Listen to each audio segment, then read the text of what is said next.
Moo to you as well.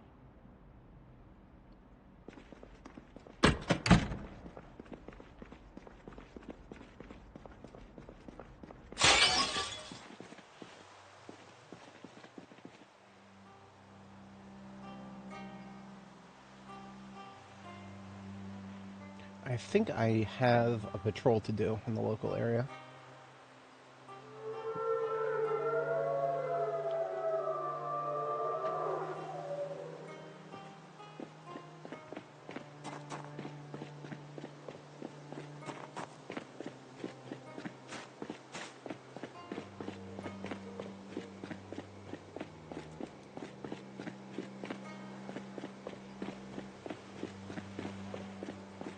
I remember seeing Zeds on this street, and I don't remember how recent it was. There's that one.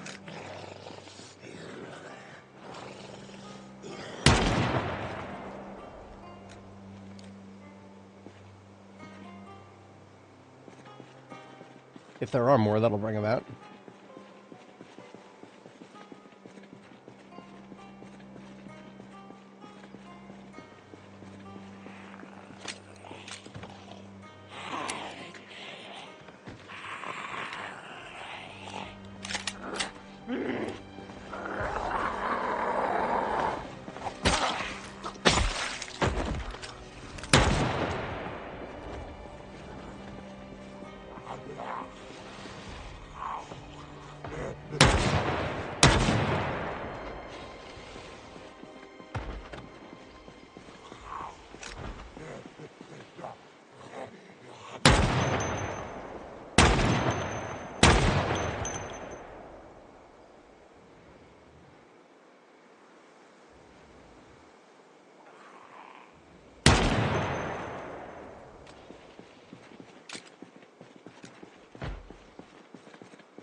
That ought to keep a number of people out of the local street for a minute or two.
How about some breakfast?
Alrighty.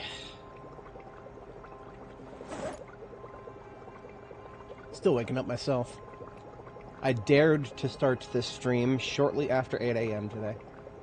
So no live viewers at the moment. There's nothing unusual about that. I look forward to seeing the numbers overall today. Because now I can compare it to last Monday, where I definitively started just before 8, but otherwise did almost nothing different. Slightly different thumbnail today. We'll see. We'll see how that plays out.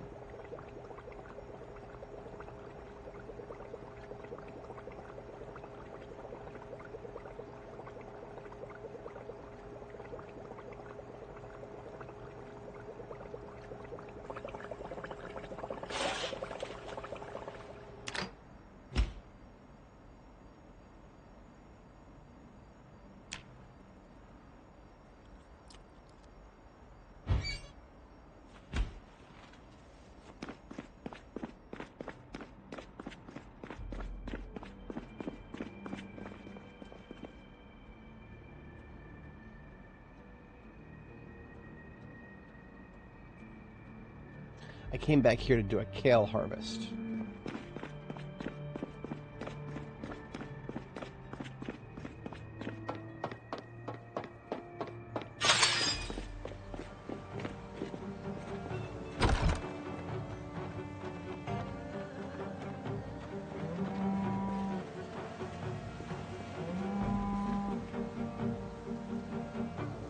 Some of it is still in the quote-unquote almost ready to harvest phase. I'm gonna give that some time.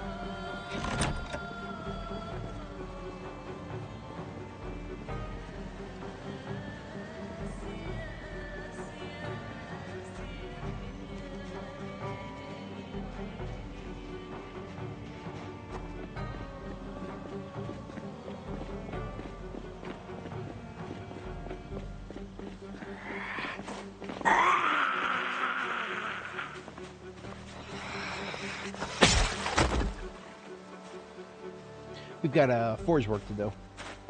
My current sword is on the fritz, and I've got several swords slated to be reforged.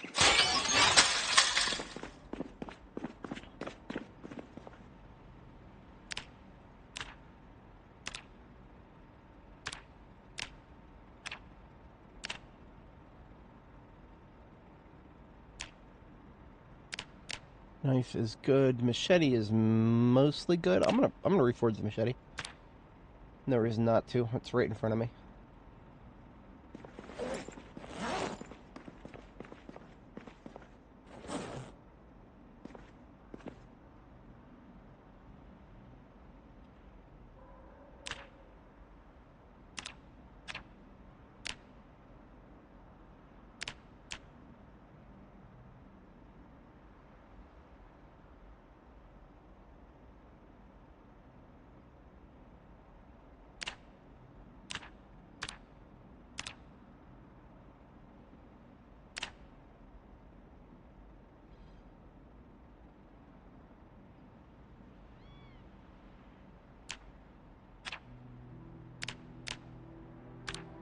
I'm gonna do two, I just reforged two swords.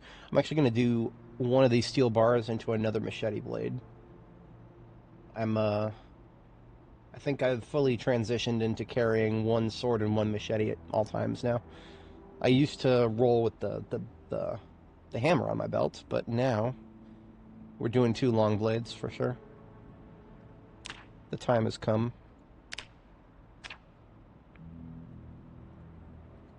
Tired of looking at that hunting knife blade.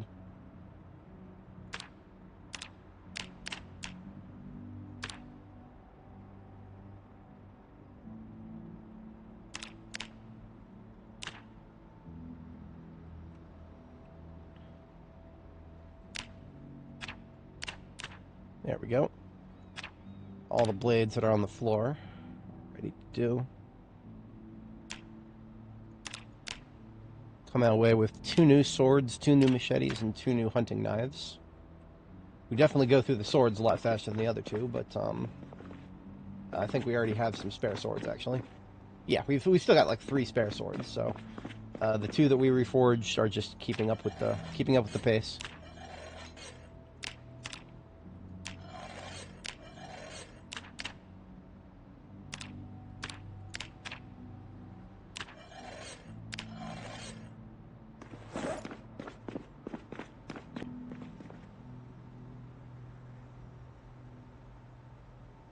And like fresh blades in the morning.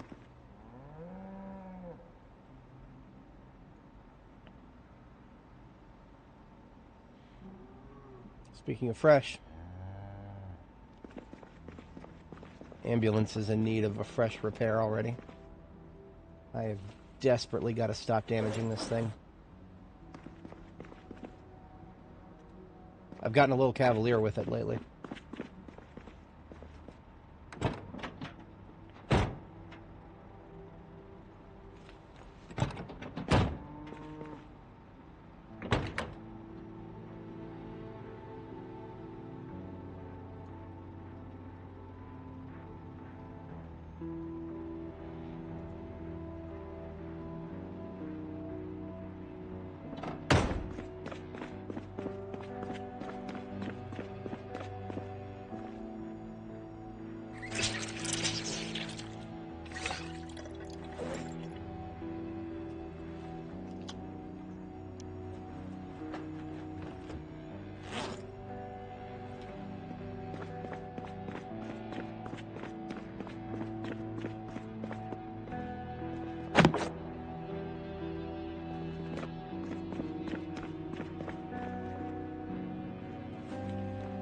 The hood of this thing has been repaired once already.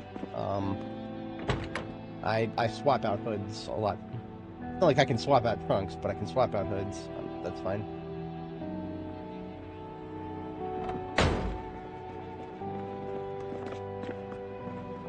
And just like that, I've got room for everything I just made to fit in the trunk. As it should be.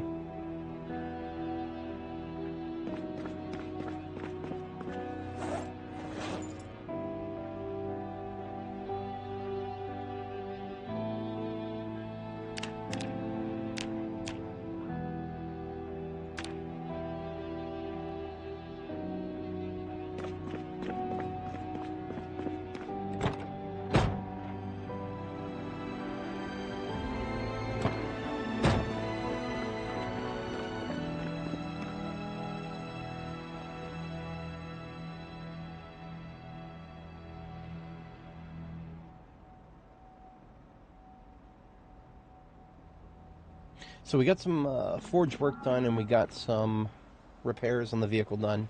Let's see if that was enough time passed.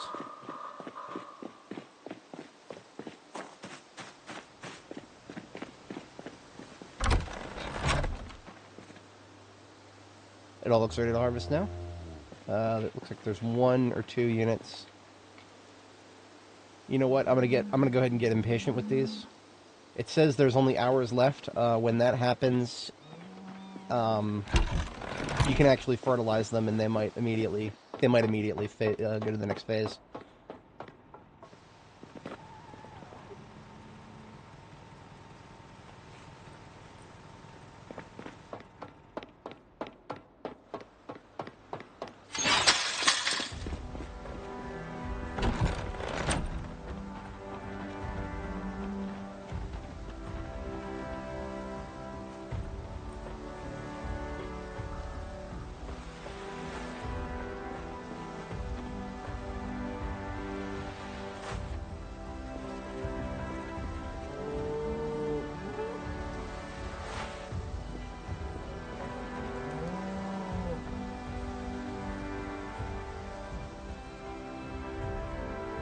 Yeah. Yeah, see, look at that. You literally see them change. Alright. We should have room in one of the freezers. Well, actually, the freezer that's inside is completely full. The freezer that's outside here has got a little bit of room. We can put a half bag. So the half bag needs to be 12.8 encumbrance worth of kale in this. Everything else needs to come forward with us. One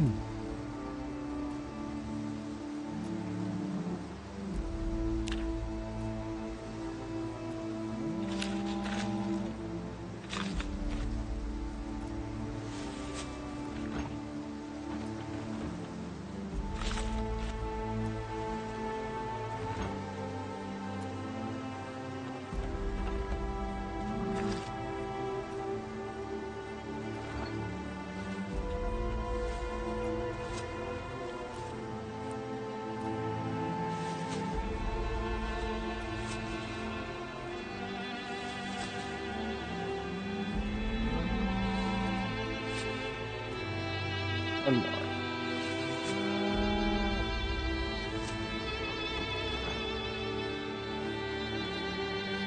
Okay, so this freezer right here, 100% full.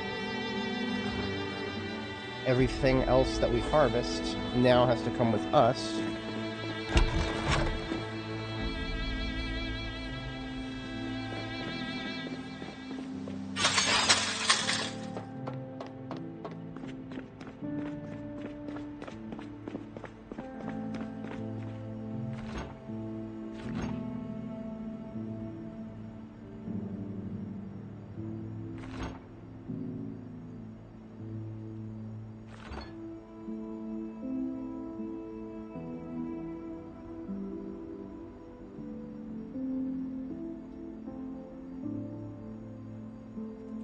You know what? Here's what I'm going to do. I'm getting more kale than potatoes for sure. I definitely... And that shouldn't have been a question. You plant the potatoes and harvest them once. The kale, you plant it and you harvest it multiple times. So that never should have been yeah. I always should have known, even if I plant equal amounts, I'm going to get way more kale than potatoes. So, that being said, let's take this garbage bag full of potatoes. Like, literally the whole garbage bag, not a half one. We're going to take this whole garbage bag, and instead of freezing it, we're just going to put it in the fridge.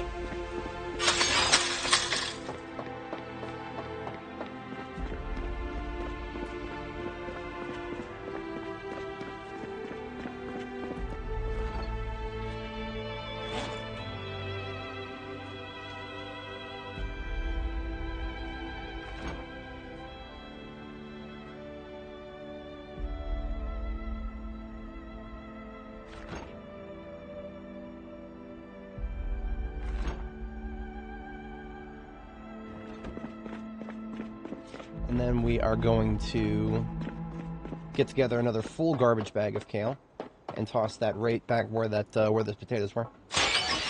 And potatoes, honestly, you don't really need to freeze them in this game unless you're going to take forever to eat them. Good morning, Hassan, or good evening, how you doing?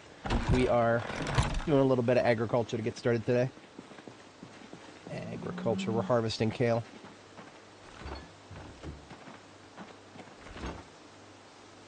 Bag, kale, half.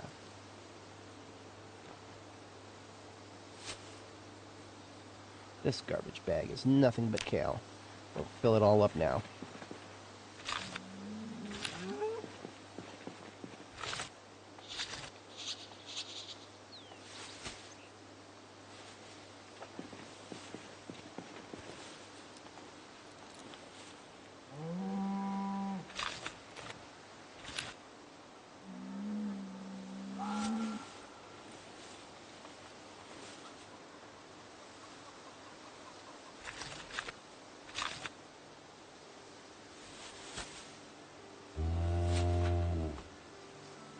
$130 units of kale constitutes a full garbage bag.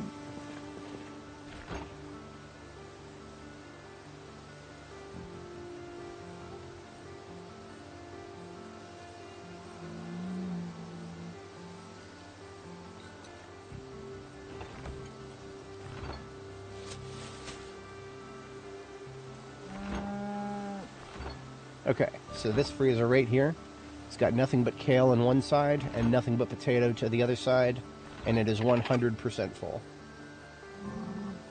So that means anything I harvest now has got to come with me to my next base.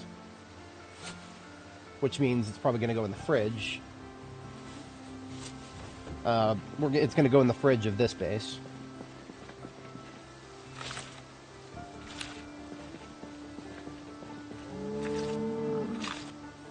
Now, something I completely forgot about. Kale has a blooming phase. So I actually did not have to harvest this immediately. It's weeks until the blooming phase. One of the reasons that I'm harvesting it now, though, is that I want to get it out of the way so I don't have to come back here for quite a while.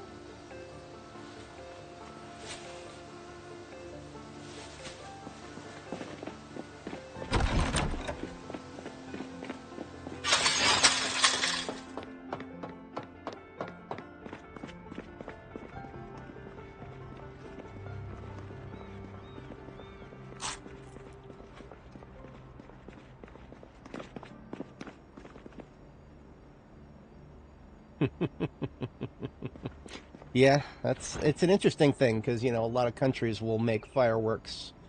A lot of countries make fireworks legal, but they make guns illegal. And then when there's big protests, they do the surprised Pikachu face. Oh no, all these protesters have got explosives. They're throwing them at us.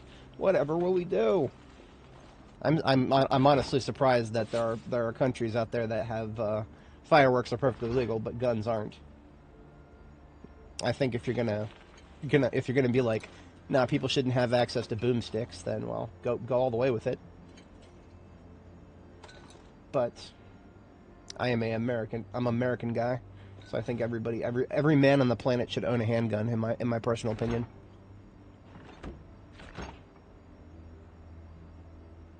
I need to reduce the capacity of this if it's going to fit in the freezer.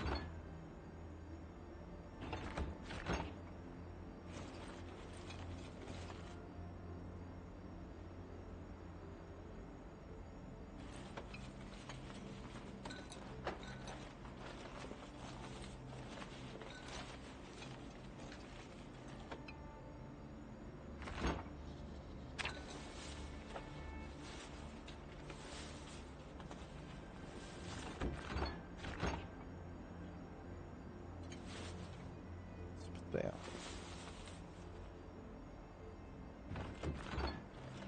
Okay, so this is garbage bag freezer now. Because this is a garbage bag. I won't have to open it up for a little while. It's just going to go in the freezer, and it's going to get rotated into whatever freezer I'm going to be actively using. And then this other I'm going to put one more garbage bag for Kale, because I don't need 79 floating units in the fridge. I can put like well over half of that into this garbage bag here. That's more than enough.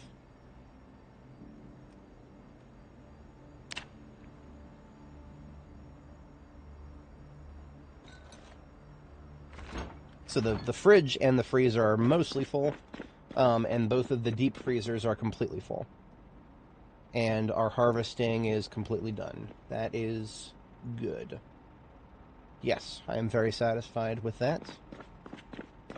I think we are going to, well, after all that work, getting those bags sorted, we're now going to empty the fridge, and rotate the contents of the fridge to the fridge where we actually are setting up base, which is the gas station here on Butcher Street.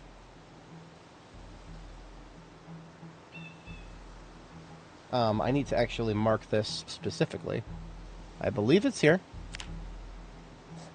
I believe that's it, but to be entirely honest, been back and forth many times, and I don't actually know 100% just by looking at the map, which is why I should have marked it.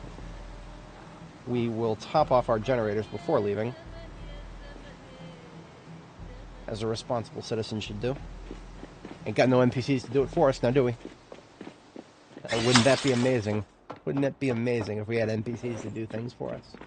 It's almost as if that's what they're balancing the game for, even though they're not here yet. Speaking of being American and having guns, I'm very, very, very satisfied with the decorations for my gun cabinet area. Do I need any guns right now? I think the ambulance is my combat vehicle. It is very well equipped right now. It is very well equipped. I don't think I need any new boomsticks. My current boomstick loadout is fantastic. There was some bomb-making stuff that if I have more of, yes, I'm going to take another stick of glue. I'll leave one stick of glue here. This is supposed to be my power center. Take a few of these broken iron pipes. They're not doing me any good here, but they will be very much useful up in the fields. Public service announcement. I know I've said it before, but broken iron pipes can only be used for pipe bombs, while actual iron pipes can be used for both welding construction and pipe bombs. So if you have both, use your broken ones for the bombs.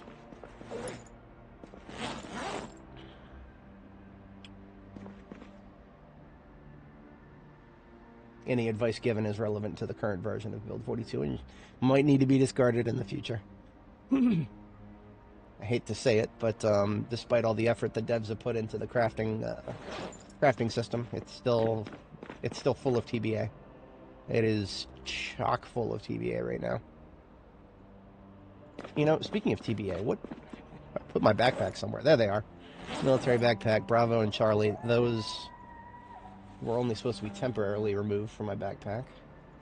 And that temporary became a little more permanent than it should have been. Alright. I have another bite to eat of something here. The great thing about having a lot of kale is if you've been too lazy to cook, you can not only shut the hunger up by eating some kale, it will actually keep your calories up too. Just 2 units of kale and I'll remain in weight gain probably for the rest of the day just on those 2 units of kale. It is rather fantastic.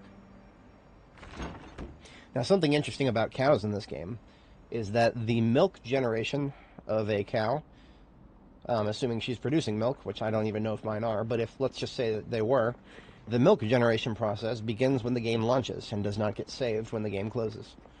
So if we actually had any milk production going on with the cows out there, then even if we were to start milking them right now, we wouldn't get much. Yeah, right? Very beautiful. Very beautiful. I'm pretty sure that this art over here is Birth of Venus, but I don't. It's like one of those pieces of artwork that I guess is supposed to be on a high ceiling or something. But there is no high ceiling here, so I don't even know exactly how I put that on the wall. I do not know what this piece is supposed to be. I do know this one up here, and this is just because Terra Invicta also uses this particular artwork for one of the Academy's faction events. What's it called? It's Nomad Above the Gloom. Nomad Above the Gloom. That is one piece of art that I've seen in multiple video games that I actually resonates with me a little bit. Resonates with me just a little bit. Just a painting of a guy standing on some rocks. I think it's supposed to be looking at the White Cliffs, but you know what?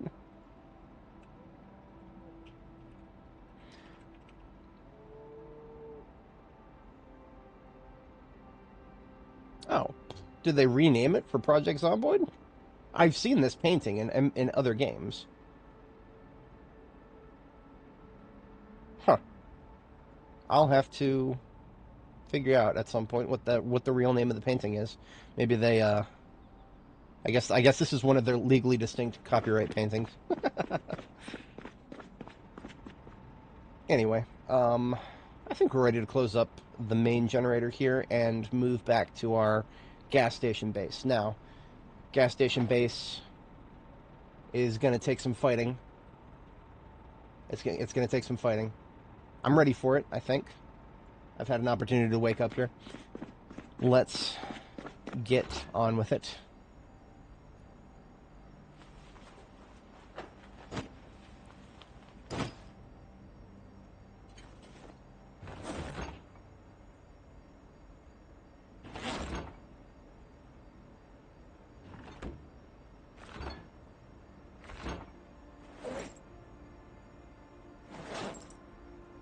Gonna have to drop some weight. so that I can actually pick these bags up.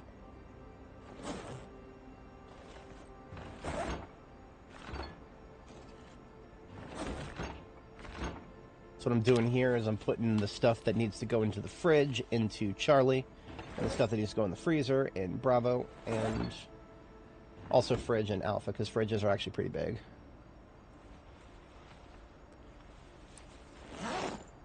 Alright, we're carrying a lot, but that is okay.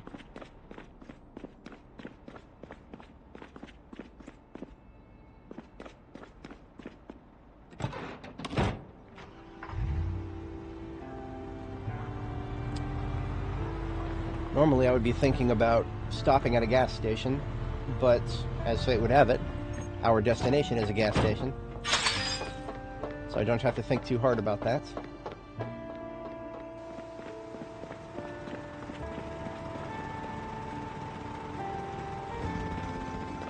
It's a good one, I like it.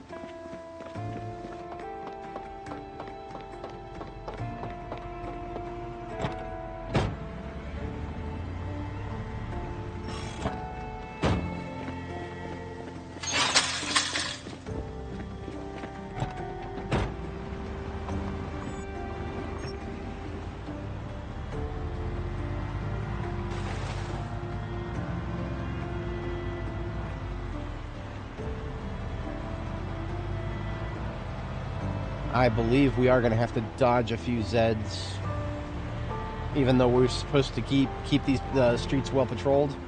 I don't have the inventory space in the ambulance to be dropping these backpacks into the trunk. That's why I'm hand carrying them. So if we do see zombies on the road, we're just going to have to go past them for now. We've done some good killings on the road recently, so the roads are nice and suppressed, but there's going to be a couple pockets. I remember seeing them on the way down. And we'll see them on the way back up, and that sucks, but we can't always get out and kill zombies, even if I want to. It is my responsibility, nay, my duty, to keep the roads clear when I've designated that they need to be kept clear. Yeah, that's not bad. That's not bad at all. We didn't even get pockets, just individuals. I can't remember specifically if I left anything at Reed that needs to get translated. If nothing else, vehicles. I do need to get some vehicles from Reed. The trailer? Yeah, the trailer. Did I leave the generator at Reed? No, it's not running. Yeah. Okay. We need to bring both trailers, actually. So we'll start with the welding one. The welding one is actually full. The welding one has got all of my, as its name would imply, it's got my welding equipment in it. But it's also got like a shit ton of welding materials to such an extent that it's actually full.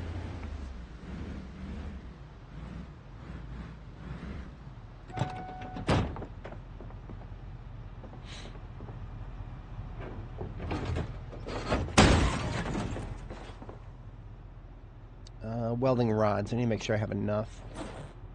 Five packs. That's more than enough. There's garbage bags on the ground there. I've got more welding rods if I need them, but I'm good for now. This other trailer here has not been loaded up. That is for a purpose. I may actually be able to consolidate my firearms, or my ammunition dumps. I may be able to consolidate my ammunition dumps down to one vehicle. One vehicle plus a trailer. Because right now, I have too much ammo to fill a perfect step van and a trailer. But, I used to have too much to fill up, but I think I've expended enough that I can consolidate it down from 2 step vans to 1 step van and a trailer. In which case, that would actually make my life a little bit easier moving around Louisville. Assuming I want to move around and keep my ammo at my most used location at the moment. And here is... vehicle repair is mostly all I have left up here right now. And that's perfectly fine. That can stay here. This is my garage for Louisville up here. Wanderer above the sea of fog. Okay. I should have left that tab open. I'm going to have to I need to keep that. It's wonder about this.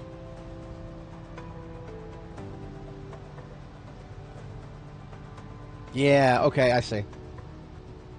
Okay. So this is what the full version looks like.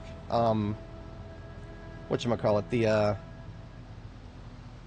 all the video games that I've seen it in have cropped it and kind of made it a little splotchy. That's really nice. I like it even better in high res. I may put it on my bucket list to go see that one IRL, wherever it is. I have very few excuses to travel globally. I'm not the kind of person who likes to travel. But, yeah, certain things. There are certain things, specific things out there I would like to see. Just to behold them IRL.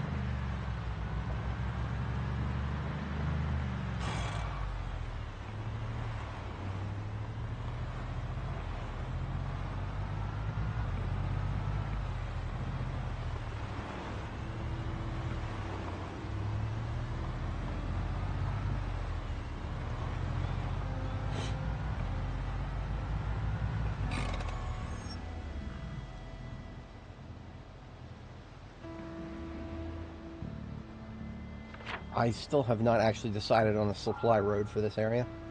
We went down Cow's Lament to Bone.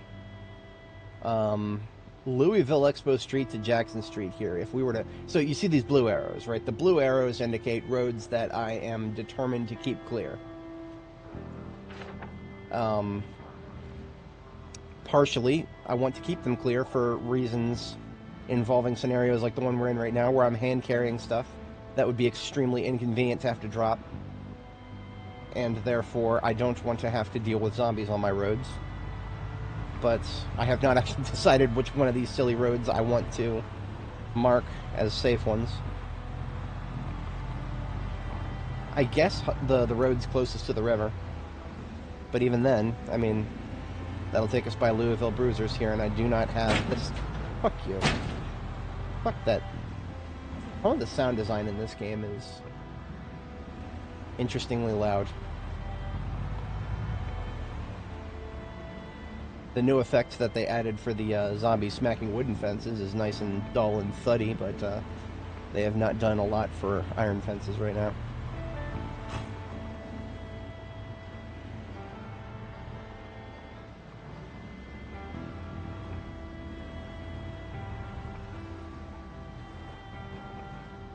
Okay, so I was more or less prepared for this. We are going to fire up the generator here at the new base gas station here. The moment we fire up this generator, I predict we have a fight of indeterminate size on our hands. I have been putting off dealing with that fight for a while now. The time for putting it off is over.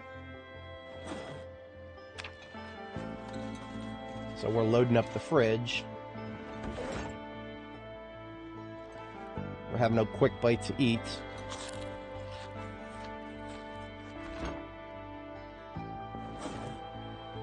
And of course, like some kind of a doofus, I'm saying, my mouth is saying that I'm prepared for a fight, but my fatigue is saying that I'm tired. Skill issue. Absolute skill issue. Well, it's okay. No problem with having a skill issue if you know how to compensate for it. That's why we carry on coffee, ×2. Alright, I left the generator outside thus far.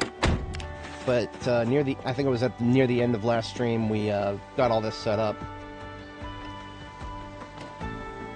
We basically got everything except putting the generator on the roof. We got indoor roof access. I didn't actually find the perfect spot for the generator on the roof, but it's probably just going to be like right here in this corner, because that should reach... Well, I only want it to reach some of the pumps. If you're going to be setting up a presence at a gas station, it doesn't make sense to power all of the pumps if you're only going to need to use one.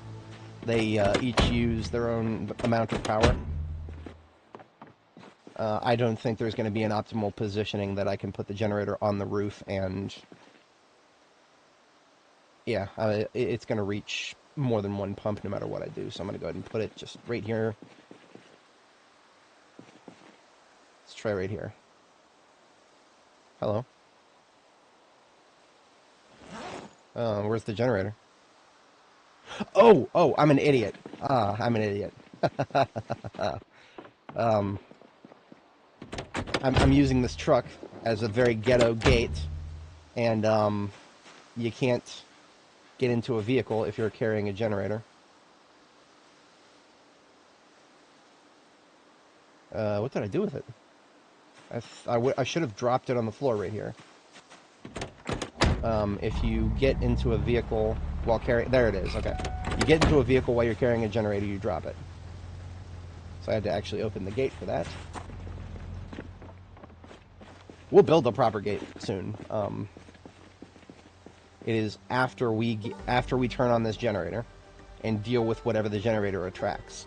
Then we'll build a gate. Until then, we're keeping this place very locked down with vehicles so that zombies who come over here to screw with us once we turn on this generator...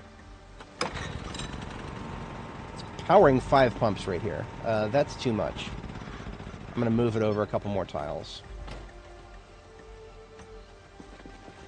I think it was actually getting some phantom pumps there.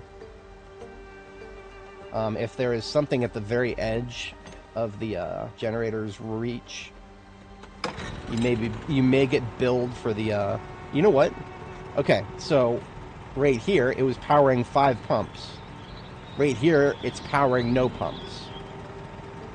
That doesn't add up. No, that doesn't add up at all. There's only 4 pumps within range here.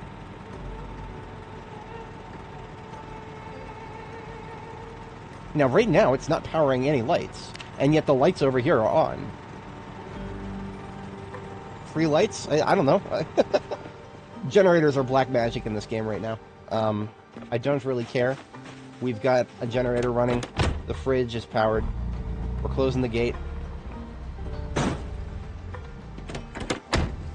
No longer possible to get inside. Good. Let them come. Unfortunately, they're not all going to come at once. That would be too easy. So we're going to wake them up. Got ourselves a little hand cannon, meme right here. Little meme gun.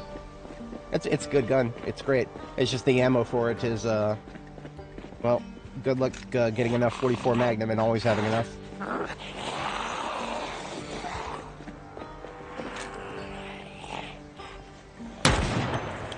Now that is going to bring all the boys to the yard, and they are going to be like,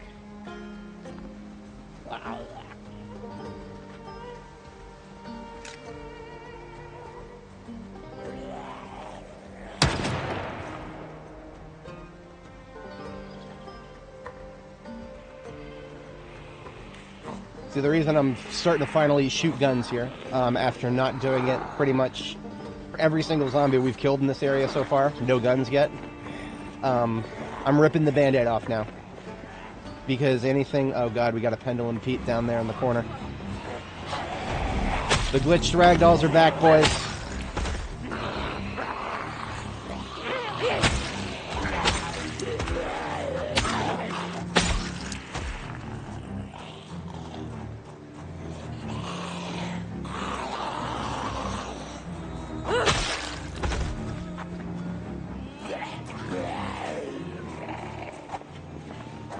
Alright, so welcome to Louisville with ragdolls enabled. I call this one the Pendulum Peter, or if it's a female, Pendulum Panta, Pamela. This one is just bouncing back and forth for no reason. Why do they do that? I don't know. It has something to do with high-story buildings.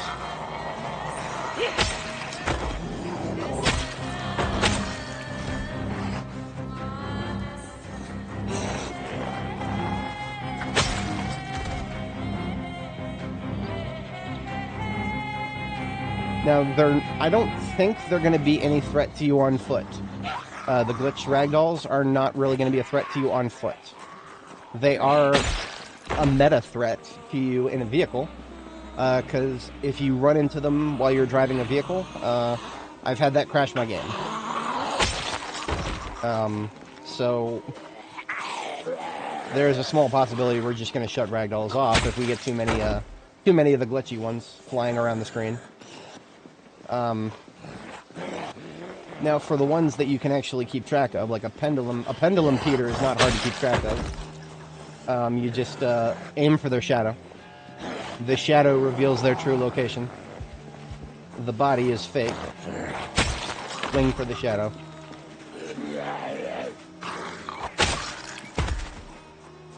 Look at all that. That is a lot of zombie.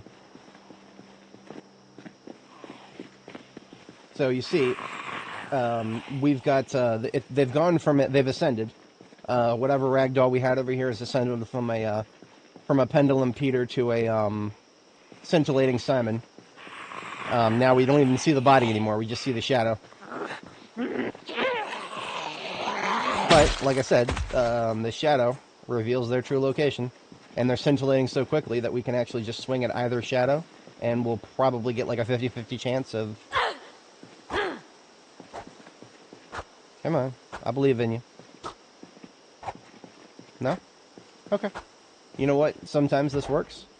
This is not one of those times. Oh, look at how high it is. Like I said, they have ascended. They have ascended. They're at the top center of the screen now. The body is at the top center of the screen. The shadow is deceiving me.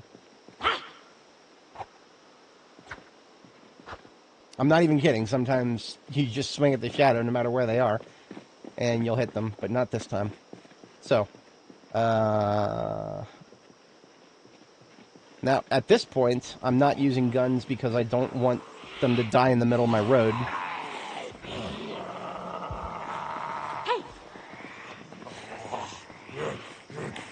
I would like my road to be traversable.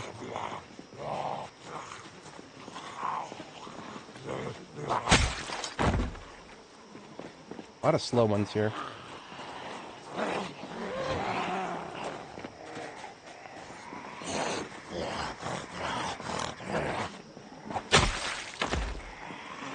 Hello. Scintillating Simon almost descended onto us.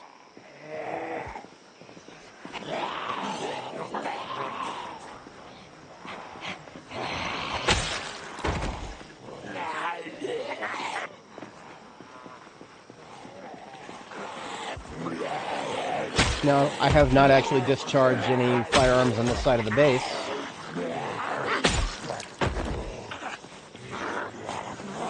I'm going to do it once.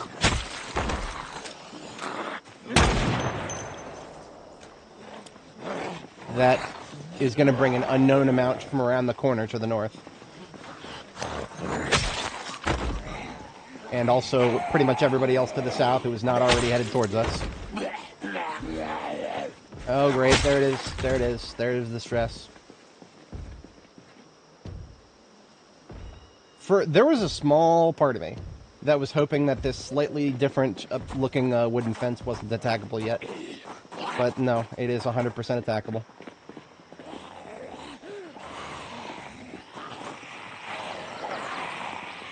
So I'm keeping my distance from the attackable fence.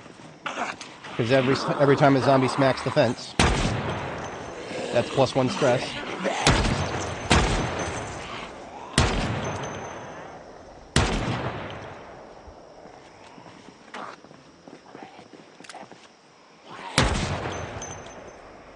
I am probably out. Yep. These have only got 8 shots in them. I might as well be using a Magnum. Except it's magazine fed.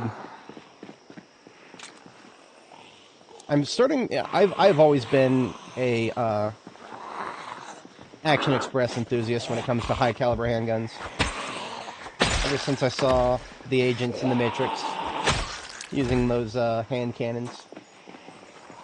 And they use the hand cannons because they've got the grip strength that violates laws of physics. It is their privilege as agents of the system to bend the rules of the Matrix, so they got ungodly grip strength. So they can actually take very accurate shots with a hand cannon and not have the recoil annihilate their accuracy.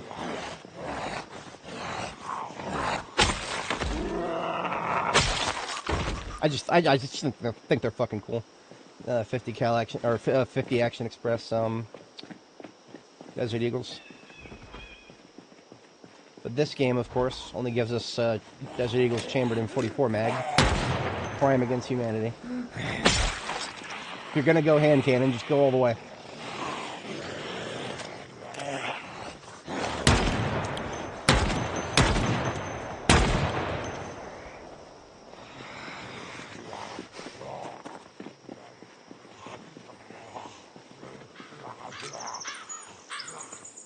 Gonna get this one discharged and then reload it, and then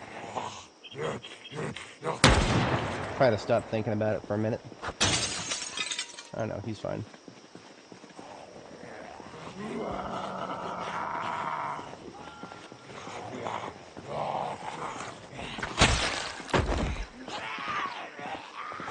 You may have noticed we lost our music. It's combat. Combat does that in this build. We managed to get into combat, like, I don't know, twice, and then the third time was, nope, music's dead now. R.I.P.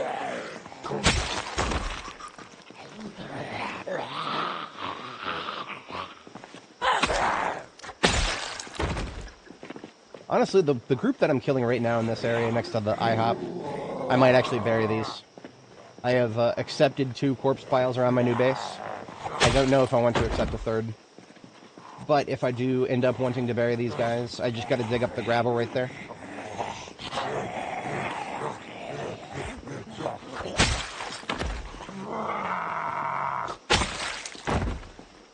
Corpse management is nowhere near as easy as it used to be.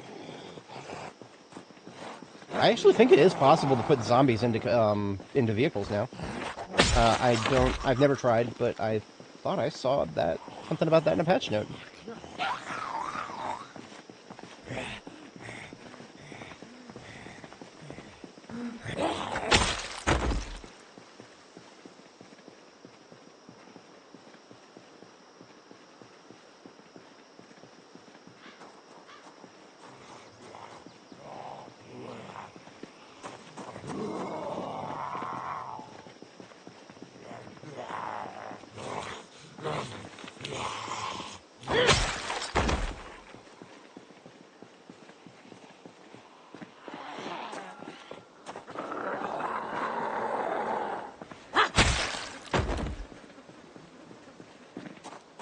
These Zeds up here are trying to get to the generator, but they don't know how.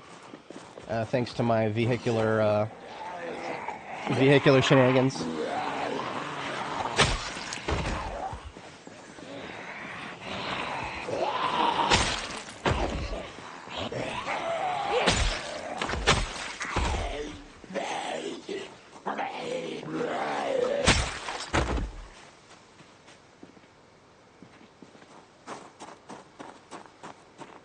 I am pleasantly surprised that there are not more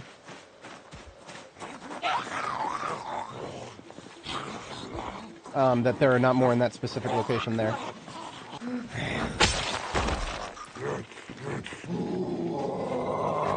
When I discharged the Desert Eagle in this spot on the left-hand side of the screen right now, I was prepared for a very large group to be coming around that fence. I don't want to do more than 5 in that pile if I don't have to. But I don't think we ever actually got more than 2 or 3 hitting the fence. And now that we diverted away from the fence, subsequent noise drew them out. The one that I just saw wandering around the corner there, she'll probably be far beyond that corner by now, but not this one, but this one right here. This one right here was on the other side of the fence. But we drew her out by shooting a little further away, so that all she heard was the sound, and she didn't actually know we were there. And when that happens, if zombies hear a sound, but they don't know that it's from a player, they will wander without attacking what's in their way. And I have started using that. I only recently kind of figured that out as like a just a general fact of their movement. and I've been using it a little bit more effective lately to dodge the annoying parts of fences.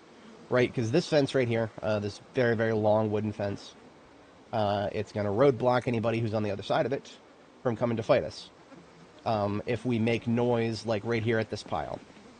And that's why we had a couple of people over there smacking it. But if we go over here and we shoot a really, really loud gun like we did afterwards, they'll hear that gun on the other side of the fence, but they will not be close enough to realize that it's us. And so that's how we lured that one lady. You know, honestly, that other guy, he could have come from around the fence too. But at least one of those, I did see that lady coming around the corner that we built in the fence. Hello. Oh, look at that. Look at that. You see this? This is why I put the vehicles there.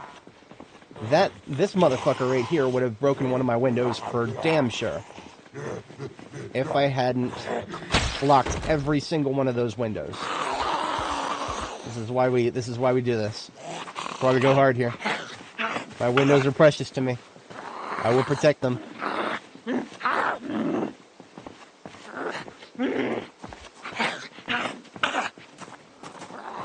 See, this is new game corpse management style right here. Normally, I'm not so diligent about killing in piles, but this is a base of mine that I'm building here. I do not want just corpses all over the place. That's why we have 3 discrete piles to the south, and this pile to the north is going to get eliminated. I'm going to bury those guys to the north for sure. We lost the music. I am going to just shut it off. And we're going to get our playlist out. Music. Easy Chill 2.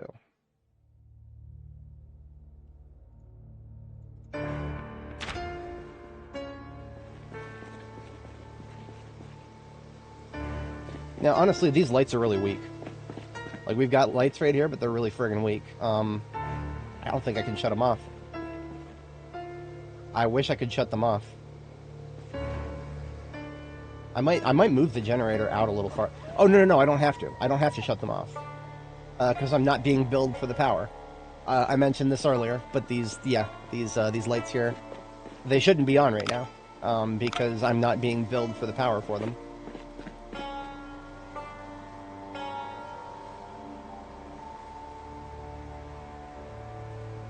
You know what? We've got a different generator that we can put down specific for the pumps over here. And I am perfectly okay with that, because what that means is I don't have to be powering the pumps when I'm not using them. And I'm a big fan of not wasting anything.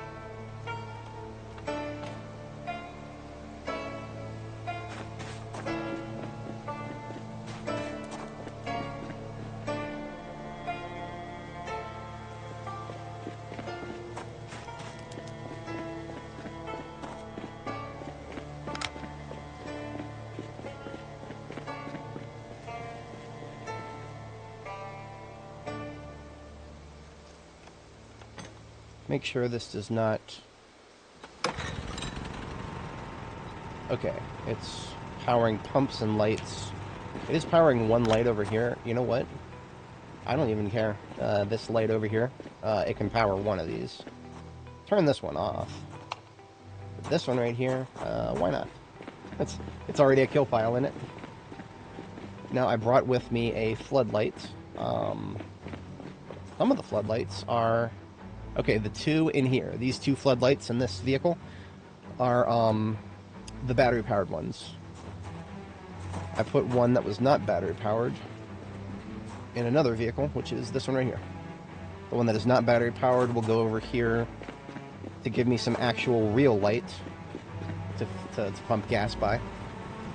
And then there's weak-ass, pansy-ass second-floor lamps that barely reach to the bottom floor. That's what I call a real light.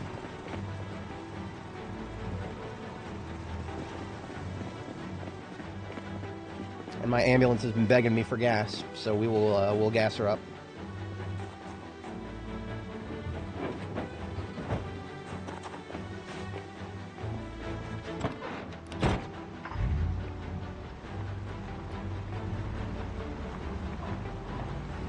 Our gas station base finally has the ability to pump gas. Took a minute. It's all right. We do things safely here.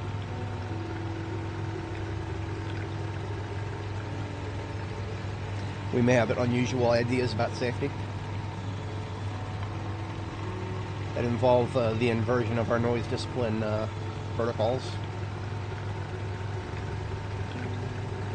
I'm pretty sure that the military does not. I'll have to ask my friends about this.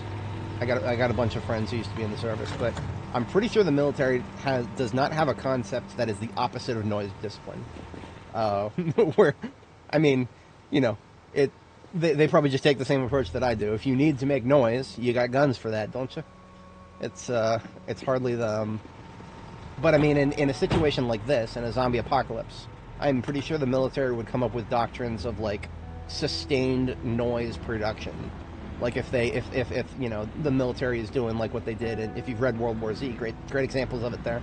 The military would they would set up fighting positions, kind of like how I do, and they would attract zombies to those fighting positions using all sorts of things. They would use dogs, dogs trained to run up to zombies, make a lot of noise, and then run back, like specifically trained for that. They would use, but then to augment that, the dogs would go out there and collect zombies, and they would use they'd blast some death metal a little bit every once in a while.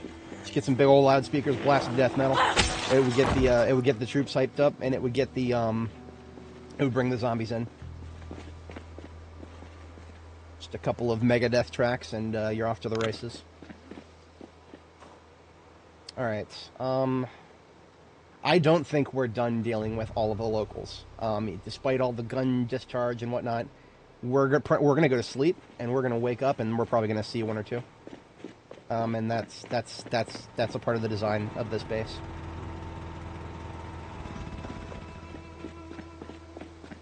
Thankfully, at long last, I can actually turn on the floor lights inside.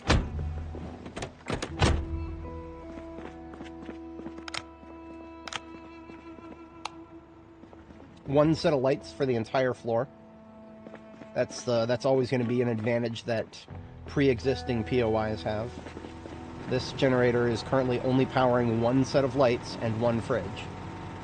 And that one set of lights is lighting up this the entire floor. It's nothing compared to Jericho. Jericho has got the single biggest floor lights I've seen since like a warehouse. Jericho is actually bigger than, yeah, Jericho is bigger than any of the warehouses I've seen in terms of the sales floor at Jericho is just massive, and it's just one light circuit for the entire thing. Kinda wacky. But in any case, we need to eat a couple things, and then we hit the sack. And then we wake up and we will kill whatever has been attracted overnight. That may be the paradigm for a little while here.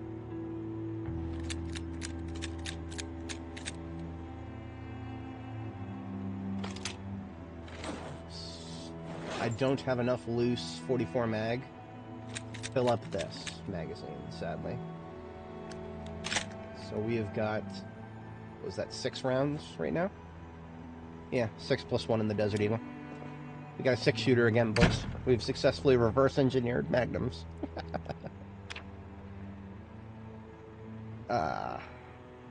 Every gun in this game should have the ability to make a high-level blacksmith with high-level aiming skill. Should be able to find some magazines and get a recipe, or sorry, should be able to find a skill magazine that will enable us to make our own extended magazines. That needs to be a thing in vanilla. I know there's definitely mods for that. That is not what I'm concerned about. I think vanilla needs to have that.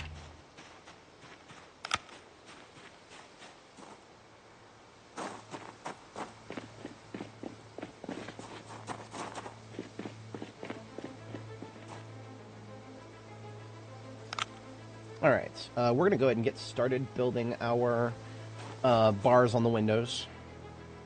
I'm going to continue using this garbage bin as a kitty fence, because it does block movement. Oh no, it doesn't. I'm a doofus. I am a doofus. I thought it blocked movement, and I actually realized last stream that it didn't, which is why I need to just go put it away. I need to have one in the kitchen.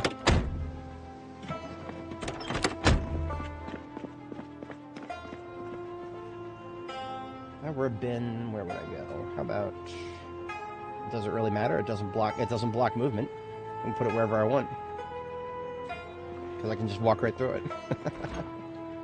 That's actually not a bad thing to keep in mind. We are in need of some calories, because we're still trying to put on weight, but we burned a lot of calories last night.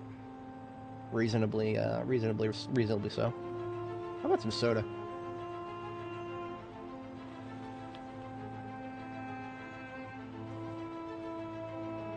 How about some soda, and how about some chips? Junk food is a easy way to put on weight. Oh hell, a couple more bags of chips and we'll get into 3 times weight gain. Somehow our carbs have actually gotten to the positives. I'm curious if that's because of the kale. Maybe the kale and potatoes have actually got a fair amount of carbs. In any case, the thresholds, if anybody watching is unfamiliar, you want to be at least 300 fats or 300 carbs. That'll get you to 2 times weight gain. That'll get you the 2 up arrows. There actually is a 3 times. There's no there's no 3 up arrows, but there is a 3 times weight gain. You have to have over 300 carbs and fats, I believe, which is actually kind of rare unless you are early game. Early game, a lot of pre-processed foods like ice cream and whatnot that you can't make. You eat a lot of ice cream, you eat a lot of cereal, like early game, you'll get into 3 times weight gain pretty fast. But as the ice cream goes bad and you've eaten all the local cereal supplies, carbs, in my experience, actually become pretty hard to find. I'm sure there's a crop or 2 that you could grow that would get you a lot of carbs, but fats. When it comes to me trying to put on weight, fats is easy peasy beasy because you got cows. Yeah, I got cows. Get 5 liters of milk from them, make some butter. Every stick of butter has got like almost 100 fats in it. Or probably more than that, I don't even know exactly, but a lot of fats. A metric lot, as it were. And so the meme of just eat a stick of butter, just eat a stick of butter, alive and well. Alright, you know what, before I even build the,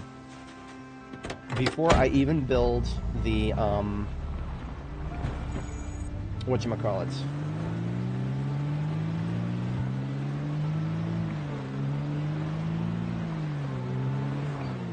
sorry, before I even build the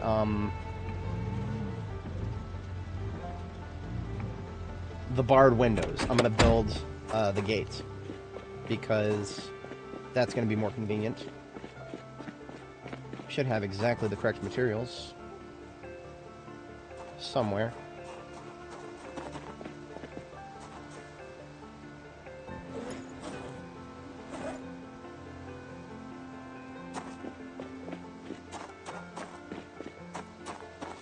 I never even looked into the trunk of this vehicle before. We recovered it, and then we never even looked at the trunk. A couple firefighter axes, of course. We're rolling in axes. We don't need more right now, but... Right, I put them in here. Okay. So, military backpack into the offhand. We need... I've already memorized this. 8 iron pipes, 2 scrap metal, 2 doorknobs, 4 hinges, and some wire and some welding rods.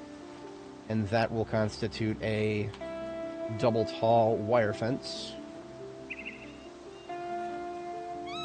Right? Let's double check this.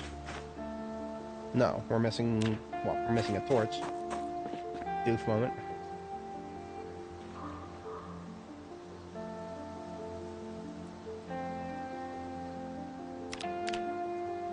No, I was correct on all the materials, except my current torch is not torchy enough. Give me another torch here. A full one, there we go.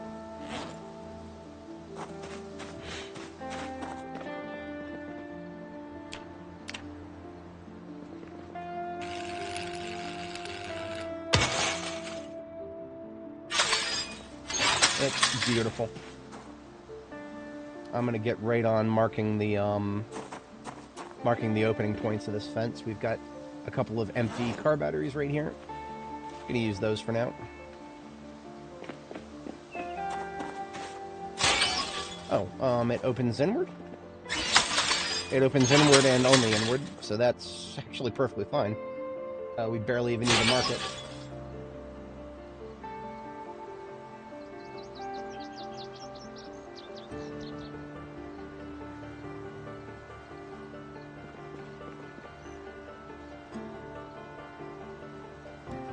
Yeah, this particular car battery is actually in great condition. This one I want to charge at some point, so we're going to put it over here where I'll put a charger in the future.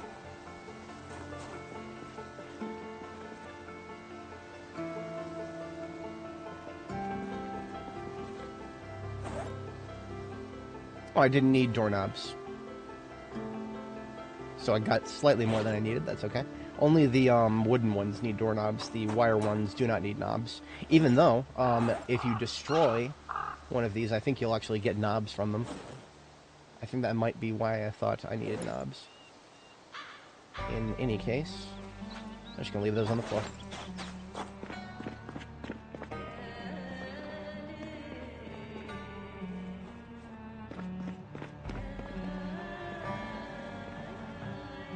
Now we can start thinking about putting bars on windows.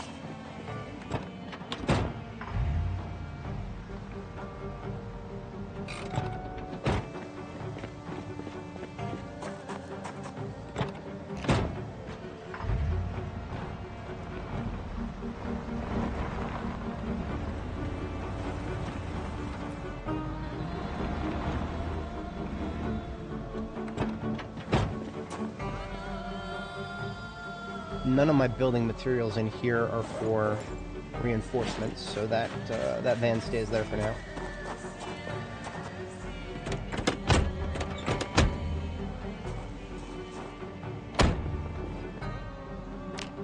Oh, I towed this into place, didn't I? Yeah.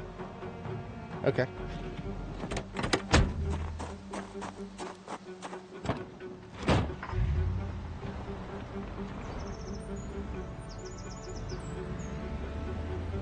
I believe this one has got some welding stuff in it.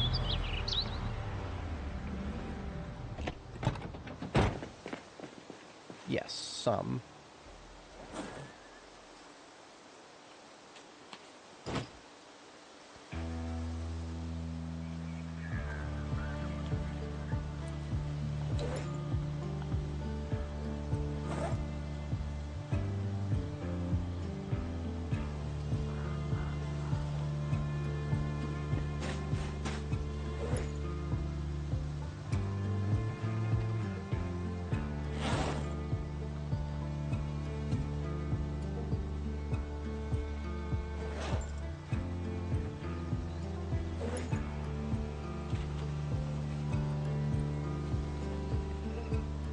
Okay, that should be quite a few window bars that I can make now. Start with these four here. I think this is actually gonna delete my delete the pretty vines. That's okay. I do find them pretty. Did that delete? Oh no, it didn't. Look at that. I thought it deleted them. That's okay.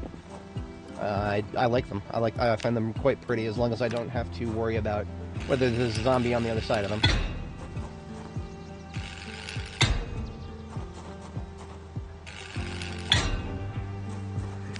Now, it might seem like these are going to be a lot stronger than wooden plank barricades. I think it's deceptive. I think they are. They are stronger, technically, on paper. I think it's deceptive how much stronger they actually are, though. Because when I was setting up Jericho, they definitely took their hits, but a couple zombies broke through one without spending too much time on it.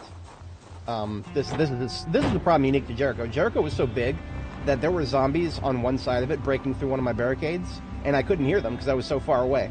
Jericho was just that big. We're not going to run into that problem here. This gas station is nice and cozy. It's so cozy that it's a bit superfluous to give myself the ability to drive in and out of it. That's just something I like to do now. Ever since I've gotten the ability to make those double tall metal fences with the wire gate that I can see through, yeah. I like making those wherever possible because it's one of the only player-built doors that you can make that is big enough to keep zombies out without, you know, being a small gate. But you can also see through. There's no... As far as I know, there's no other player-built doors that you have that you can see through them to the other side to see exactly where any potential threats on the outside are. So welding actually has a important part in all of my long-term strategies going forward now because of that. In future character builds, you may see me getting welding leveled up a lot faster than I have in the past, because the ability to see zombies on the other side of a door that the player builds, that's an important niche that right now only welding can fill. There are no doors with windows in them that carpentry can build, even though a master carpenter would have no problem building the door with transom. But that's not the game we're playing right now. We're out of propane. We're out of propane, and we didn't bring any tanks, did we? As all this propane we brought with us. You know what? I actually think we have a tank right across the street from us here. I'll leave my materials for a moment. We get a bite to eat and some drink.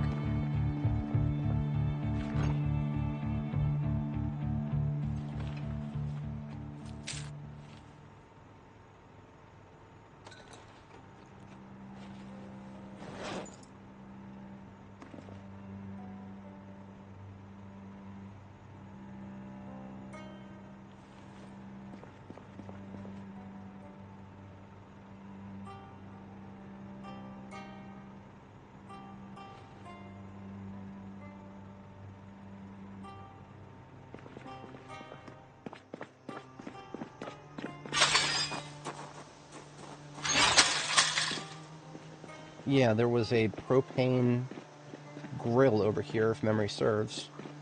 Oh no, it wasn't over here. It wasn't over here. The propane grill that I'm thinking of was on the second floor of one of those houses over there, on the other side of the street. That's all right. We got another propane torch. I just need to make sure that I put that as a priority thing to get. Well, we've got another propane torch. We're going to use it up. We're going to use it up. I think one propane torch is going to be worth, what, 4 barricades? So we'll get both that I have in my field kits here. And then I just need to make sure that I get both of the ones that are in the field kits here fixed up.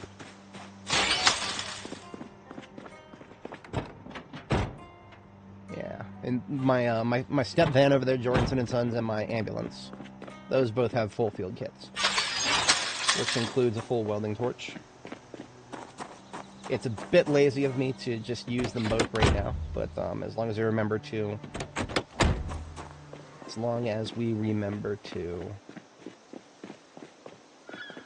Brain fart. As long as we remember to replace them, we're good.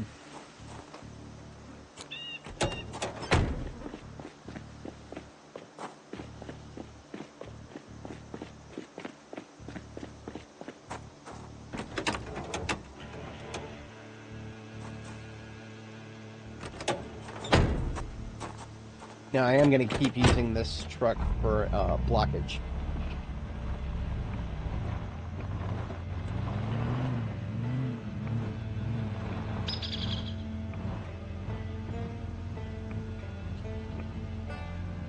Now, all this is going to do is make it so that zombies have to go, around it when they go around the corner.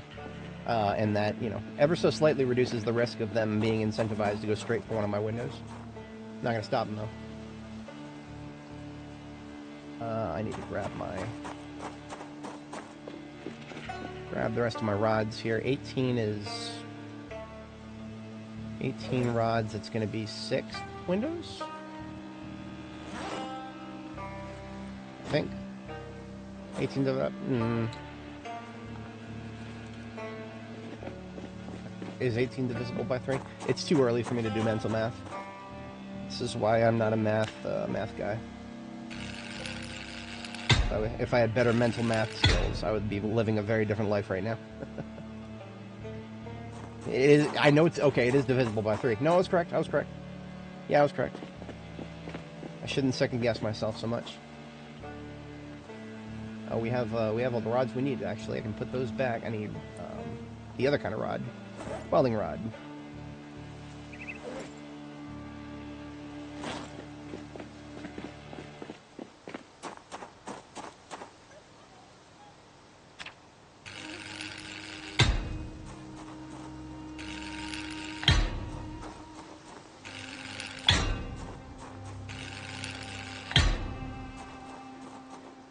Look at that. It's pretty.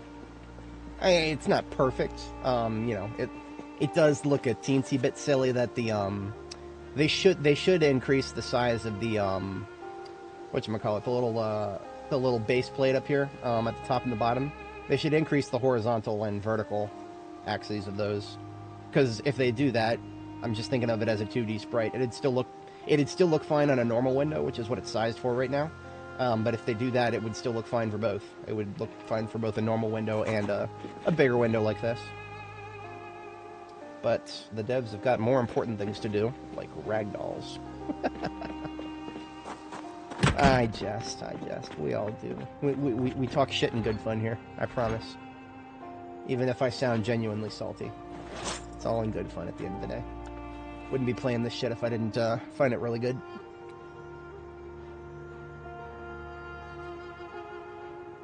The opposite of love is not hate. It is indifference. Speaking of indifference, I was indifferent to how dirty this place is. No longer. As you can see, we've got a mop and a broom on the floor right here. Or, sorry, bleach and a broom. Do we have any... I think we've already emptied the toilets here. Yeah, that's okay. Probably steal some from one of my neighbors.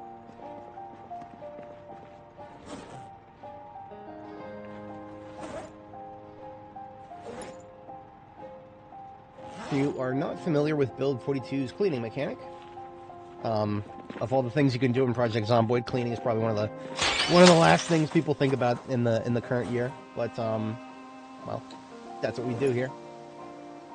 That's what we do here. We keep things looking good. Not just our character, but our bases too. Let me get some of this stuff out of my inventory here.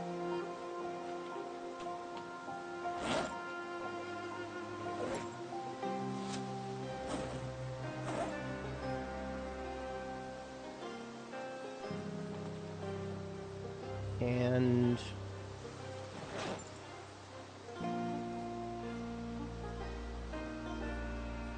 we have one bucket. Do we have any other bucket? No, just one. Just one look at the real estate of this place. I know we're going to need way more than one bucket. So here's what we're going to do. We're going to leave the bucket where it is. We're going to take both of these gas cans. We're going to fill them up with toilet water. Why toilet water? Toilet water is something I would never drink, but it's still useful for things like cleaning floors. Never open a door that you haven't opened yet with both hands full. That's a recipe for bad.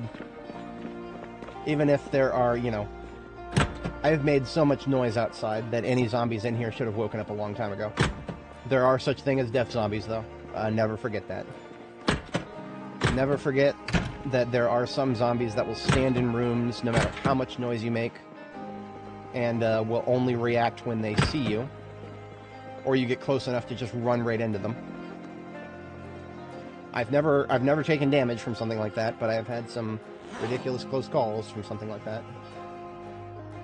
And I'm sure there are many people out there who have died because of that, because it's not something you...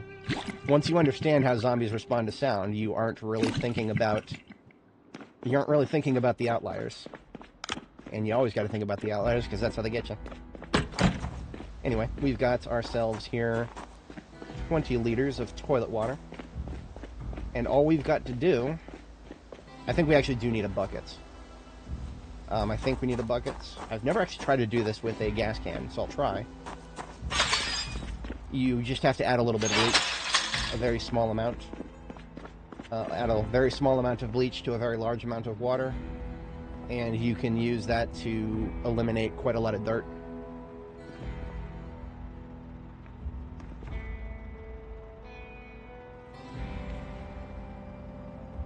Now, I know this just says water. It doesn't say water tainted.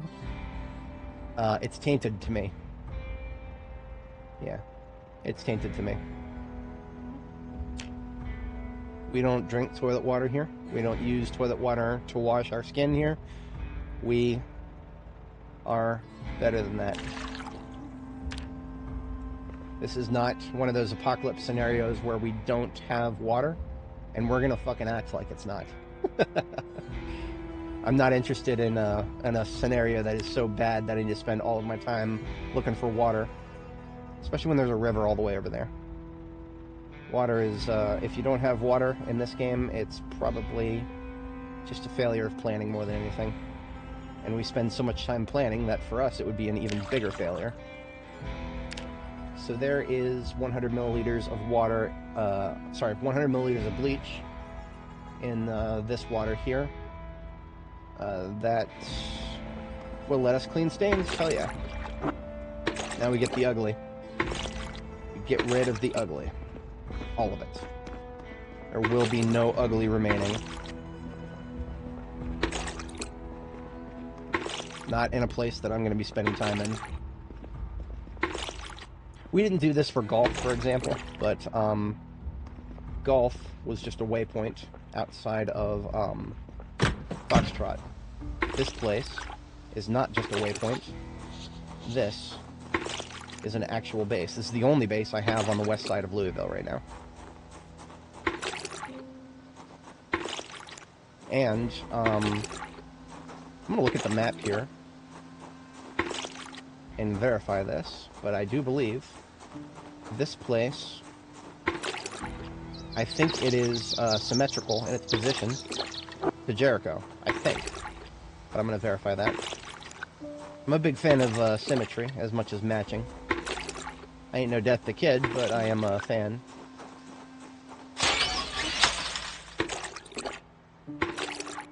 If I had like actual obsessive compulsive disorder, like, you know, actual OCD, not just I have a few tendencies. I don't have OCD, just a few tendencies. But if I had actual OCD, I may actually be something like Death the Kid from Soul Eater, if you haven't seen it. Great anime, highly recommended. So every time you mop a floor, you use a little bit of water and a little bit of bleach. In this case, I think we had a perfect ratio. 100 milliliters to the rest of it being water.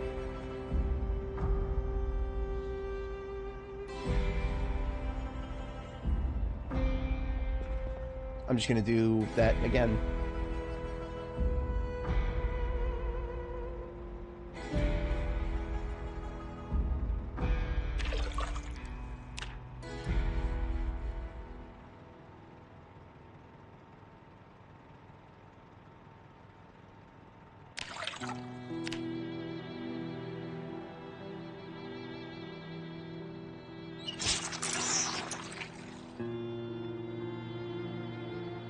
So once again, 100 milliliters of bleach to 9.9 liters of water. I lost count of how many uses we got out of that, but it's pretty optimal, seeing as we used up all the water. Now you can just, in this game, you can just pick up the bleach container, and you use nothing but bleach. That's a massive waste. I would do something like that probably at Jericho, because I have Jericho has like 600 containers of bleach in it. If I was extremely lazy, I would do that at Jericho. Here, I do not have enough bleach. I would run out in a heartbeat if I tried to do that. That's kind of funny. Watch the blood outside. We made blood outside disappear by cleaning some tiles inside. That was really funny. Okay. That's all of the walls that I can see on this side. Honestly, this back wall...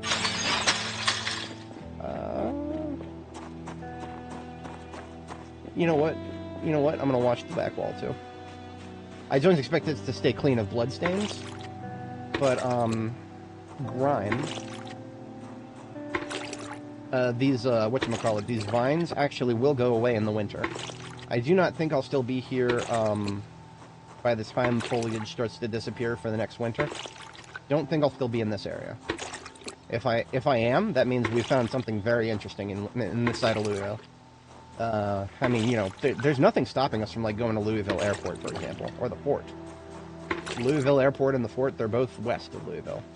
And this is shaping up to be my strongest power center on the west side of Louisville, so... Yeah, I mean, but we would have to find a very good reason to do that, because right now I don't know of anything that you can find at the Louisville Airport that you wouldn't find elsewhere. It's not like there's going to be some airplanes there. There's no airplanes in this game, and even if there were, could we fly them? As much as I would love to. But like I said, I do find the vines aesthetically pleasing. I will not get rid of the vines. Hey!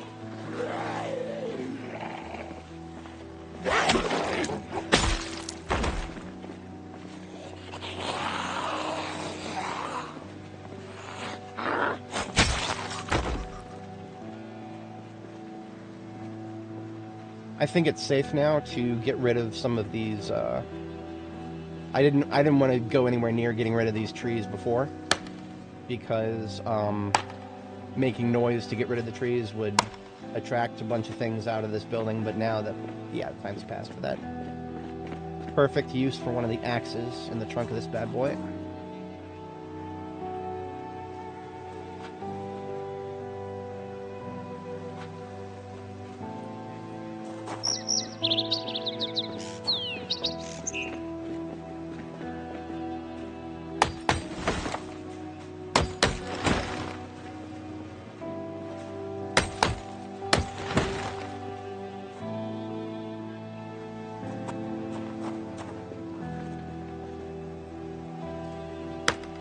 Now, if I wanted to, I could start burying corpses here. I'm not this corner. There's too many. This corner, honestly, this corner is far enough out of the way that it's not bothering me. There's no bad stench if I'm in front of the base area. That's why we do this. That's why we make the corpse management used to be just pick up the corpses and put them somewhere else. That was build 41. This is build 42. Moving corpses takes a lot of time and a lot of exertion. And we got better things to do. So we make the corpses go where we want them to go, while they're still moving around. And then we kill them where they won't be a problem.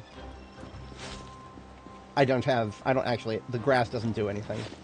It just looks ugly, so I'm getting it out of the way. There's not that much. Now, grass actually does slow your vehicles a little bit.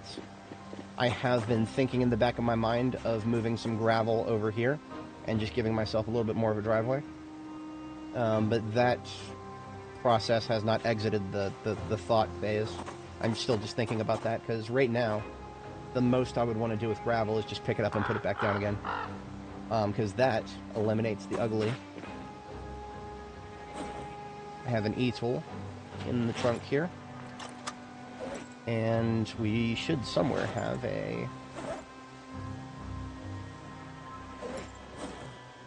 Somewhere.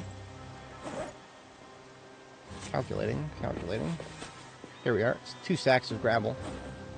So we can just straight up dump these 2 sacks of gravel and start an extended driveway here. Each sack is going to be 4 tiles, so yeah, let's just do 4x4x4. Now the seams, ugly, doesn't automatically update. You can fix this yourself, just pick it up and put it back down again.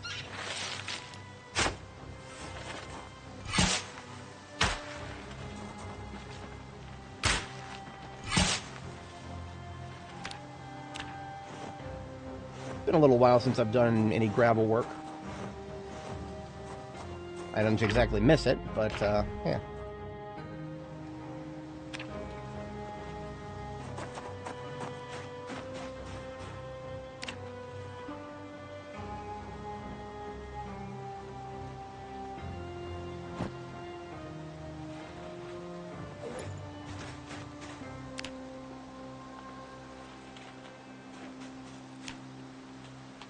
Do I need to clean up all of the twigs and branches? No.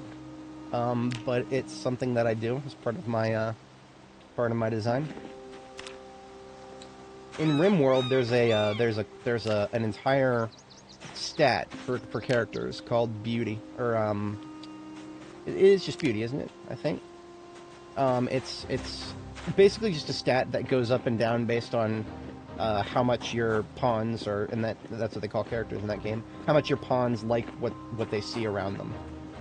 So if your pawns are spending a lot of time around a bunch of corpses and they whatchamacallit, and they don't like the stuff that they have to look at every day, their happiness is going to go down and they're going to hate life. And just like in this game, when your characters hate life, bad things kind of happen. They do things less efficiently. So you want to make them happy. You want to improve their mood. Give them pretty things to look at. I don't know if Zomboid will ever do the same thing, but if it does, then my habits of cleaning things up and making my bases pretty will only help me in the future.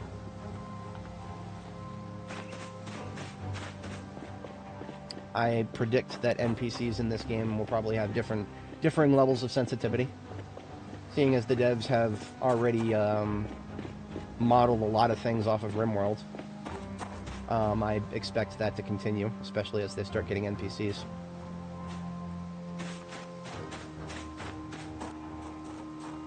I don't have a plan for these logs immediately, but I will always find something to use logs for. That will never be a problem for me.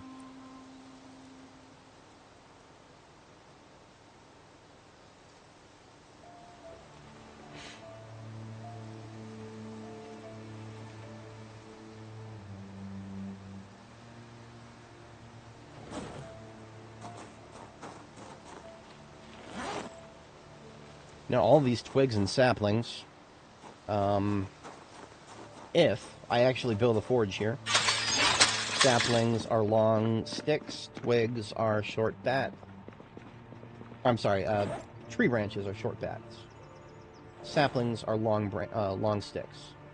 If you want a large handle for something like an axe, that is just a plank, so that's logs. So that means just leaving a stash of tree branches near the crafting area is never going to hurt you. My general crafting area will probably be in this corner.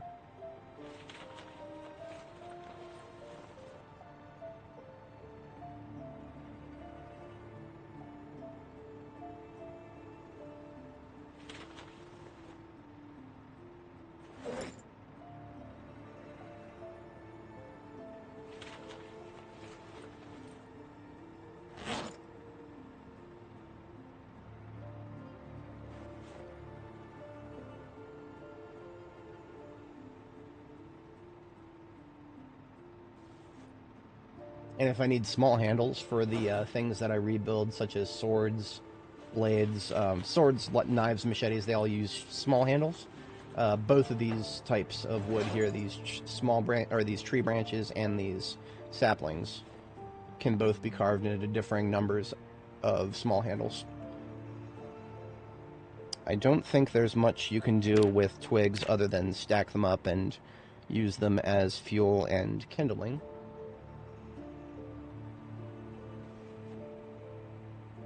So if we do get any sort of wood-fired stove in this area, it'll be somewhere close to this side of the base. Now that we have a crafting area established, that's a destination for all of the bomb-making kit that we're bringing with us.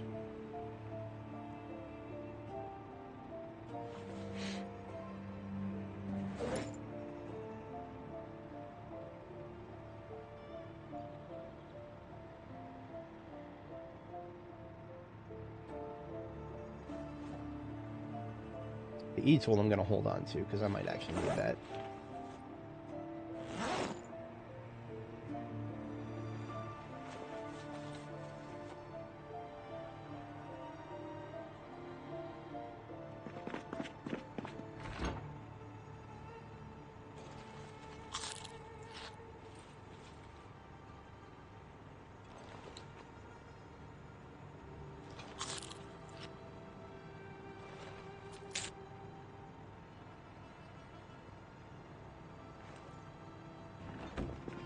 Now, we did get fatigued a little early. That is also okay. I'm not too upset about that. We're not doing too much fighting right now. We've gotten most of that out of the way. If any stragglers come along, we can handle them. Now, these shelves, I mentioned this last stream. These shelves are interesting. They have the same storage as a standard cabinet, which is way more than most shelves in this game. Most shelves in this game, if you're organized, you get 39 encumbrance out of them. These shelves, 65. Almost twice as much. And now, here's something I don't even know. If I put them back down, is that still true?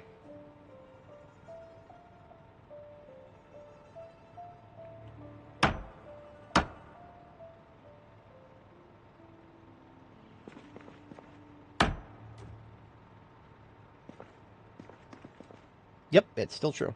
So these shelves still can store 65. So basically, right now, I can store almost as much on this tile, particularly, as if it had 3 crates on it. That's not a perfect comparison. Now, 3 crates on one tile would be 78, 78, 78, and then whatever you can put on the crate. You won't see what's on the crate, but you can just put it on top of it anyway. So that's 78 times 3 plus 50. Right now, we've got 65, 65, 50. So it's a lot more than you would normally get, but still nothing compared to crates. Looks a hell of a lot prettier than crates, though, doesn't it? Just big old stacks of crates on the wall versus aesthetically pleasing shelves that match color. You know what? We never actually cleaned the bathroom. I was probably going to sledgehammer those walls. I could probably get started. I probably should get started on that. Sledgehammering is something that I can do slightly more efficiently now that I've got level 1 long blunt. But I only need to do the floors if I'm going to sledge the walls. Which, of course, doing the floors also gets the walls. Oops. So we have actually eliminated all the bleach this time, not the water. Fascinating.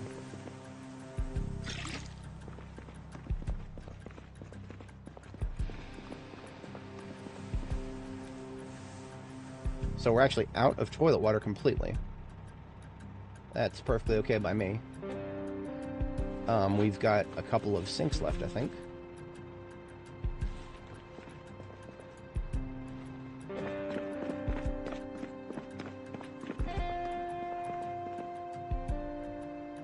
Yeah, there's a little bit of water left in this sink.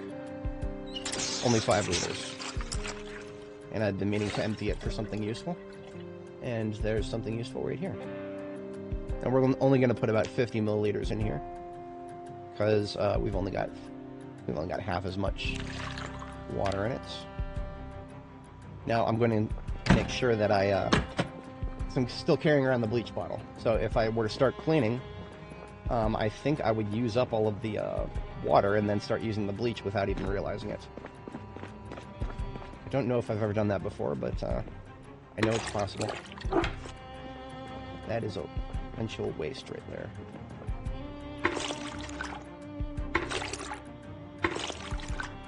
Beautiful. And I actually, see, I left the sledgehammer on the floor right there specifically because I was probably planning on getting rid of these walls. I could get rid of all of them at this point. There's no reason not to.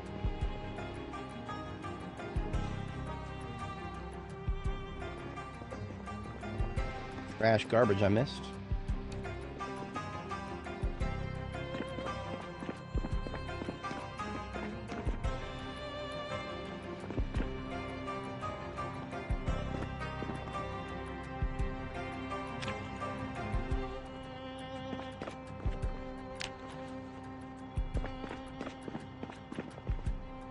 This container up here is just stuff that I've found locally that I don't have a spot for yet.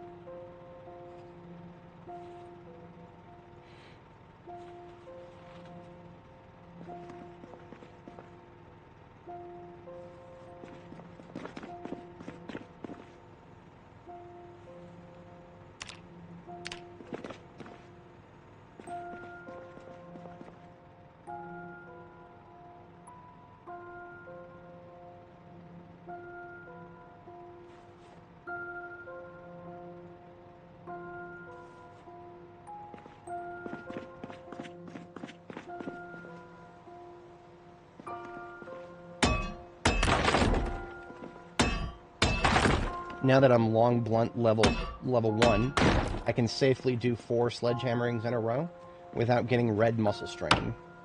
The threshold being important, I have yellow muscle strain right now, and if I do a 4th, I'll still be in the yellow. If you get into the red, your damage gets cut in half again. Right now, my damage is cut in half because I'm in the yellow. It gets cut in half again if you're in the red. That's the worst thing about muscle strain. Most players who have tried to do a weapon at very low levels will understand that already, unfortunately. That is a very... a lot of people are not enjoying that. I understand why it's there. That doesn't mean that I think it's a good system to be in the game right now, but... Oh yeah, so this door is technically a carpentry, even though it looks very metal to me. But no, it is a carpentry door.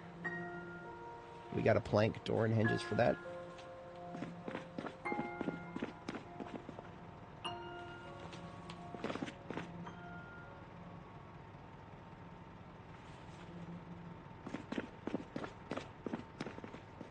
Yeah, honestly, this plank, I'll leave it here. But in the future, I could probably just carve that into a large handle and leave it there at the crafting station. I've been trying not to think too hard about this back room. It's actually got crates in it.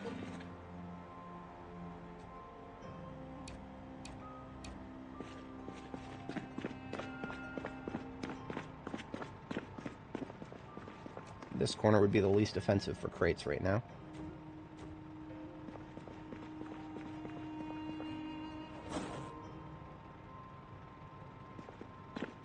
This battery outside needs to charge, so we're going to put down the charger.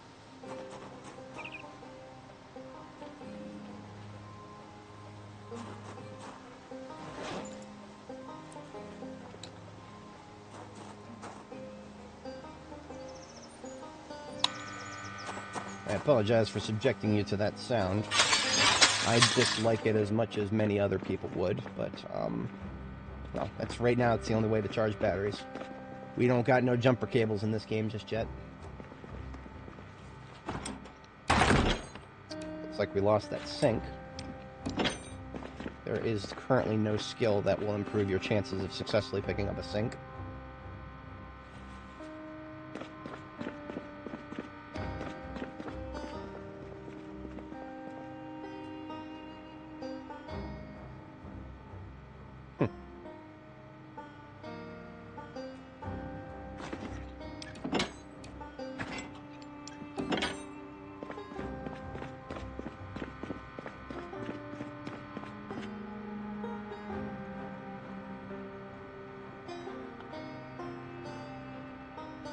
You know, now that we've actually got crates here, I'm going to transfer the contents of this shelf to the top crate in this stack. Right, top, yes.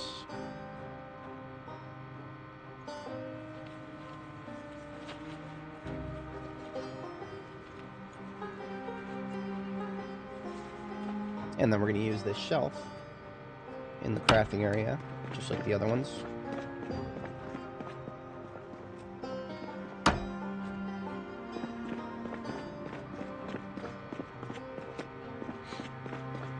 Muscle strain should be gone. Yeah, muscle strain's gone.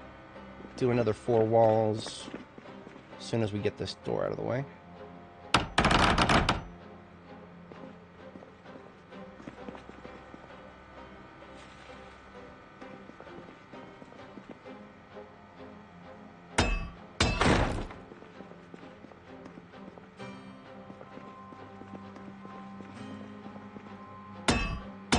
Now, I had a theory about light switches.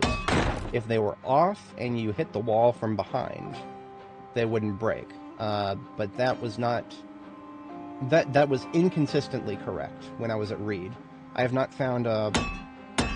Yeah, see, that one didn't get destroyed. But what I just said, coming at it from the opposite wall while the switch is off, that's not 100% accurate. It might actually depend on what direction the switch is facing. Everything I just described, if you're watching this video in the future, if you're one of the people who enjoys my streams in the future after they, you know, that will probably not be the case, possibly as soon as next build. I have a feeling that switches are just, you know, well, everything about the electrical systems in this game are just completely unfinished. So I expect everything about them to change someday. And when I say someday, that's a big someday for this game. Like I said, could be next build, could be 10 builds from now.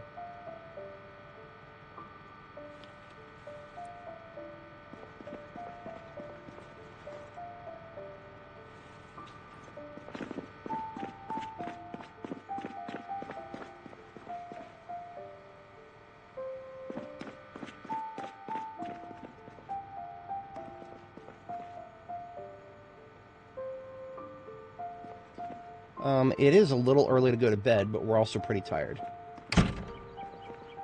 I'm going to do a perimeter sweep before going to bed. Because if a zombie wanders up while I'm sleeping... If a zombie wanders up while I'm sleeping, they may actually break through one of the barricades. I learned the hard way in this game that, if a window breaks, even right next to you while you're asleep, that is not enough to wake you up. A zombie can break a window right next to your bed and you will not wake up until the thing is fucking grabbing you. Found that out the very hard way. No, it's never cost us a life or anything, but it is, it could have. It could have.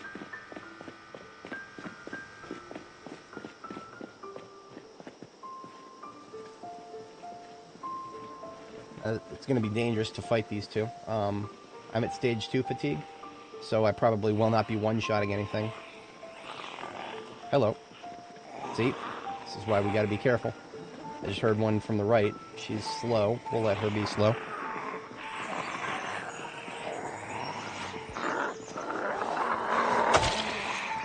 That was... Oh yeah, we didn't kill her. If you're tired and you don't have like a level 10 weapon skill you're working with, I think you actually have better chances if you push them down and then go for the ground hit. If you can swing it, of course. Because your chances to push an enemy down are less affected by fatigue than your damage being cut in half.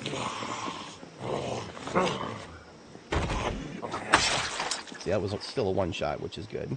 Because the damage, or the crit bonus from being on the floor, compensating for the damage loss from the fatigue. If there were any more than just 2 or 3, I just would have drank a bit of coffee. I still have one I haven't drank yet, but, no, we're good. If there's nothing within the line of sight when I go to sleep, that's enough for me for now.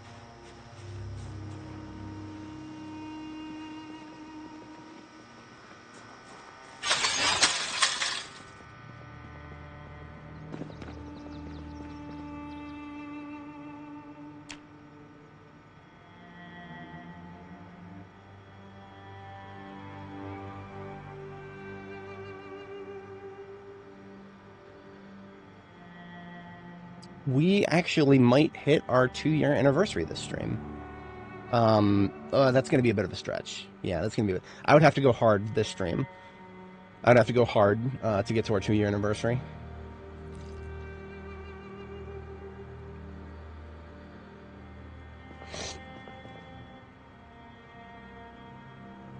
In fact, it would probably be better to save that for next stream. Now, as the months go by, we're actually just 5 days away. But in actuality, we are 6 plus 9. We're 15 days away. The reason being, the reason why it says survived for 1 year, 11 months, 25 days, despite the fact that the current date is June 6th. Or, I'm sorry, 6/24, June 24th. That's because the counter, where it says survived for, the counter does not include months with 31 days. So the fact that we are now 2 years in, that's actually created an offset of almost 15 days now. So the character tab will say that we've survived for 2 years before we actually get to the real 2-year anniversary of the apocalypse, which is July 9th. And that will be July 9th, 1995 for us. There's a part of me that wants to go get one of those UI mods that'll show you the year on the digital watches. That'd be cool. A lot of folks wouldn't have that be very relevant to them, because a lot of folks, not even because they can't survive, but a lot of folks would reasonably lose interest after a year, even if they can survive. You've got to have lots and lots of plans to keep yourself interested in a game, especially now that the default day length is 90 minutes. They've basically increased the amount of time to get to your anniversaries by 1.5 times. Increased it by 50%. We need to sledge some walls. What am I doing out here?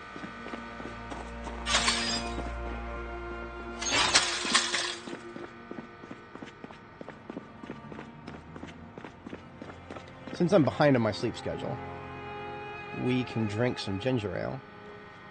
I'll have a little bit of caffeine in it.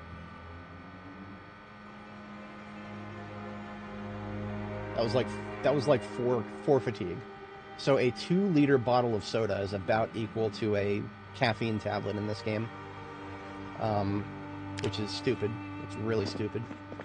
I would say that should be multiplied times 4, in my humble opinion, just based off of personal experience and just looking at the numbers. You know, the amount of caffeine in soda. Realistically speaking, one caffeine tablet should be equal to a cup of coffee. But in this game, 1 cup of coffee is equal to 6 caffeine tablets. Yeah. I'm saying this as somebody who used to work at a coffee shop and has since gotten so lazy that he actually no longer drinks coffee and just takes caffeine tablets every day. So I'm speaking, and this is one situation where I'm speaking from real-life authority. A caffeine tablet should be equal to a cup of coffee in this game. But we can't have... That's realism that would benefit us, and therefore we can't have that. Yeah, we saved the switch, but it's hardly worth it. The floor lights for the bathrooms are, like, almost negligible. That was 2 sledgings, so we can remove 2 walls from the back room here. Now, if I was going to do, like, a bedroom design, this would not be a bad candidate. For a base this size, I would sooner put something like a bedroom on the 2nd floor. Even with Reed base, for example, I eventually just put the bedroom on the 2nd floor, and that's because, you know, the more driving space on the 1st floor, the nicer I have it. I like driving space in my bases these days. So we've got 2 more sledgings that'll do that and that. And then we can put down the hammer for a minute. And we can start thinking about cleaning up the back room now. The floor here is gravel. And it's not the kind of gravel you can pick up. It's basically just a useless floor. 2, 3, 4, 5, 6, 7, 8, 9, 10, 11, 12. Whatever we want to replace the floor with in here, it needs to be replaced with 12.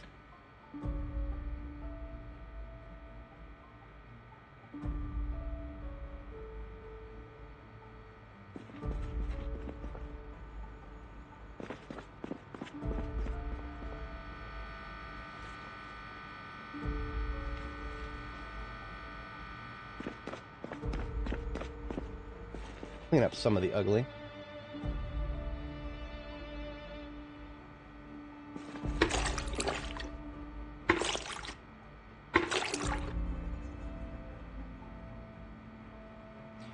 Now, to be entirely honest, I might not actually be able to get rid of the ugly grayness of the wall behind me here. That the wall behind me may be permanently cursed. Cursed to remain ugly gray forever, because I don't know if you are actually able to paint walls that were not built and plastered by the player themselves. I've never tried. I would if I could, to be honest.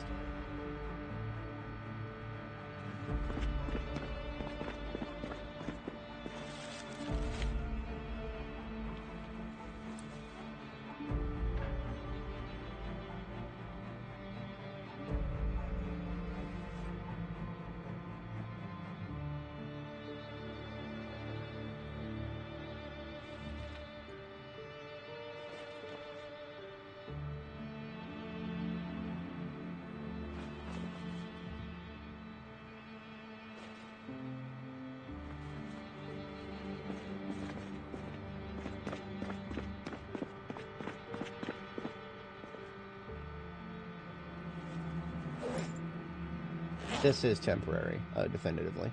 These arcade machines will have a home at some point.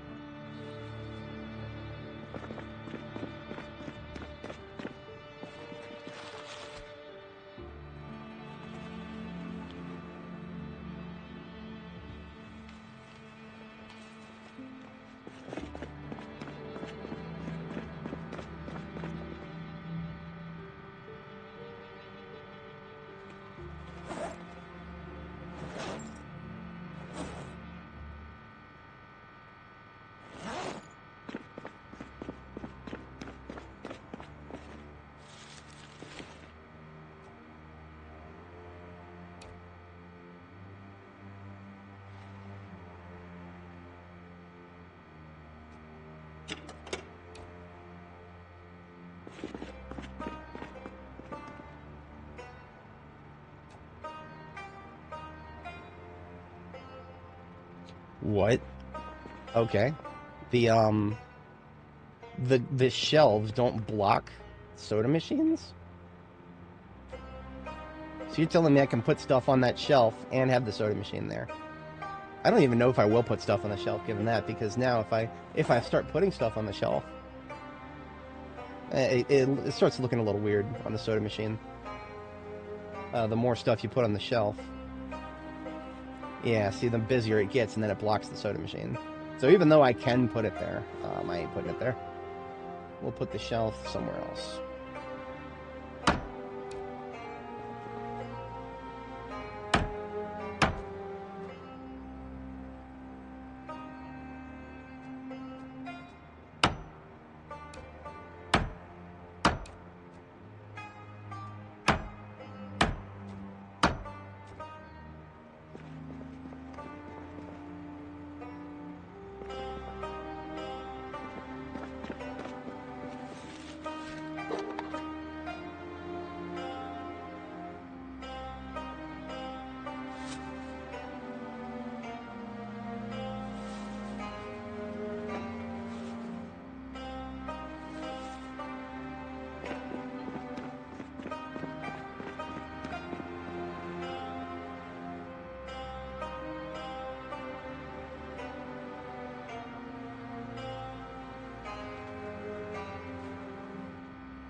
We've still got plenty of fresh water in this sink. Now we do also have a bunch of fresh water in these gas cans here.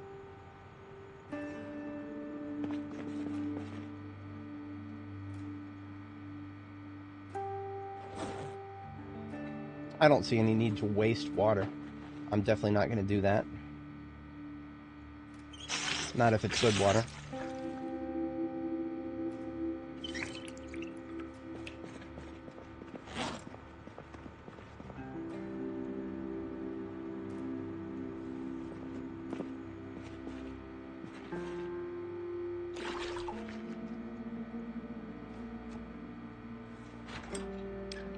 Hey, that sink didn't break. The other ones did.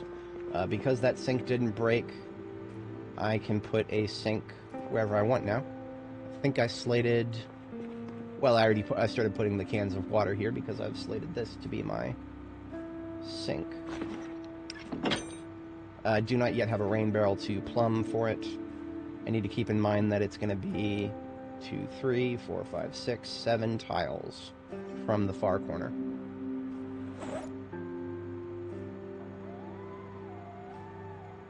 I'm going to sledgehammer 4 more walls and then hit the sack.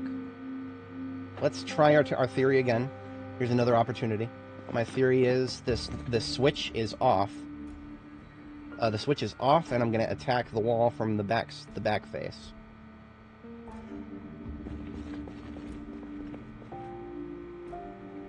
Ah, you know what? Okay, I have a theory. I have another theory. If this doesn't work, if the switch goes away, I may know why. The switch went away. I think that happened while it didn't happen over here. I think that's because we were able to target the wall without having to accidentally target the switch first. If that doesn't make sense, good. It shouldn't, because that's silly. But, yeah. Nobody ever accused the current situation of being consistent.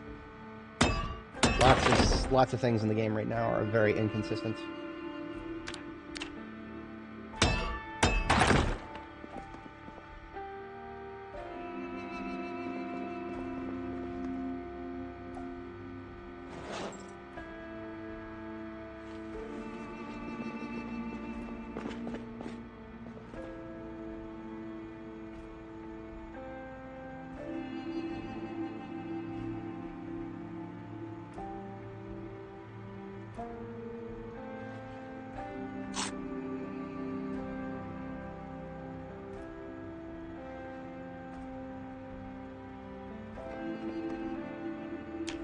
Now, we're going to sleep now. This is on time for us, but we may be a little bit stacked on fatigue. Yeah, my fatigue took a while to even start decaying. We may be above 30 fatigue after this sleep, just because we're a little bit weird with the sleep schedule right now. Yeah, we're at 32 fatigue at 7 a.m. That is a recipe for getting tired at like 1600 hours. Which tells me if we have some caffeine tablets in the area. We're just going to eat a few of those. It's not quite worth coffee yet, because we don't have coffee-making infrastructure up. Do I have caffeine tablets in? I don't usually carry around caffeine tablets now that I have coffee. Yeah, that's okay. That is okay. I will drink half of this coffee, so that I still have some left over for a silly, unpredictable situation. But now, 20 fatigue at 7:30 a.m. Perfectly fine. Perfectly fine. No worries there. I'm gonna take this tarp upstairs, and we're gonna saw both of these logs. We're gonna make ourselves a rain barrel.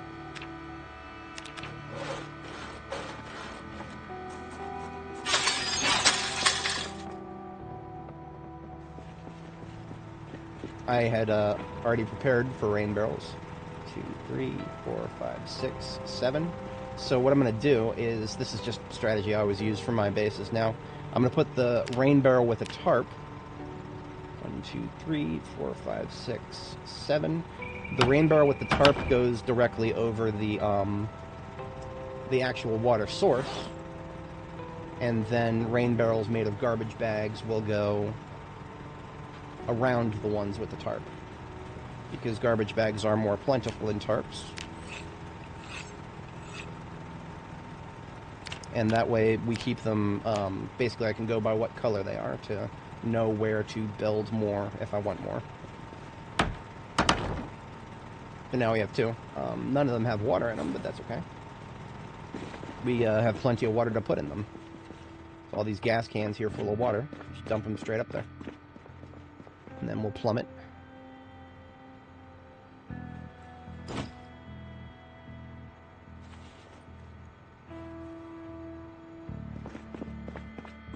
To plumb it, we need a pipe wrench.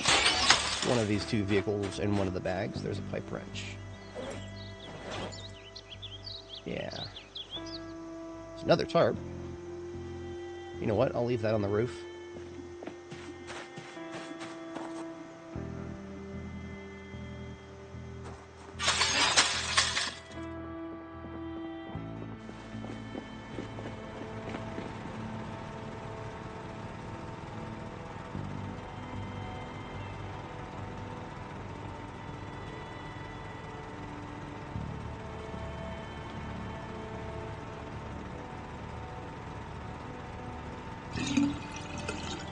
Interesting that it does not search your backpacks.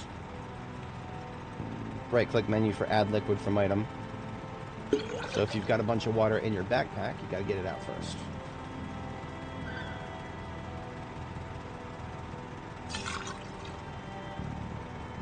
probably had that filed away in my brain meat for a while now. But I don't think I've even mentioned that on stream before. So if you guys, if anybody watching is tired of hearing me repeat myself, hey, there's something new for once. I like to spit knowledge every once in a while. And I've got some audience members who have heard me say everything multiple times already. But then I've got folks who are watching for the first time. YouTube is not bad about recommending my streams these days. Got about 11 concurrents right now. Welcome, everybody. I do not, unfortunately, have any data about where my current viewers came from, whether they are watching because they're subscribers or because YouTube recommended. I have absolutely no data in real time. I can only find out afterwards. Analytics are not very good about real-time monitoring, sadly.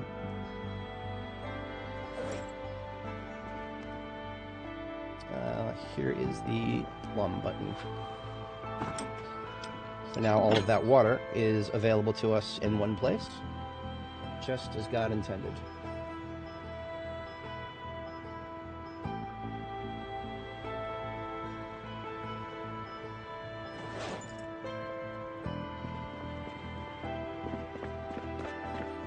We are missing a stove.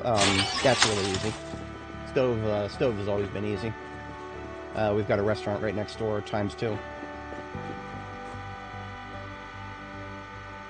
Now this battery is actually a very high condition one, so now that it's charged to 100%, it's going to go in this D6 back here. It might not look like much, but this D6 is going to be... right now, this is the best D6 we have. Now why would that be if its overall condition was less than 9%? Just a moment before I put that in there. Engine quality, 100. Despite the fact that the engine condition is only 6%, this thing will actually start 99.9% of the time.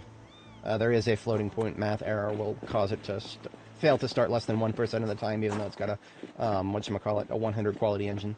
Basically, engine quality does not actually show up on the on the rest. Like, for example, this D6 right here, it's got a light bar. I would take this D6 over the other one in a heartbeat if it wasn't for the fact this thing's got an engine quality of 79. So it has a 21% chance to fail to start. To see engine quality, you click on the engine and then look at the top there. It is completely separate from engine condition. Engine condition is the number, 54%. I can fix that easily with some parts. Engine quality is immutable. It does not matter what the state of the vehicle is when you find it. Engine quality is immutable and will not go up or down. You could wreck the thing a billion times over, just repair it, and engine quality would be the same. This ambulance, for example, when we found it, this ambulance was just as wrecked as that D6 currently is. But we repaired everything that we can repair, up to and including the light bar, which is actually really hard to repair, because you can only repair a light bar with another light bar, and you only find those in, like, police departments and fire departments. The glove box and heater are not possible to be repaired, but I haven't noticed any problems with keeping the temperature fixed up.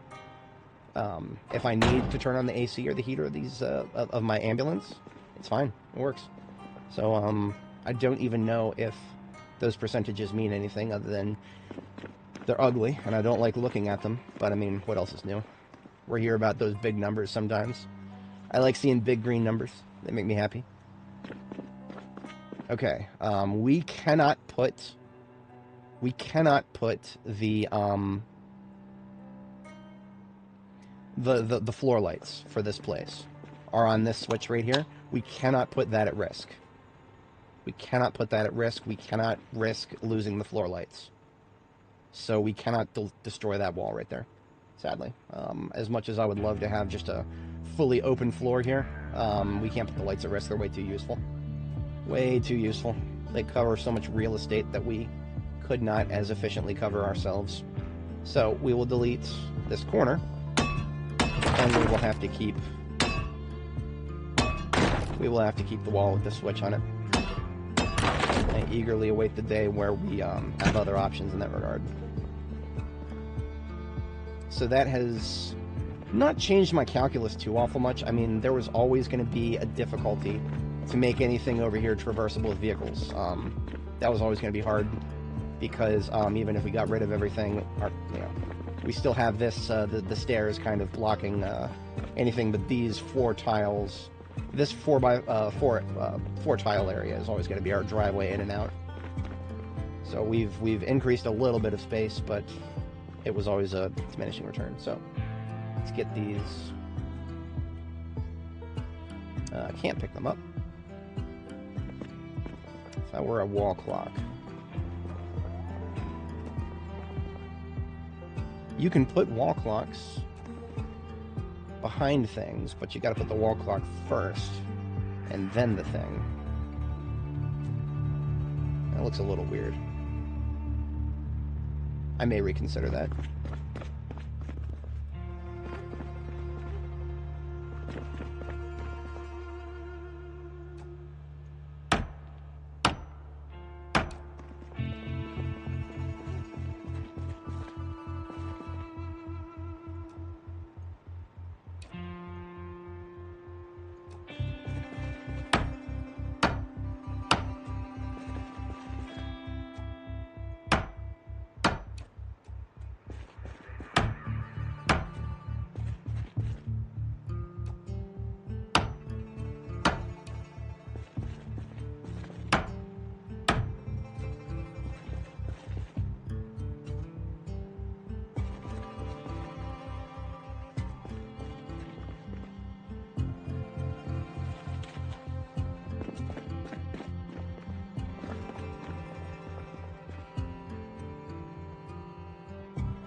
I put the shoes down because I have learned the value of making sure that every base that you are at has some shoes. Just 1 pair of shoes, that's all it needs. And that's just if you, it is possible for your military boots if you find a good pair, and then stop thinking about shoes for a very long time, as I have. It is possible that every once in a while you will get a hole in your military boots, and suddenly you'll be like, wait a minute, now I need shoes. So otherwise, if I walk around with a hole in my boots, my foot could get injured. And that's no good. An injured foot is reduced movement speed rather significantly. Even if it's just a light scratch, your character starts hobbling, and movement is life in this game. So I don't fuck with losing my footwear anymore. Nope. Every base that I build that is significant in any way, I'll have a spare pair of shoes somewhere.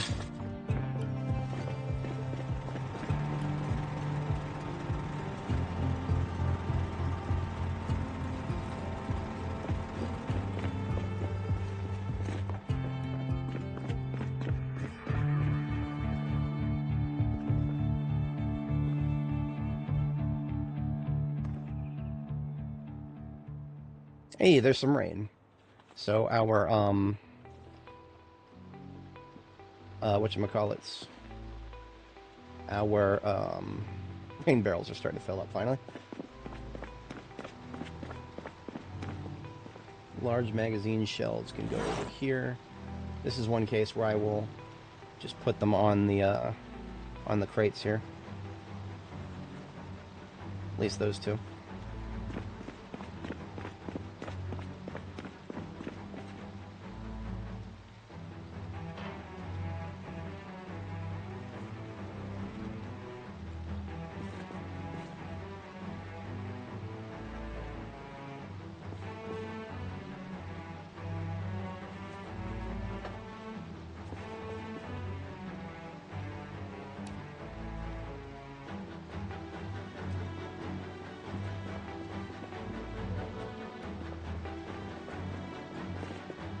And that doesn't look right.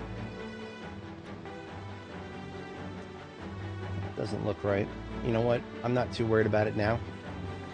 How about, actually, it still doesn't look perfect, but it wouldn't be bad in the corner here.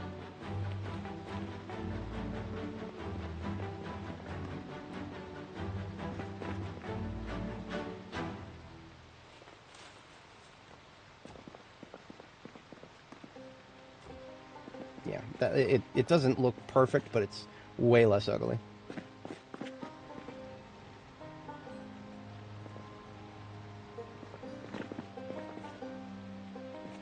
The medical bed doesn't need to move much. I'm just going to put it around the corner there. Since we can't get rid of the wall.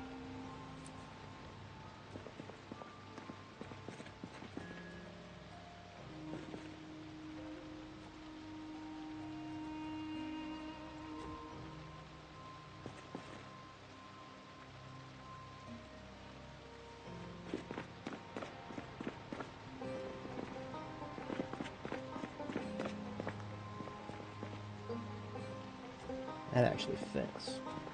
This poster doesn't. Move the poster somewhere else.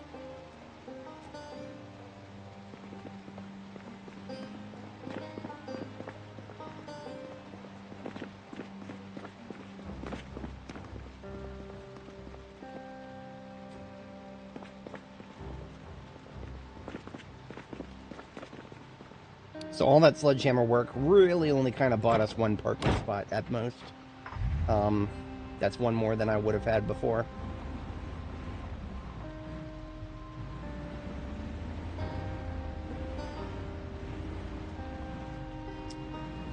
When faced with the decision of whether to back in or pull in, I think we're pulling in. Because pulling in will give us access to the trunk. Violating my principle of park for a quick getaway, but this is our base. We don't need to necessarily park for a quick getaway in here. Last thing I need to care about right now is the stove, and then we can start thinking about some slightly more interesting things. I can't make any promises immediately.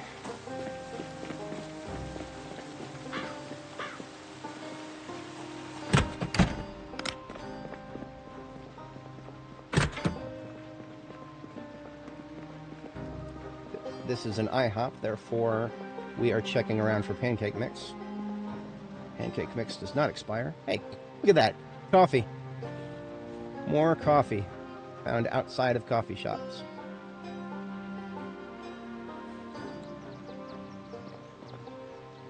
Pancake mix, brown sugar, veggie oil. Hell yeah.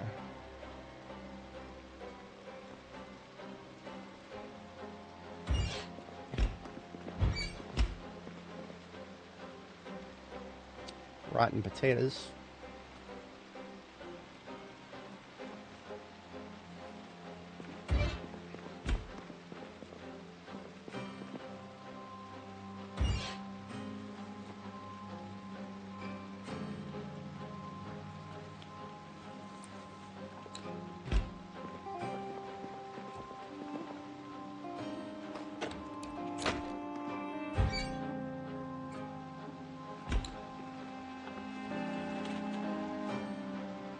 Still too heavy?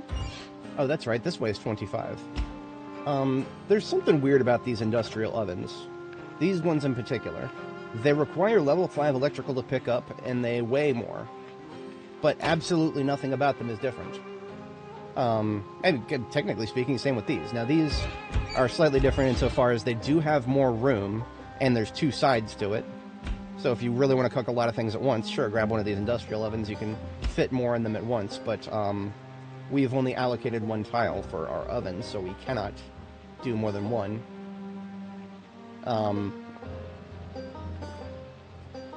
But when it comes to one-tile ovens, this one theoretically should be the best, because it takes the most electrical skill to pick up, and it weighs more, and yet for some reason it does not heat up faster, nor does it hold more, or anything like that. But, oh well. I only just realized that the seating in the IHOP here, it almost matches the aesthetic of the gas station. It's blue and light wood. The light wood is going to be a close match for the flooring tiles in here, but it's not going to be perfect, I don't think. I might try it.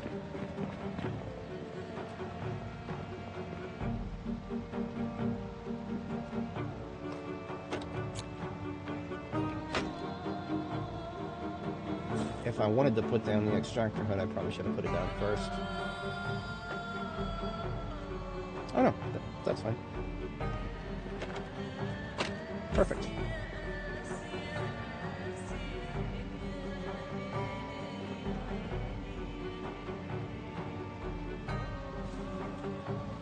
Are decorations necessary? No. But that's all plates are for right now.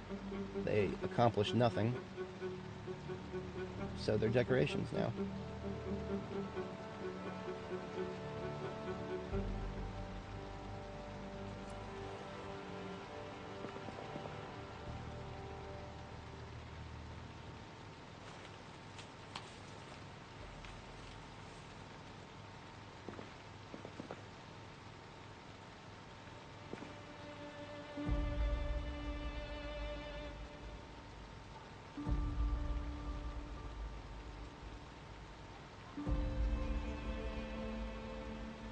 I'm putting everything except for coffee in here. I do want coffee to be in its own little spot somewhere.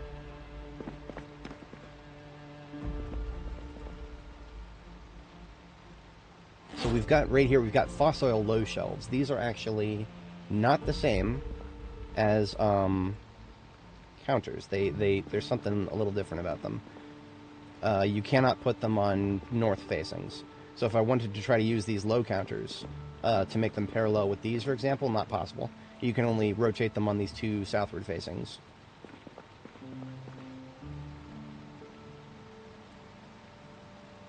But if I put it here and make this my home for the coffee machine, then I can put my coffee in there and anything else such as tea.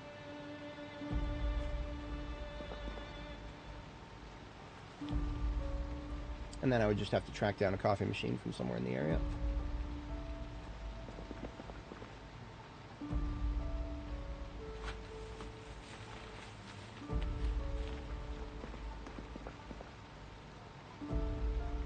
So even the fossil sign is being blocked from putting the clock down.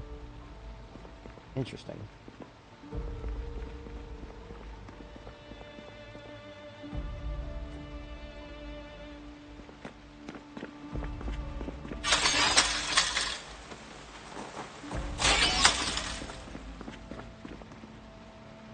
I don't think I actually have a coffee machine, unfortunately. Got a little bit of everything in these vehicles.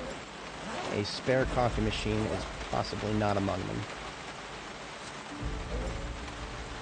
One would think that a place such as the pancake store over there that actually has coffee in it, one would think it would have a coffee machine. No, it doesn't.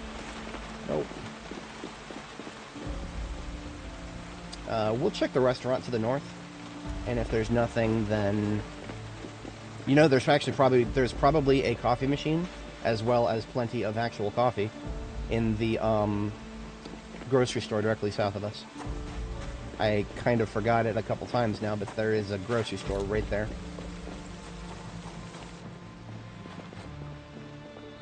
This is Jay's Chicken, but generally what we're finding in here is the same as the Pancake House, the IHOP.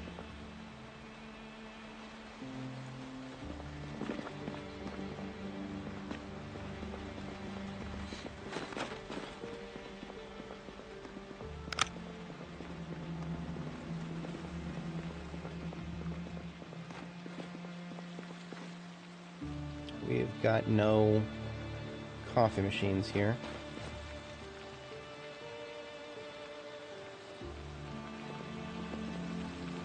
Remember back in B41 when we would have sacks of food? That's gone. That's never coming back. That was too easy. That was too easy. We're not allowed to have sacks of food. Who cares if it's realistic? It makes the game easier, and that's not allowed. The game must be tedious and annoying, and the people on Reddit who want things to be tedious and annoying must always be listened to. The people who are just here for chill, well, we've got to have sandbox settings, except there's no sandbox settings to add back sacks of food. They're just gone forever. I'm not the biggest fan of that, but water under the bridge now. We've got lots of other controversies to consider.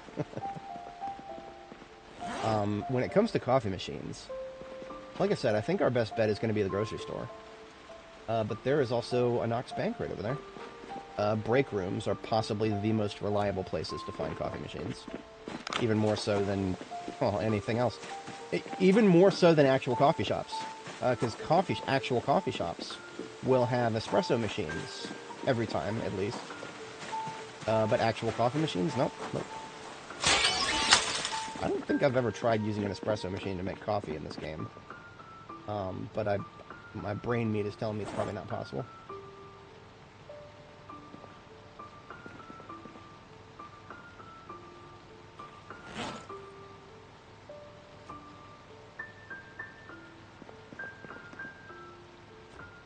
Now that's interesting. It layers in front of the wall item.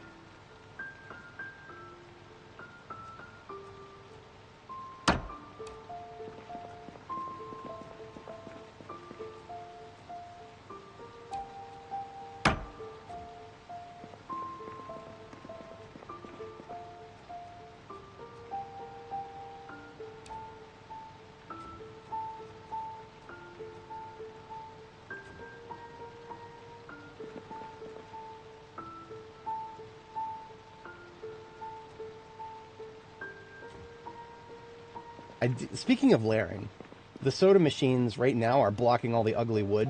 I want the wood to be there, but I don't want to see it too much, and that's actually really cool. I like that.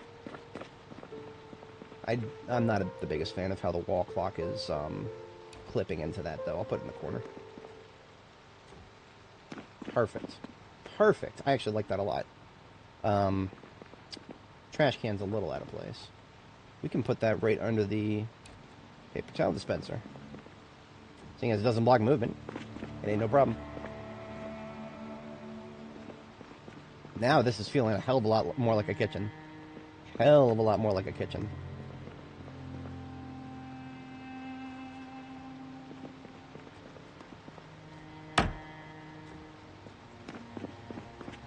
Oh yeah, look at that. That's pretty.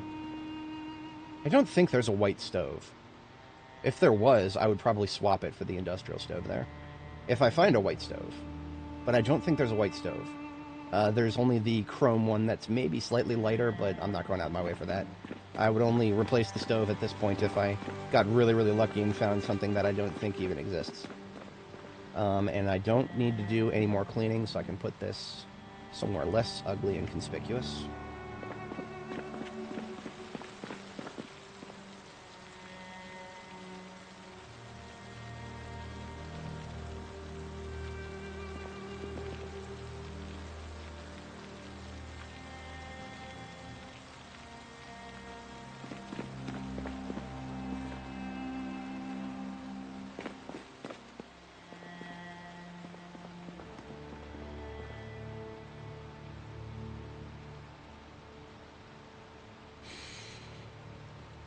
The only reason I'm thinking about a game room right now is because I've got arcade stuff that I would want to put somewhere to get it out of the way. But no, that's all right. I think we're good right now. There's something that I probably should have done while I was at Jericho that I didn't. I should have brought the leather, because I've got leather, and leather is the only really important thing that I would not be able to find out here that I would need to make a forge. Leather and tongs, I suppose. Those are the two most annoying things to source. Almost anything else to make a advanced forge and furnace, I could probably local source.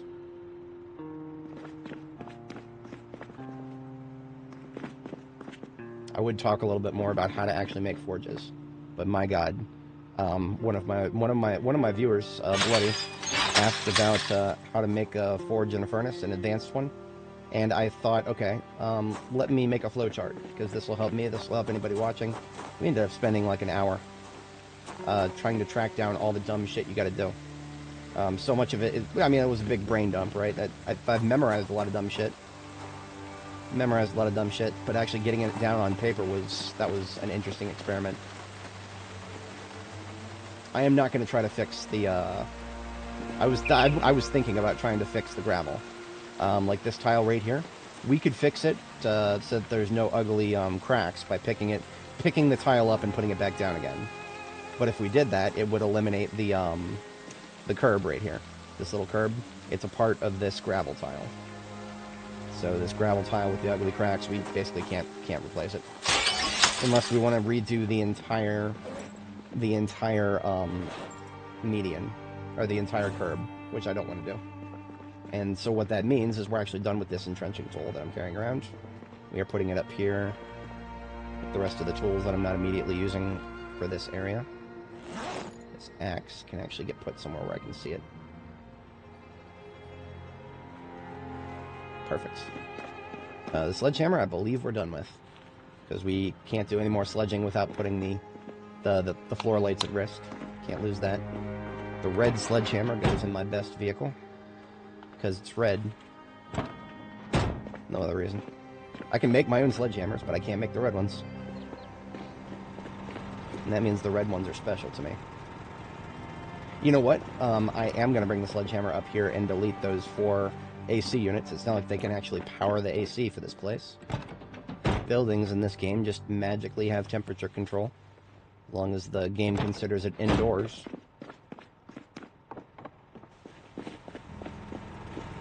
And the only reason I'm getting rid of these is because they block my line of sight.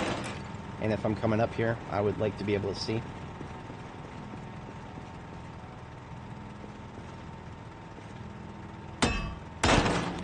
Looks like we have to delete multiple tiles to get rid of this. So that was 2 sledgings, 3, and... yeah, look at that, 4. Okay. I'll just leave it up here, and we'll do another 4 sledgings later. The line of sight blockage has been removed, though. So I can come up here and I can see if there's any... well, I can see... there we go, now the building goes away. I can see Pendulum Pete back there. He's still penduluming away. Yeah, in the bottom right-hand corner of the screen here. He's going back and forth between Pendulum Pete and Scintillating Simon. Maybe we'll call him Pentillating Peter. I don't know. Glitch Ragdolls. They're fun. They're also dangerous. And that one in particular, he's in the middle of the road. And because he's in the middle of the road, I could accidentally run into him. And in the past, when that has happened, that crashed the game. Running into a glitched ragdoll zombie.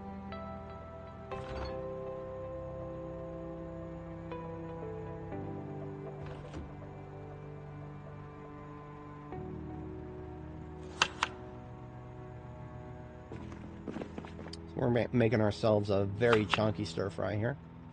We've got lard and veggie oil, and there is some foodstuffs out here that I've been meaning to bring inside.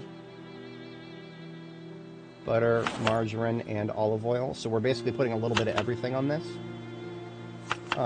That is going to be... that's going to be several thousand calories right here when we finish this stir fry. Despite the fact that it's pretty small in terms of hunger reduction. This is one situation where the hunger reduction is almost completely out of touch with the actual calorie count. Well, that actually happens a lot in this game. For better, or, in my opinion, very often for worse.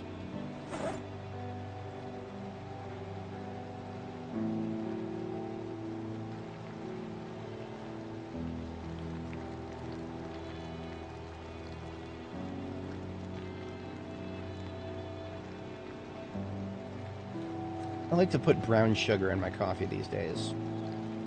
So, sugar cubes, sugar packets, brown sugar are all going to go in the coffee section over here. Along with the mint. Right now, mint, I think you can only use it in hot drinks, so tea or coffee.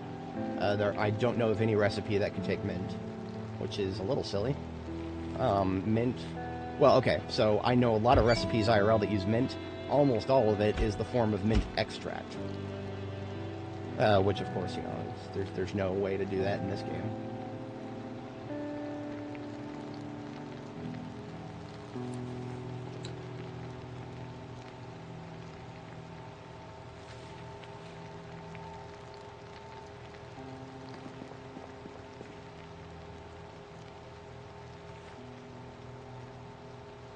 So everything else in this particular bag is actually supposed to... it never should have left Jericho. So this bag is actually an RTB bag already. So we'll just put that right there.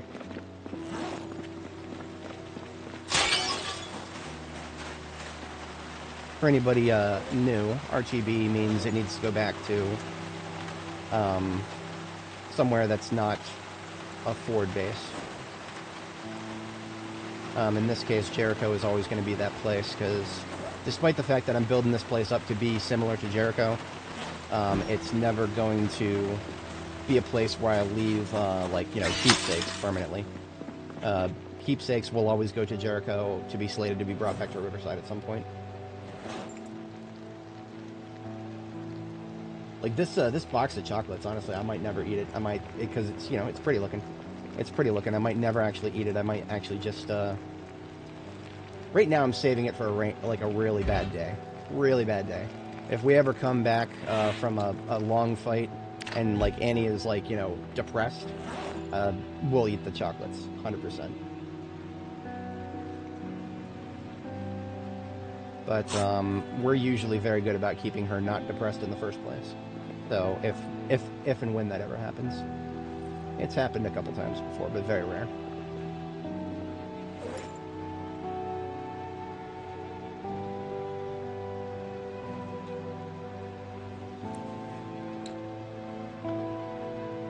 So we've got plenty of stuff for the coffee infrastructure, just need a machine.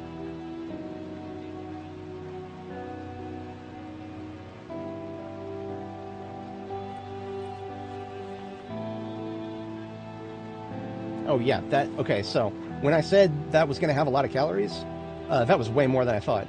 That was way more than I thought. We went to calorie cap. Calorie cap is 3,700 calories. And we were down to like 80 calories. So that stir fry, that one stir fry, because of all the stuff we added, had more than 3,700 calories in it. That's my prediction, like 37 on the dot or more. And the carbs are now over 400 along with lipids. So we are actually in 3 times weight gain rate. There's no feedback for that, like I said. It doesn't, like, give you 3 up arrows, it just gives you 2. But in the game code, the upward point, when you get 2 upward pointing arrows, it could either mean you're in rapid weight gain times 2 or rapid weight gain times 3. There's no way by default in the game's systems to see whether you are in 2 times or 3 times.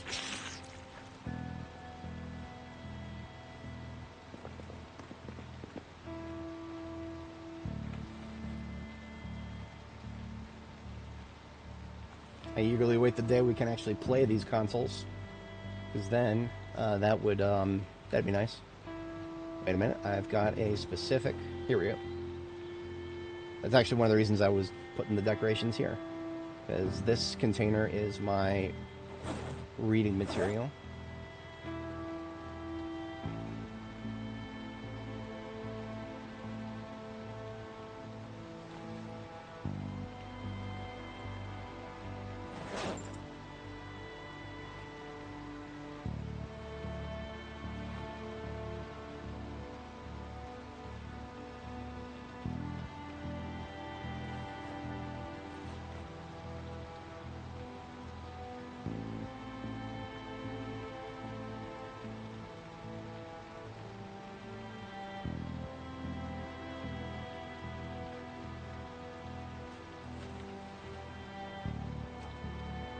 Damn, the hot dog machine will never look good on a one of those kinds of counters. You can basically put it on a back face, or you can't at all. So you know what we're gonna do? I have an idea.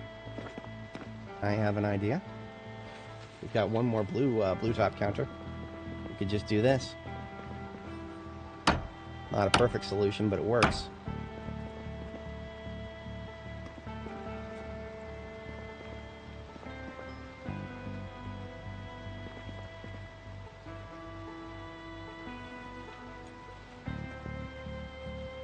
Now, store dispensers, I think you can rotate them, but it doesn't let you rotate them when you're placing them.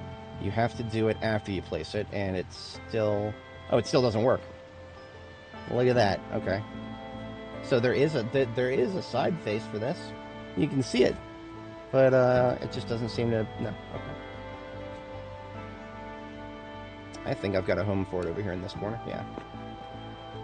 Perfect. Not perfect. See the way it layers in front of the shelves? Ugly. Very ugly. Good thing we can just put those shelves right here and it'll still work.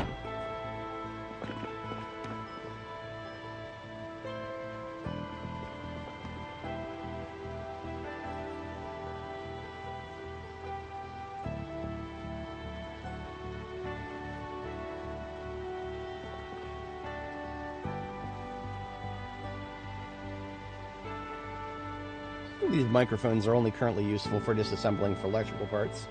I picture someday when NPCs are actually a thing. Microphones are...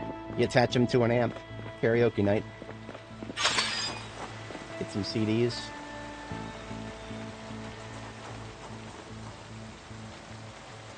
I'm almost 100% certain that this might have actually already been a thing in previous builds of the game, but in the future, if it isn't going to be immediately the case, NPCs will probably have stats that we have to pay attention to, just like our own, up to and including managing boredom.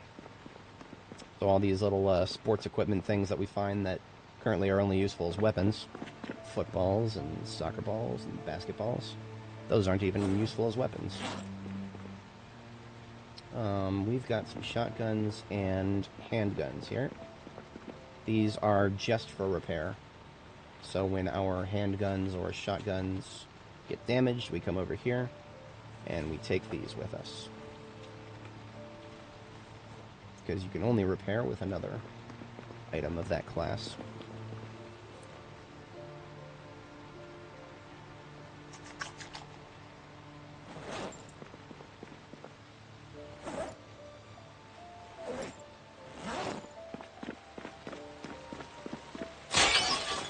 I think I feel comfortable pulling one of these vehicles inside. The question is which one. This one's got stuff, this one's got stuff.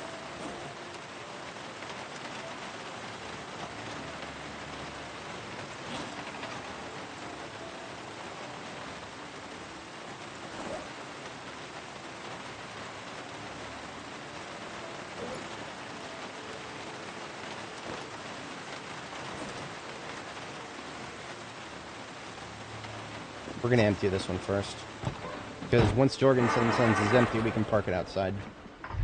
The other one, Charms Flowers, that's got stuff that I'm not going to immediately want to remove from it once we're inside with it, so that will actually be parked inside and stay there.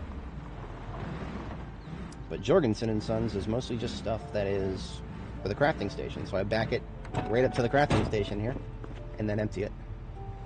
Less work overall. This bag right here, this duffel bag, is just full of a little bit of everything for the field of repair and whatnot. Only things that come out of it are the pots and the buckets. This M625 actually should be in my ambulance, because right now the ambulance, if there even is one in there anymore, I don't think there is. No. The M625 that I was using, the big iron for the longest time, that is basically broken. So this one is brand new. We are going to reload it, and then we're going to put it in here with the guns that we can start using at our leisure. That is what the alpha bag here is for. Perfect. Empty bucket goes outside for rainwater. Empty pot goes in cooking.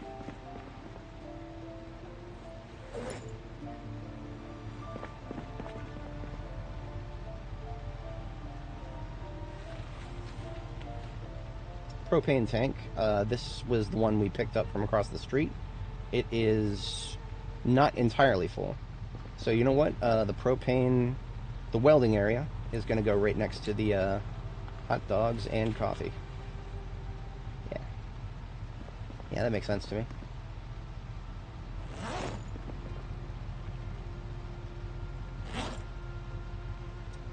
Just, oh, that's not inside the van. That's on the floor. Broken iron pipes, 20 of them. Those can go straight onto one of these shelves. This one right here looks good, because broken iron pipes are just for bomb making. There's nothing else you can do with them. So all 20 of these can just go right in here, and that's where I'll start putting the rest of my bomb making stuff. This is mostly miscellany. An M9 for repairs.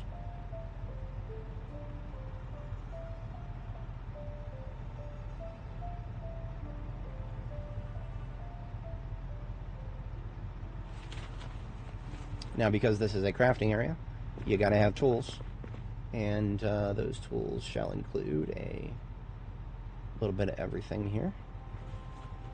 Hand drill, hacksaw,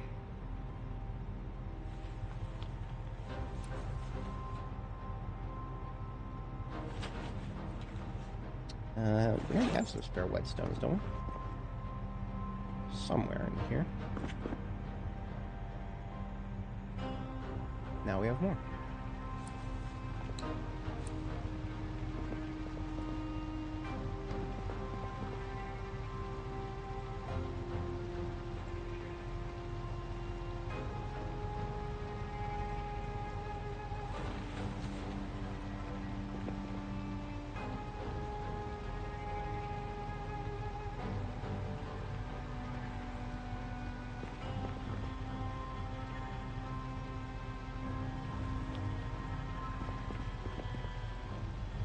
This replacement handy knife needs to be somewhere as conspicuous as humanly possible.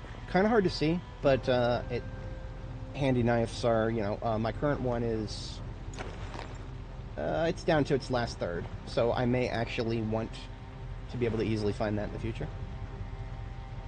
Spare hammers, of course, I can make them easily, but not without going across Louisville right now.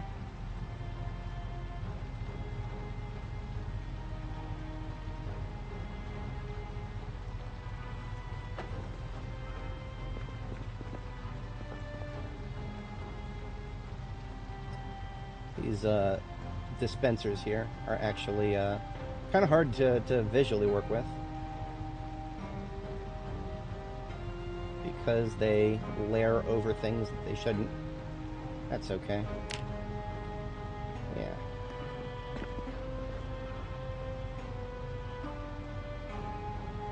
Most of the rest of this, yeah, this bag right here is TBA weps. These are just replacement weapons that are more than what I can fit in the ambulance. So everything in here is in perfect condition.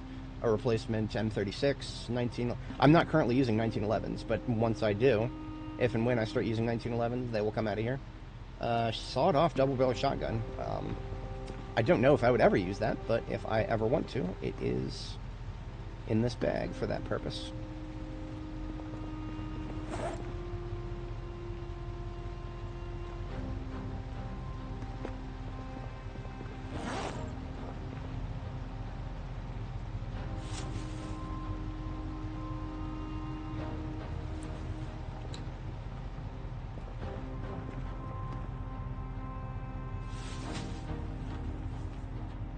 So now all that's left in Jorgensen and Sons are my two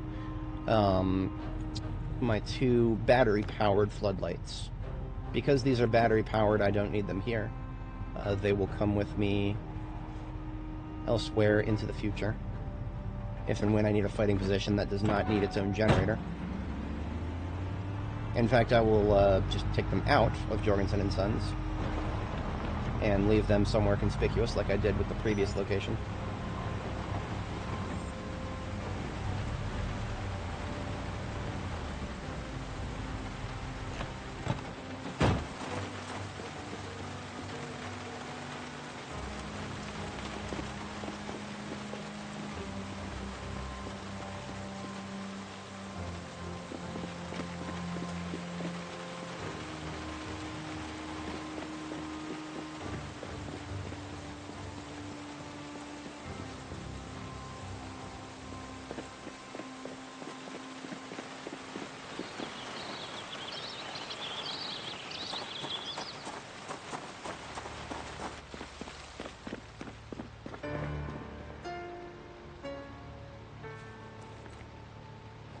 This place is already more organized than Reed. I just can't drive straight through it. That's okay for now. Perhaps someday. Charms Flowers here needs some vehicle work. So when I'm done with it, it does not get parked indoors. I actually need to park it somewhere where I know that I'm going to bring it to the garage. Most of what's in it is random stuff, like completely random stuff. All crafting related, though.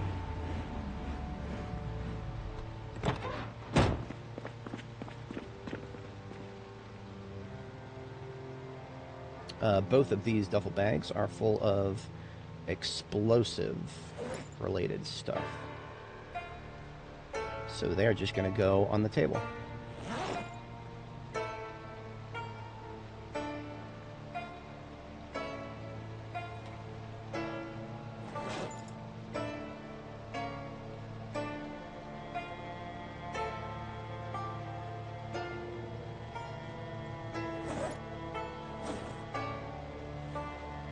Damn it, wrong one.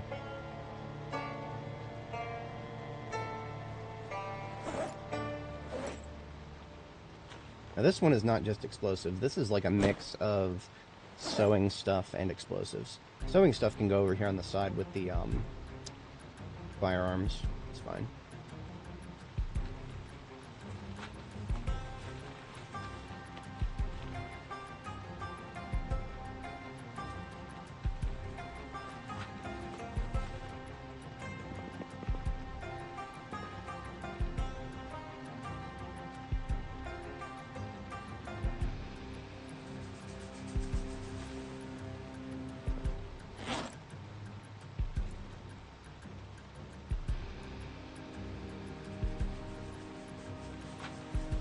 Big fan of organized chaos here.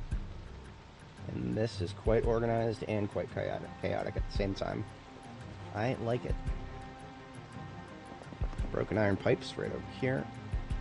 Or in the bottom, yeah. This hacksaw that I still have left is actually a spare. That means it's slated for RTB. We don't need more than one hacksaw laying around here, not if they're in perfect condition.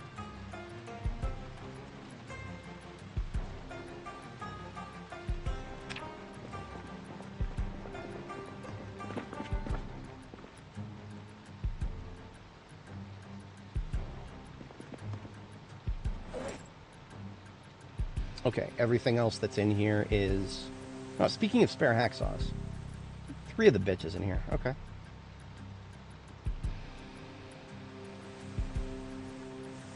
Okay. Yeah. Now the ball peen and the crowbar. Ball peen hammers, specifically ball peen hammers, can do 90% of what a claw hammer can do. There are a few metalworking recipes specifically that require either a ball peen hammer or something more specialized like a smithy hammer. Ball peen hammer, though, if you keep that in your kit for your metalworking stuff, ball peen hammer will serve a big purpose there. So I do. That's basically just, you know, that and the mason's trowel and the wooden trowel here. That's all stuff for the forge if I build one here. I am not 100% sold on that.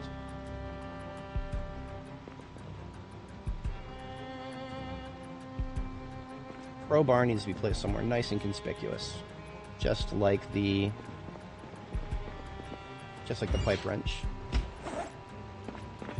Because crowbar is, for me, a tool. For other folks, it's a weapon, but for me, it's a tool.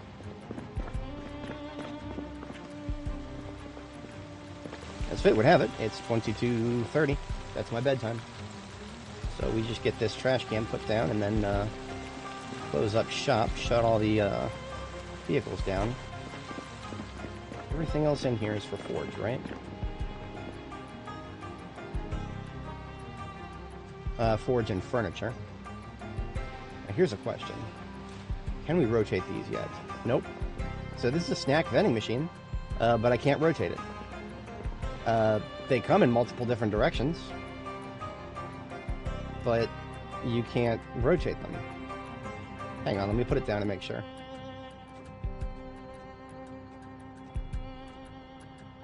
Wait a minute. Rotate. Yeah, nothing happens if we try to rotate this. So this snack machine, forever locked to be facing us in the ugly direction. So almost 100% useless to me. I'm just going to get it out of the van and put it over here in furniture storage.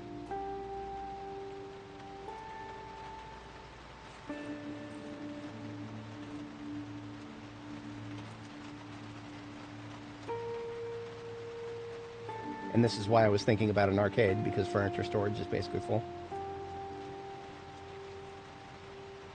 An arcade would help me get rid of superfluous furniture.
Okay, everything in here now is construction related that I may or may not use here.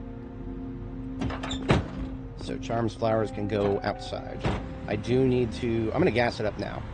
Well, no. I'm going to sleep first and then I'm going to gas it up. Oh, no. This is why I did not gas it up yet. I don't know if I need to replace the gas tank. So it goes over here in the garage area for now. If I do need to replace the gas tank, then I will empty it completely, replace it, and then fill it back up. If nothing else, I know Charms Flowers over there needs some new glass work and some new, an engine hit.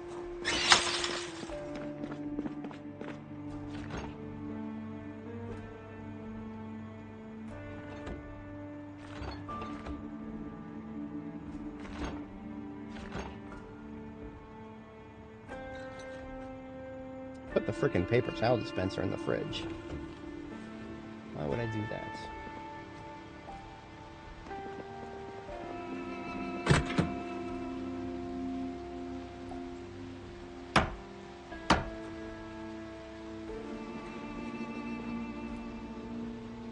Okay.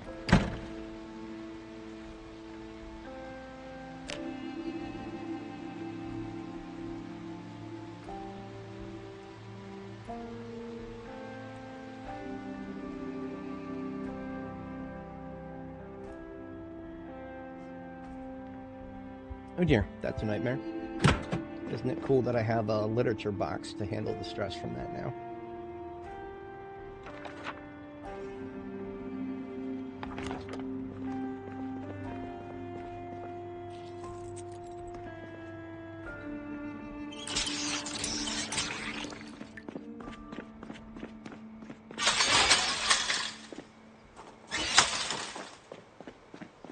Alright, next in the order of operations.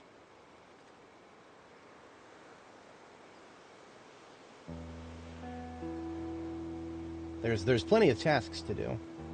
I'm just considering how to prioritize them. For anybody joining, welcome. Worth a quick recap. We are in northwest Louisville right now. We are in northwest Louisville, and I have got a new base that I've just established and is as up and running as it is mostly going to be. I don't think it's missing anything at this point. I'm going to give this a big fat B. This is basically Jericho on the other side of Louisville. It's a little far to be symmetrical, unfortunately. So we'll call this, this is a B with a green circle. The B's with, you know what? Jericho is supposed to be a B with a blue circle. Green B with blue circle is supposed to mean that it's got a forge.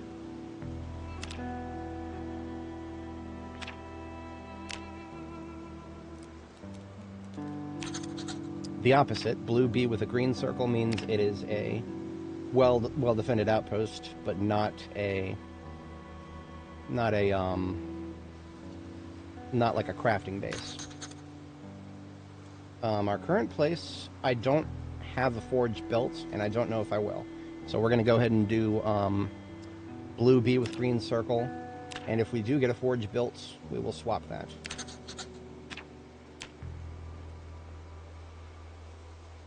I'm just using an O, slightly larger O, as a circle. Fine for me.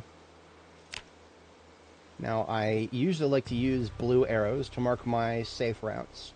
And what I mean by safe route is, generally, what that's supposed to mean, is that I get out and kill any respawns that I see when I can. The past couple times that I've driven, I have not had the ability to do so. So some of these blue arrow marked territories should be clear, but they're not. That's okay. And I actually don't have... I have not yet marked which one of these streets up here I want to be my secure one. As the crow flies, Louisville Expo to Jackson to Trotter here to Butcher. Mostly because this is a mess right here. The streets here, through traffic has got to be nightmarish for this particular corner of the city. Not as bad as 31. Not as bad as through traffic for the city itself. 31 West right here is the inlet to the city. And then that goes to South 1st Street, which is just as wide. But then South 1st Street just fucking ends, and it splits into Station Link Road and train station access, which are 1 lane on each side. This one's a 2. 3rd Street up here, also 1 lane. It's a little wider on the map, but it's still just a 1 lane. Yeah, through traffic is going to be a fucking nightmare right here. There's not even a light right here. Or maybe there's a light that I forgot about. But, yeah, 3rd Street probably takes most of the traffic. But if you want to get to North 1st Street, you've got to probably take 3rd and then Creek or Wolftone or Broadway, whatever the fuck. The way Louisville is designed in-game is terrible for traffic. Fucking terrible for traffic. Station Link Road right here, just city planning failure completely. This should be a double lane highway, and so should back rail. Station Road. So, you know, through traffic for South 1st Street and North 1st Street, there should be an equally high number of lanes of a road between them, but there's not, and there's nothing we can do about that. Okay, no. I could make my own roads, but no, we're not going to do that. No. I just can't say that there's nothing we can do about that, because there is something we can do about that. But anyway, this is what I do for marking roads, just arrows with 6 or so spaces between. Check the box from match perspective if you want to make a marking that actually goes well on the map with the existing streets. Embiggen these a little bit, and then maybe reduce a couple spaces. 2, 1, 2. Yeah, Louisville Expo Street it's a question mark. Yeah, I know, right? City planning. You know, I'm already doing colony planning. It's only a few steps there from city planning. For anybody joining, welcome. Just a quick recap on how I play the game. I consider Project Zomboid, broadly speaking, I consider it to be a colony simulator with no colonists yet. Because they're balancing Build 42's crafting system that's, currently actively being updated. They're balancing it around NPCs and multiplayer, which are not in the game yet. So, I mean, when NPCs and multiplayer are in this game, it's gonna kind of be a colony simulator, because, the devs want you to get NPCs with skills, so that you don't have to grind all of the crafting skills yourself, like we have done on this stream, which is why we're a couple hundred out. We're like 600 hours in, something like that, and we still don't have all the skills. We've got everything that matters, but certain skills, yeah. This is tentative. Everything I'm marking right now is tentative. I need to get a gauge for how the respawns feel in this area before I commit to actually keeping these roads secure. If it starts feeling like Louisville Expo Center is getting more respawns than it should, I may completely divert everything you're seeing right now. But for now, this feels like a confident thing that I can do. As ugly as these back roads are, Expo to Jackson to Trotter to Butcher is probably my, we're just going to use regular arrows from this point on. This is a little faster. Okay. Perfect. So French Bread right now is just a outpost that is the only thing that I've got collected there that I don't want to move right now is vehicle parts. And I don't necessarily want to move that right now because there's access to a lot of other vehicles in the area that I can rip the parts off of and scavenge for parts. So really French Bread is actually kind of my garage right now for any vehicle repairs I want to do in the entire North Louisville sector. I do have a collection of parts all the way back here at Jericho. So for South Louisville, Jericho; for North Louisville, French Bread. To be honest, we're close enough to Grand Ohio right here that I probably could just, this place is probably just as valid. This place is probably just as valid as French Bread for a garage. So that is probably on my to-do list, long-term to-do list. I'm not doing this anytime soon. Long-term to-do list, I will move the garage from French Bread to here. Especially when I get closer to the mothball phase. When I start wrapping up what I'm trying to accomplish on this side of town, I'm going to consolidate things away from my field bases. My field bases will just have, the bare minimum. A little bit of non-perishable food and the infrastructure to do like offline or to unpowered cooking and whatnot.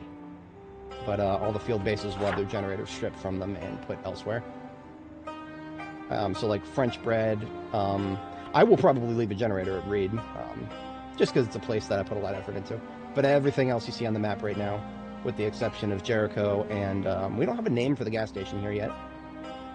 We don't have a name for the gas station. I'm still thinking about that. All my other gas station bases never really got a good solid name. I just used phonetic alphabet for half of them. One of them was, yeah, we've got Gulf was the first gas station I took in southwest. And then Lima is the gas station near Jericho. Actually, Jericho is, okay, it's just a substitute for the, Jericho is just a substitute for the phonetic alphabet. And that's partially because, despite the fact that my client for my day job actually uses the phonetic alphabet sometimes, I still don't remember certain parts of the phonetic alphabet. The J, no, it's fuck, what is it? Kilo, kilo. I know kilo. I know India.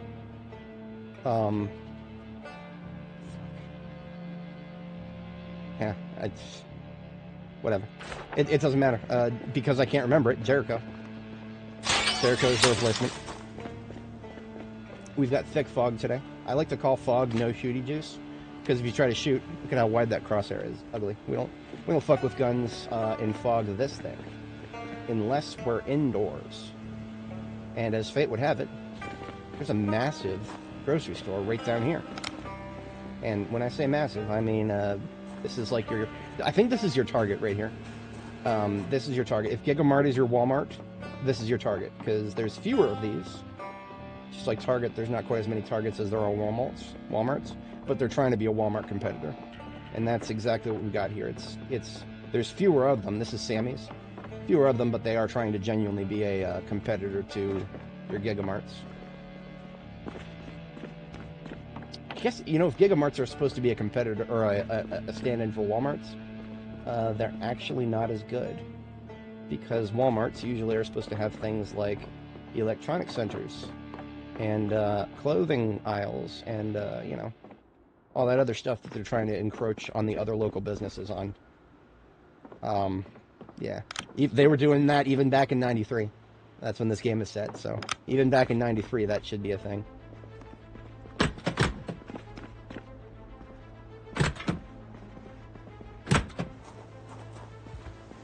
Hello. Jesus, she was not making any noise. Violent but deadly bitch right there.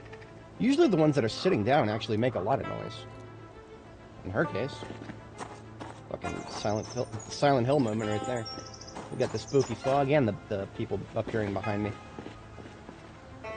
We're also getting chugs. It may be slightly hard to notice. We're getting like every couple seconds the game is like freezing on me. That's just a general sign of instability. Has happened to me many times in the most recent build. There's a memory leak somewhere. I don't know where. I don't think it's any of the mods that I use. I have two extremely simple mods running right now. One of them is a texture recolor. It literally just replaces the texture for the puke green backpacks with a beautiful tactical black, so that we don't have to wear that clashing puke green shit. And then the stat bar. All this does is read values and display them on screen. But I don't think either of those are contributing to a memory leak. It hasn't been for rest of build 42 so far. And I got to bring that up because if you ever try to report something to the devs that is, you know, ambiguous, the game's slowing down because of a memory leak or something like that, performance issues, they will always ask you, are you sure it's not mods? Have you turned off your mods? Reasonable assertion, because, you know, a lot of people will be trying to play this game with 100 mods, and that's gonna, it's already unstable. It's like building a favela encampment on sand. That's what B42 modding is right now. But yeah, with these chugs, it's actually dangerous to fight at all. Yeah, that was actually a fucking dangerous engagement because, fuck everything about this. We're going back to base, and we are gonna... Oh, all you gotta do is close and reopen the game. Whenever this happens. Just close and reopen the game.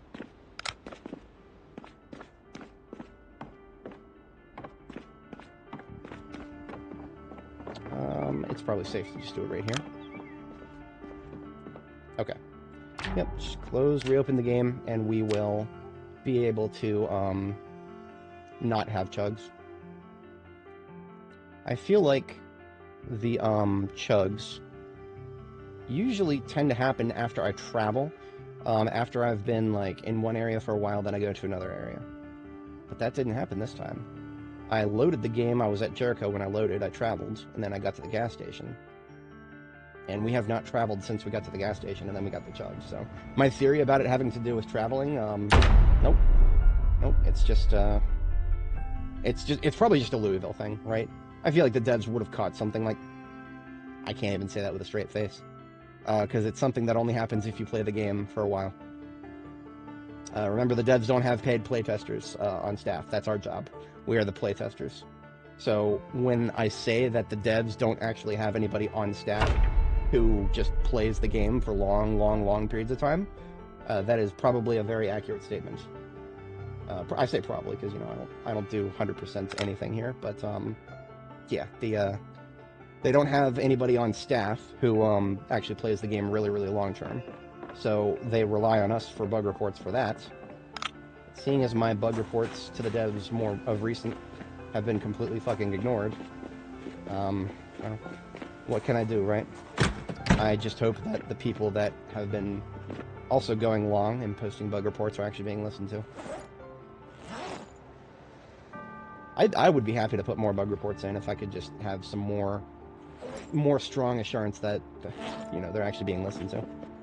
Just to, if anybody watching is new, I've bitched about this before, but I posted a bug report describing why tobacco is 100% impossible to grow on the default game settings. They have to change one number in the code. One number.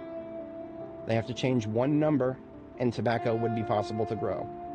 But right now, tobacco is 100% impossible to grow. Now, I have heard that the devs say, or I've heard somebody tell me, and I don't even know if this is true, I just heard somebody say, and I think it was in chat, that the devs are just kind of ignoring things about the growing seasons. Devs are just ignoring stuff about that because they know it needs work. But if that's the case, why have they not posted about that on the Steam forums? They've got a whole bunch of other guidance about putting in bug reports, but they don't have anything about don't worry about growing seasons, right? Just 5 seconds worth of sticky thread right there is all we need.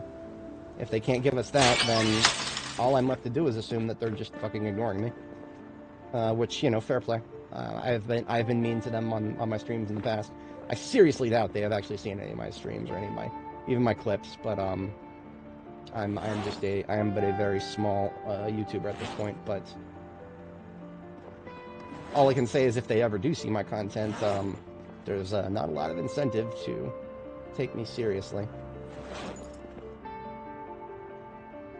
Other than the fact that I'm trying to play the game according to their vision. Trying. Big emphasis on the word trying, because, you know, the stat bar is not according to their vision. Unfortunately. I don't know if I have a home for the cash register. I was thinking about putting it somewhere. I don't think I have a home for it. So anywhere I put it in front of the fossil oil sign, that would block the fossil oil sign. The rest of the real estate over here is taken up. And I don't want to put any more movement blocking stuff beyond this point. I need to have this, like, straight line here from the gate. I need to have that drivable. The only reason I don't have more vans parked indoors right now is because I don't know if I want to commit to building a forge here. That would have been something I kind of would have liked to find out today. I could have shifted gears and gone to go visit the Grand Ohio Mall, which I have killed the vast majority of the zombies in the parking lot in the front of the building. And I could have gone up there and started exploring it, but not when there's all this fog. Because what is most likely going to happen when we go up there is we are going to see some zombies somewhere, and we're going to want to fight them. and we're going to want to use guns. And when there's fog, using guns is almost a waste of bullets. Almost.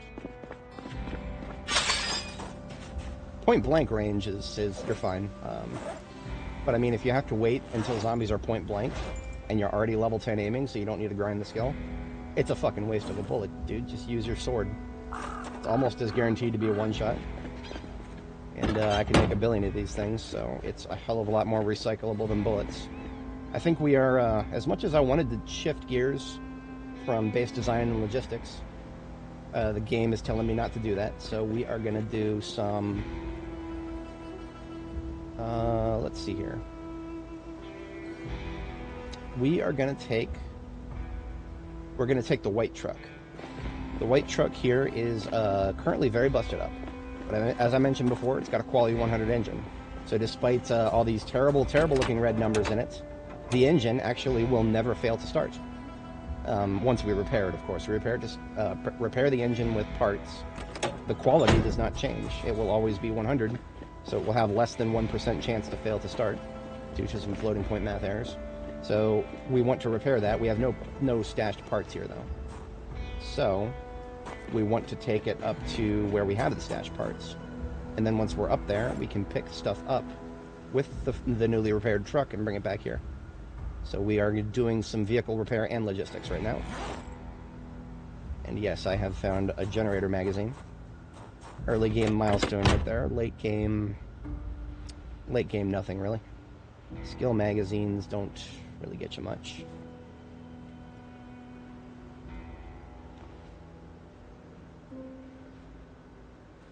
This truck is basically just useful to me for its light bar.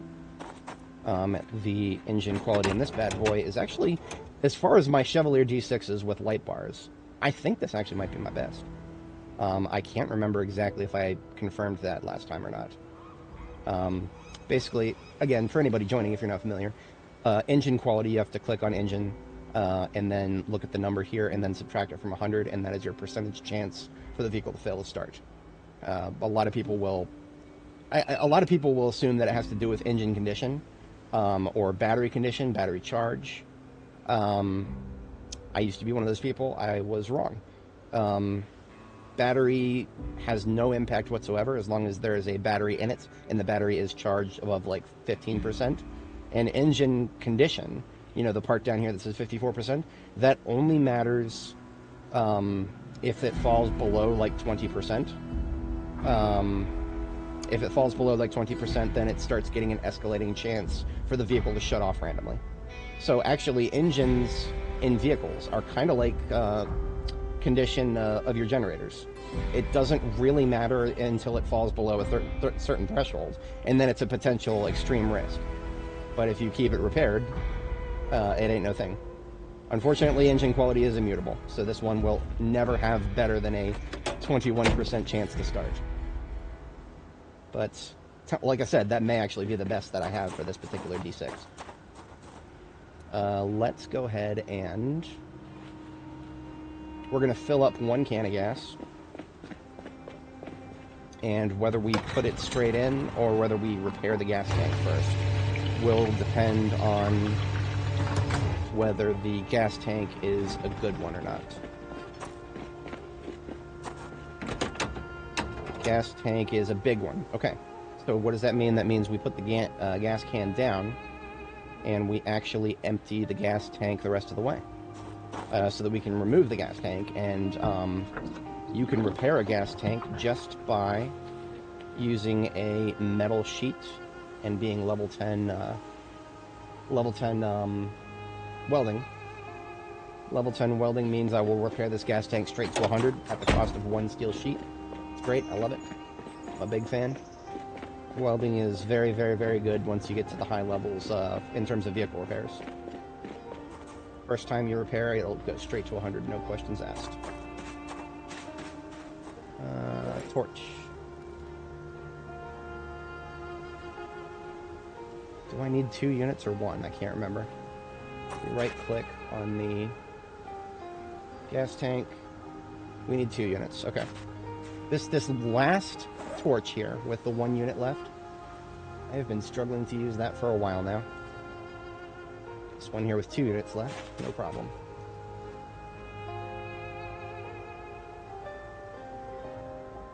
So the gas tank went from like 11% straight to 100.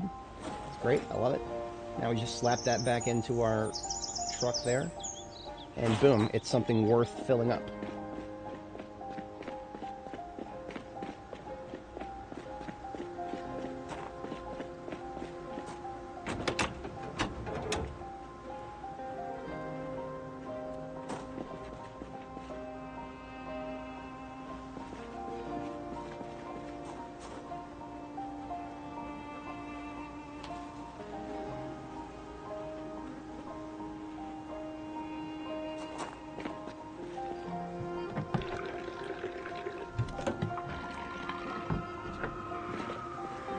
Oh no, somebody just died. RIP.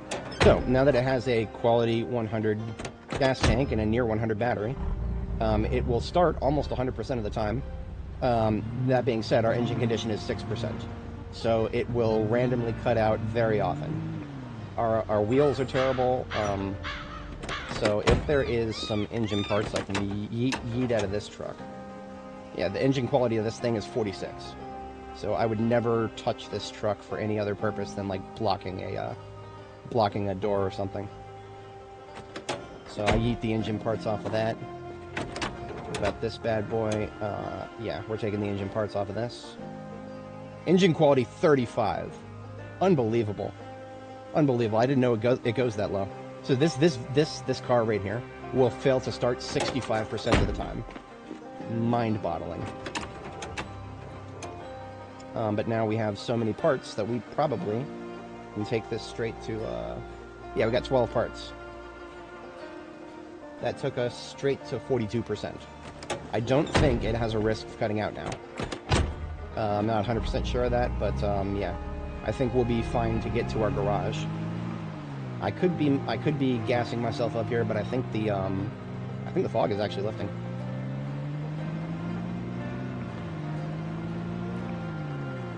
Now, because I have committed to keeping the road clean that I'm currently on. Damn it, I'm carrying around a bunch of shit. I need to not be carrying around in my open inventory. Let's drop the trash.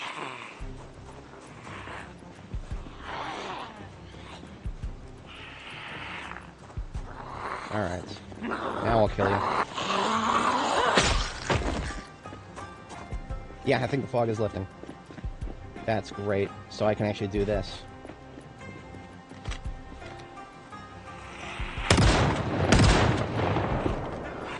I love them triple kills.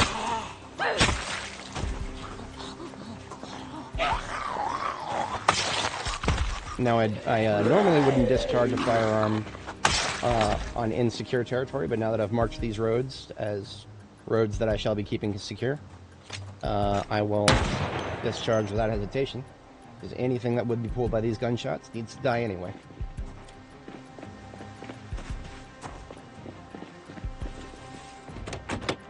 Now, I do hear fence thumping to the south. I don't care about the fence thumping to the south, but this fence thumping over here. And yeah, 100% vindicated on my decision to move the garage. Look at all these vehicles we could harvest parts from. There's plenty on this side of the map.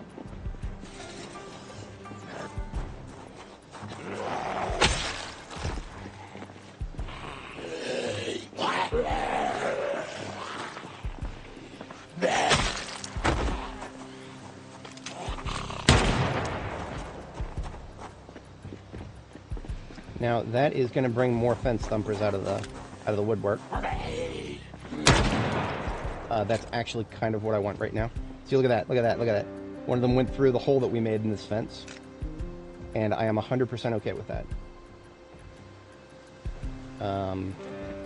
Maybe like 99.9% okay with that. As you can see, my stress is going up fast.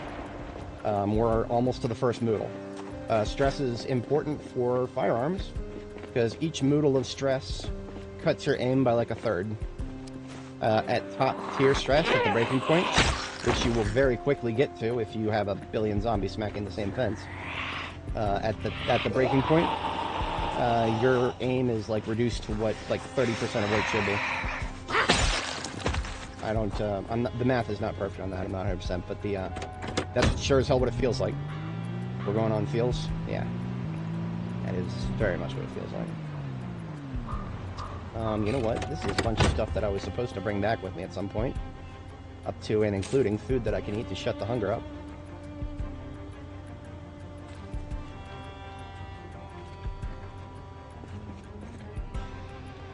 Bunch of hair dye of unique colors from the nearby.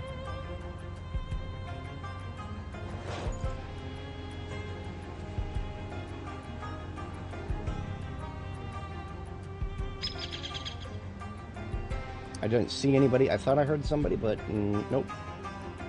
And let me check the map, make sure I'm not...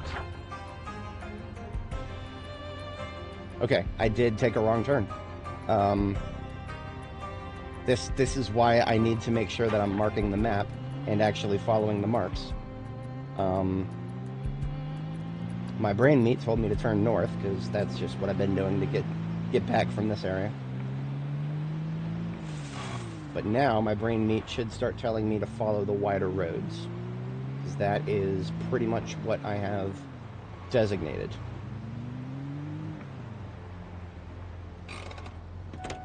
Oh, look at this. So I want this road to be secure, but now it is being blocked by a glitched ragdoll. This is Scintillating Stacy here, because it's a female. Scintillating Stacy's or Scintillating Simons. They are people who just kind of go back and forth from one spot. The two most popular of the glitched ragdolls that I've noticed are the Scintillating Simons and the Pendulum Peters. The Pendulum Peters, they, you know, if you've seen one of those Pendulum Desk toys, where they just go, yeah, they make it move like a V shape almost. Now this, if I were to ram this with the truck, there is a chance it would crash the game, because we would hit it. It might not look like we would, but we would. The shadow reveals their true location. Observe. We have just killed her. But that doesn't change anything. She's still a fucking ragdoll. The act of killing her just ensures that her corpse is eventually going to disappear someday. Look at that. She moved. Why did she move? I have no fucking clue. I have no idea what is going on with these things.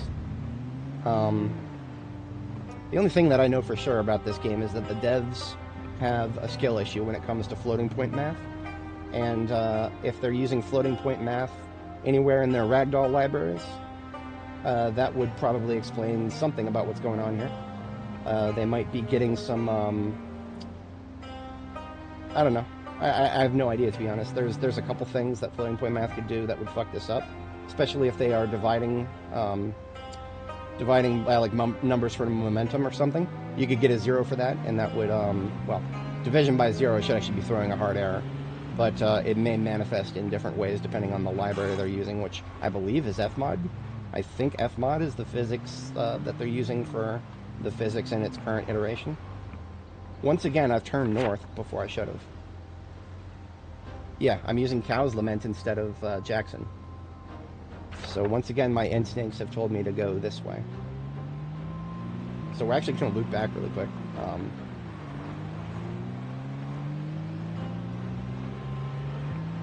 Maybe I should have just stuck with my instincts.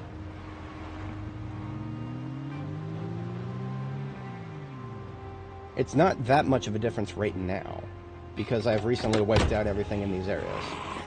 But in the future, I think in the future there may be a higher risk of respawns here. But I'm not going to go back on the, I'm not going to go back to the drawing board just yet for my map. Not just yet.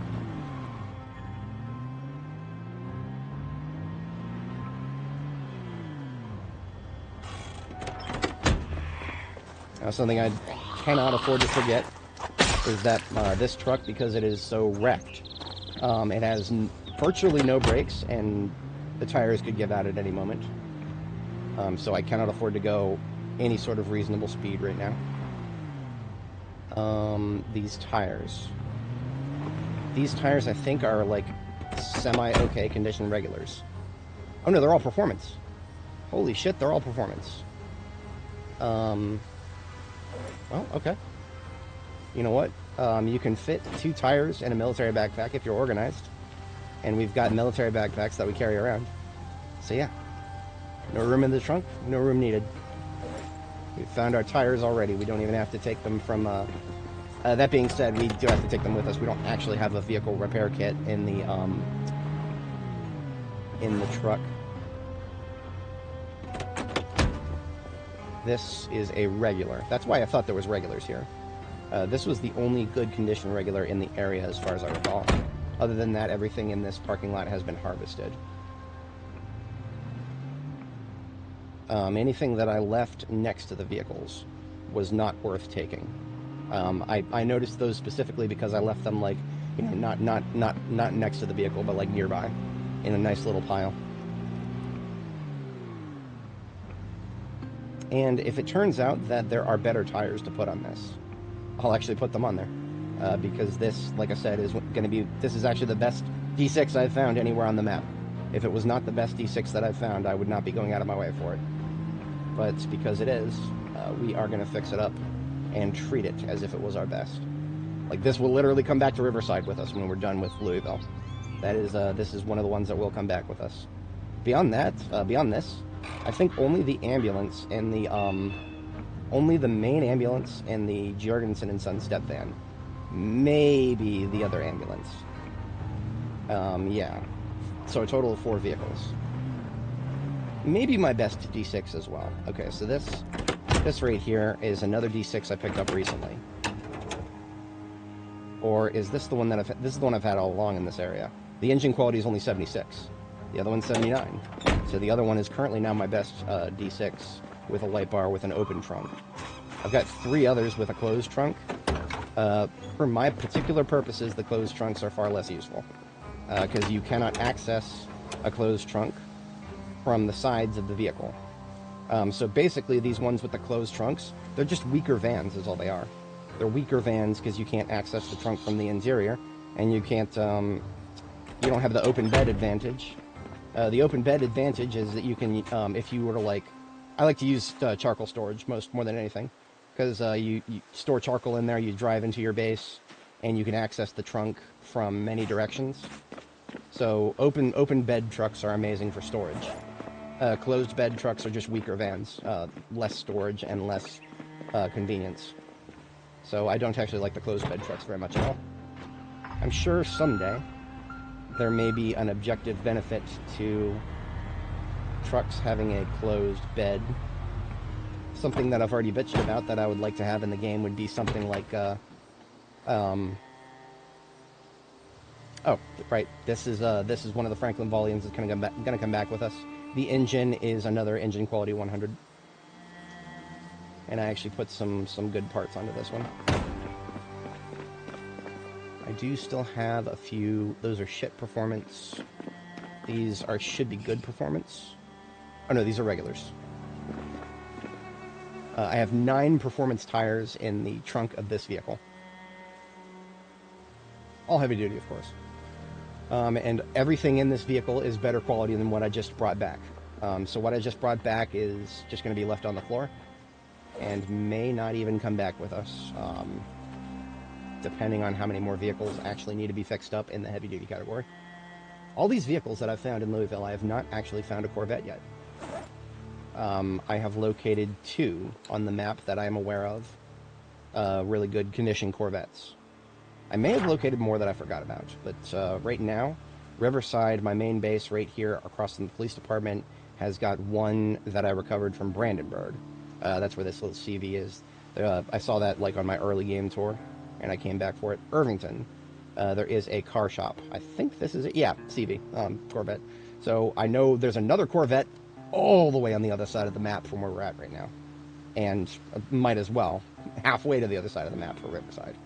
I have not, if I have, I don't know if I marked it. When we first started this character's run, we had an extra mod that let us like free draw on the map. It's a great mod. It fell into the category of UI only, so I chanced it. But now that, as of 42.10, I think it was, the in-game features to draw on the map were vastly expanded, so I don't need it anymore. I am no longer rocking the draw on the map mod. My brain meat is telling me that I have another Corvette that I've located somewhere. But if I have, I didn't mark it. Most likely because I'm a doofus. I have Lady Delighter van. This is actually a van with a really good condition or quality engine. And it's the Lady Delighter one. It's the stripper van. On my bucket list to recover that someday. I don't have any bases in Muldraugh. We're not going to talk about why I don't have any bases in Muldraugh. That's just embarrassing, to be honest. I don't have any. I did once have a base in Mass Gen Facto there. I no longer do. We're just going to leave it there. Just like with Barber Butters, honestly, there is a post-mortem to be had there. When I'm in a very good mood and I don't get depressed about things easily, I will talk about why we no longer have a base in Muldraugh. Right now, the pain is still too near. But anyway, speaking of pain, let's get these doors ripped off. I don't even think I'm going to bother with any repairs. Oh, what? Again, we had a base in Muld. It was a great base. It was as good as, if not better than Jericho. So you could say that we had a base in Muldraugh that was better than all of our bases here combined. But now we don't. And that, you could definitely say it was a skill issue. That is 100% correct. If you just want the massive TLDR skill issue. But yeah, specifics I will go over in a separate video some other time.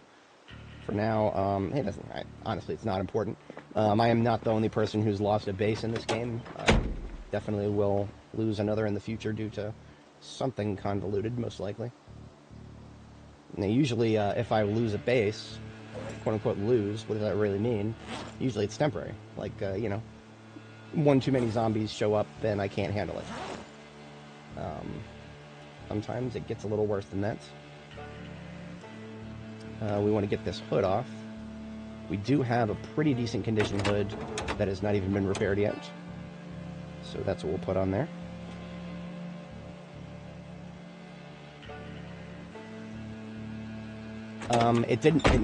No fire was involved, believe it or not.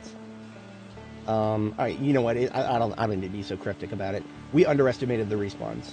We very sorely underestimated the respawns that would occur in Muldraugh.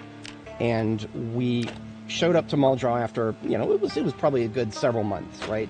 Several months of not being in an area, you're going to get pretty much peak respawns. And what happened was, we saw some respawns, we saw a number of them. I do my standard procedure. My standard procedure when dealing with respawns, shoot, lots. Make a lot of noise, so that all the respawns come out the woodwork. And once they're out the woodwork, you deal with them. So you can fire up the generator, and you don't actually have to worry about more coming, because the gunshots will have drawn them much farther than the generator. That strategy got my base destroyed. Like, literally fucking destroyed. The zombies broke through every single barricaded window, steel barricaded window. Every single steel barricaded window, the garage doors annihilated, the windows annihilated. And you know what else was annihilated? My forge, my furnace, and multiple containers full of stuff. I did not decide to repair that. That base got a big fat red X on the map, and I'm not going back to Muldraugh. I don't know if I'll ever go back to Muldraugh on this character. There's nothing there for me now. I have extracted almost 100% of any loot that would ever matter to me from it. So, yeah. All that awaits me in Muldraugh now is fucking respawns. And raise your hand if you really want to deal with fucking respawns in this game in mass quantities with no loot to be had for it. Yeah. I'll wait. I'm sure there's a billion people in the chat right now raising their hand, right? It's fucking I have tolerance for them within a limited extent. Because like I always say, I'm trying to keep every setting on the default to go with the dev's vision, so that my feedback is as useful as humanly possible, even if it will get disregarded. At the end of the day, players can still find it useful to see what the game is like on its default settings, and so you guys can watch my streams and be like, nah, he puts up with way too much bullshit, let's get rid of this, this, and this. right? That is the one of the public services that I hope to be able to provide. And if that has assisted anybody, then my mission is already partially complete. To be entirely honest, a lot of what I probably would like to feedback that I would like to give to the devs, haven't really tried. Not since they've ignored my bug report about tobacco, because that was one of the simplest things ever. And if they can't pay attention to one of the most simplest fixes in the world, literally changing one fucking number, again, one fucking number. I could even tell them where to change it, and I was considering being that guy who does that, right? I could go to that bug report I submitted back in May, and just be like, hey guys, I found a fix for this. Here's what you got to do. I've decided not to be that guy for now. You know, the guy who bumps his own threads, if you know what I mean. If you've spent any time on message boards, those guys are out there. They bump their own threads. I've done it in the past. I'm guilty of it. In fact, I made a viral meme once that only went viral because I bumped my own thread. If you ever go on Google, do a search for "Anon deals with his roommate" in quotes. Quote, "Anon deals with his roommate." A-N-O-N, Anon. Yeah, I was drunk one night back in 2013, and I made this little Photoshop of Woody from Toy Story, just with a bunch of fire over his face. And I wrote some really stupid bait post on 4chan, and it has been preserved for future generations to find on the internet. And the only reason that anybody ever noticed that is because I bumped my own thread once, literally once. Like I did the thing where I didn't even like say anything that would make it seem like I'm pretending to not be myself. I just said, "What the fuck?" That's all I did. I said, "What the fuck?" And of course, that was back in the day when 4chan didn't have, like, you know, I don't even know if they had IDs back then. They might have had, I don't remember. Even if they did, the self bump worked, and other people started seeing it and chuckling, having some smug chuckles. We got a few smuggles out of the folks. That was fun. That was a good time. It is, technically speaking, that is actually the most popular thing I've ever written. Has been that fucking shitpost that I wrote while I was drunk, well over 10 years ago. That's the actual status of my life. I want to be an author, or not even. I don't want to be an author someday. I just want to write something that actually matters. And well, right now, the thing that I wrote that actually matters more than anything else I've written is just some fucking shitpost. Just some fucking shitpost. I mean, that's the status of this channel. This channel right now, youtube.com/Ginfidel. My channel trailer is the single most popular video that I've ever made. Is just a literal fucking shitpost. Where I took the I took the trailer for 40 whatchamacallit, the 40K secret level thing. I haven't even seen the whole thing yet. Secret level. I took the trailer for it, and I just added Dark Tide sound effects for everything, particularly the Ogrins. And that's all she wrote. That people really enjoyed that. I enjoyed making it. That was a lot of fucking fun. I'm not. Like, even if nobody saw that, I still would have made it just because it was a lot of fun to make. Some of this shit in my backpack can go into the. This is a vehicle recovery truck right here, so that can just take random stuff. Yeah, I do. I don't. Some people will say that they miss the appearance, the old appearance of YouTube. I'm definitely not one of those. I think, with a few exceptions, I wish they kept a lot of the old features, but just got the modern appearance of YouTube. If it was more efficient, the visual appearance of the website looks fine. I just wish it didn't come at such a silly performance cost. Yeah, that's true. Where indeed, unfortunately, that's great for YouTube when people watch one thing all day, and so they want you to be watching one thing all day, whether you want to or not.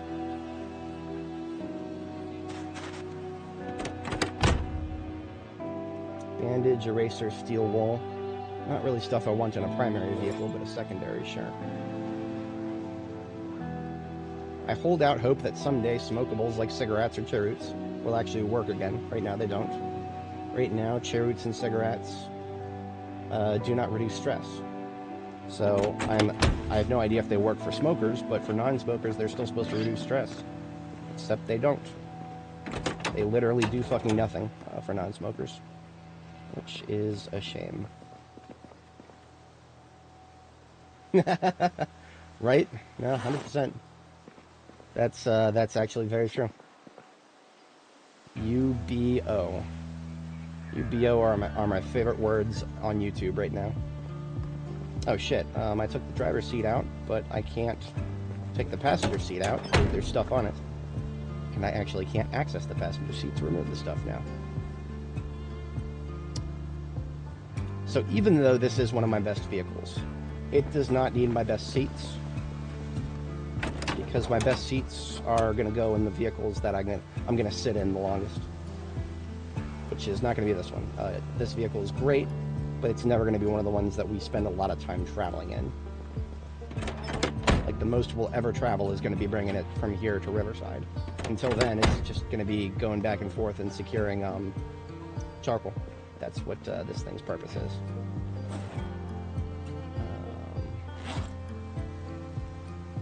That constitutes a removal for that. Now we get the other not as good seat here. We take that. I'm leaving the old seats behind because the old seats, with just a little bit of duct tape, can be fixed up really nicely.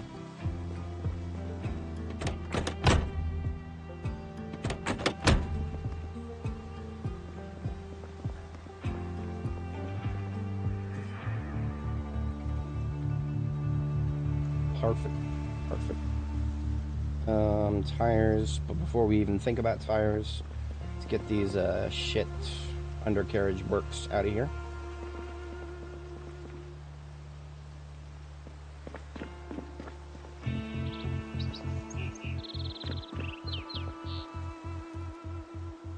I don't want to ever have to accidentally confuse this stuff with the good stuff, so this stuff just goes over here somewhere.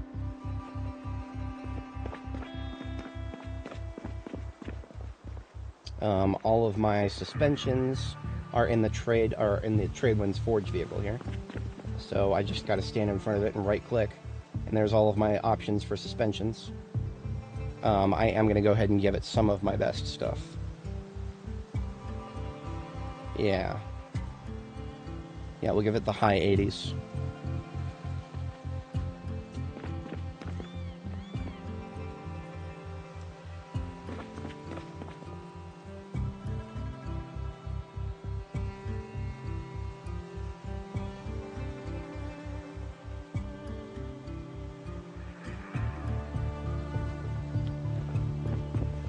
I think suspension currently contributes to alignment, and alignment is one of those things that I care much more about for long distance travel.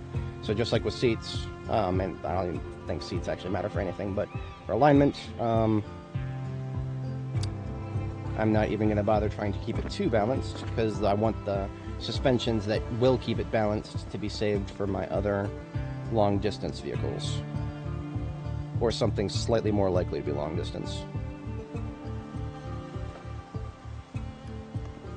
Brakes don't really matter. As long as they're good performance brakes, I am not too concerned. We'll give this everything in the mid-70s. I take that back. Brakes are kind of a long distance thing. Because if you're driving long distances, you're stopping and starting a lot. Thankfully, I've got a lot of pairs here.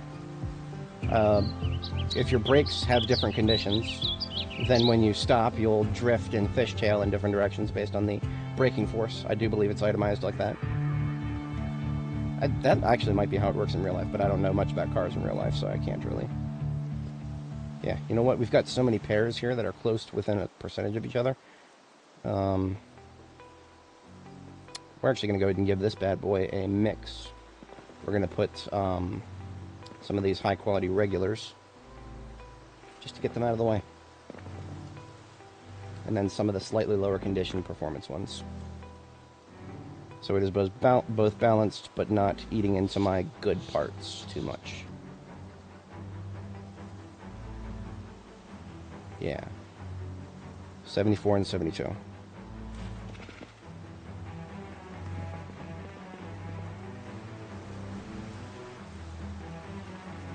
So yeah, total braking force just over 100. That is more than enough for a vehicle of this classification. So now I can put tires on it and not even look back. Now, generally speaking, I would actually kind of like to have old tires on this, being as it's going to be a vehicle for charcoal.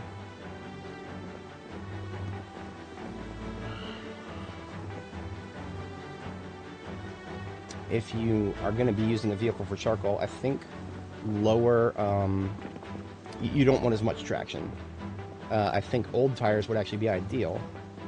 But in this case, we're going to do old and then regular, because that will reduce the traction a little bit.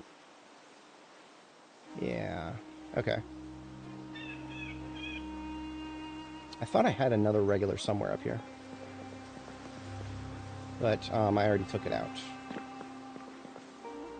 Okay, that's fine. Yeah, we'll do old and then regular. If I find more old, we'll get more old. Old is actually a lot less common. Regular and performance are far more common than old.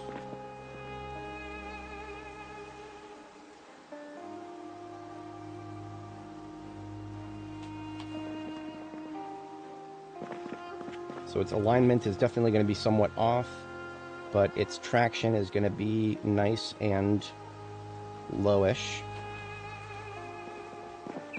on the lower end.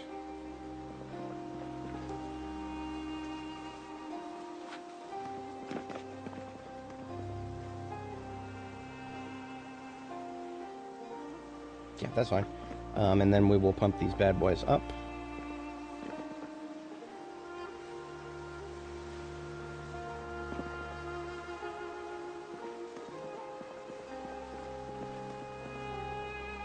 Really? You think they're bad at off-road?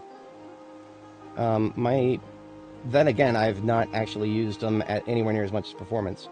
My current understanding was that you wanted performance with higher traction, wheel friction rather, higher wheel friction on the road, and off the road you wanted lower friction so it doesn't get stuck on things.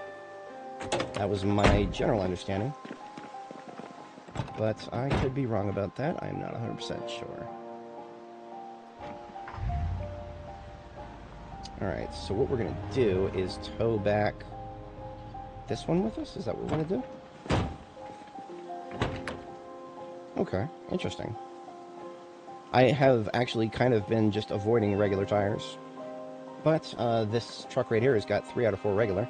So if it's really good at off-roading, then I will definitely shove that into the memory banks there.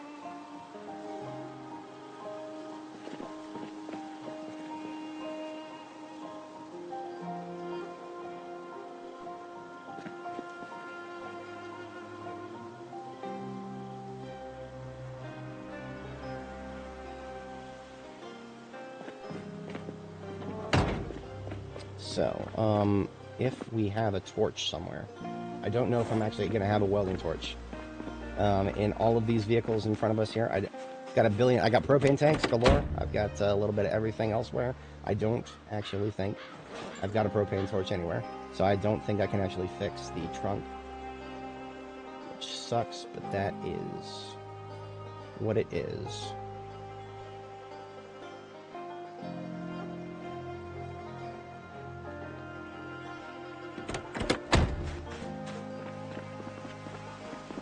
Two-seater Jeep, huh?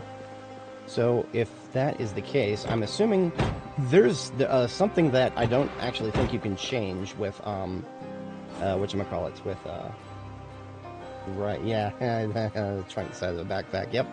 No, the one thing that Jeeps may have that no other vehicle may have, I think the height that the suspension raises your vehicle. I think that it might be something immutable.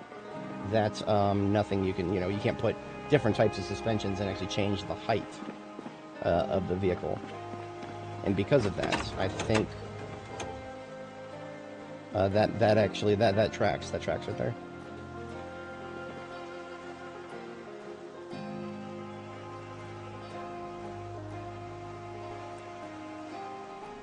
Few more engine repairs, and now our engine is 100% condition, 100 quality.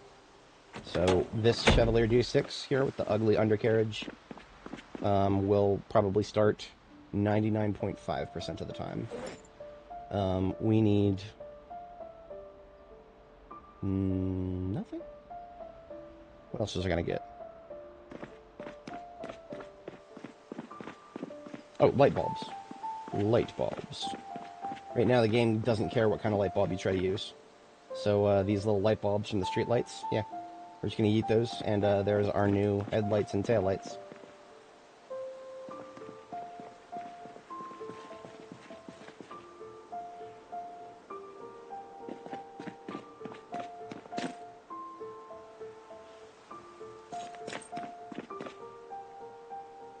While we are here, I know there's more than just light bulbs I need. We need a coffee machine, just one. There's got to be one somewhere in here. Speaking of coffee, it's 2100 and we're at stage 2 fatigue. That's actually not good at all. We are going to drink the other half of this coffee here.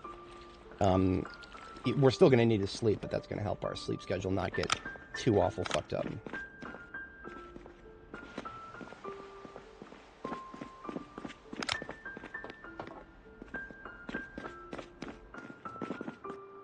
No coffee machines in here. None in here. It's funny because we found a lot of coffee in this place initially, but no machines. This is the lazy thing to do. I'm probably just gonna steal the coffee machine from here. Because there is no longer a reason to have a generator here, I don't think. The only time we would come back and use this place as a base for more than a single night's sleep would be if we hit the Amazon distribution center here on 5th Street. But we can hit that from Reed. It's almost, I think that's less distance. That would be, yeah, less distance from Reed if we go down Liberty Street here. Yeah, okay. So French bread is more or less outmoded once we're done with the garage conversion here. What I will do is fire up the generator really quick and actually make some coffee, because we just drank our last, and I don't want to not have coffee. I always want coffee. In fact, since we've been drinking a lot, we're gonna make 3 of those bad boys.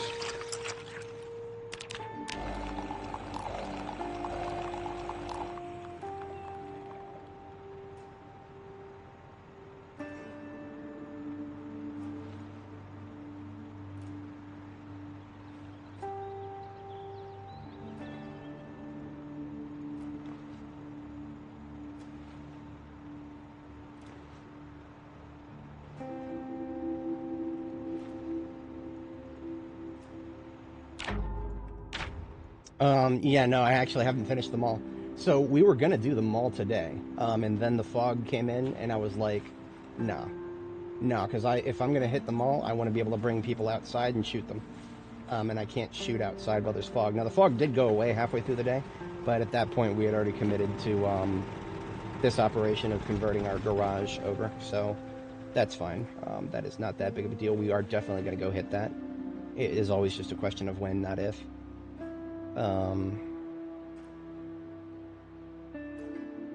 Some of this stuff is coming out with us since we're starting to dismantle this base.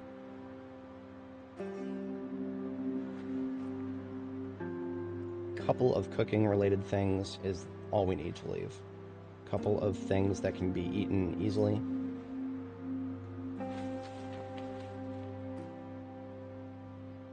One of those things will be eaten right now. Canned food definitely can stay at our field base. I don't need to be carrying that around.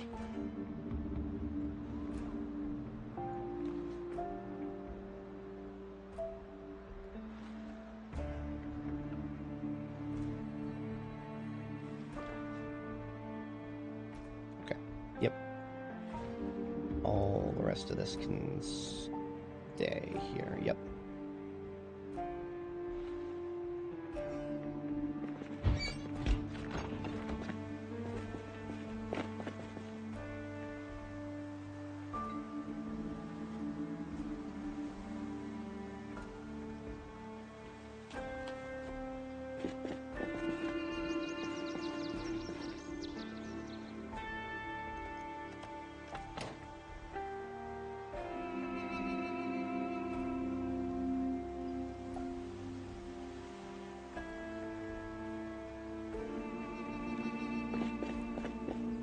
Alright, once we put this stuff in one of the vehicles downstairs, we hit the sack, get our first sleep, and overnight we will commute back to our forward base at the gas station.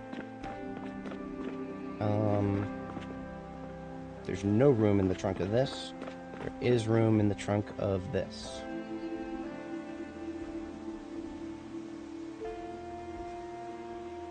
And this is, we will tow this back with us.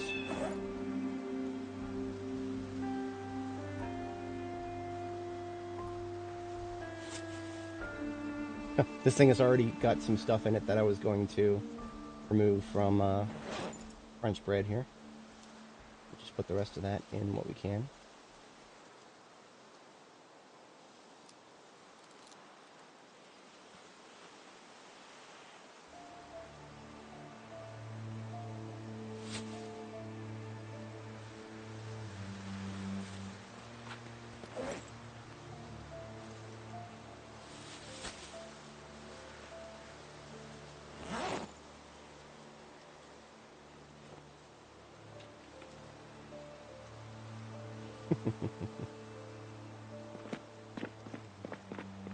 Drag, yeah, that's true. Very true.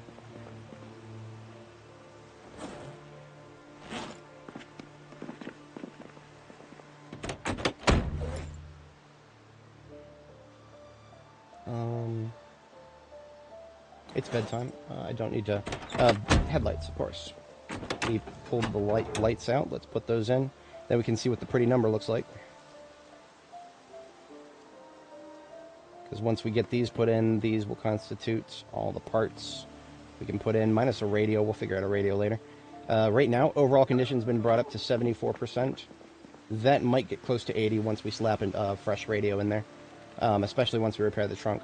So the trunk, which we don't have the welding, and the radio, we need an intact one.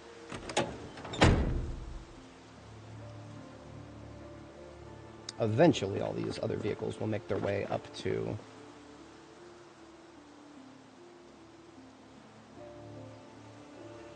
the gas station base, which still needs a name. Still thinking about a name. Not quite there yet.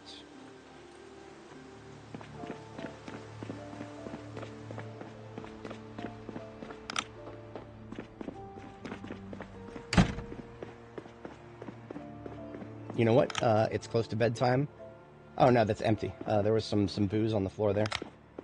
Right now is actually a perfect time to drink booze, because I'm really hungry and I need to go to bed. Actually don't need the calories. Hey, a coffee machine. Why did I put it in the fucking container here? I knew there was another one here. So we've got our coffee machine. We didn't even have to pilfer it. Great. Fantastic. But yeah, I swear there was some booze here. Here it is. An entire bottle of whiskey. That is going to shut the hunger up and fill us with calories. So we're actually going to go a little bit over our target weight of 85 kilo. It's perfectly fine. I don't mind a little bit of chunk. I don't mind a little bit of chunk at all. Again, don't ever do this if there is even the slightest risk of waking up in a nightmare and having to fight zombies. But 1 whole liter of whiskey, we are absolutely fucking smashed. But we are just hitting the sack.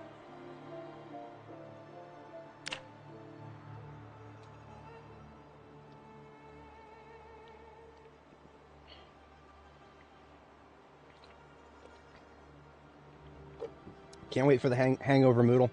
It's coming. Because remember, that was way too easy. The fact that we can just go to bed after filling our stomach and our calories with fucking whiskey. No. No. That's going to have to be punished in the future. I guarantee you guys that. In the future, there will be a hangover debuff or something for doing that. And it will make your life miserable, so I don't expect to be able to do that in the future. It was nice that I was able to do it for now, though.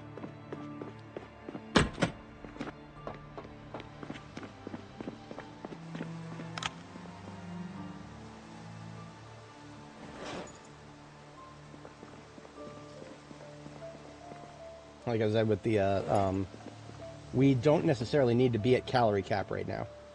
We're over 85 kilo and we're in triple weight gain. Or, no, we're not in triple anymore. Our carbs fell below 300, so we are no longer at triple weight gain. Still, though, that's a thing. I think all of the parts on the floor in this area are garbage. Okay, yeah. So we are using our freshly repaired truck here. We are going to spider our way back with this other van that I pulled out. When I say spider, I mean we tow it backwards. A weak vehicle towing another, like a hauling vehicle backwards long distance. I call that spidering. I use the same phrase when I'm talking about my backpacks when I carry them in my hand. Whenever you're doing this, going backwards long distance, at night, I recommend turning on the headlights for both vehicles so that you've got a little bit of light in both directions.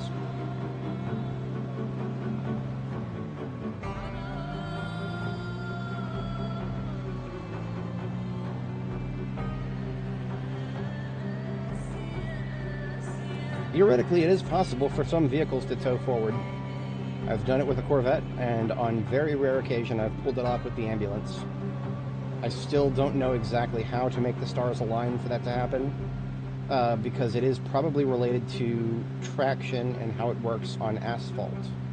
Because I know traction, at least I'm 90% sure that traction works differently on and off road. I mean, that we can all agree on. I'm not 100% sure if I agree with all the interpretations I've seen so far on that, but we can all agree that it's different. But I have seen it where the same type of vehicle, I think a van, I believe with the ambulance, I've successfully towed forward another van at one point. But again, this would have been more than 100 hours ago. This is something that happened in Riverside, so hundreds of hours ago, and I do not remember exactly which van it even was. Now that would be an amazing use case for AI right there, because that wouldn't take anybody's job. I don't think anybody on the planet would care if I just had an AI that could just trawl through all my videos and just be like, just ask it, all right, when was I towing a vehicle forward? That wouldn't be too hard to train an AI to figure out. Probably a LoRa or something for a video analysis model. But we've got to keep an eye on this. We've got a scintillating Simon here. The glitched ragdoll. It was in the road, but now it's not. Remember, if you run into those, you might crash the game.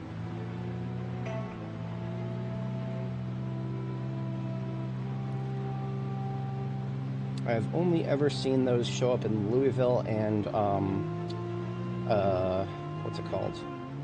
Louisville and the sanatorium,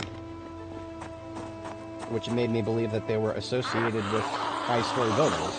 I used to think, okay, that happens when zombies fall off like a third story. No, there's no third story to...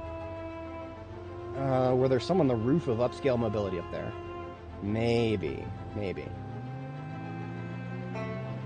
So I guess I could say there's still a trend, but I am still very uncertain of that trend.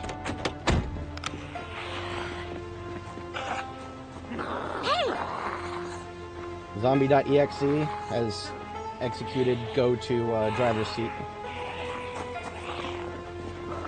They literally fucking ignore me while they're executing that. Anybody else on this road? We're good. I think I'm getting better about following the arrows.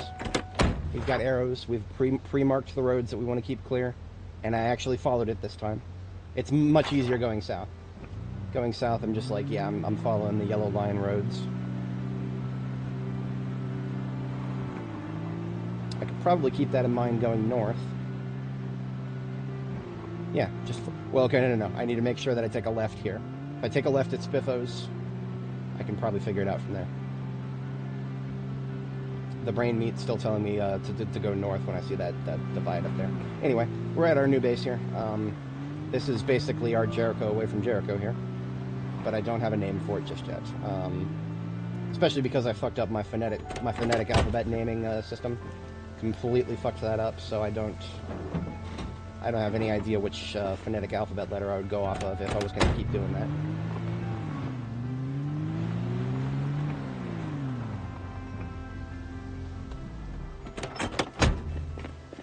And it is 4 a.m., so we're going to go ahead and sleep before we bother filling the tanks up. I don't even know if this one needs it. Oh, it very much does, yeah. So we'll do a filler upper on both of these tomorrow after we go to sleep.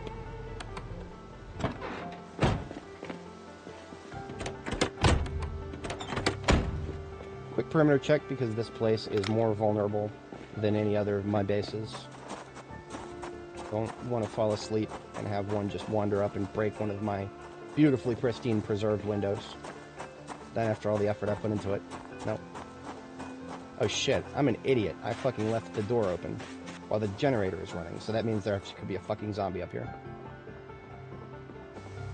We're good, but that was an absolute skill issue. I should not be doing that. Because the noise of the generator attracts them from far and wide. What they should be doing when they hear the noise is just not understanding how to path there, because they've got blockers in the way. Propane tank with the other one that's currently in use. I'm just going to hold on to this steel sheet because I'm going to use it with the sunrise. I don't have any torches here. That's fine. I'll get one later. It is bedtime forthwith.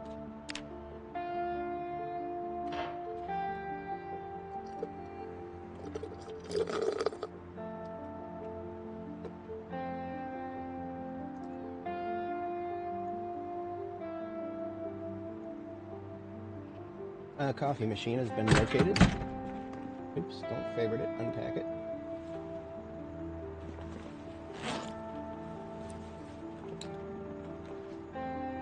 Now that looks ugly, but I think if we rotate this... Yep.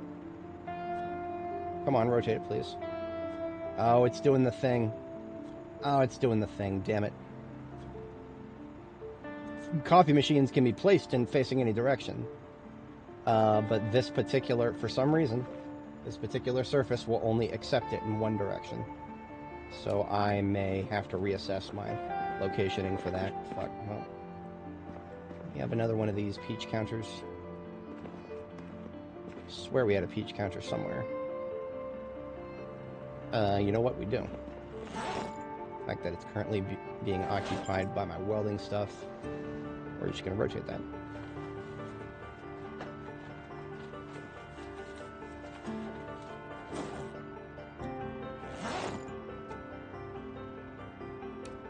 Hot dog machine also doesn't go. Damn. Are these fucking useful for anything? I'm mad about it. I'm a little mad. There's a reason that I don't use these display cases at any of my other gas station bases. Because they just don't match. They don't fit. They just don't fucking fit. I don't know why I bothered. Okay, yeah. You know what? Fuck you. Fuck you. We won't do a hot dog machine then. We will do a coffee machine, but I believe I can get away with it now. Yeah, I can put it here, and it doesn't look bad. I mean, it would... Yeah, that's fine.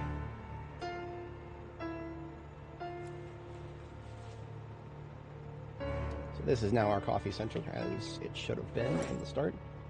I like to imagine this is propane-powered coffee right here. Yeah, 100%. 100%, okay. We'll find more coffee stuffs later to toss in there. For now, got some RTB for the dump bag here. I might as well put fountain cups for RTB. Fountain cups are, I collect them for milk. A cup of milk is actually a very lazy way to shut your hunger up. I say lazy because right now milk doesn't expire. So relying on milk to shut the hunger up is going to throw me off if I keep doing that. So that's one of the reasons I cook everything. I don't have to. If I'm just, if I'm throwing my ethics to the wind and I'm not trying to play towards what I think the devs are trying to do for us, yeah, absolutely. I would just drink nothing but milk, cow's milk, and not even give it a second thought. Because milk does not expire, and it reduces hunger at a great rate, and it also, if you drink enough of it, great calories. Speaking of calories, we don't need calories right now. We do not need calories. We do want to get rid of some of this crap.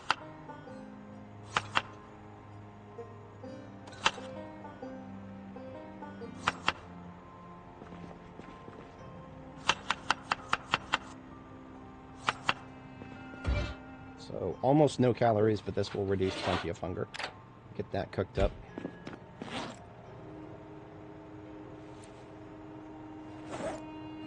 While that's cooking, so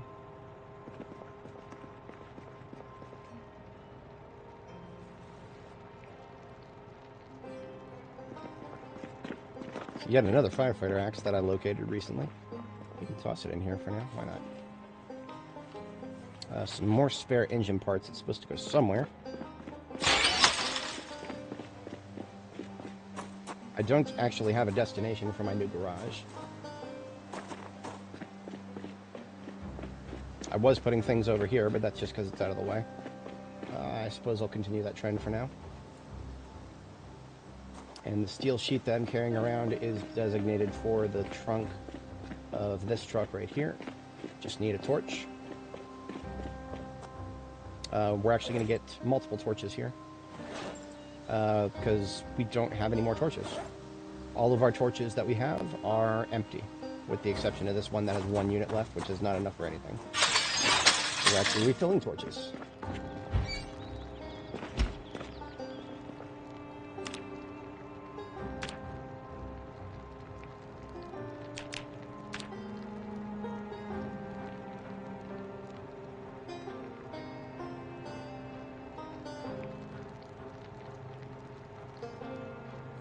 One of those propane tanks empty? No.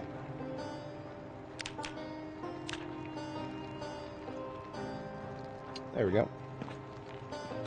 So even the one that only had 1 unit left in it, we filled that too.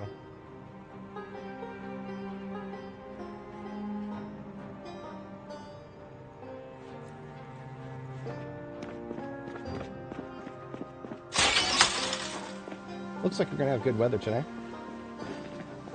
That's a good thing. I'm happy about that. Let's get this thing a trunk repair. 143 encumbrance now available in the trunk. Total integrity up to 76%. Hello there. You seem to be lost, friend. Please come over to the cemetery. And by cemetery, I mean pile.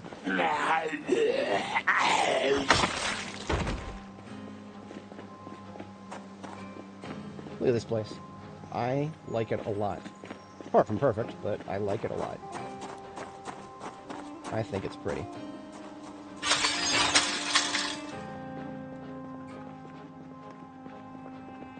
I'm gonna put my currently used welding torch in here along with a couple more. And then I have 2 more full ones. They need to go back into my field kits. Ambulance gets a full one. And step van gets a full one.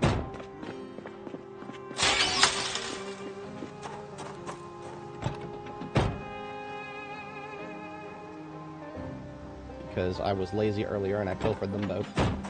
Problem solved. The actual welding trailer could use some. You know what we're going to do? We're just going to take all of these empty torches and fill them up until we can't fill them up anymore. Both of these propane tanks here are like at lower capacity-ish.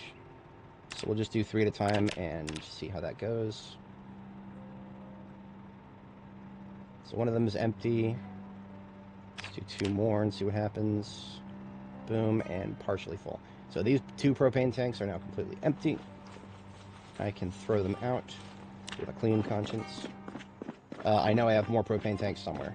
That doesn't really matter where, because these 5 torches will last me for quite a while. Especially now that my barricading is all done.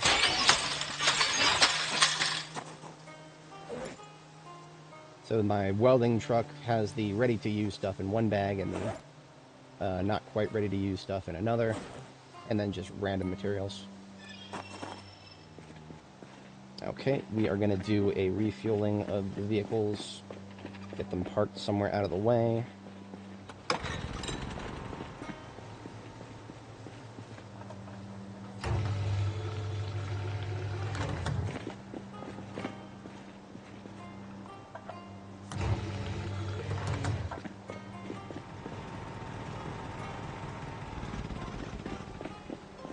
So this, but it still needs a radio. Someday I'll find a radio. But once it gets a radio, it will be basically one of my best trucks. I mean, it already is, but now the radio will make it better.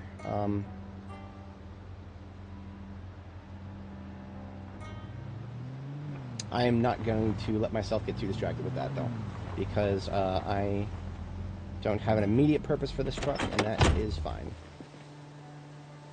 That is fine. What I want to do with it right now is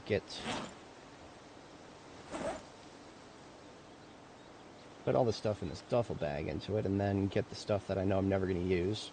Brake head, receipts. I have a destination for those. Yeah, a lot of the rest of this I'll put somewhere eventually. This is one of the pretty white duffel bags. I only have a few of the exact white color, so that needs to go somewhere special. Rags go over here with sewing. Those two go in trash.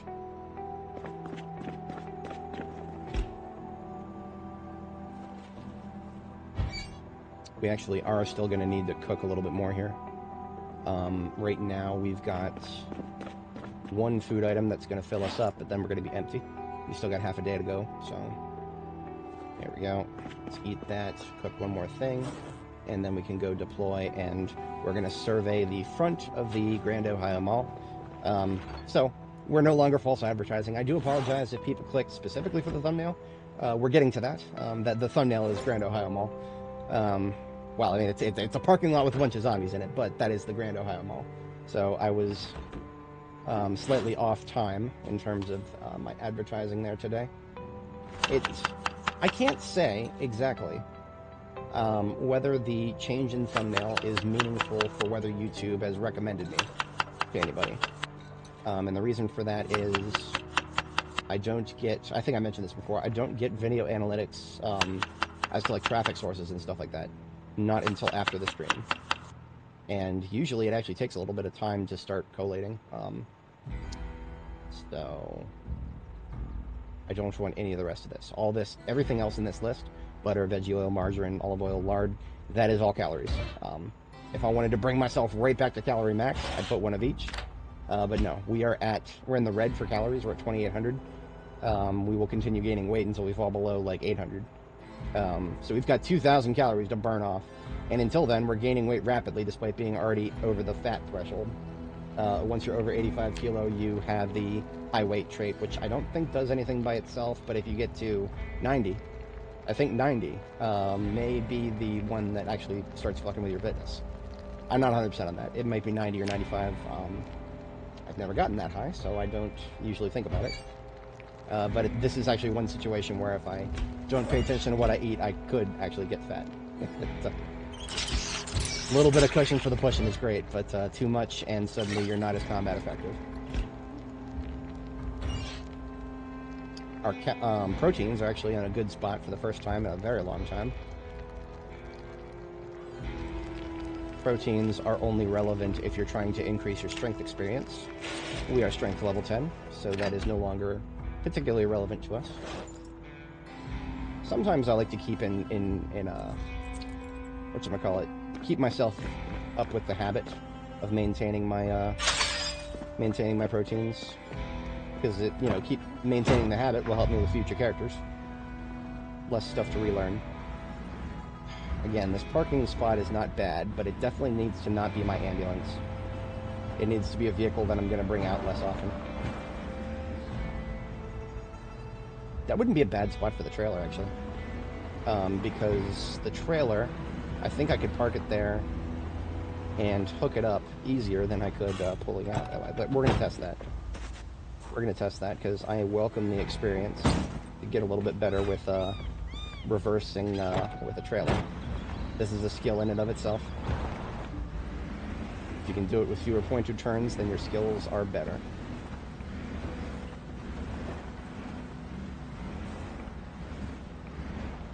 Oh, no, wrong way. So what are we at? Two mistakes that time? And we don't actually have a lot of room at all. Damn. Now, if I parallel park it. What if I parallel park it? The trailer is small enough, I could parallel park it. That would be interesting. Okay, so that you know what? I think you're right about that from a marketing standpoint. That would be the very correct thing to do. That would be a very correct thing to do from a marketing standpoint. I mean, I think they understood from a marketing standpoint that B42 they targeted last year for a Christmas release. They're probably going to do 42 multiplayer unstable for a Christmas release as well. That is the correct marketing thing to do. They will sell a lot of copies of the game if they do that. There's nobody that I know of specifically who doesn't already have a copy of the game. All of my friends already have a copy of this game, but I know for a fact that they're not going to touch it without multiplayer. Not after taking just a 5-minute look at what I got to go through. I think parallel parking this is actually not as worth it as I thought. Yeah, it's not as worth it as I thought. I don't have enough room to get a good angle, so that's fine. That's all right. We will just park it over here for now. I just don't want it to be where it was. And we still got half a good day of weather here, unless the rain comes out of nowhere. So we got food. Let's double check our ammo. We have got a full bandolier of shotgun. We need to open some more shotgun. You know what? This white truck, this other one, not my good one, but the bad one back here with all the shit parts, this had some ammo in it. This had some ammo in it, and I forgot to pick it up. Box of shotgun shells. Open that up. The bandolier here has some loose. I'll take the booze, why not? And 45 auto box. Don't really care about the rest, but because this is a truck with gun stuff in it, what about the empty? Okay. If you see gun stuff in the trunk, check the passenger seat and the glove. There may have actually been stuff in there at one point, but I emptied it.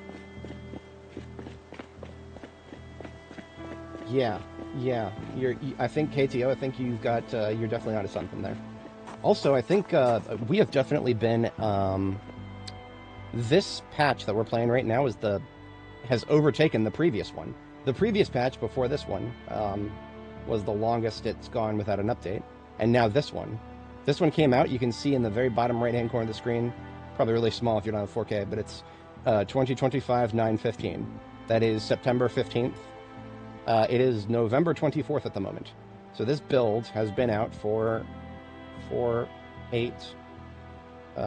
weeks now? 10 weeks? Am I... Not quite. No. It's been out for a long time. I know that much. It has been out for a very long time. Yeah, 10 weeks. Okay, my mental math. Again, I'm not that good at it. But I called it. It is silly how long it's been out, but the radio silence, you know, when we're left to fill the gaps, right? It's all just it's a mental exercise at best. I wouldn't even be surprised if there was like a betting market, a very niche betting market appeal for what's going to be the next Project Zomboid patch. I would laugh really hard. The devs could probably make a nice side hustle if they bet on their own. Let's see. You know what? If we're going into the we are going inside of the building. The M16 is coming out. That means I need to clear a little bit more stuff out of my inventory.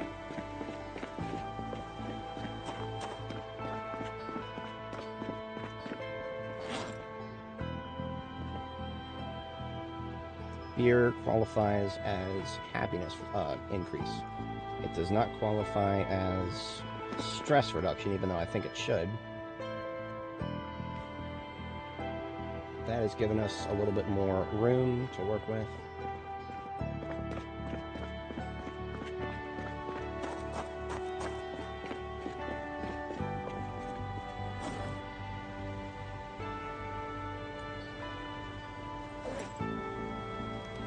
Yep, okay, so all of our M16 magazines, which have completely been loaded up with 5.56, and the M16 itself is in our backpack. So if we run into a not insurmountable amount of zombies indoors, we will plink them as the situation calls for it. But of course our go-to is going to be the shotgun. That's going to stay on our back. But if it looks like we're getting like a steady stream, that's not going to be too many people grouping up, then instead of the shotgun, we will pull out the M16. So that is where the M16 shines, plinking single targets without worrying about penetration. If you want penetration, go shotgun. Now, you actually do, higher caliber rifles will get you penetration, but I don't think I've ever had a kill from it. So your bullets can go through zombies. If it's a 308 or 5.56, I've seen it happen for both. But I have never seen it actually kill the zombie that it hits behind my target. Right? I have had a one kill, one knockdown many times with this, with 308 and 5.56. But I cannot off the top of my head recall any. You know what? This is okay. Here we go. This is the back end of the mall. This is the back end of the mall. I have cleared the front end, the parking lot. But if I shoot the Desert Eagle right now, we get a little party going right back here. And I would be curious to see how big that party is.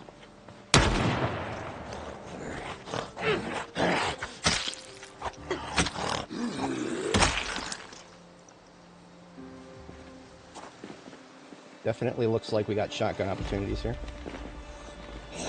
This is one of the reasons it's hard to make myself use the M16. Because there's so many... If you're going to be shooting a lot of zombies, there's a lot of opportunities. Oh yeah, look at all that. A little more than I was anticipating, but not unexpected. Oh, we're getting audio channel limits. That is a lot of zombies. Audio channel limits, where my gunshots start cutting out. That means there's so many zombies making noise that it's overloading the... Okay, yeah, wrong button. We need combat music. We need combat music. We need to get hype. All right, let's get a mark.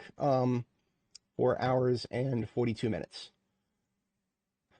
I still have the notepads for the previous stream, so even though I haven't put the pinned comment yet because I'm bad about... I'm a bad live streamer. Don't let anybody convince you otherwise yet. Lots of skill issues. All right, here goes nothing. Let's you know what? I haven't used I feel very transgressed and violated right now.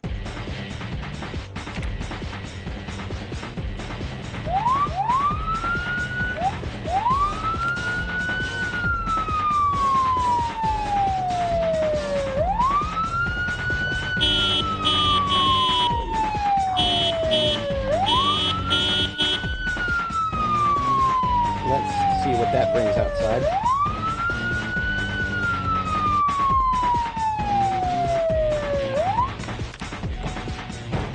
Already reloaded the Eagle magazine, so we've got 7 plus 1. Let's shoot this bitch and get a bite to eat.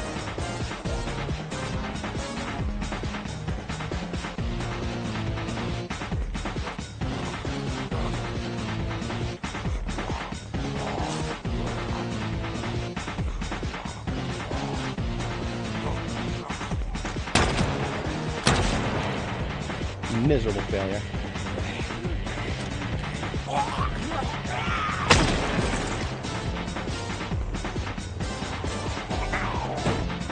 Hello. Okay. Yeah. The back line of the Grand Ohio Mall is still ready and waiting for us. That's enough for a pipe bomb right there. That is absolutely enough for a pipe bomb. Where are we doing it? We probably still have some corpses from our last couple. A little bit. They've mostly faded to skeletons. Okay.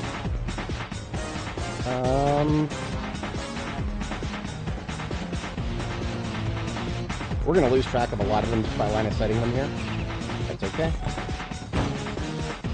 How about, you know what, since we're in the spur of a moment fight here, didn't quite have enough time to prep. Got one fast incoming. Keep an eye on him. 90k. Link up the pipe bomb to 90k. Where'd the pipe bomb? Fucking pipe bomb go? Uncut. Alright, you know what? Fuck this guy.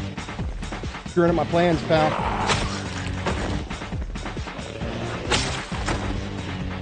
Okay, we linked pipe bomb to channel 90k. Set pipe bomb behind the red car. Red car is our point of reference. Let's make some noise.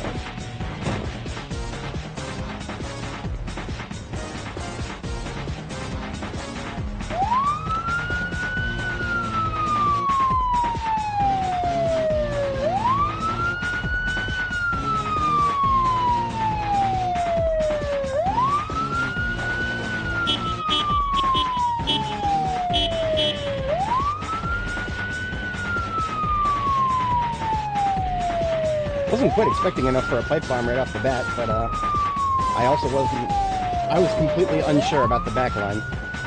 I knew there was a door in this corner. I took one look at it, and that was a spur of the moment decision. But we are now committed to this course of action. You know what? Get a little bit of use out of this.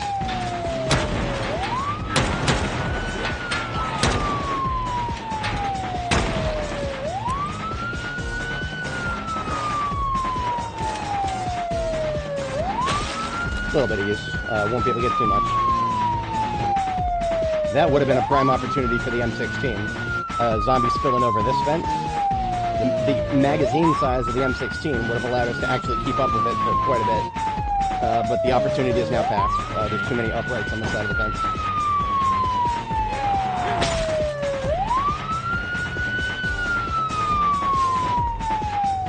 Now, right now, all that's kept up with us are the fast ones. I'm going to try to double back at least one more time and get some more slow ones.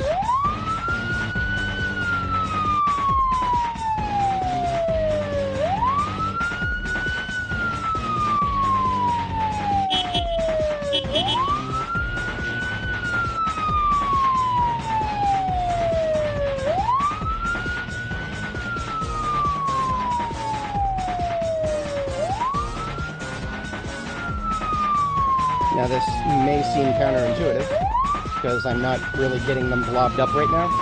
That's okay. We need to get them around this corner. And that is actually, that's a bit of a task. Because once they come around this hard corner, they lose line of sight of us. So even though they can still hear us, we start losing the back line quickly. As predicted, we have a few in the parking lot that are just loose. There'll be problems until they're not. There's enough coming over this fence here. We're actually probably going to lose a fair chunk of the fence. I have not yet seen zombies destroy a big fence, but little fences, yeah, zombies will spill over that in large numbers and break it pretty quick.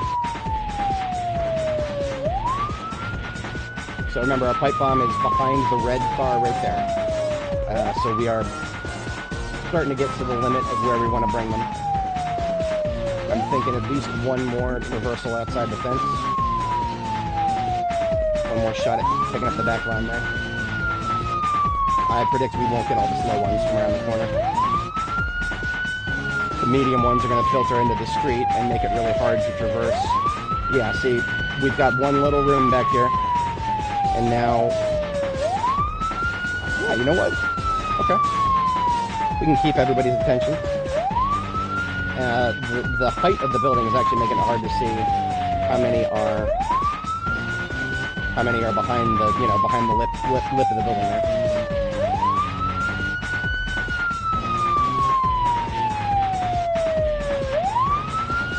Now they're filtered out in the road to the point where I can't use the main road. But we still got a little bit of room on the side road. Hello. No trunk hits, please. No trunk hits. Come on. Oh, damn it. Yep. -1 storage space that time. We were at 159. Now we're at 158.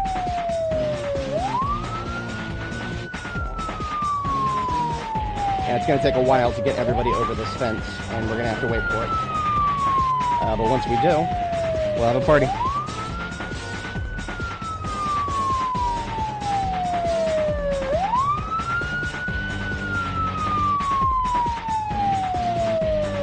You know what? While we wait, we'll do a little bit of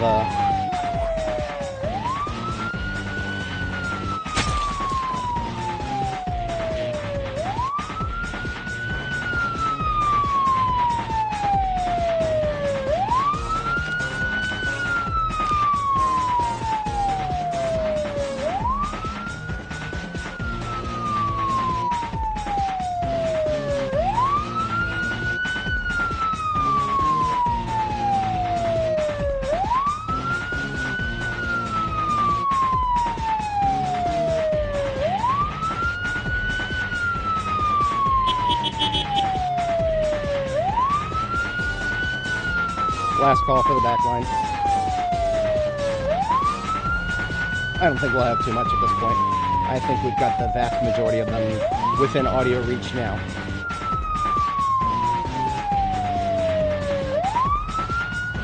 You know, real talk, I always carry around an E-tool, an entrenching tool. It would cost me nothing but a very small amount of time to just get a couple of these fucking hedgerows out of the way so I can drive in circles easier. That might be worth it after this bombing.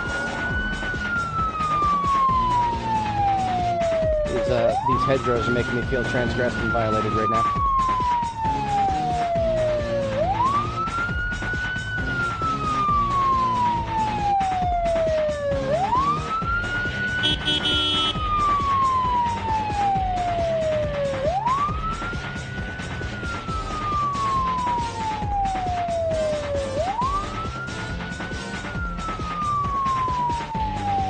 So our course, our track, is probably for a very while here. It's going to be going, this is, I think, okay, so this is one of the back entrances. There's multiple, I believe.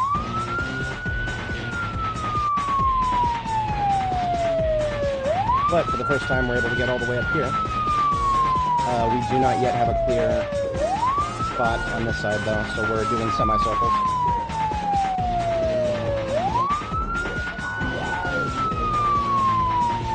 I think I'll do we'll do a 10-mile-an-hour cruise down here. 10 miles an hour will put you faster than the fastest ones on a perpendicular route, as long as you maneuver a little bit. If they're coming directly at you, well, they might do the pause, in which case do that. But yeah, I think we can do full circles now. Yep. Boys, we're doing full circles. That means we are halfway done with the collection process. Shit. I'm gonna have to do the thing.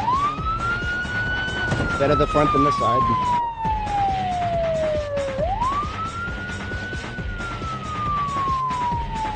If anybody watching is new, we have to do circles around the group to collapse them into a smaller crowd. And then once they're collapsed into a small crowd, with the center of them being that red car right there, the red car right there with the pipe bomb behind it, that's when the magic happens. So far, we've only taken 2 very light side hits. If I can do this, accomplish this objective without any more side hits, I will feel very happy with myself. That means I've learned things. That's a recipe for more side hits right there. Because we got slow ones inside still. That was part of the reason I did a 10-mile-an-hour cruise down south here. Is this 10-mile-an-hour cruise right here, that gives plenty of opportunities for the ones coming out of the building still. Yeah, no, it works if you don't have any other option. Sure, you could do this on foot streaming. If you have better options, you probably have better options somewhere. I would much sooner grab a vehicle with a light bar. Like if I don't have one with a light bar yet, I would sooner go get one than dealing with groups this big. That's just my standard priority chain there. Before I ever deal with groups this big, I want an ambulance. Specifically, not just anything with a light bar. The circling begins. We have entered full sheepdog mode.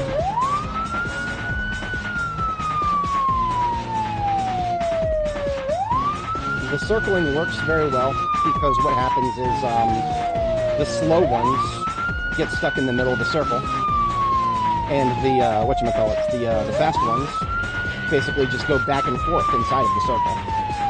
So the slow ones aren't actually moving much, and the fast ones that are moving are just going in circles. So regardless of what the devs do to horde mechanics, as long as they actually keep moving towards sound, this will generally keep working. They've tried to nerf this a little bit from long distances. Zombies do not always go straight towards the sound. In fact, sometimes they'll go like somewhere within 30 degrees of the correct direction, which is sometimes wildly fucking inaccurate, but that doesn't break my immersion. There's probably some zombies with some really bad ears, really bad inner ear canals, or you need two ears, you need two ears to actually echolocate properly. If you're deaf in one ear, or if your one ear is gone, it's not going to be quite as easy.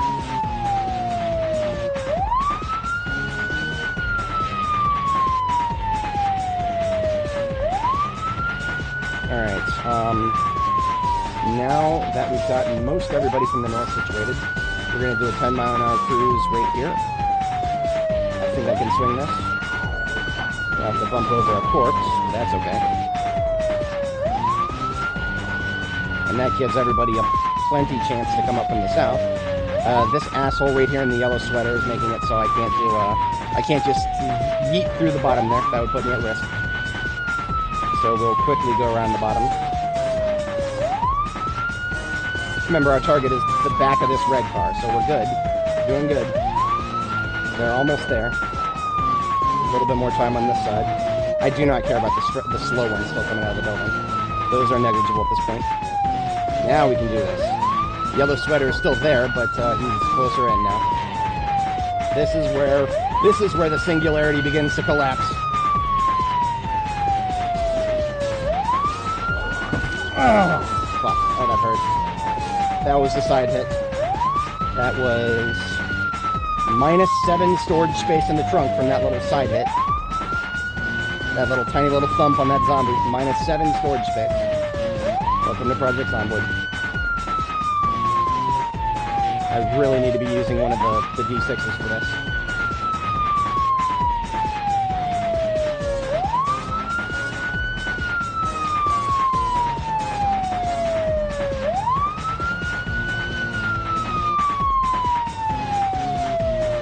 You know what? If I back up when I go through the hedgerows, I think I can go through them faster than going forward.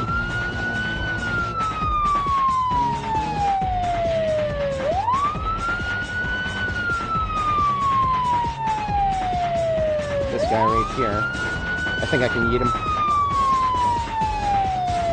Yeah. How you like them apples? Threading the needle. Like sewing a patchwork.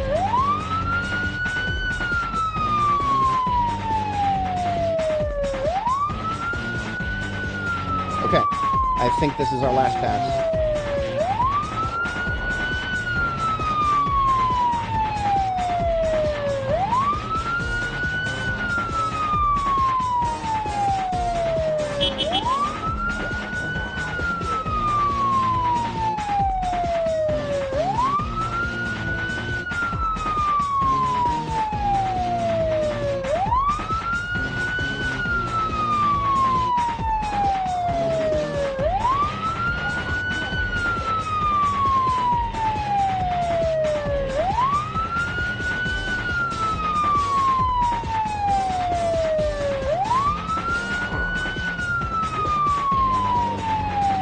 Placement of the bomb is non-optimal,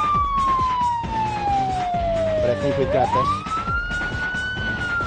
Yep, okay, here goes nothing. As soon as they get grouped up.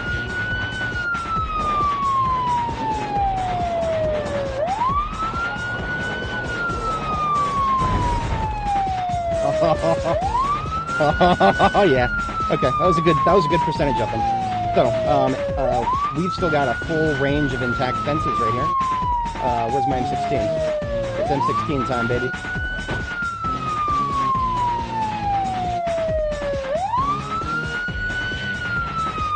Here's how to use an M16 properly.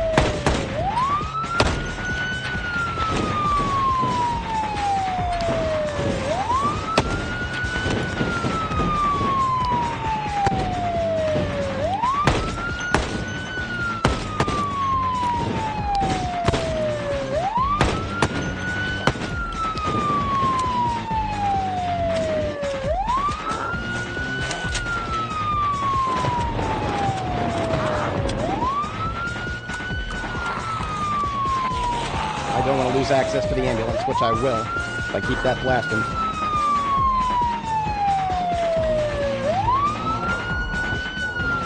Believe it or not, that one who started smacking the door for a second there, I don't think she hurt the trunk. Yeah, no, we didn't lose any trunk space. That did not qualify as a side hit, even though she hit the side of the...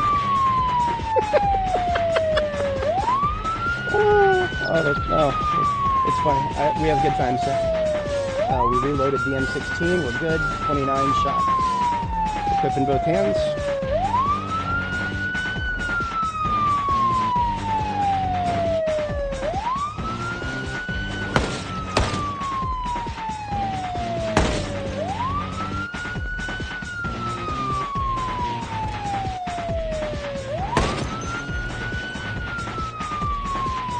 One fast to the right.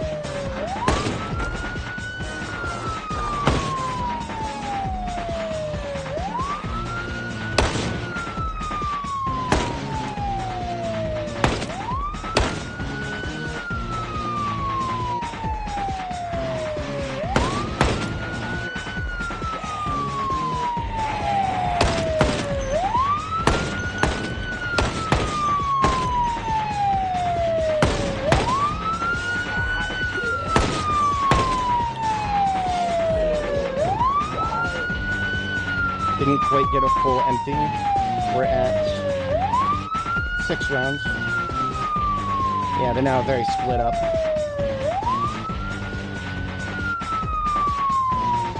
I think we can afford to shut off the light bar and start piecemealing these guys. We are tired though, so we are having a quick drink of coffee here. Not even quick. Drinking this whole thing.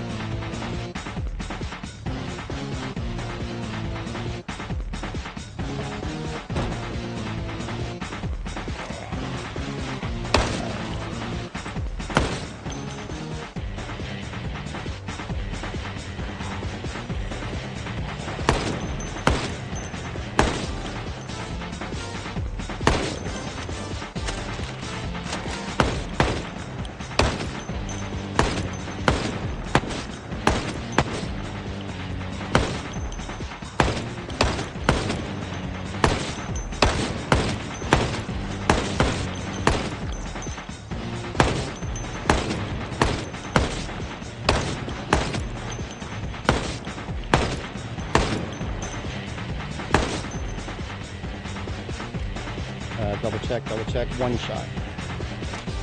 One of them just running away. We scared him off, boys. Hello. No, we're good. I'm paranoid about my 6 because it's not clear. Always be paranoid. 26.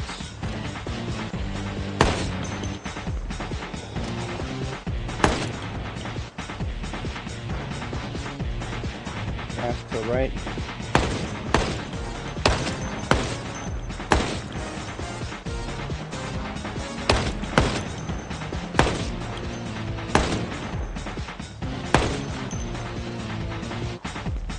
I was off by a couple.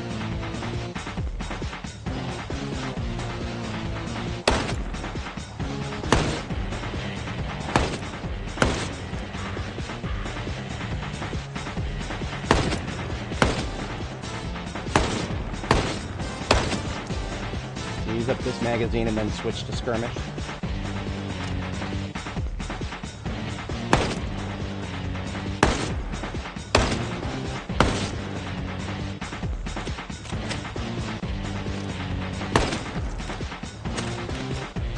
Right, that just leaves us with a few magazines to reload. Skirmish engage.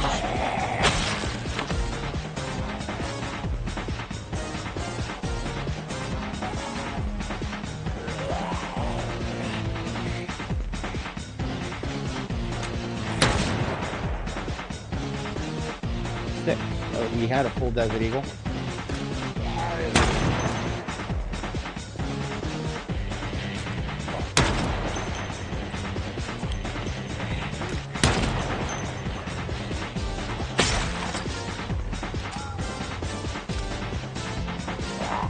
A little while since I mentioned this.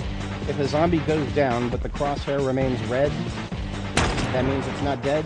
So that was, yeah, this guy was not a kill. That was a knockdown. We finish him off as if he is a standing upright target because he's in a ragdoll state. Do not shoot at ragdolls most of the time. I do not ever recommend it. You'll see me do it every once in a while. Every time I do, it's a fucking dice roll. It's much better for your ammo consumption to just wait until they've stood up. But yeah, we got ourselves quite a few kills with that. It doesn't look like optimal placement. We should have had a little more on this side, but you know what? The hedges were making that difficult, and I didn't want to keep going in circles forever there. That was alright. We got ourselves a great return on investment. If I had a vehicle I cared a little bit less about, I could have plowed through them a little more often. Going in there. Should have reloaded already. We have 6.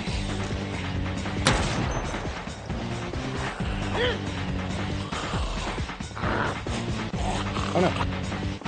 That was one instance where I got lied to. This one is not. I could hear her making noise after she went down.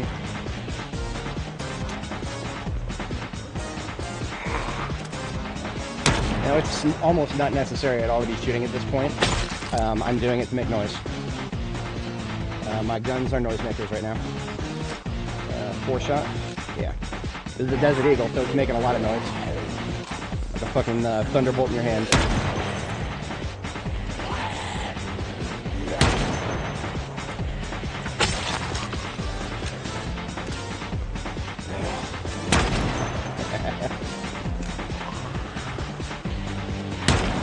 Any man who would jump in front of a minivan for a bottle of pain pills and a minifin is fucking crazy. You hear me? Fucking crazy.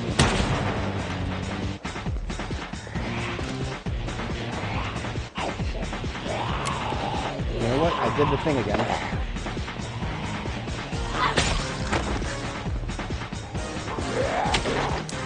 I'm not going to reload any more of these Desert Eagle magazines. The revolver is just so much better. If I've only got 8 shots in a magazine, just let me load it piecemeal.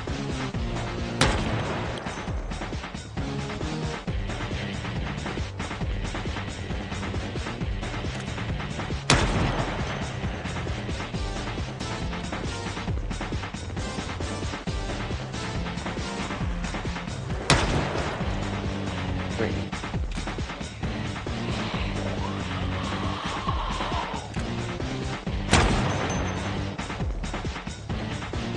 Avoid lighting them up their arms. But that increases their speed, so I can lead them to the correct location. Come on, give me your loot, guy. This guy's got some stuff on him. Damn it! Got a loot here. All right, there we go. Just a medium, 1 shot. Good load.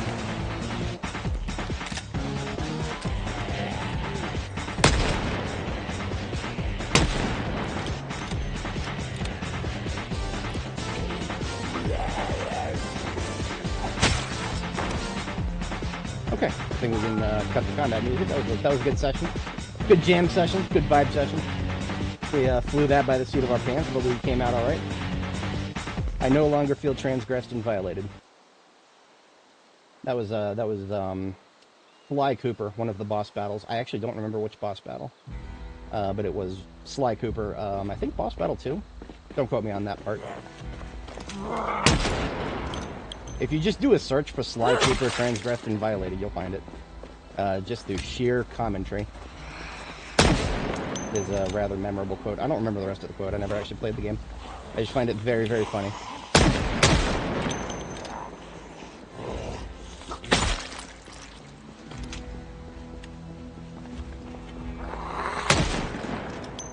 Every single one that we pull outside with gunfire is one that's not going to be waiting around the corner for us inside.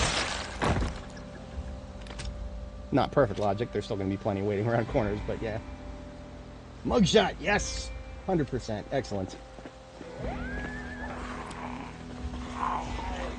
I might have to add that to my retro gaming list.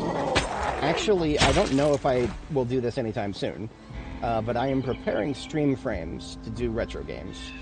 In fact, no, I don't have very many controllers that are like USB equivalents of the classics. So what I have is, where is it? Here it is. I would do probably Nintendo 64 is what I'm at right now. So this is I have an Xbox One controller, so I would have this on screen near my input overlay, so to show how it's all the things are being bound. Right now, the only thing that I'm really good with USB controller-wise is an Xbox controller.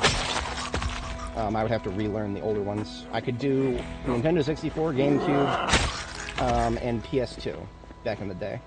But I have not touched anything but GameCube for a very long time, and even GameCube. I only touched it for a little while.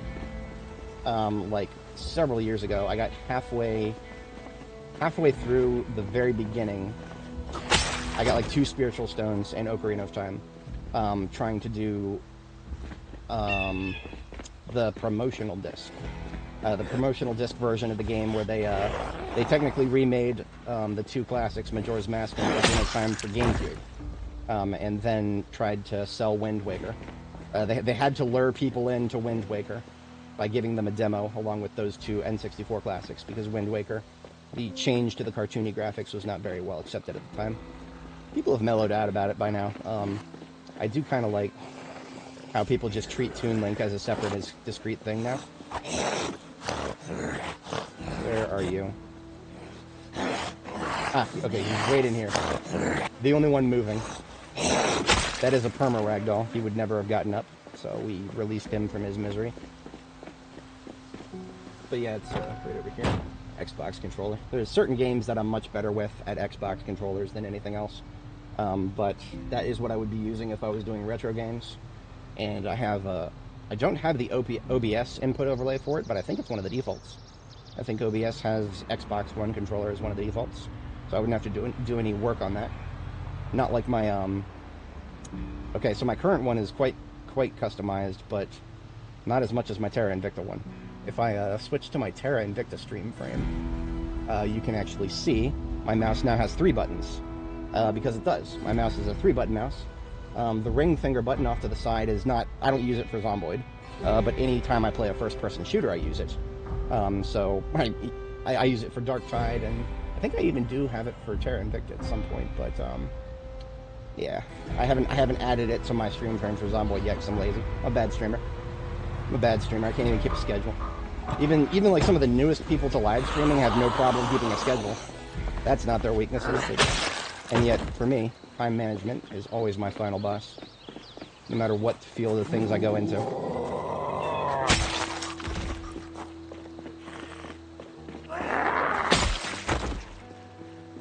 I can accept that there was a gray area for a time, and that gray area was I didn't know when it would be a good time for my audience, you know, the people who are actually sub to me, or the people who are most likely to click on me. But that's been settled. That's done and dusted. If I start streaming at 7 a.m. or sometime between 7 a.m. and 8 a.m. Eastern, I get great results for the people who are subbed and for the people who are recommended to me, generally speaking. I'm eating half of this because we're hungry. A little overeating, but that's okay. It's actually our bedtime, and I don't want to be staying out too late. But we will take a peek indoors and shoot anybody we see. That way, if there are an unknown number in here, we'll bring them closer to the front door. Now, I know this place has a second floor, but the brain meat tells me that we've already woken it up, because every other building I've hit in Louisville so far, if you're outside or in the first floor, everything on the first and second floor will wake up. So whatever is on the second floor should already be awake, but we're going to be very cautious otherwise. Fun fact about stairs, if there is something at the top of the stairs that you cannot see yet, your crosshairs for aiming can. So even if you never plan on using firearms seriously, carry around an M36 in your ankle holster and use it to aim at the top of the staircase. It will turn red if there is a target to shoot up there. But there is not currently a target to shoot. Y'all hear how we just started hearing noise? Okay, so the second floor of this place is not actually the second floor. We only saw it for a second there, but there was a landing. So we actually did just technically wake up the third floor. People who have been here before might be like, oh, there's no third floor. No, no, no, there is. The first floor is what it is, but then the second floor, see this row of windows here? The second floor is actually just like a landing. This is the Zomboid devs attempt to do a high ceiling. So what that tells me is that the entire second floor of Grand Ohio Mall was not awake yet. Just by going up to that second floor landing right there, we woke them all up. There's probably another 1,500 or so minimum that just woke up and are now active. And if we start making noise out here, we'll come moseying out immediately. I would rather not do that. I would rather not do that, actually. We are going to let them rot on the second floor for as long as they would like to for the next sleeping time here. I'm just going to sleep overnight back at base. And we'll come back here bright and early tomorrow morning and do some more pipe bombing. That is how we will handle that. I ain't fucking going in there. I ain't going up them steps. They're awake now. They'll come downstairs when I make noise. I ain't gonna do nothing else special for them. I actually took a wrong turn already. I just need to go north this time. Anybody else we see outside from here on out, is going to be a skirmish with melee only. No discharge of the guns until we are ready to set up another pipe bomb here. You know, real talk. Now that I know that there are like another 1,500 ready to be pulled right outside, I'm going to go sleep at the gas station, and then I'm going to come right back here as an overnight task, and I'm going to take the shovel from my field kit and remove some hedges. In fact, this is how we're going to play that. This is how we're going to play it. We are going to park. We're going to stop leaving the fucking gate open. That's the second time I've done that. I need to not do that. That's not a good thing. I built all these defenses here. Built all these fucking defenses here, and now I'm not using them properly. But, that's neither here nor there. We're going to give the ambulance a quick wash.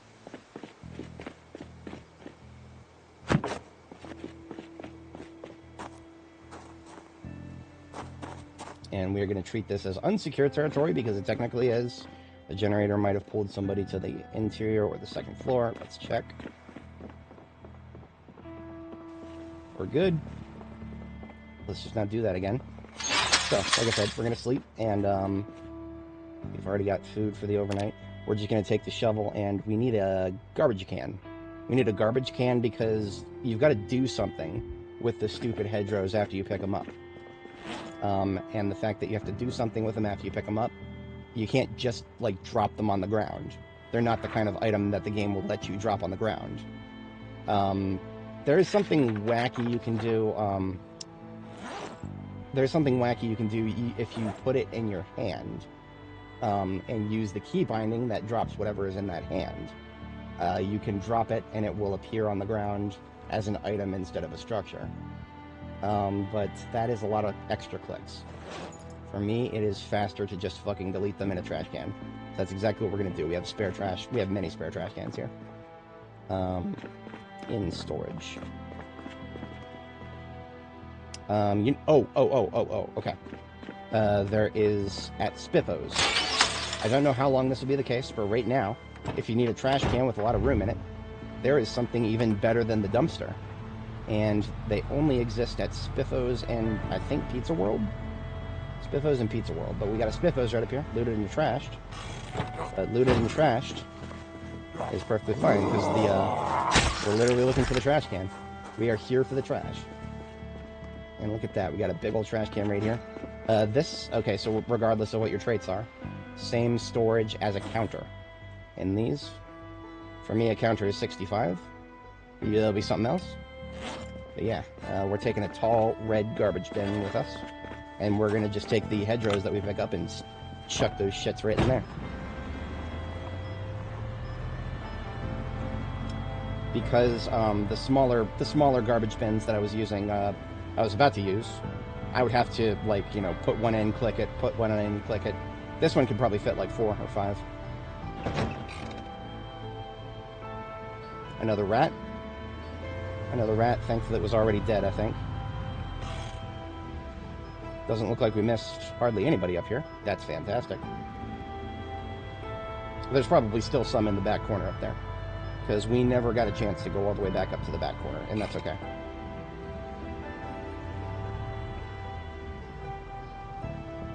Now, I don't feel the need to remove all of them. I suppose we'll see how long this is going to take us.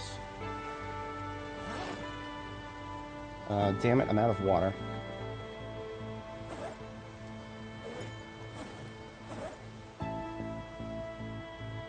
Just going to drink a very small amount of lime soda here.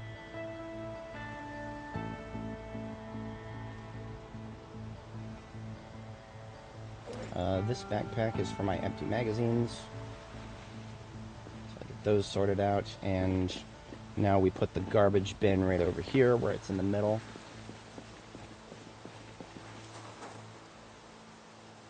Damn it.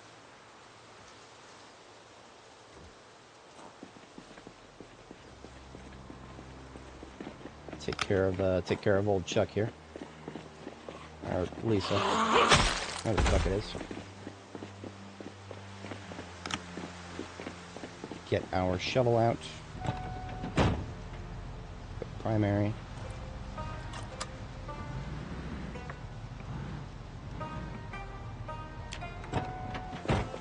And now we can pick up hedgerows. I would not be driving flush with this anyway, so we're gonna start like, I don't know, 3 over. We don't need to fully remove it. We just need nice large driving paths between large amounts of hedgerows here. So these weigh 5 each, so we can actually put quite a few in before we have to delete.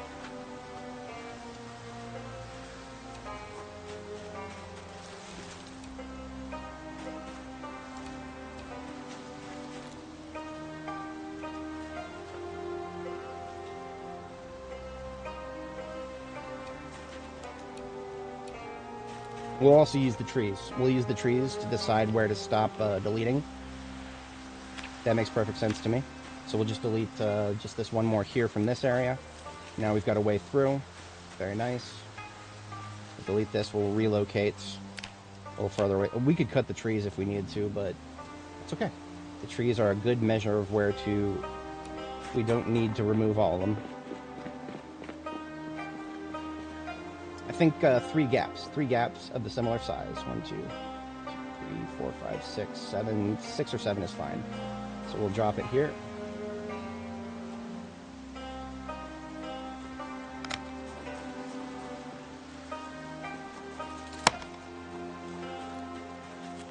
I wish we could do that to all of them. I guess these hedgerows are a lot thicker than those small bushes. 2, 3, 4, 5. And then we'll do 6, 7.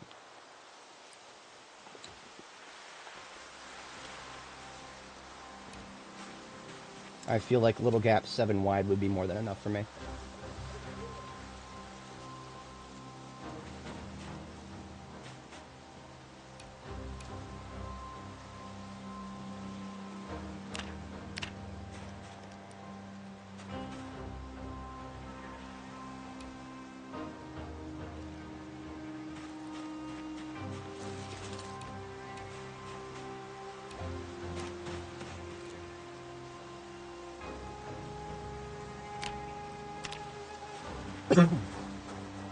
And then we'll do another gap on the other side of this tree here.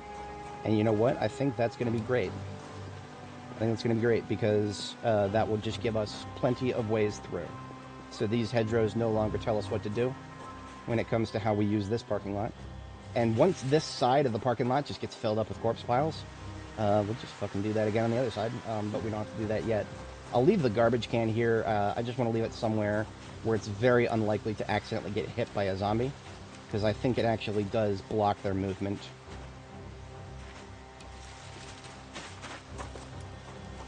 So I will need to put it, like, I don't know, I'll put it in the trunk of one of these cars or something.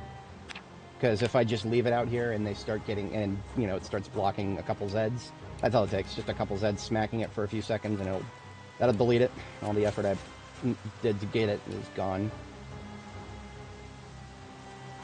Anything the player puts down, even the most innocuously in the middle of nowhere things, Zombies will find it and smack it. That is what they are programmed to do. Alright, and we will put this in the trunk of blue car right here. The blue Neala, as it were. Of course, it would be the one that's locked.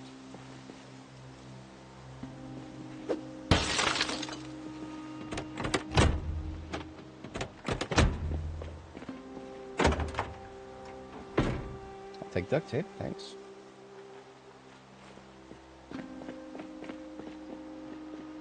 So, to recap, we needed to drive in circles to collapse them into that nice little group that we blew up with the pipe bomb. And now we can drive in circles even easier than we could before. If I had known that this group that we killed with the pipe bomb earlier, if I had known that was there, I would have done this already. But I did not know exactly how much we were going to run into up there. And because of how big of the group was, I was just like, yeah, let's bring them back here and have a party. The only other obstruction that I see that I'm going to get rid of is the taxi right here. Everything else is already close enough to the gate, or I'm sorry, close enough to the low fence that I do not, it's not going to be obstructing me much. Yeah, this fence is non-traversable, so vehicles in front of it doesn't do anything for me.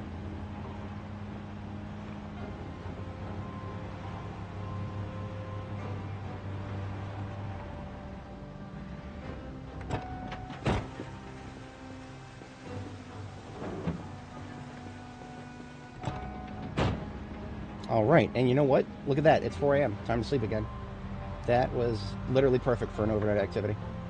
The stars have aligned in our favor for the moment. I can't wait to see what goes wrong tomorrow morning. To be entirely honest, even if we get bad weather tomorrow morning, that won't stop us. That won't stop us. All we need to do is find a good point of reference. We just need to find a good point of reference for the point of reference for the pipe bomb, and then blow it. And you know what? I think I actually know a good point of reference. I will do that tomorrow.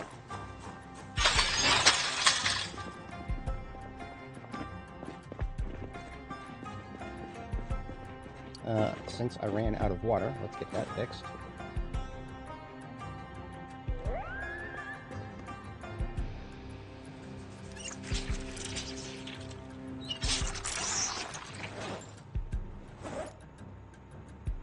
And the only thing left to do before we go out tomorrow morning is to cook something nice.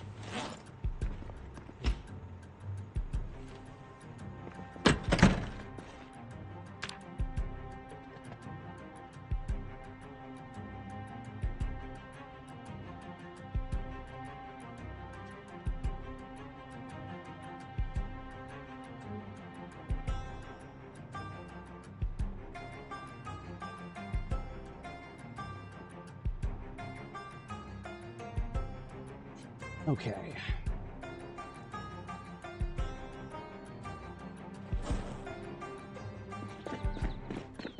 Cotton cups for RTB, duct tape for local use in the crafting area.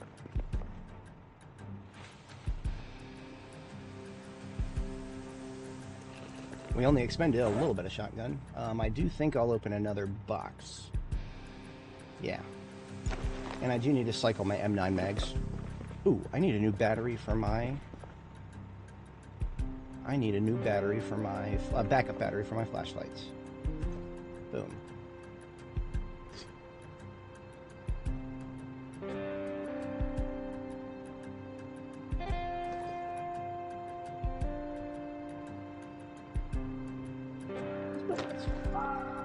My whetstone is almost ready to be replaced. This was something that I just didn't think about for the longest time in build 42. Only as of the most recent patches do whetstones seem to take condition damage to such an extent that you're going to need to replace yours. So the one that I carry around all the time in my Alice kit here, it was down to like 1/3. So I just replace it now before I have to worry about carrying around another one. I have enough of them. I have enough backups that I can replace it now.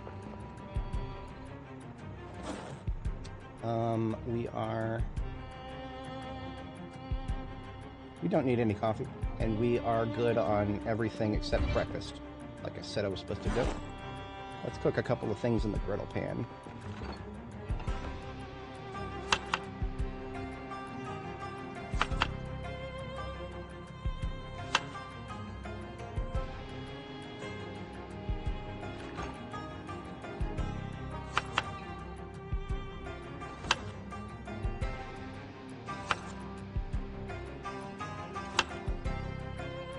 Different ingredients, but perfectly balanced, as all things should be.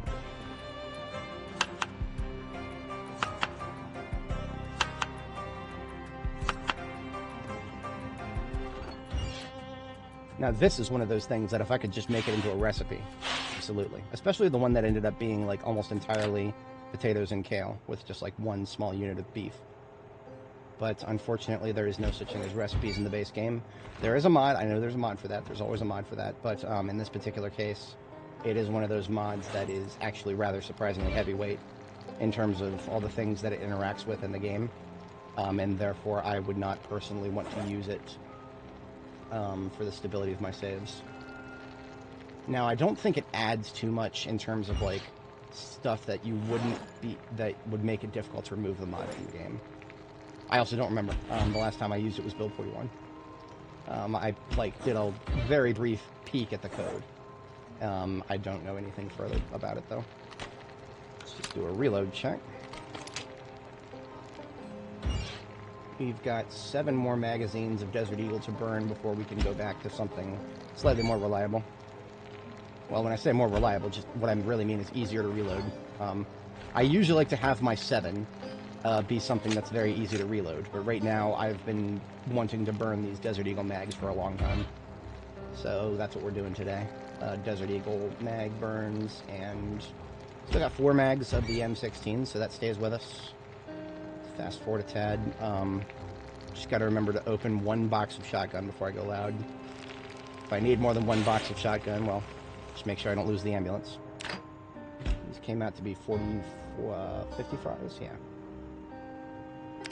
So more than I need for 1 day, but not enough for 2. That's fine. All right, let's get this party started. Okay, here's what I'm going to do. This truck right here is actually... Okay, this truck right here is my best light bar. My best open trunk D6. This is my best open trunk D6.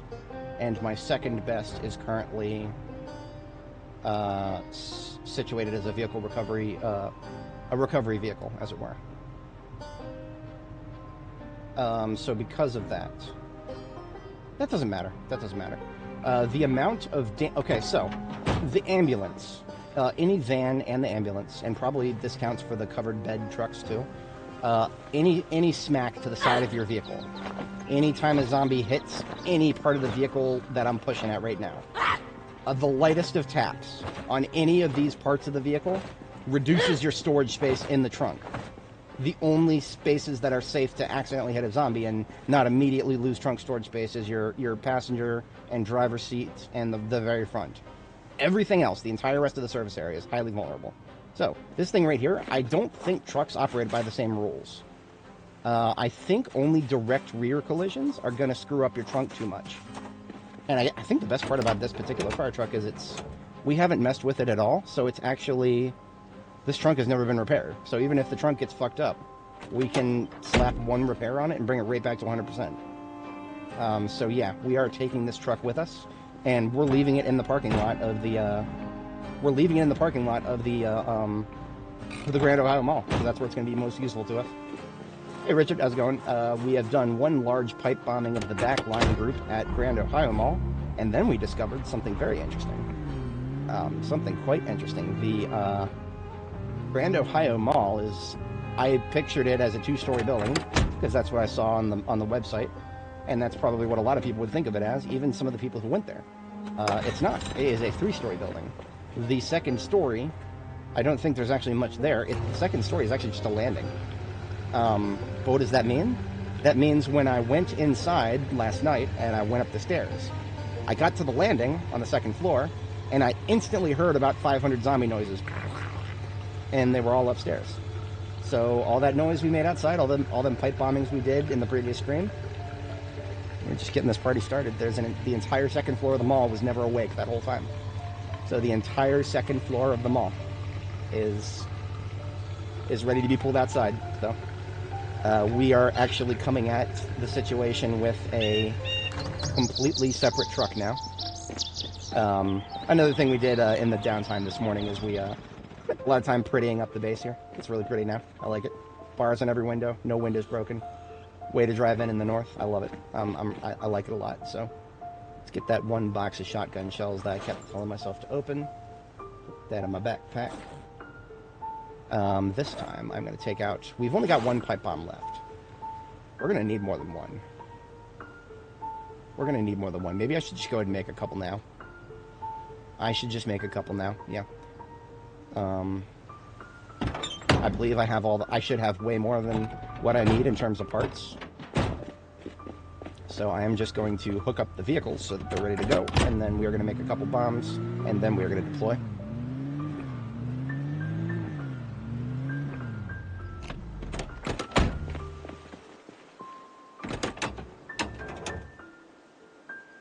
I am going to fill the tires with pressure before I deploy.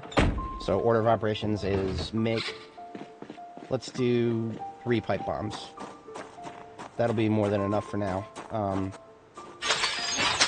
if it's not, we'll have to fall back by that point anyway. So all the necessary materials should be in front of us. We may be slightly short on electrical parts. If so, we'll have to figure out exactly where those went.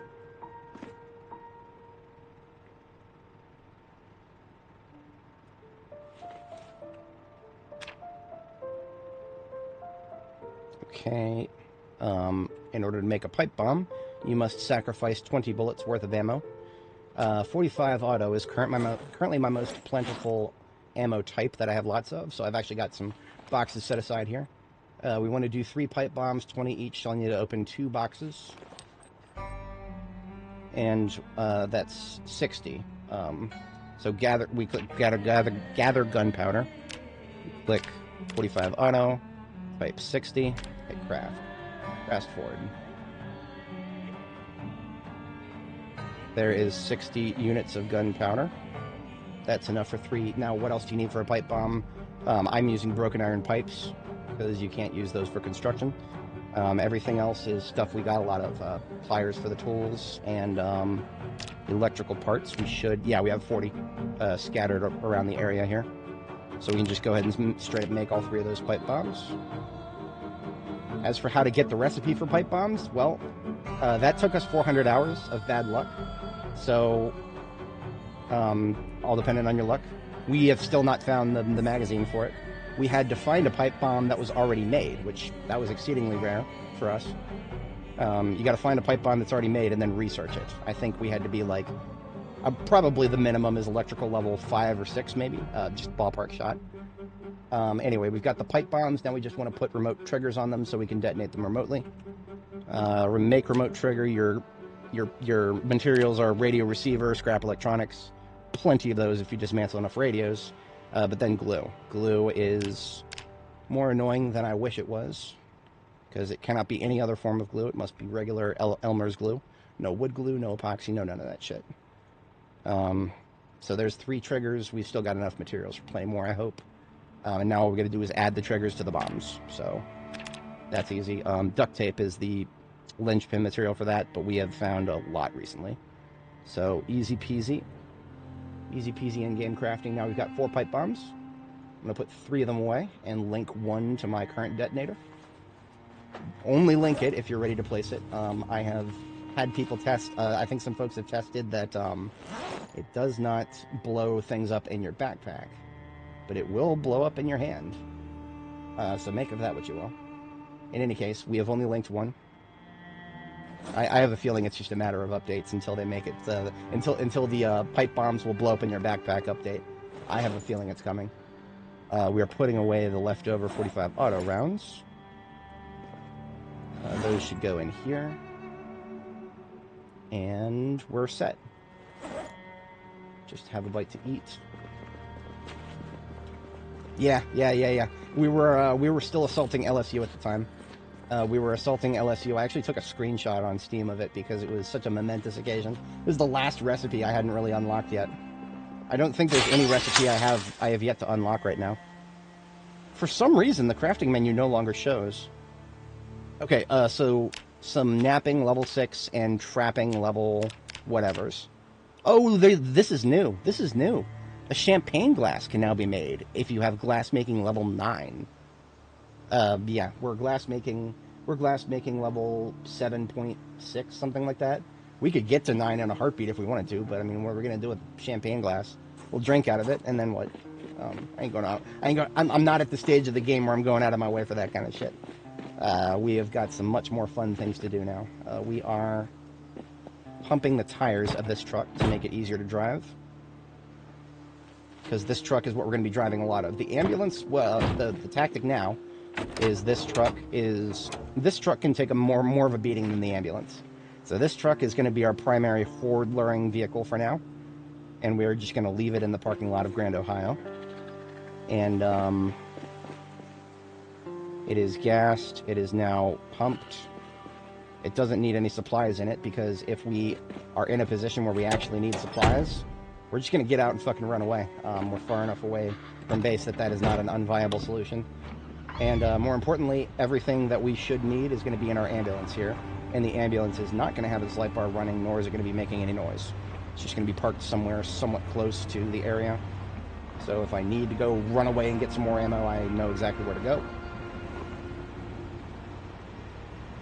And if just some apocalypse happens and we can't even get to the ambulance, then we just fucking run away. There's plenty of things, plenty of places we can fall back to in Louisville.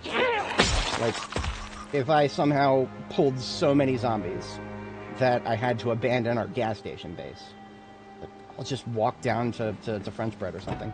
Like, we have options, many options by design.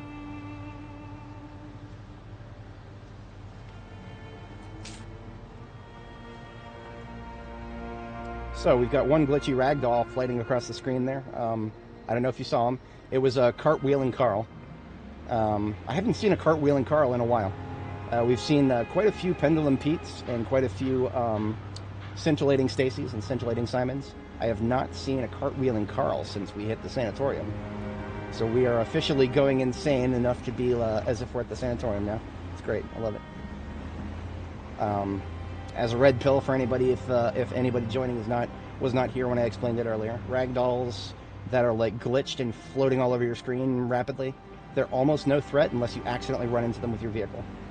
The shadow shows their true location, so if you see one floating around somewhere, just make sure to avoid the shadow on the ground beneath it. That will make sure you're not going to accidentally hit it. But even though we tried to do so, we still accidentally hit it on a couple of occasions. So, yeah, and if you accidentally hit it, for us, when it happened, it crashed the game. I don't know if that's always guaranteed to happen, but I'd prefer it not happen, so we avoid them like the plague. And if there's too many of them, I'm just going to fucking turn ragdolls off. That's fine. I'm not that attached to ragdolls that I'm willing to sacrifice the game's stability for it. We actually did have them turned off for a while there. This is where the weakness of the truck shines. 21% chance to fail to start, I believe. Let's double check this. Yes, 21% chance, because the engine quality is only 79. So 1 out of 5 times, roughly speaking, this thing will fail to start. But we're currently at no risk of it failing to start or failing to keep running on us. But we're actually going to fix that now. There's a bunch of cars right here that we got out of the way from the parking lot earlier. We're just going to yeet some engine parts and do a quick top up on the engine because we can, and it's easy, and we can do it really quick. If this would take too much time, I wouldn't do it, but no, this is easy peasy. So we're going to have this one all the way up to 100% engine condition. Just a couple more engine parts. I've taken them from these two. I know some of these things have better engines than others. I may or may not want to use them as throwaway vehicles at one point. Hello. Can I steal the engine parts from this thing? No? Nothing is happening when I right-click on engine. Oh, I don't have the key. Okay. Ooh, look at those pretty windows. 88% and 87%, and you're going to force me to smash one. Fuck. I'm not seeing any keys either. Oh well. 87% front window. Rest in peace, sweet prince. We've got other things to do.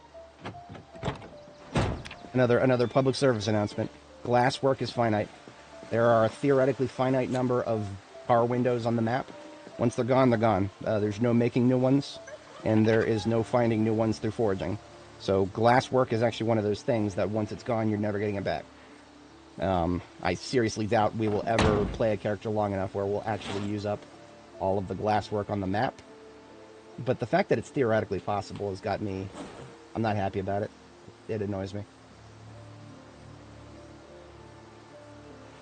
I'm going to be real with you guys. There's a glitch where if you put a bunch of parts in your backpack and pull them out one at a time, you can kind of get extra repairs out of it. They're going to patch that one day.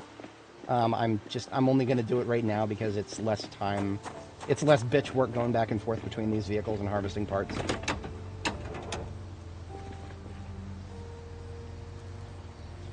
I don't want to make it seem like I'm using glitches and not disclosing it. That was technically a slight glitch. We probably would not have gotten to 100% normally, but that's okay. It's a tiny little glitch that happens to make our life a little bit better. Oh no. Oh no. Woe is me, right? I think we are...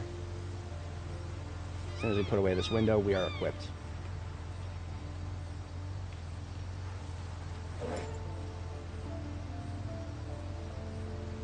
We don't need to be carrying around this tire pump. We are really edging ourselves on storage space right now in the backpack because we're trying to carry around a bunch of ammo for alternate calibers, so... Yeah. Fuck, let's sleep here. Okay. I'm feeling good about this loadout. We're going to have one more bite to eat here. And we are going to get started with the next major pull of this operation. Let's get a time stamp. We are going to be at, like, I don't know, 5:40, let's just call it 5:48. Yeah, that'll give us a little bit of time to switch tracks. I will get another combat music prepped here. Transgressed and Violated was good. Love So Figgy is not good if you are not... I need to hear things, so the vocals will screw with me. Rex 2 Chaos? We could do Chaos. That's a little loud. Yeah. You know what? I wish... it's kind of sad that we can use this track, because the only reason we can is because Shellmish as a band disbanded. And that's sad, because if they were still here, then they'd probably be harvesting copyright money, as they damn well deserve it. It's a great track. But because they no longer exist, they probably never got into YouTube monetization, so they're not getting the money that they deserve. It's a very sad thing, to be honest. I'd fucking pay for their I'd fucking pay them for several albums just for that, how good that... And it's not even from an album, it's from a live performance that I'm using that track. So yeah, all right. Okay. I am normally the kind of guy who's like, all right, let's explore. No, I'm going to pull up b42map.com here, and I just want to see what the upper levels look like. Because, you know, if you think about it, we should just be able to walk in and look at the sign. You know what? That's exactly what we're going to do. We're gonna make this a little bit more kosher with canon right now.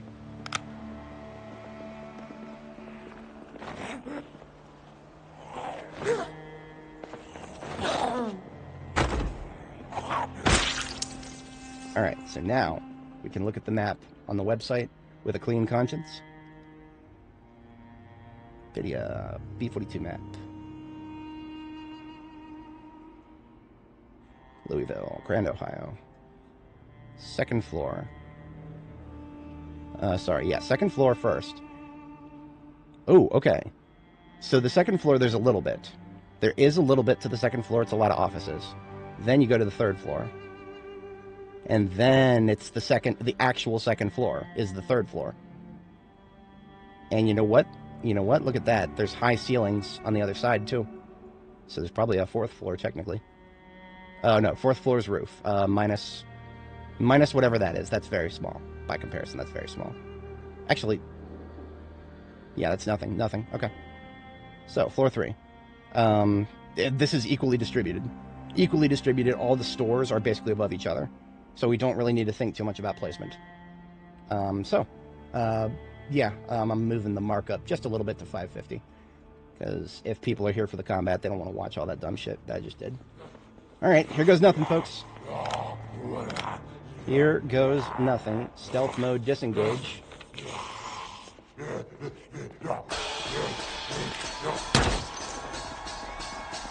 Here goes nothing.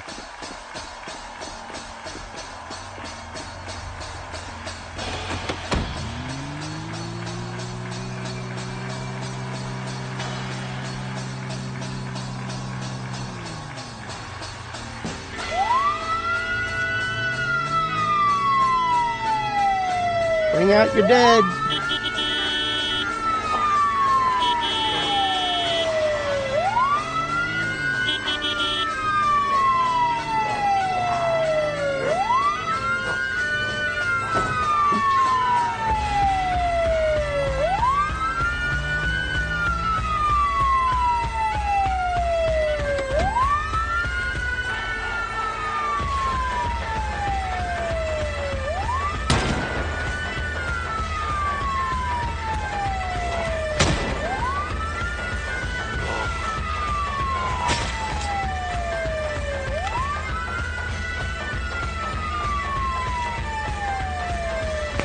There they are. Yeah, we're at audio channel limit already. There was just a question of when. Hello! We're not staying in there very long.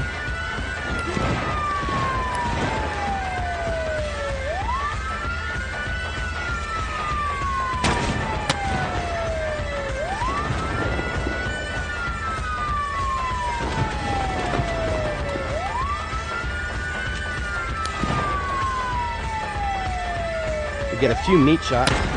We're not going to fight this for too long.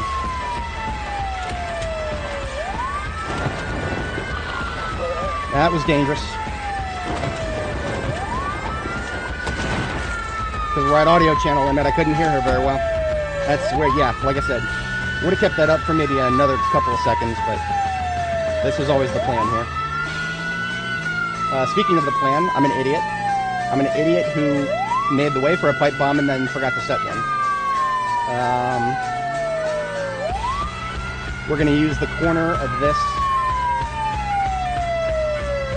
the very corner of this parking lot line right here. Arm and set remote pipe bomb right here at the edge of this parking lot line. We'll lose track of it very easily, but then we can use the rest of the parking spots as a point of reference.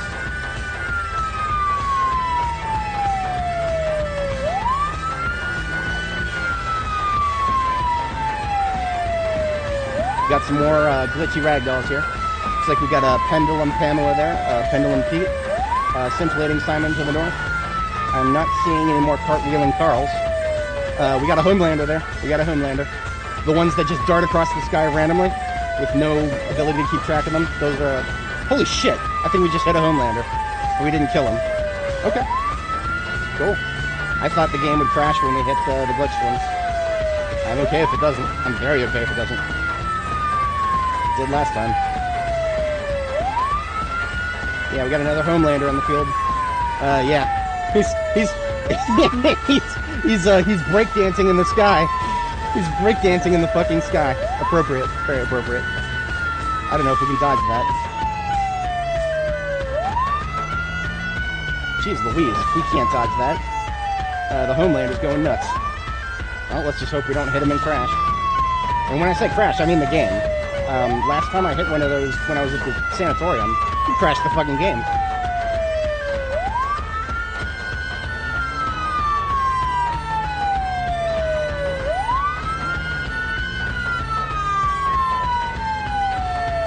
We'll do a semicircle travel plan here.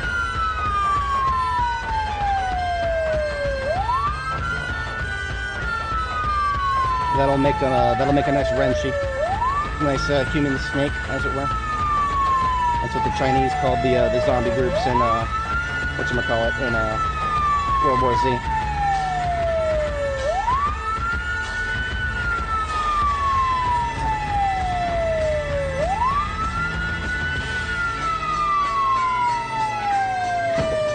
Now that was a side hit. But I don't know if I lost trunk space that time. I think the trucks are less vulnerable.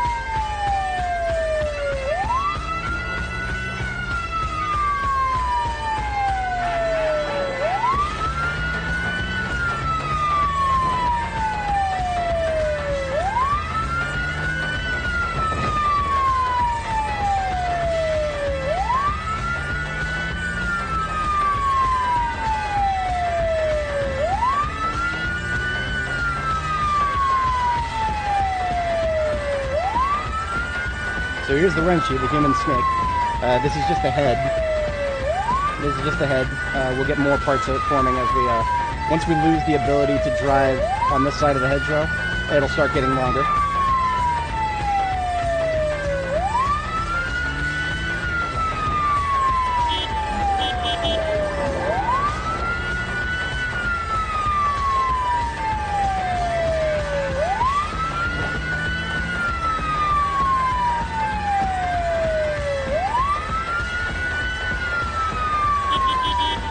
Yep, 100%. That's, Dark, I don't know if you were here earlier, but that's, we went up the stairs. We went up the stairs, we spent 0.5 seconds on the second floor landing, and that woke up the third floor of the mall. I thought this place had 2 floors, and I think a lot of other people would reasonably say, yeah, this place has 2 floors. But no. No, the second floor, quote-unquote, is just a landing on the way to the third floor. This place has 3 floors, so only the first 2 floors wake up regardless of how much noise you make. So we have only ever done the first floor of this place.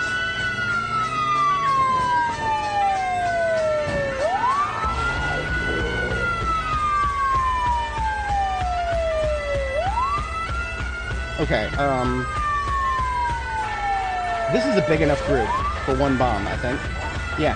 This is a big enough group for 1 bomb. I am not going to go for, like, you know, spill the entire place. No, I'm not going to wait for the back line. I can already tell that I'm not going to be able to get everybody with 1 bomb, and that's okay. We've got 3 more to work with here. I just want to pull the fast chamblers out of this, and we will move to the other side of the hedgerow there.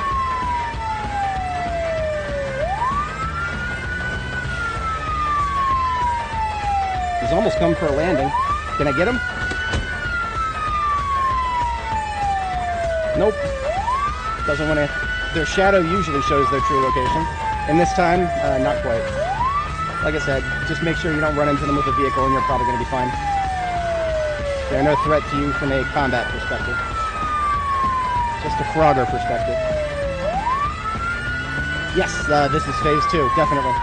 I thought phase 2 would be the back of the first floor, but no. Nope. That's part of phase 1, and we haven't even finished that.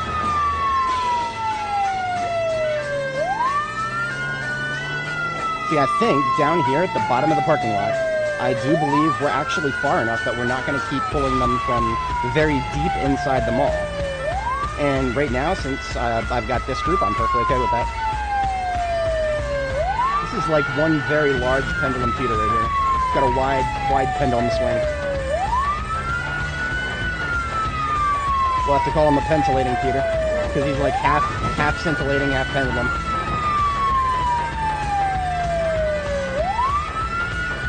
Now we could blow all the fast chamblers at once, and that would be a very useful thing to do, but no. We're going to wait for the slow ones. We are not impatient. We are going to get the most bang for our buck here. We'll just do a little semicircle here until the slow ones catch up.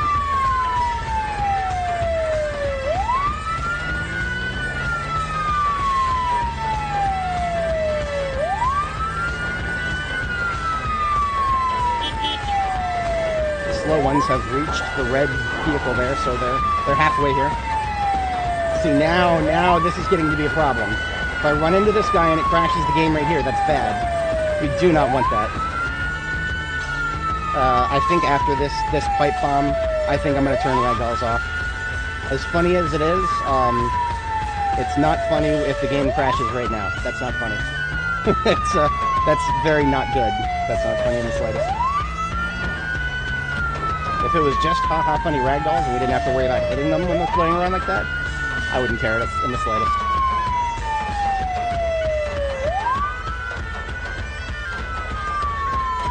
Jeez Louise, he's almost coming at us. It's coming right for us.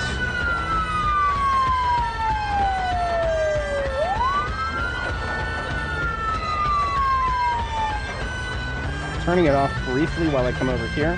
I'll turn it back on once I'm on the other side.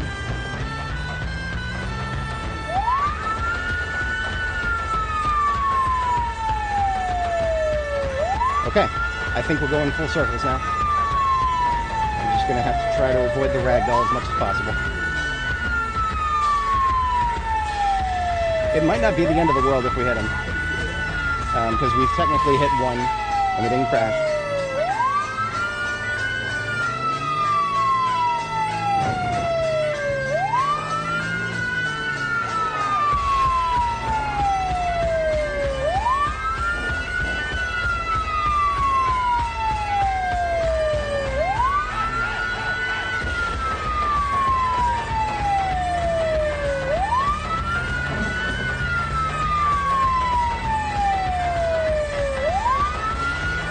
So, as I mentioned, the corner of this spot right here, that's our target, that's our epicenter.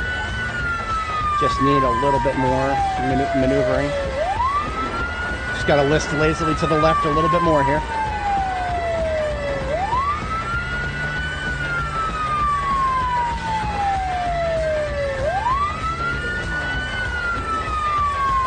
I think I'll want the shape, yeah, the shape of the horde to be all the way to the other side of this parking lot spot.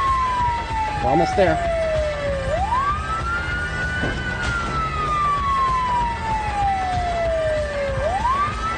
Okay, detonator is getting prepped. I think this is it. One more pass.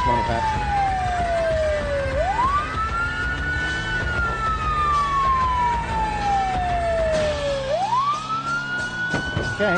Oh, nope, there it is, folks. I'm sorry. I told you guys that this would happen.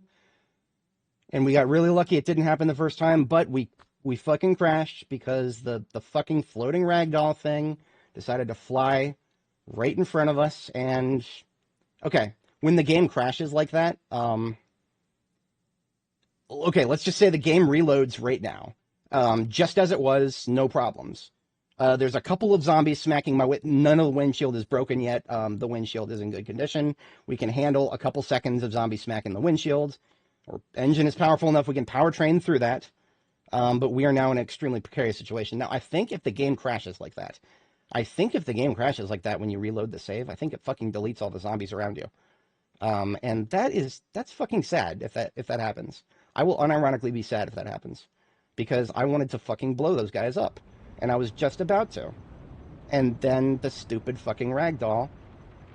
Well, at least now I have video footage of it actually triggering a crash when it matters.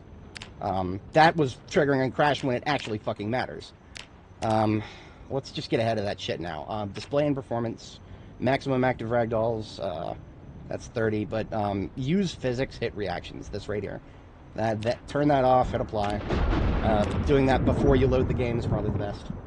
Yeah, it probably is going to despawn the zombies around us. I think it despawns most of the map cell around you, actually. The last time this happened, I have crashed before with, like, zombies not that close to me, but pretty close.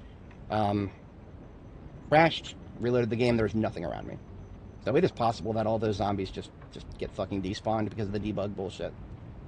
It is what it is. I mean, you know, there's more zombies to kill, I'm sure. That's just, that sucks. That really fucking sucks. We're just going to have to, we'll just have to say that our headcanon for that is Annie had a bit of a psychotic break just now and successfully triggered the bomb and then hallucinated more zombies than were actually there, maybe. I don't know. That was how I explained the piano bullshit, but anyway, let's see what happens. We are ready to hit W as soon as we click. And look at that. 100% of every single zombie is gone. I'm sad. I'm really sad. I think even the pipe bomb is gone. Hang on. Yeah, even our fucking pipe bomb is gone. I'm sad about that. Like I am about 3% sadder IRL than I would have been today because of this. But you know, it's a Project Zomboid. It's a beta, unstable beta, and this is one of those unstable beta moments that actually disrupted our combat rather significantly. Those are few and far between, believe it or not. If anybody watching is new, there's a lot of silly unstable stuff in this game. Combat by itself is not bad. And I'm here for the combat and the logistics and the crafting and the way crafting synergizes with combat. That's what I'm here for. So that's what keeps me playing through all this bullshit. But, yeah. Now, like I said, I'm pretty sure that a crash like that actually deletes a portion of the map cell, if not the entire cell. If it deletes the entire map cell, I'm going to be very sad, because that basically just deletes everybody from the Grand Ohio Mall. I don't think it goes that far.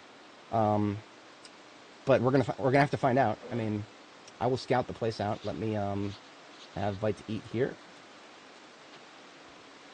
At least now, I can create a separate. I'll create a separate video clip from that, just like a short, like less than 1 minute video, just less than 1 minute video, a little compilation of all the effort we put into that poll, and then I will I'll have it be the ending of that video. It'll just be an abrupt cut after we reload and see if there's no zombies left. Then I can post it somewhere where the devs are more likely to see it. Who knows? Maybe they'll actually fix it. I'm willing to bet they've probably addressed not just this, but other bugs. Their internal builds tend to fix a lot of things that I wish they would fix. And I'm going to leave...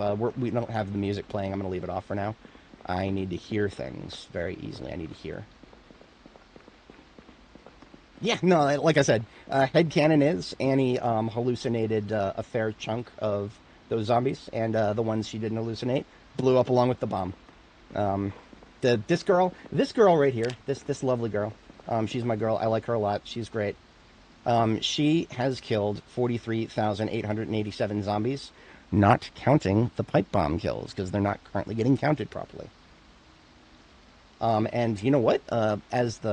As the month goes, if we're doing just 30 days to a month, tomorrow, actually 6 hours from now, 8 hours from now. 8 hours from now is our 2-year anniversary.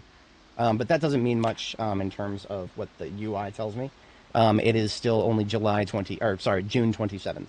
The actual 2-year anniversary is July 9th. Hang on.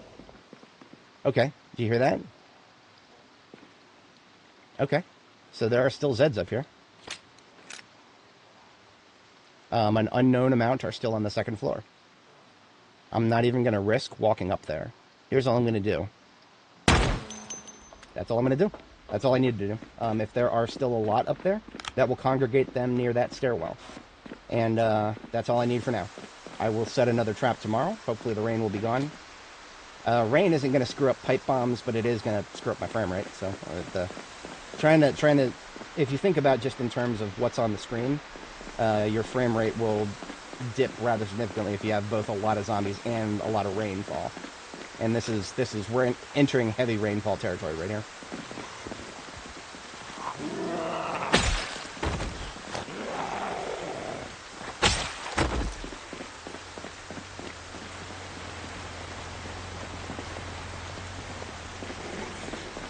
So if we need to use this parking lot corner again, we can do so.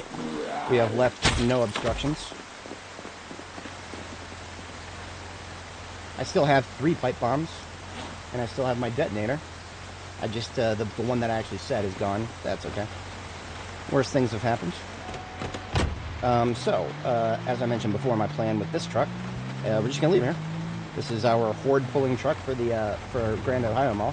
Not a lot has changed about that, so I'm gonna turn it off, leave it here, and all I left in here is a couple of vehicle parts that need to come with me. And the ambulance is parked down south here. For anybody joining, our combat flow there was, we don't want to damage the ambulance anymore. I have seen our princely 100 condition engine, or 100 quality engineer take enough damage for a lifetime. So now that we have another light bar vehicle up here, I'm doing what I should have done a long time ago, and just keeping the ambulance parked nearby with all of my all of my ammo and backup weapons, and just parking it far enough away that if I need to stop by the ambulance, I'll just get out on foot and run down here, grab it, easy peasy. See, the funniest part about losing all those kills that we could have gotten, they wouldn't have been counted anyway. They wouldn't have been counted anyway because the pipe bombs don't currently count them properly.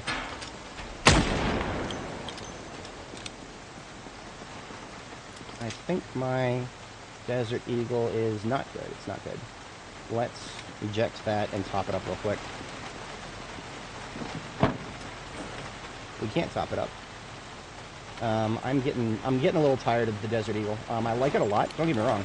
I'd use it more if I could. But the magazines make it extremely inconvenient. If I'm going to be launching 44 Magnum rounds, I just use the fucking Magnum because I can reload it round by round.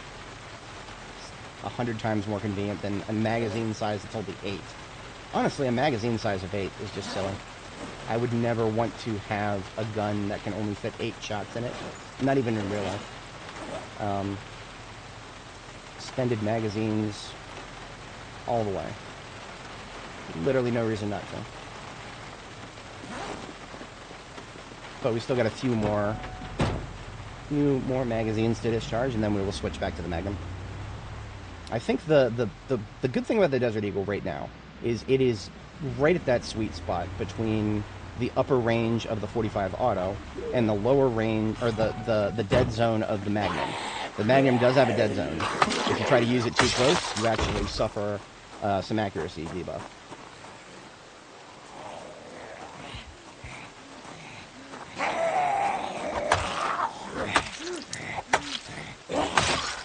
We just reached Tier 2 fatigue,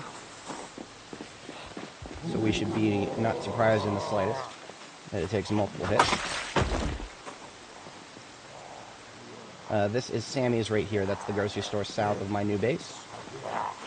So I don't want to be spilling this building. And this building has a lot to spill. I do not want to be spilling this building right now. This building is outside of auditory range of my generators. So I should not have even got out there. That was a bit of a strategic mistake. Tactically, no problem. I mean, it's not going to hurt me to kill a few zombies, but strategically, pulling anybody out of that apartment complex right there is not necessary right now. I have got a generator running, I don't know, 60 tiles away from them right now, which is... No. Thought I heard the sound of a door getting hit. But yeah, this is my new base in the area, and I have pulled most of... Sammy's is clear, and the first and second floors of this building are mostly clear. So my generator is not currently producing sound within range to pull any annoying Zeds. But that could change really quickly if I pulled that building down south. So we don't want to be pulling that anywhere.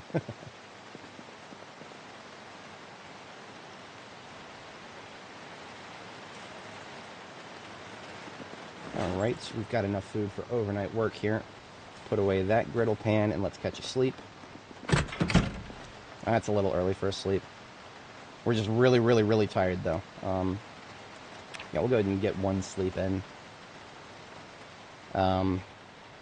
We'll see how the evening plays out.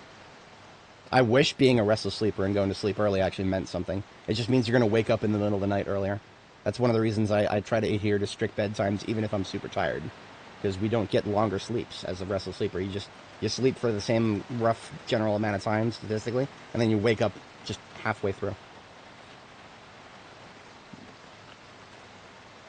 But that time we got below 40 fatigue, so that's not bad. And we are finally back into weight loss after becoming a fatty there. Alright.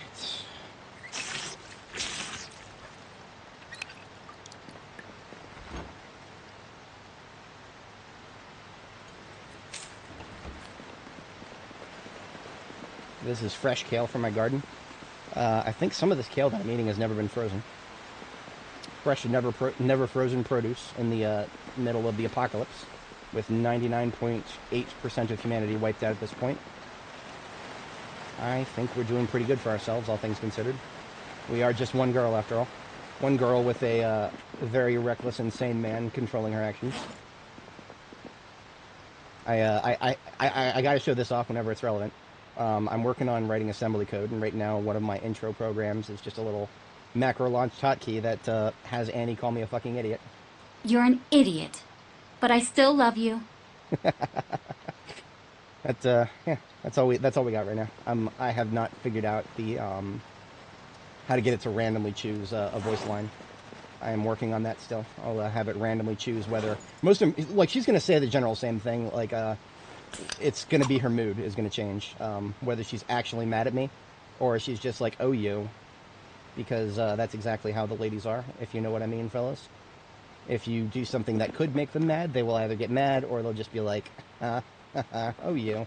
And it depends entirely on how they feel that day. I'm pretty sure even the ladies would agree with me on that. I think the lady folk are slightly more susceptible to swings than the gentleman folk. I don't think that's a very controversial take. Gotta be careful about what you say on YouTube these days, but I don't think that's too controversial. I don't think that's too controversial at all. We have some sledgehammer work to do. I need to remove some of these obstructions from my roof. I think this is the only one, technically. This thing right here. Yeah, nothing else up here blocks line of sight. So from the roof I can easily see if we have any incoming pretty much anywhere except for where I'm blocked by these buildings. I like it. I like it a lot. I don't think we even need to leave the sledgehammer up here anymore. I would build another rain barrel, but I don't. This is light rain. This is light rain, so I don't think it's actually going to fill up. Let's put the sledgehammer back where it belongs in our ambulance. Best car gets the best hammer.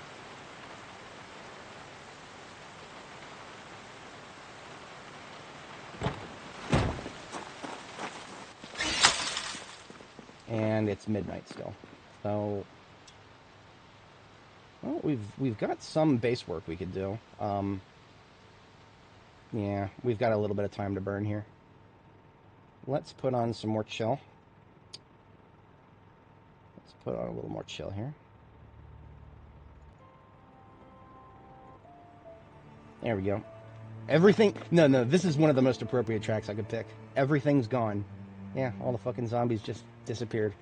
I should have put this on as soon as we relaunched the game and saw that everybody was gone.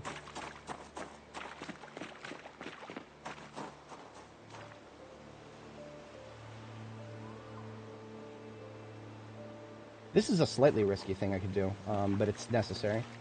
Has to be done eventually. I want to get a couple more of the fence tiles here taken out. We've got one guy. He's trying to go group up to the other side of the fence. That's really what happens with the fence right now. By making one hole in the fence right here, we've made it so that people who are trying to go around the fence will actually go quite a long distance to use the hole that we made. That was one of the reasons I removed obstructions from the roof, because I believe I can see over the fence, despite all the tree blockages. Not 100% on that, though.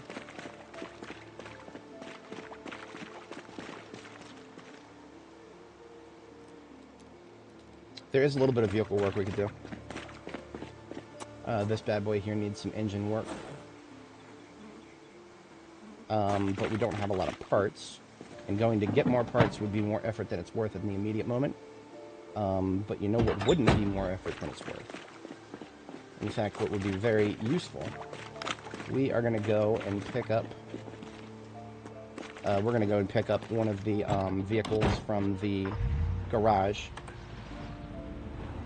I'll give you guys a quick breakdown of my logistics right now. Our new base still doesn't have a name. It's just the gas station base on Butcher Street. I could just call it Butch. Hell yeah. We've got Butch here.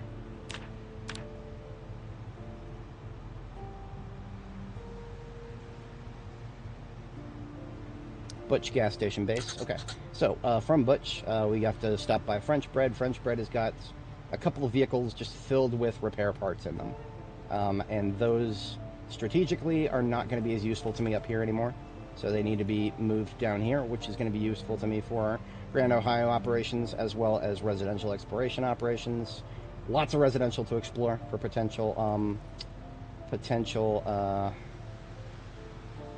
survivor houses. Chances at the Longblade books. So that is our current that's our current operation. That's our flow right now. We are trying to consolidate things. And because we're going to have to use this road, we need to remove obstructions from it.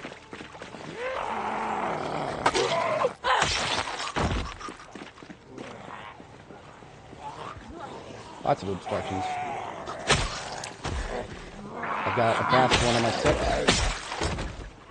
6. Lost interest. Okay.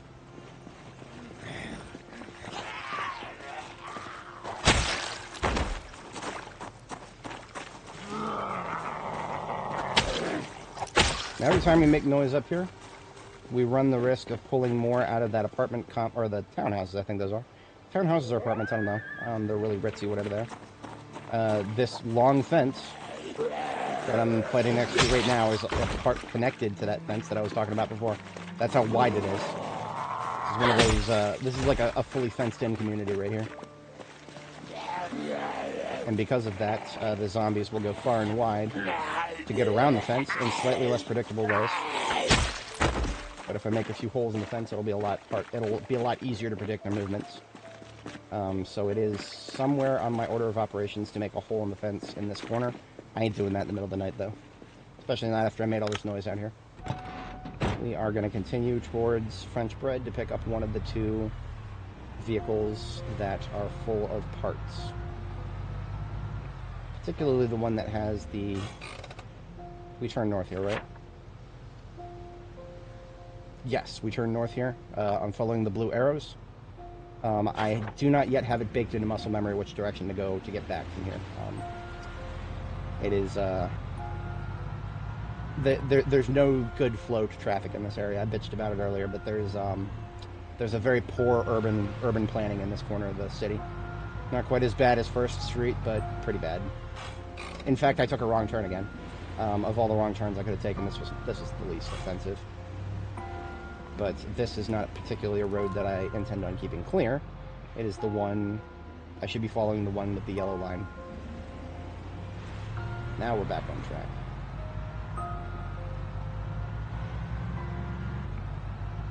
The brain meat tells me to just turn north if I don't immediately know. Because that's you know, French Bread is at the north center of the city. So turn north, turn north, turn north is what my brain meat tells me to do, and I need to violate that.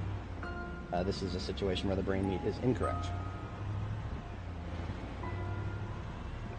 And here we are at French Bread. We are just going to pick up... This is the 3rd time I've done this. This is the 3rd time I've done this. I'm gonna talk shit about this. I'm sorry if you guys have heard it before. This is the 3rd time this has happened. This is not one street light. This is 2 street lights. But the other one is behind the one in front of it. So this tile right here is an undestructible thing that'll destroy any vehicle that runs into it. Annie would have been able to see that perfectly fine, but because of this isometric bullshit, I have no depth perception. And especially at night, that's just going to look like one tall fucking street light right there is what that's going to look like. But I digest. We need to pick one of these vans, and they're all very inconveniently placed for towing. Let's just move it manually.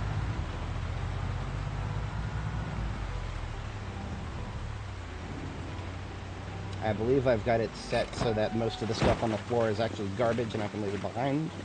We're going to verify that. Yes, everything over here is garbage. These 4 tires here are actually not as bad. And now I actually have room for them. They go in the step van here.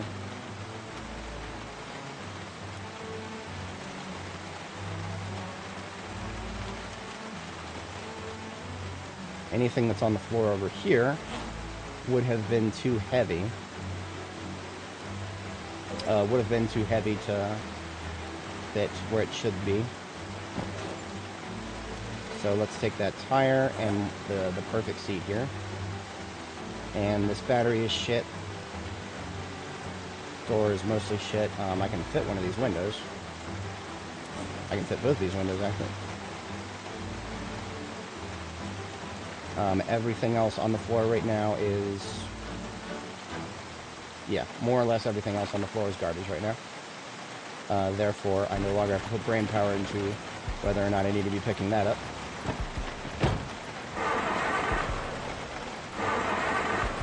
This is why we don't use step vans like this. It looks pretty. It's got a lot of storage. It will fail to start like almost half the time. Engine quality is a very pernicious stat. Why I talk about it as almost every time it comes up. If I could go 2,000 hours without ever noticing it was a thing, I'm sure there are plenty of other people who would miss it.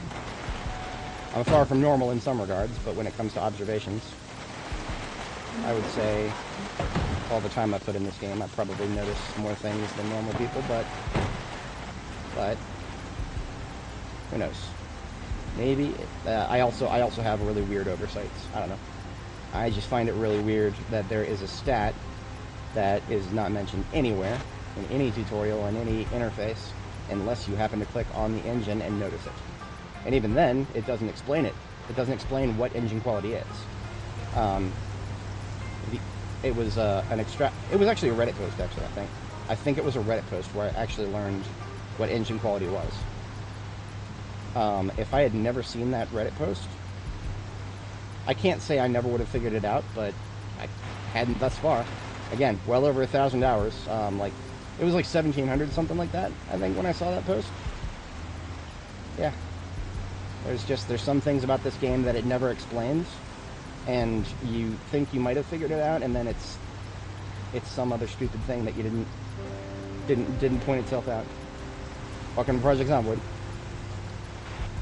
It's not that that's the worst thing in the world, but a game needs to explain itself. And if it doesn't, that's a skill issue from a design standpoint. These devs have got a few issues like that. I know the UI of this game is very contentious. This is one situation where my feedback on the UI is actually not very valuable, because I am one of those guys who will just put up with almost anything and learn what he has to learn. And that's not what you want out of UI design. You want it to be intuitive so people don't have to do what I've done to figure it out.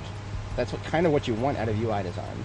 And so my feedback on UI is actually kind of not even worth it. I'm used to the base game's default UI as it is right now.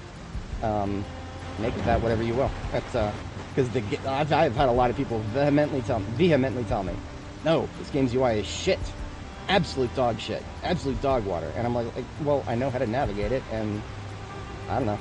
I don't even have a frame of reference of how long it took me to figure it out, because I kind of figured it out right away as soon as B42 came out. Not too much has changed. Now, the only thing that's changed that has pissed me off, we used to be able to hit a checkbox and just not show recipes we hadn't learned. I fucking want that back, please. I'm so sick of seeing recipes that I don't have clutter my UI. But yeah, that's, you know, is what it is. That's a very small pet peeve. And I know there's a mod for that. There's always a mod for that. There is always a mod for that. I think this bad boy is actually filled up on gas, but if it's not, we have enough time to do that before we hit the sack again.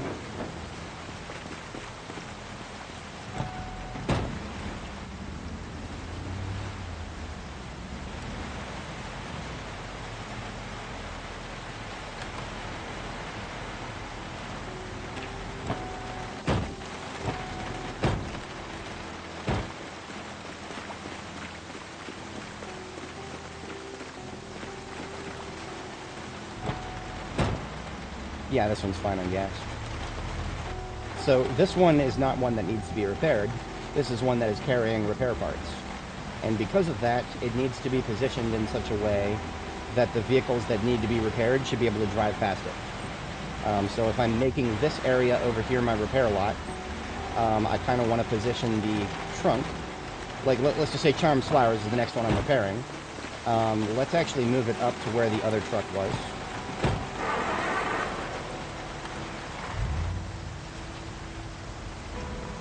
and park it just right here in the corner.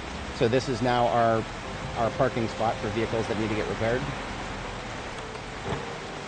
And that means we can park our trucks containing the repair parts with that in mind. I think this pole right here is going to stop me. Nope, it's a no clip. Okay. It's hit or miss. It is hit or miss with this game.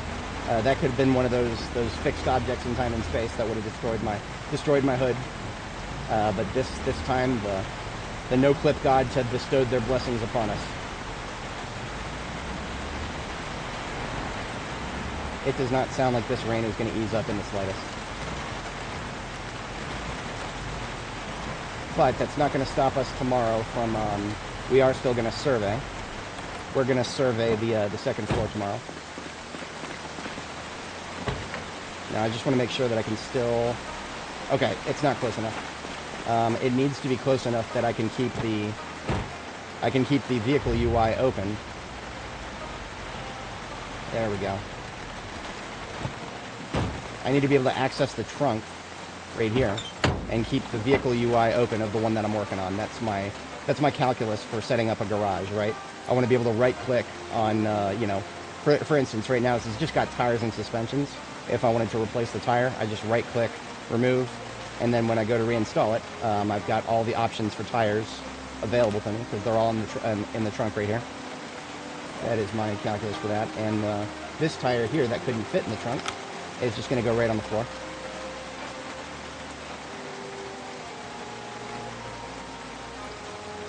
This car seat is actually close to being perfect. I'm just going to leave it right here. Similar with this front window. I don't have room for it anywhere else, so that should be everything except that front window. A little bit late getting to bed, but we're good.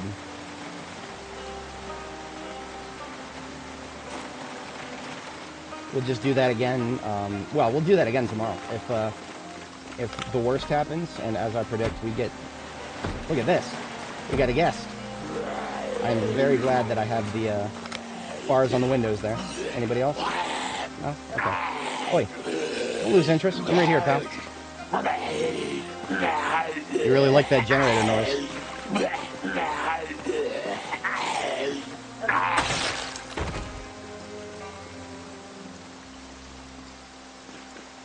Oh, no. Oh, okay. This I thought for a second this window was broken. Because if you look at it, it's it looks a little bit from a distance like it might be like, but no, that's just the crate. We're good. We're good. Because we had a random guest, before I go to bed, I'm just going to do a little peek, because I can do this now. Look at that. Look at that. We got somebody moseying from the north. I'm going to go kill him. Let's check this direction. This direction looks good. Yeah. Every other direction looks good for now.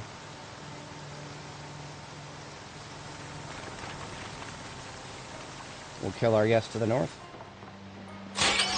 Now, the way this guy is standing, he could actually... He could be part of a group. He or she, whatever. They could be part of a group on the other side of the fence right there. And I would not really be able to tell. Which is why I'm kind of just sneaking away from the fence. Because if there is a group there, I don't want to pull them all. Not right now. Very rarely are they kind of out there by themselves and then standing still. Usually if they're by themselves, it's because they're going somewhere. But he wouldn't go nowhere, so... Sus. Very sus. But I'm not too worried about it. Alright, since we're getting all this rain... I do believe I've got... Look at this, I got some planks. I got some planks in this truck that came with the truck. We're just going to take them right upstairs, and we're going to put together another rain barrel.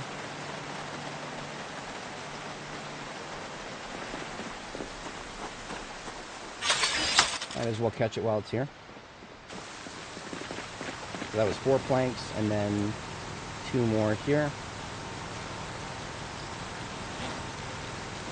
And we are going to create another water fixture somewhere. Hang on 1 second. If I was going to do another water fixture, it would be laundry, and it would be at this corner right here. And that is 1, 2, 3, 4, 5 away from the corner in that direction.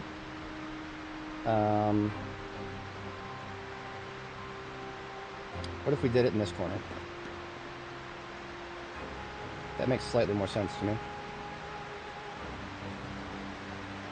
Yeah, this corner feels a lot better. We're going to do it straight in this corner. So that means just two in from this corner. Okay. I know where we're building it.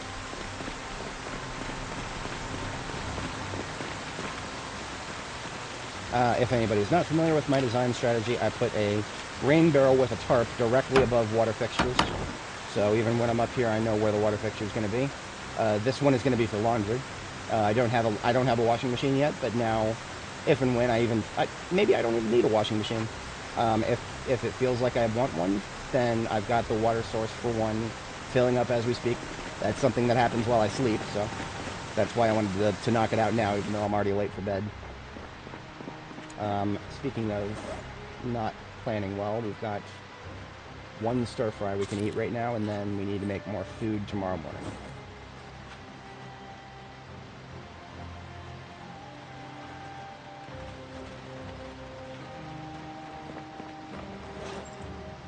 I'm actually pretty good on needing to take a bath, but I could probably use one soon. Melee combat, that gets me dirty, and I've been doing a bit of that lately.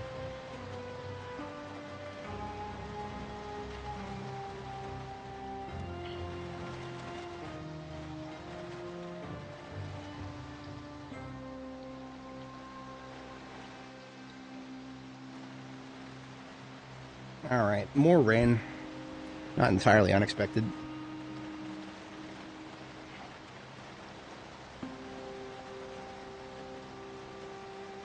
So I have a military ham radio, because I've been getting into the practice of leaving ham radios at my bases. Because, as I always say, or as I've started saying a lot more lately, this game is a colony sim with no colonists yet. So I like to think about how it's going to play when there are colonists. And I think that is what is going to be making us want to make or to have radios that have the ability to transmit and receive.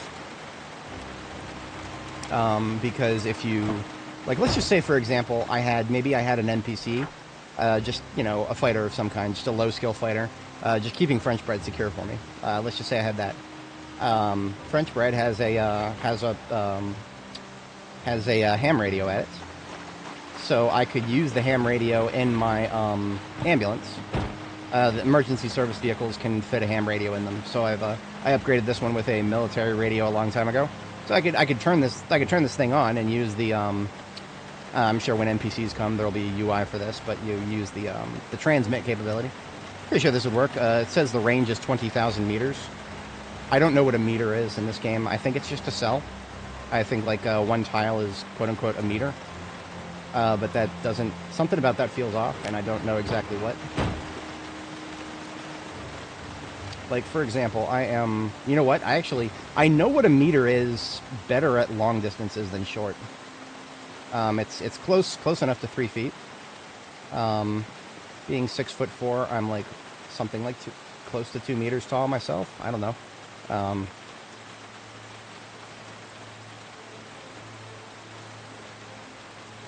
Yeah, so I'm 6'4" is a third. Yeah, so I'm just about 2 meters tall. Something like that.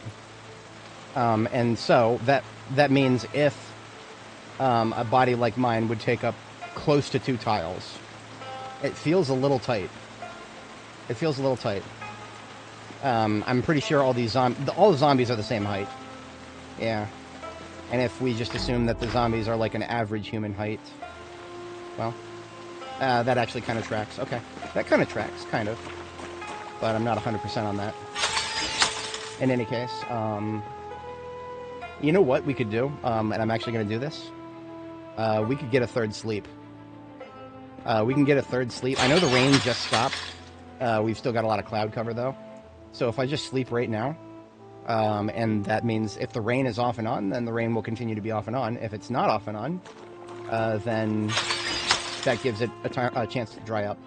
But yeah, I'm all the way up to 30 fatigue again, and I don't have too much on my plate right now. I'd much rather go back to Grand Ohio, and there it is, off and on rain. So I need food, so I'll make some food, and then I will sleep once, and that should hopefully get us past the rain. And if it doesn't, we'll reassess at that point. It's possible we've got like some sort of thunderstorm that's going to last 2 or 3 days. This rain has already been here almost all day yesterday. So I want to say it won't keep going for too awful much longer, but fucking I don't know that. I ain't got nothing on that. I got nothing. Rain's going to do what it's going to do.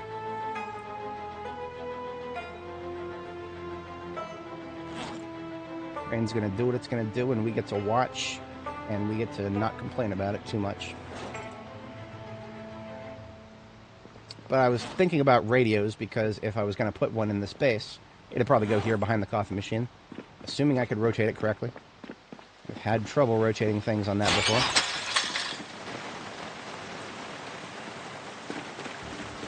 Now, if I was a radio, I would probably be... I thought I would be in one of these vehicles, but no. These vehicles are just a little bit of everything, really.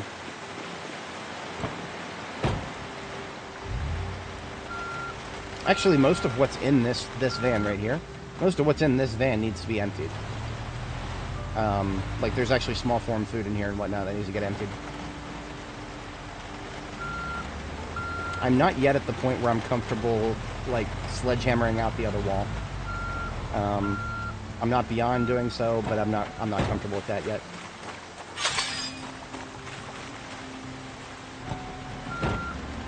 That would probably be part of... We'll just call it Phase 2 base design.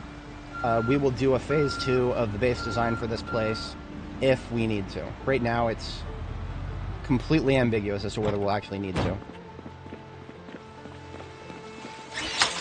So I might be here for a while. I might not be here that much longer at all. That all depends on what kind of challenge we run into when we start hitting Grand Ohio Mall.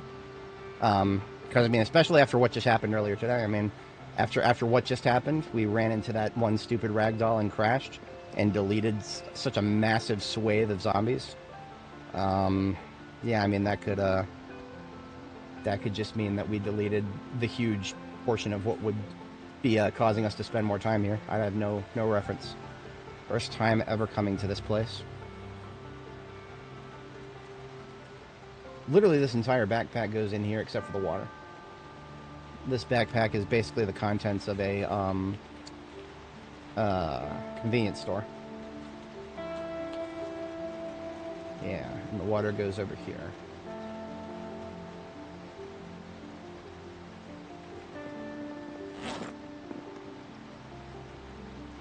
Similar story here. We do have a little bit of literature in the mix. So we got a literature box for.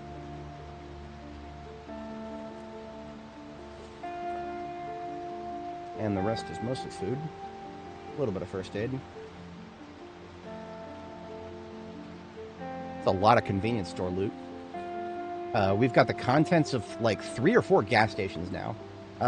Probably some of them are like a Quick Mart or whatever. But yeah, like almost 20 cans of ginger ale. Yeah, if that gets too much junk here, I'll have to start moving the soda. It's actually very close to being full right now, but, well, you know, we could drink some of that soda to get rid of it. Could always do that. That seems like a reasonable thing to do.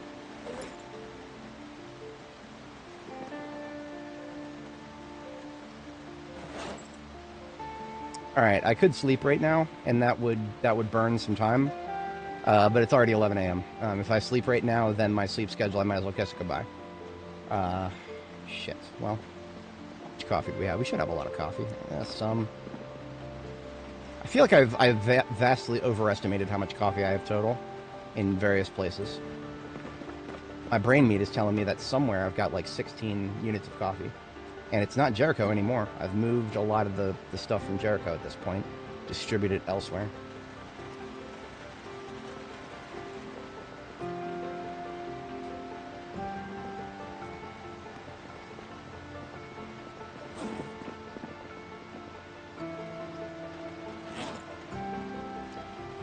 I know, right? We've got enough coffee that we could go a very long time without sleeping. We would run out though. We would run out. We would get diminishing returns on that. And you know what? Yeah, we're splitting the soda. We are splitting the soda because I got some large form food I want to put there.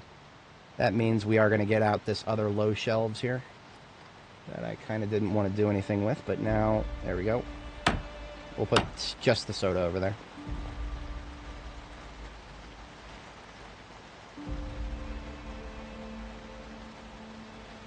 Now in Riverside, I have so much soda that I need like 3 or 4 cabinets to fit it all. I've started moving some of it upstairs in Riverside. I have a very, very, very, very, very large base in Riverside. And despite its size, it is slightly smaller than Jericho, actually. Riverside base, it does not quite compete with a fully sized Gigamart, which is basically what Jericho is. It's close, though. It's not too far off. It's something like, whenever I size my own custom bases that I build from the ground up, I always, I kind of go by, like I have doors in each corner, and it's a box shape, symmetrical, it's square. What I do is I identify where I'm going to put the door, and then I do a certain number of tiles to the left and the right, and that constitutes one wall, and then I just repeat the same for walls in a square. It sounds boring, honestly, and it kind of is, but it is very efficient. I think I'm doing 13 on either side of the door, which would make it 27 by 27. Yeah, Jericho is definitely bigger than that. Jericho is so big that we can't actually fit... well, no, we can fit the whole thing on screen, but we can't fit our hearing range within it, as we learned from very personal experience. Alright, that's everything unloaded for this place. This hair dye is like RTB all the way to Riverside. Not just Jericho, but Riverside.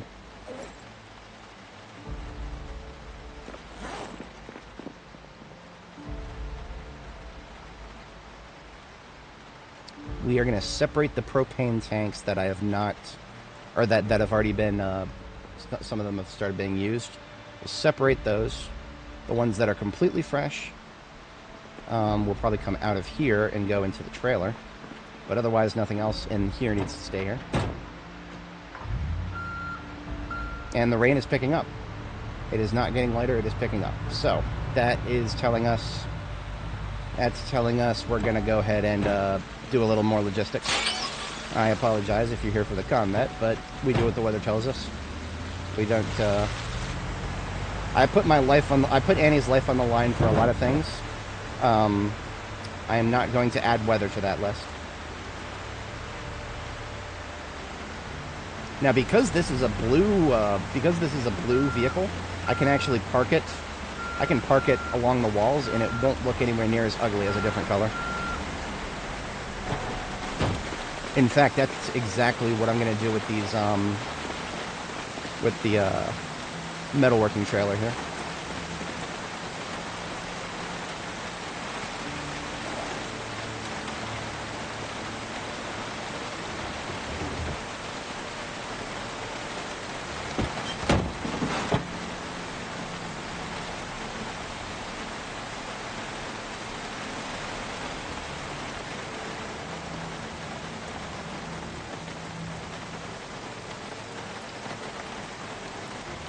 Now this generator and car battery charger can go somewhere completely different, because that is a spare. The blue one that I'm carrying around in Car Homes here, that is actually an unironic spare. Both of those do not need to be here or at any other location right now, so those are actual spares. We will see, we'll use that as we see fit. Now when you're parking a trailer for long-term usage, I have found that you generally don't want to leave it connected to a vehicle. In the long term, if a trailer is connected to a vehicle, that vehicle will move, like randomly. Sometimes it's just an ever so slight nudge, but there's just some sort of inherent instability with the vehicles being connected to each other. That if you leave one connected to another, it'll kind of drift sometimes imperceptibly slow. But every single time I have tried to long-term park a trailer somewhere while still connected to a vehicle, it has always resulted in that vehicle drifting out of its parking spot. Probably not something you would even notice if you don't autistically manage your parking spots like I do. But it bothers me. It's a little superfluous to use a trailer for a defensive strategy, but honestly, this will prevent them from coming straight around this corner and getting stuck on that window, because I can't get to that window from here, so neither can they. They will have to go around this trailer, which leaves them less likely to accidentally hit. Now, they'll still probably do it, but that's why we've got this vehicle here. Because it is blue and white, and the rest of this place is blue and white, it's not bad at all. I like it. It blocks the windows, and it doesn't look ugly.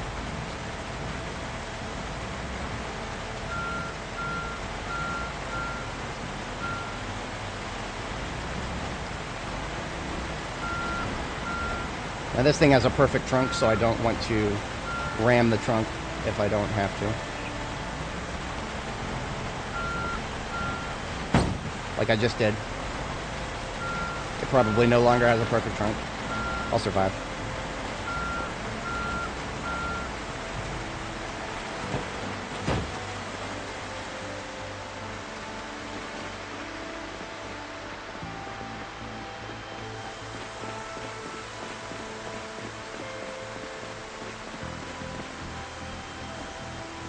Okay, I think we can afford to put away the M16 for the moment. We'll just put it straight into the trunk here.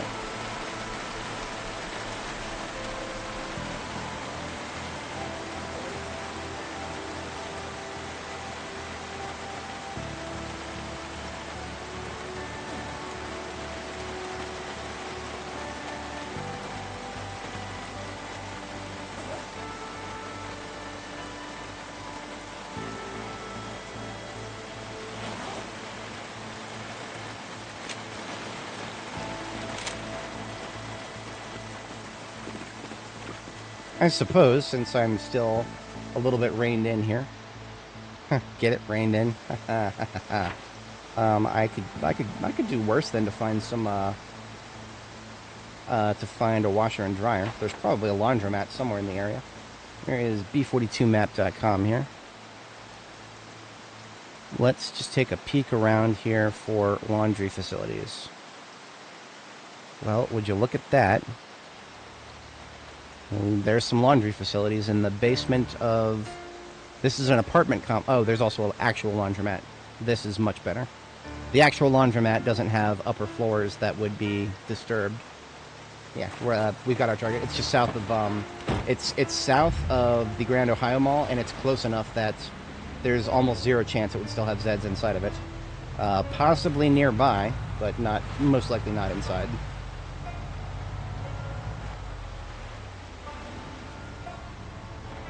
So it doesn't look like anybody who would have heard our gunshot the other day has filtered outside yet, but I do predict that they are very close to the landing, if not already on it.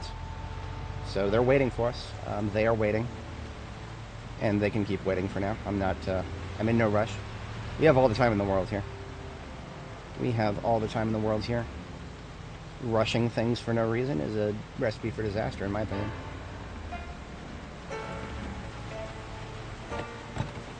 Can we fit? Nope. We cannot fit anything in the trunk here. As always, our combat vehicle's trunk is quite full. That's okay. And these are all the pretty ones, too. You know what? I'm going to take a combo washer-dryer as my washer. But I actually like it better to have them separate and discrete. You know what? I'm going to take two. I'm going to take two combos and just leave one as the dryer and one as the washer. Hell yeah. I like that. We're also going to take this radio, and we're going to stick it in the, truck.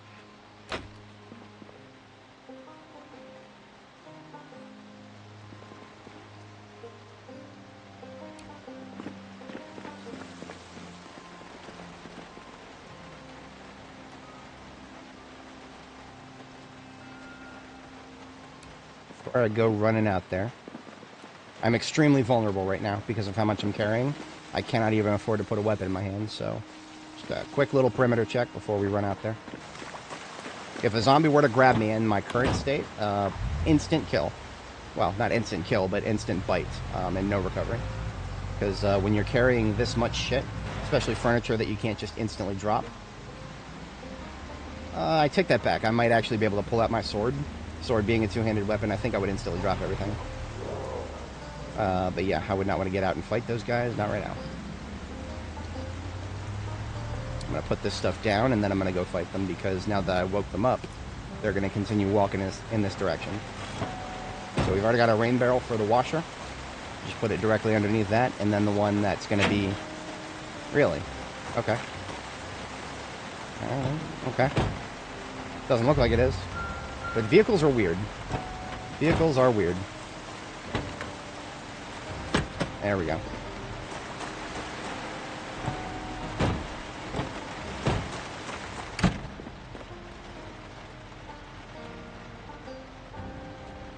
So we put the laundry cart here. And then we put a washer.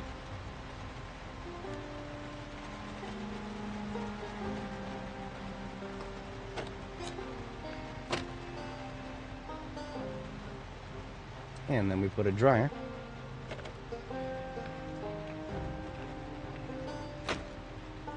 And then we got a radio for our perfect truck. This is the one with the 100 quality engine. Yeah, and it will not, doesn't have a radio now. Now it does, and that radio is 100%. That brought our number very close to 80. Overall condition is now 79.59. Heater and glove box will always drag it down, but everything else is fan-friggin-tastic. So we've got ourselves a perfect D6 right here. As good as you'll ever get. Better than I've found anywhere else on the map.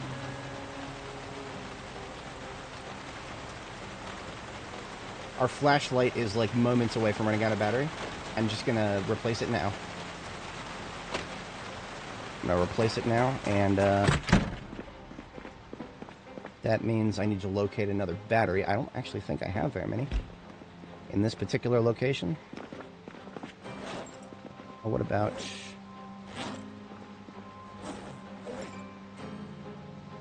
I stopped carrying batteries in my bomb bag, so I actually don't have a lot of batteries here. That's okay. I just need to...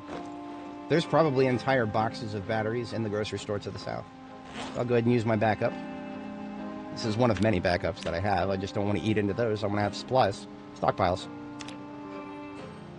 So we got that. Put away the hammer.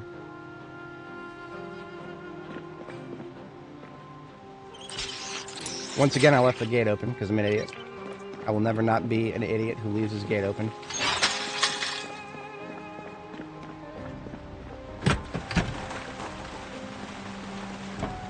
Oh, look at that. Remember, I said we were going to get followed, and we got very followed.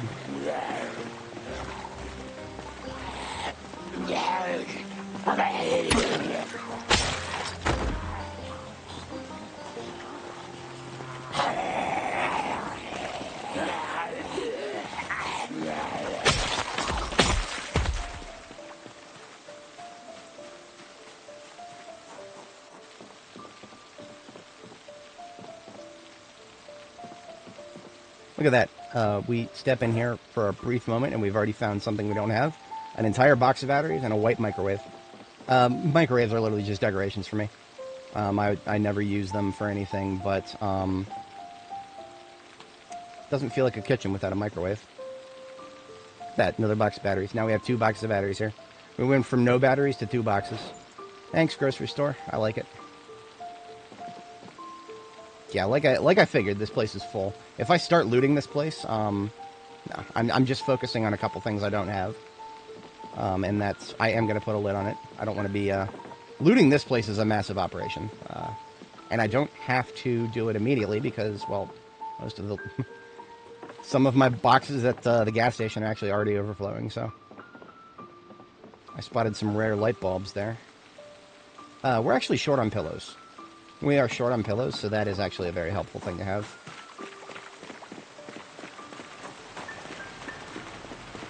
I am going to put that pillow right in here with the generator and battery charger. And this van will continue to serve its purpose as a something I'll put stuff in for future bases. Cookware in here.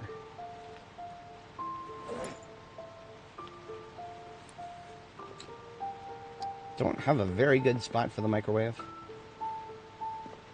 You know what? I only need one soda machine over on this side. We'll pick that one up and we'll replace it with a microwave.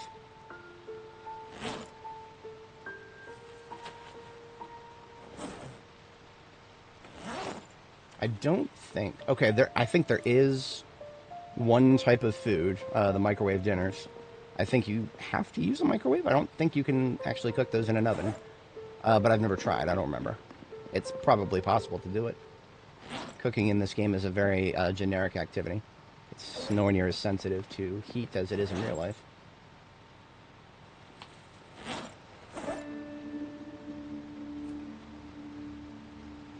So I now replace the battery that was in my field kit as a backup, and the remaining can go in the electrical bin here.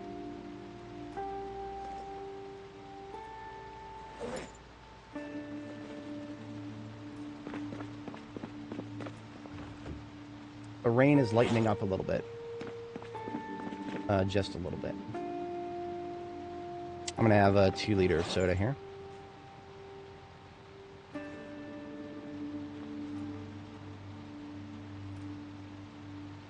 Maybe a little bit more too.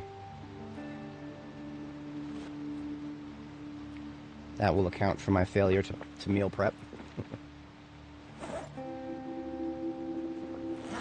Okay, now before we do anything else, we have not actually gotten rid of all the people who could have followed us from the south. We are going to not use the ambulance for this, because the ambulance makes a lot of noise. We're going to park the ambulance right over here. We're going to run just a little loop around this Sammy's here, around the grocery store. And anybody who's to the south, outside of that apartment complex, we'll wipe them out. Quiet-like. Yeah, see these guys? They came out of the apartment complex and now they're moseying. So if I don't deal with these guys now, they're eventually going to mosey on up to where I've got the generator. Because their meta movements tell me that they're going towards the gas station already. And then, yeah, they'll make their way towards me eventually. This is too close.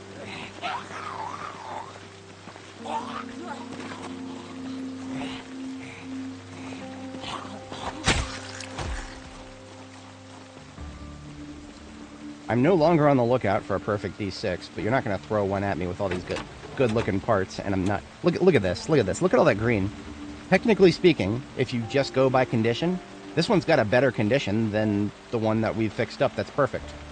And that's largely thanks to things like the glove box and the heater not dragging down the average. But also thanks to some of these perfect parts. We got a 99% windshield. We've got regular tires all in really good shape. Really good shape. Performance brakes, all in great shape. Performance sus, really good shape. I am taking this full gas tank. A full gas tank in it. Feast your eyes on something extremely rare to find this long into the game. This long into the game, good luck finding something like this. 1 or 2 per city. Okay, maybe about a dozen for Louisville. Almost nothing in the trunk. I was looking around for keys. Now, the keys for this thing possibly could spawn inside of the grocery store. It's a complete shot in the dark, though. Will the game let me pull the windows off?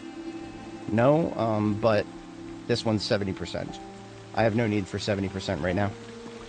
That 90%, yes, but 70, no.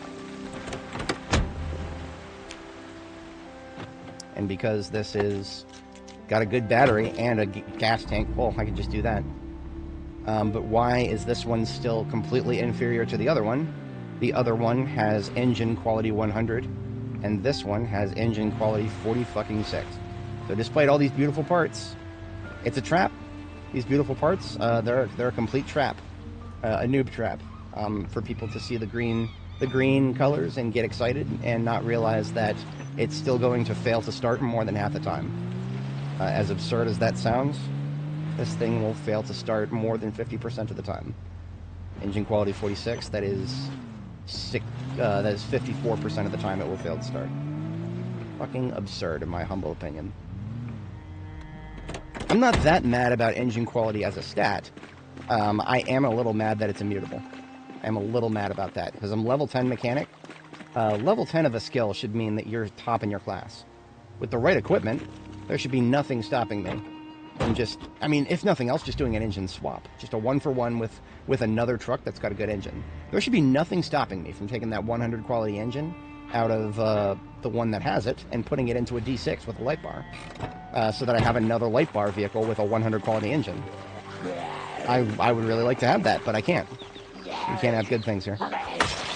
But maybe someday Filibuster Rhymes will get on that. Because if anybody watching is not familiar, I will always shout this out. Filibuster Rhymes is on staff now.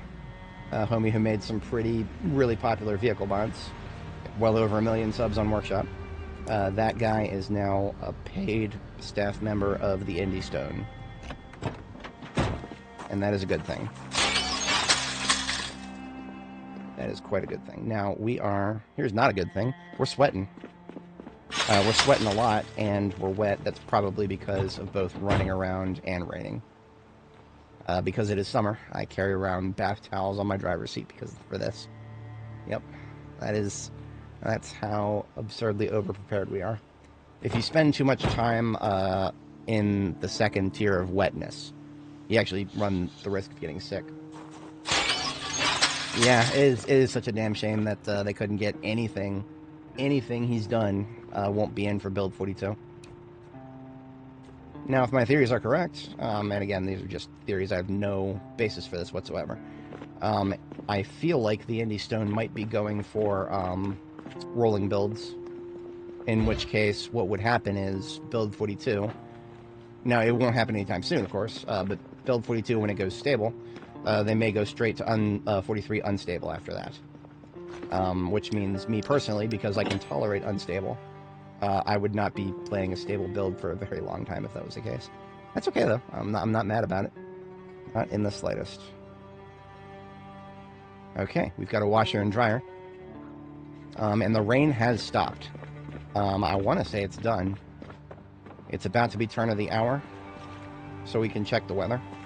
Something we should have been doing a lot more than we have been.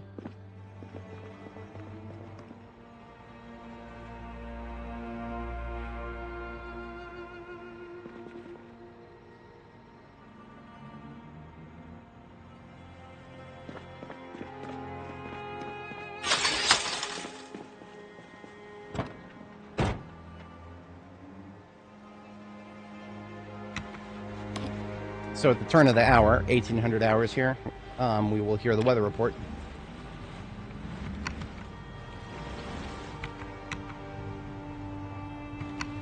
I've already turned the volume all the way down because the in-game sound for a radio turned all the way up is actually really friggin' obnoxious. I don't need to subject you guys to that or me.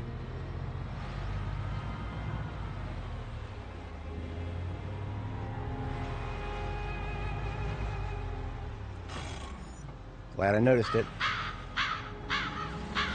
Fiber 02 Automated Broadcast System.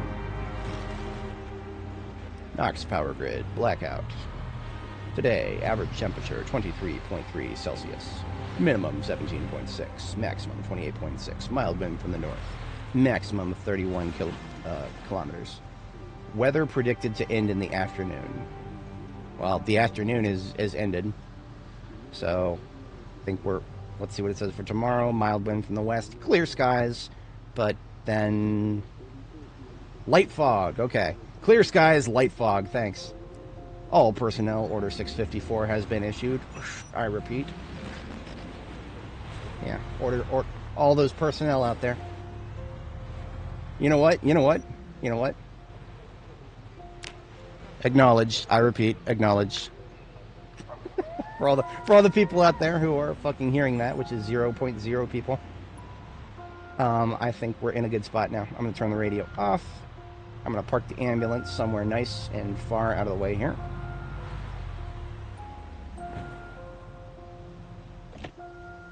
And we are going to good on shotgun, okay-ish on Desert Eagle. Now, here's the thing. We're going to be going indoors. And I don't know how far indoors we're going to be going, but now there are a lot of zombies indoors. I am going to armor up. I have not armored up in a long time because I've been doing a lot of outdoor fighting, and every time I go indoors, it's going to be a, real short trip. That is changing now. We're going indoors, and we're going to see how far we go in. That might not be very far. Might not be very far at all, but if it is, if we can go in and stay in and fight, we will. So we have replaced our knee pads and elbow pads, or just our knee pads. But look at our protection levels now. Yeah, we are very well protected. Everything except the forearms. There is no way to protect our forearms more without sacrificing a massive chunk of our combat speed and our watch. If we sacrificed both of those, we could put on forearm guards. I'm not willing to sacrifice those. And I could also put on a leather jacket if I'm willing to get twice as hot as I already am, which I'm not. The only thing we're missing is the bandana that actually provides another 10% to the head. So yeah, everything is 40% and above. Discomfort is bad, but our total combat speed debuff is not, it's noticeable. I am swinging slower than I could be. If I was wearing anything heavier than this, like the forearm guards, for example, the forearm guards, that would bring me from 40% up to, possibly 100%. But that would cut my attack speed down by like another 20%. And I'm not making that trade-off. That is not acceptable to me. I'd rather be slightly more vulnerable, but a little bit more agile. That's my calculus there. So, we are picking up the M16. Picking up the M16 now. And that's actually going to be what we open up with here.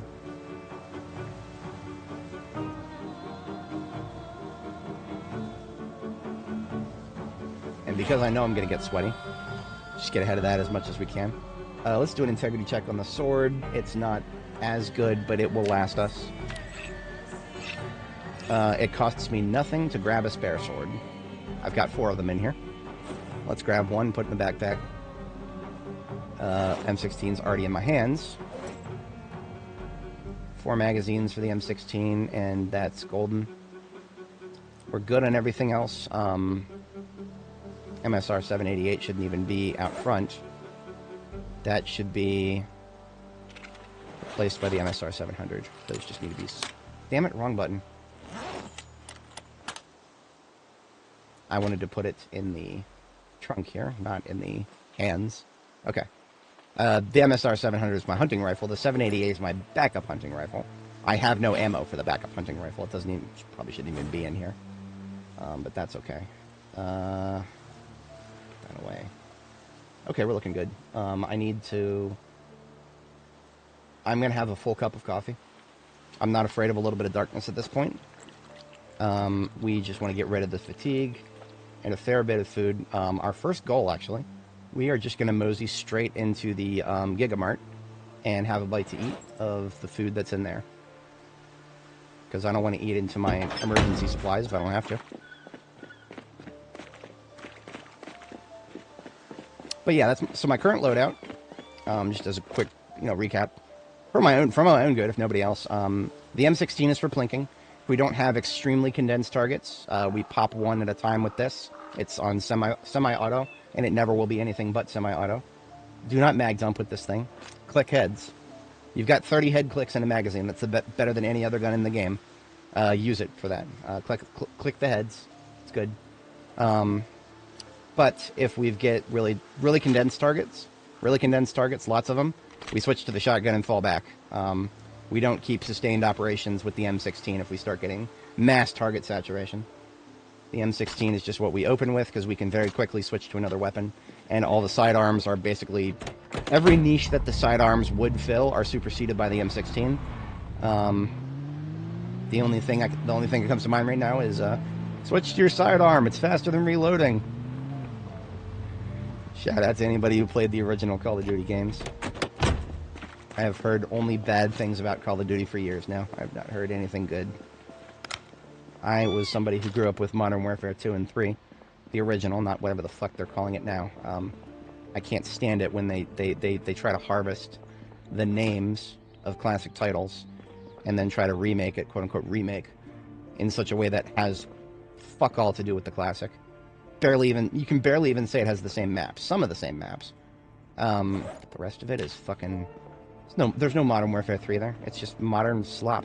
Whatever it is they currently have is what they're calling Modern Warfare 3 right now. It's disgusting. Absolutely disgusting. You will I hate to say that if you guys are ever here to see me play something else someday, no.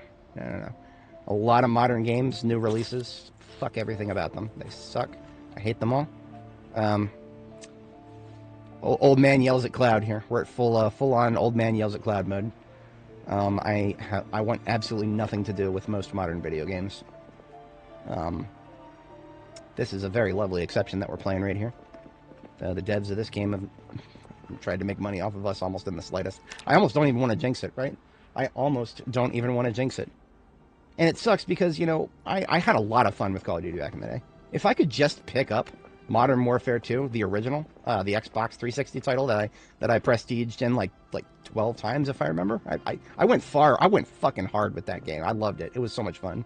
It's gone forever though. I'm pretty sure they've shut down like the multiplayer servers for it and everything. So the only thing that's left now is, of course, I'm sure there's like some really isolated PC communities or emulator communities, but the original is gone and it's never coming back, and that sucks. And it sucks even harder that Activision is seeing fit to try to profit off of the old title, but that's what they do now.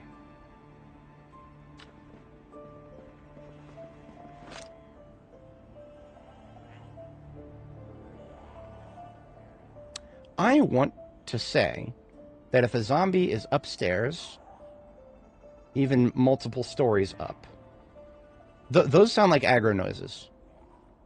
Whoever's making those noises, I think they know we're here. They're probably moving very slowly towards us. They may not even know how to get to us. Multiple times already, I have seen it. Yeah, it sounds like they're right over here to my right, but it doesn't sound like they're moving. And what that tells me right now, is that they're actually getting stuck on the ledge instead of throwing themselves over it. Zombies are... Their pathing tells them they should, if they see a player, just throw themselves over a ledge and end up on the floor. And sometimes that works. A lot of the time right now in Louisville, I have seen it where they will just not know how to flip over a ledge and just get stuck walking indefinitely towards the edge. But that puts me in a precarious situation because I don't know what ledge they're stuck on. I could walk up there and it could be like, you know, just right up there. The first ledge I see, there could be a zombie trying to walk over it and failing. And as soon as I'm within lunge range, they will immediately go into lunge at player.exe and become very dangerous very quickly.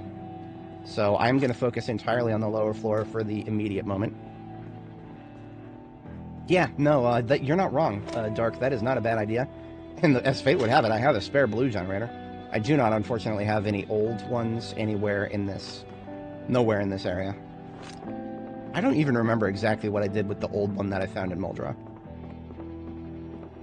Now, if you guys are here for the music, I regret to inform you I'm going to go ahead and turn it really low. Because I need to yap a little bit, but I also need to be able to be on the listening for Zed noises. So far, the only Zed noises that I've heard have been on the ledge right here. Oh, look at that. Look at that. Okay. I wonder. I'm going to drop the M16 briefly here and just kill her normally with something a little quiet. My current theory is that she is one of the ones who was upstairs. She was one of the ones who was upstairs trying to go over the ledge. And when she no longer saw us, she actually flipped over the ledge. So right now, a similar principle happens with fences. Zombies who know the player is there will attempt to go straight through a fence that is attackable. And I think whatever principle is doing that behavior is also applying to whatever's getting them stuck on these ledges. That would explain why I saw what I did on top of the police department. So far, the police department is actually the only building in Louisville that I've cleared all the way to the top floor. I don't hear any more Zed noises. Like, not even mouth breathing. See, this is what I was afraid of. I was kind of afraid that the, whatever mechanic it is that deletes zombies around you when you crash and reload. I was kind of afraid of this, that it actually reached all the way into the... I think it may have significantly degraded the zombie presence in here. Okay, no. I just couldn't hear them until now.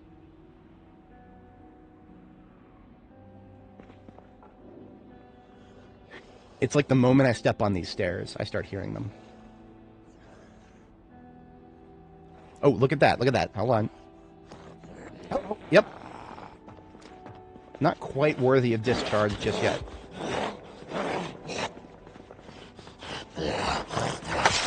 I don't want to start going loud until I have a slightly better idea of where they're all at, right? I'm not afraid of going loud, but I want to know where they're going to be falling off the ledges at from. Just because we haven't seen them fall off the ledges yet. Remember, we pulled up B42map.com and took a look at this place. There are a lot of ledges. We can't see them very well, thanks to the isometric design. But look at these walkways. This is what's up these stairs. That's an aggro noise. Whoever is making that noise, they know we're here. They are... I would show you my surround sound peaks. If you don't have surround sound, that is front right that's playing right now. So I know he's coming from this direction, so he's probably coming down the stairs. Actually, I think you can see front right. No, you can't. It's directly above where I'm pointing right now, so the cameras don't show it. But yeah, I've got an array of surround sound speakers. I will never not credit that as one of the reasons I've survived this long. Because when I hear somebody coming, I can instantly tell exactly what direction they're coming from. A little better than simulated stereo, in my opinion.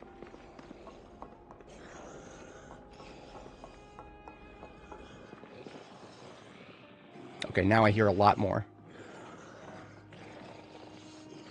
And I'm starting to hear footsteps, too. I still really don't care for this. Like, I could go upstairs, turn right, and just see a billion of them. Let's... Hang on, I have an idea. Look at that. You see the crosshair turn red? It turns red when I aim right here. I'm actually aiming up at a zombie right here. And that zombie is dead now. Oh, look at... There it is! There it is! They've learned how to flip over the sides. That one flipped over and died. But that's what I'm expecting, right? I am expecting them to start flipping over the sides, which is why I'm so very hesitant to go up there. If it was not possible that they would just start flipping over the sides and potentially flank me on the stairs, I would not have been anywhere near as hesitant as I'm being now. That's not a bad idea. The noisemakers have a very short lifespan, unfortunately. Oh, Jesus! I fucking should have known that would happen. She was literally a sprite. Like, she was dead to the point where I probably could have looted her, and then I decided to walk past her, and she activated again. Be very wary of anybody that you actually see flip over a high elevation ledge, because they become traps.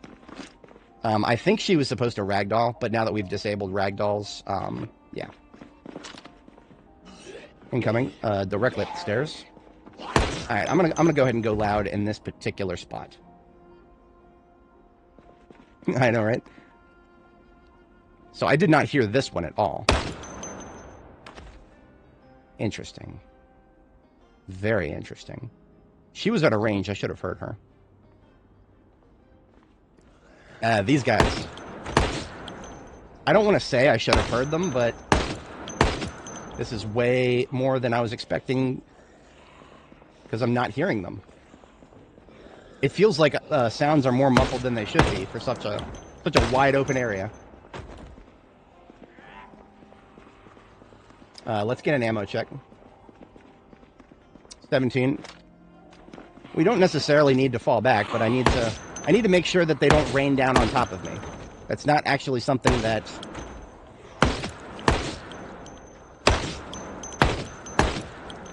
See, this is actually a great use case for the M16, because all we're doing is plinking heads. They're not grouped up enough for the shotgun to be viable. Because if I'm using the shotgun, I want to get more than one hit per shell, if at all possible. Now, the slow ones, I don't actually care about them anywhere near as much as the fast ones. And so I save the M16 for the fast ones. And if I actually eliminate all the fast ones, I will skirmish the slow ones.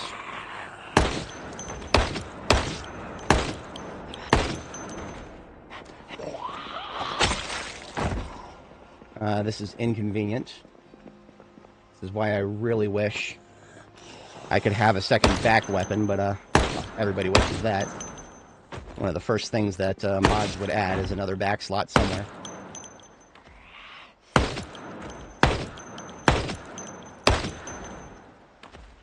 Again, this is where the M16 shines. Non-clustered targets in high capacity. Plink.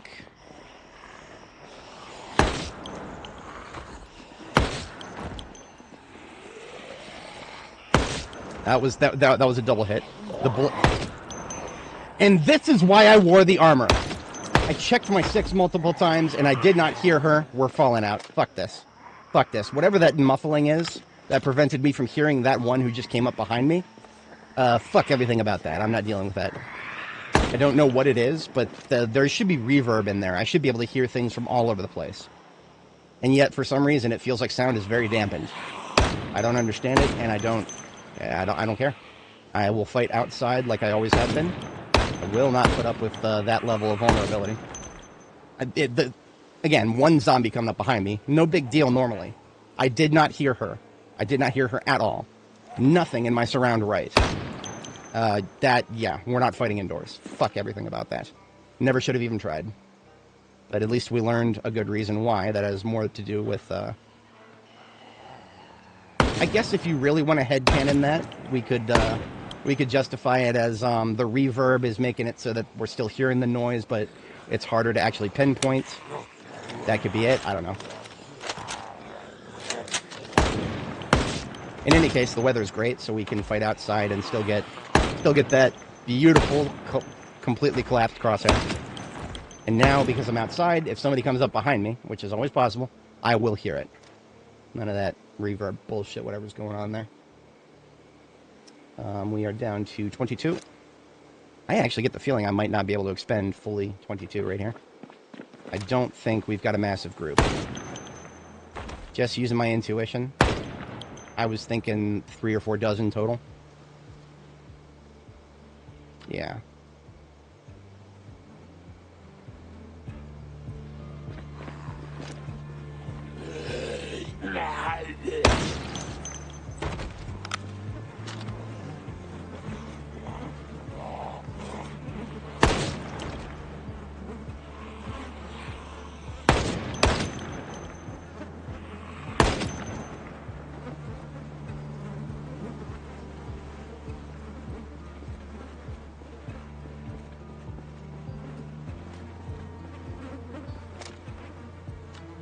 Now, again, there are some headgear items that reduce your hearing.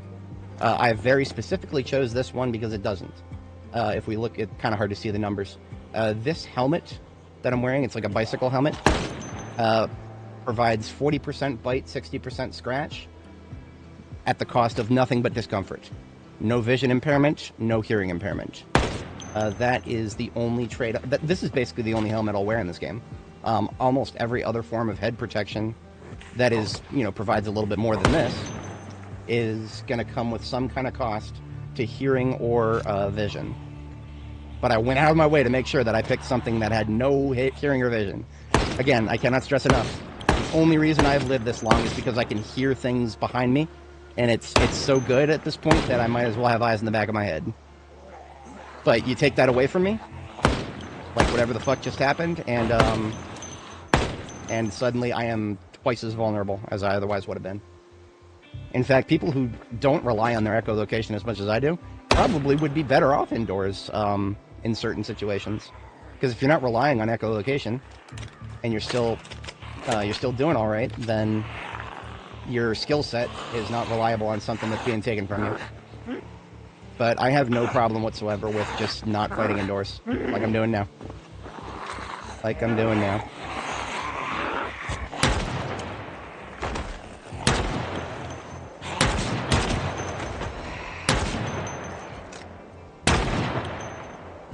I have no idea why that took 3 shots to kill her.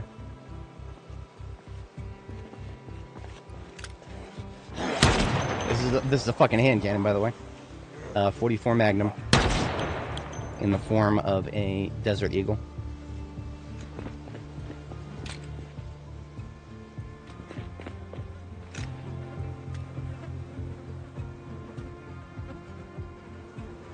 I think we're pretty low on M16 mags. Yeah, we've got 1 left.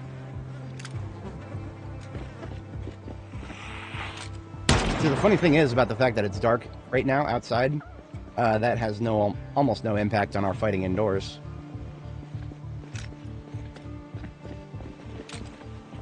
Oop, oh.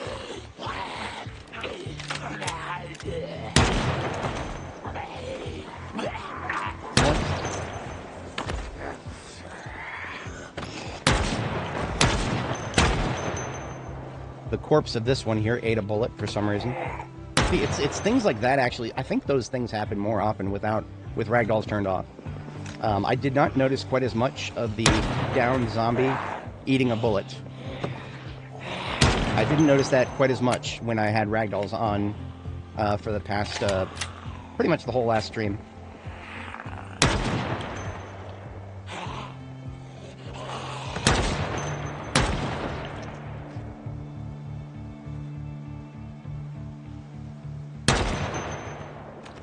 What is this? A Spitho's chef hat? Yeah, okay. I've got a billion aprons. I don't think I have a Spitho's chef hat.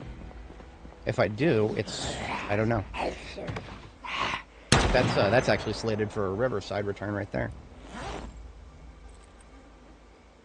I know, okay, so at the Spithos in Riverside, like right across from my actual base in Riverside, I have a lot of Spitho gear that I picked up, but I don't think at any point I actually picked up a...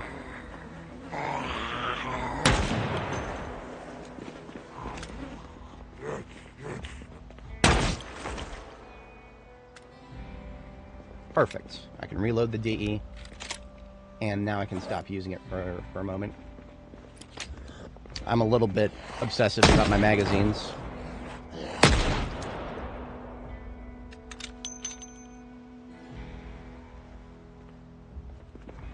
Two magazines left. Once again, I did hear the footsteps there. I did hear the footsteps that time. But this corner right here is actually... This corner is probably the most dangerous thing to me right now. Because a lot of people from the other side of the place, like probably anybody who's in the Gigamart, might see that as the shortest path to get to me. Which is probably why, yeah. That's why I got flanked that time, and it's why I got flanked the previous. Look at that. I heard her this time, though. And now why am I hearing them? Why now instead of before? Could be audio channel limit, who knows? Maybe it was just a fluke. There's always that.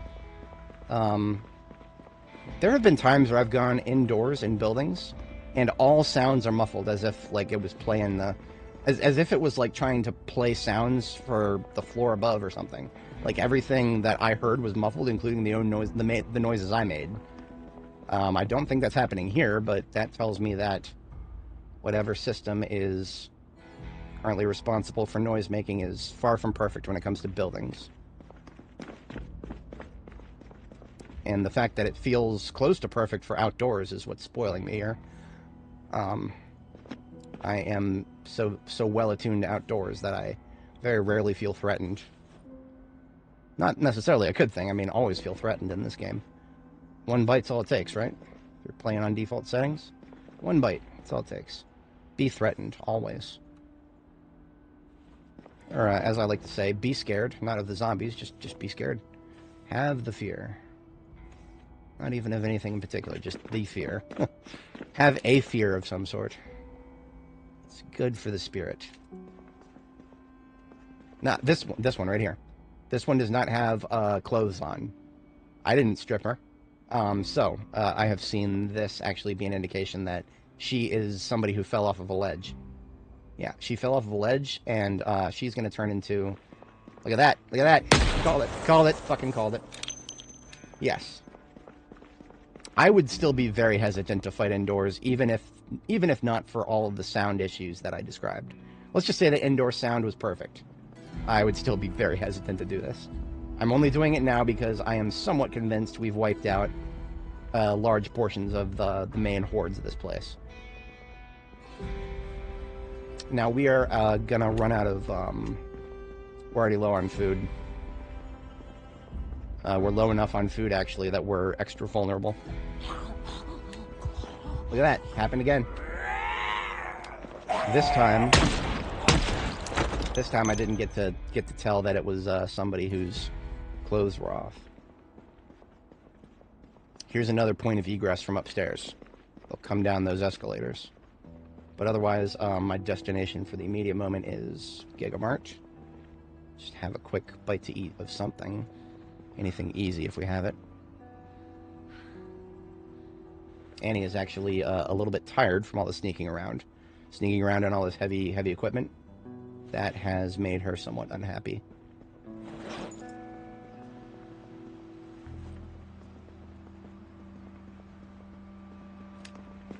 There is pretty much nowhere safe to sit down in here.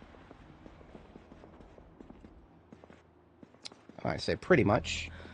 This corner right here, if I face this direction, I cannot be too surprised because there's a door right here. And anybody coming around this corner, well, I'll have one tile. Maybe not. That's alright. We'll fast forward just a moment. Like I said before, we have a little bit of fatigue to work with still. We drank a full coffee, I believe. You know what? Fuck it. We're going to drink another coffee.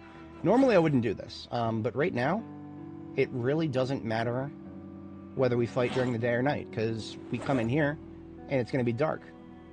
It's going to be dark no matter it's daytime or not. So, I'm only going to not fight during the night if I have to go take it outside. Okay. Now that I've decided to commit to this course of action, M16's going back out. Look at me. I am the flanker now. Do a quick sweep outside, because why not?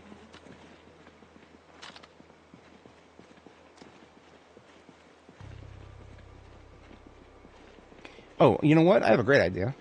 This actually will reduce flanking if we do this. We are going to... I didn't leave this running, did I? No, we're good. We are going to just kind of mosey in this door right here really quick. Because what I did was make some noise over here, but then I started fighting on the other side. And because of that, that's actually what led to a lot of people going through Gigamart, and at least one of them flanked me because of it. Okay, now here's an interesting thing. When we move, pay close attention to that one on the top. See how he's bouncing? That is probably a fragment of the system from before ragdolls. Because remember, we got ragdolls turned off right now, so this guy is probably going to wake up. Yep. Called it. It's good to know that we can predict it to a certain extent. The same thing was not happening to the other lady there. So the other lady there is probably not going to wake up. Now that the 38 special we just discharged is technically our quietest cartridge. Speaking of cartridge, I'm actually going to drop my empty magazines on the floor. Normally I wouldn't do that, but if I put them in my backpack, that will cross-pollinate them with the full ones. And I would rather not do that.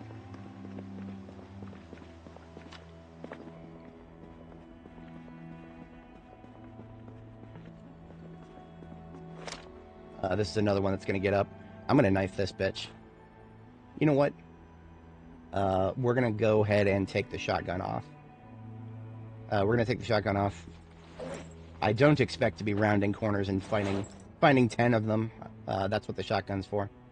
We have not actually had a good opportunity for the shotgun in a while, so we will have the M16 on our back. Gotcha, bitch. With the quietest weapon I got, too. My short blade is, what, 3 right now? What's my short blade? Short blade is 4. 4 and, like, 4 1/4.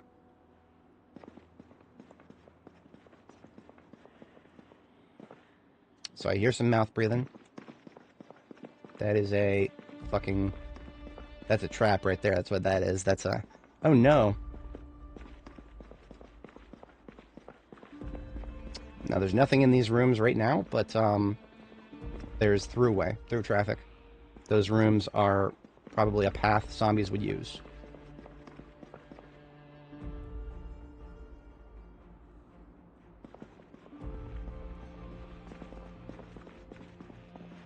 Now, I hear mouth breathing. I have no indication whatsoever if that mouth breathing is the upper floor or muffled by doors. It could be either at this point, because we're now reaching territory that was a little hard for my my light bar to reach.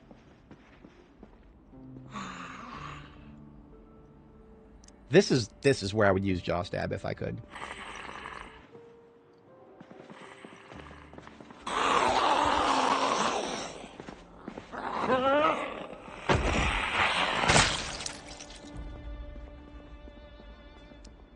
Can't jaw stab, so that's the second quietest way to kill them. Push and knife.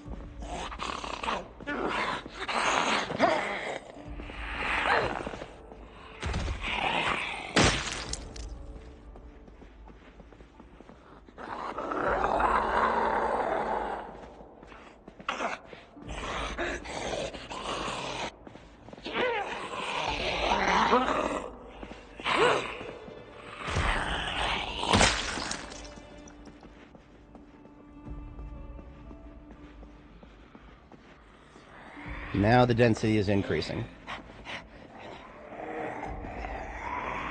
We're switching blades. Okay, so I need to keep better track of this.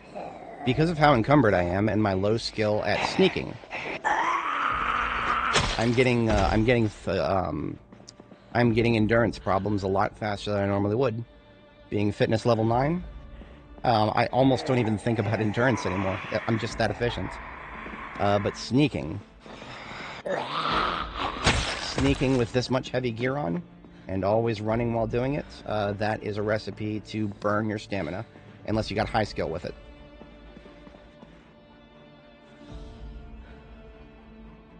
This is an okay corner right here, because we've got a lot of room to see. Now, fun fact: when it comes to standing up, while you're sitting down, you see a zombie, you stand up. If you are panicked, you stand up faster. If a zombie were to come around this corner, I would stand up quite fast, because Annie gets panicked easily. And she always gets panicked for a brief second when she sees a zombie. So a zombie coming around this corner, I would probably stand up about 3 times as fast as this. Not guaranteed, but yeah. That is why I feel like this corner is ever so slightly safer than the last one I've sat down in. But I'm still listening and using my ears more than anything. Ah, look at that.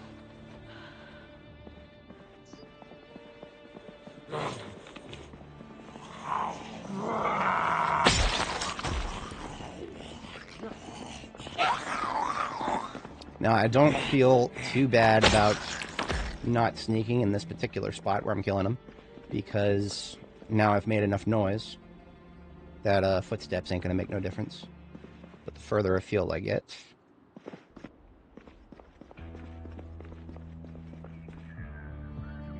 We need some spooky here.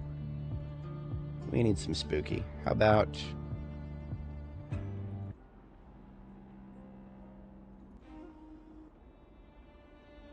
Yeah. This is, should have done this on Halloween if I had made it down here. I think I'm going to do a little less running while, stealthed. No reason to. What's the rush, right? North has not noticed me.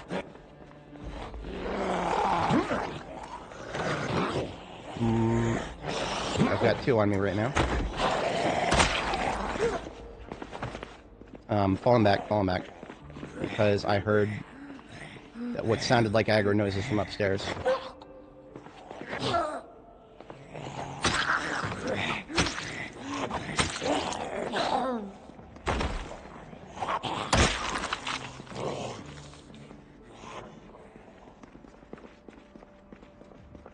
See, I don't know if the current room has a way to fall from above.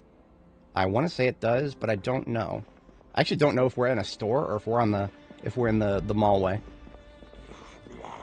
I'm gonna go ahead and risk using the machete instead of the knife.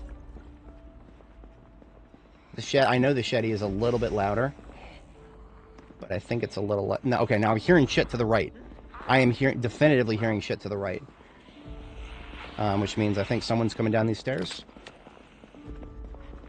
Or is somebody getting stuck upstairs? No, she's coming down. Right this way, ma'am.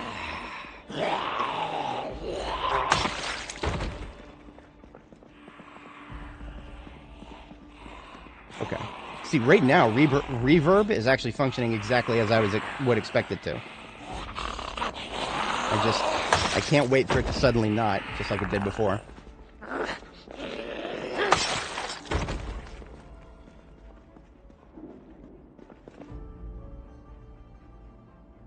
Okay. No more zombie noises. Until now. All on the center speaker. That was interesting. I may have been talking shit when I said that my echolocation was working as intended. That was definitely my center speaker, and yet she came from the right. Possibly due to elevation.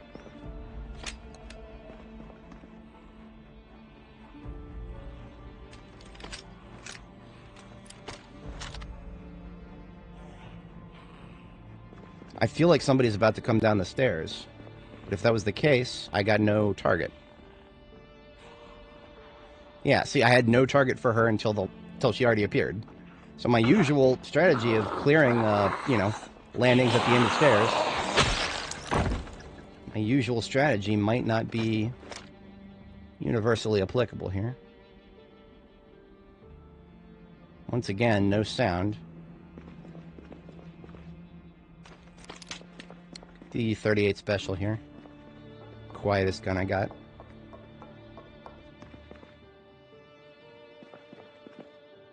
Oh, now that's spooky. The flashlight on my chest does zero illumination of the lower floors. Learn something new every day here in this game.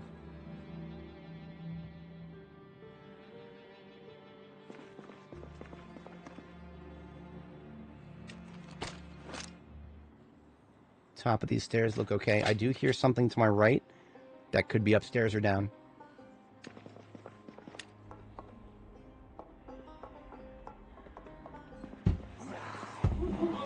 I am not challenging this.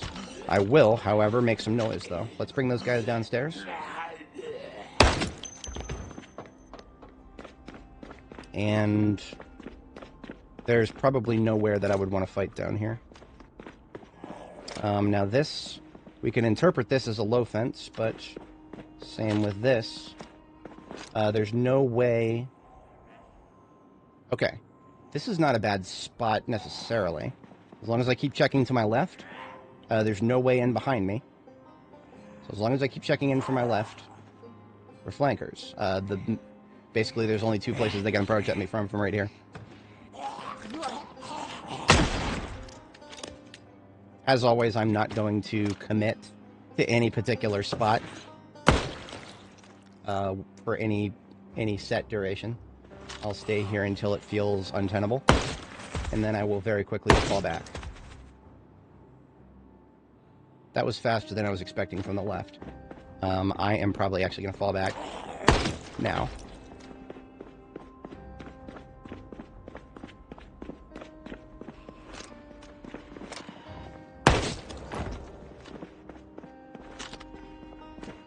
Okay, we've got symmetry here.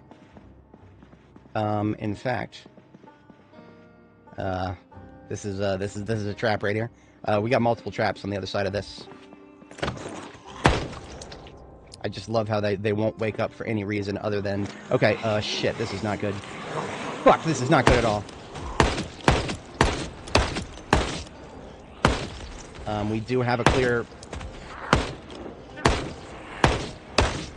We need to move while shooting.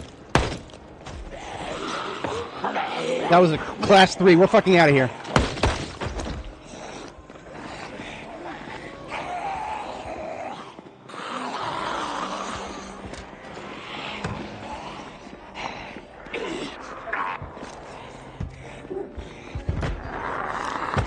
Okay, main mall way here. Main mall way here. Okay. I should have known that there would still be plenty. It was a question of where.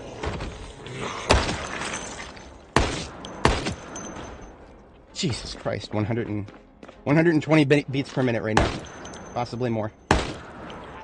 My hands are shaking. I can't fight like this. I need to go all the way outside. All the way outside. Yeah.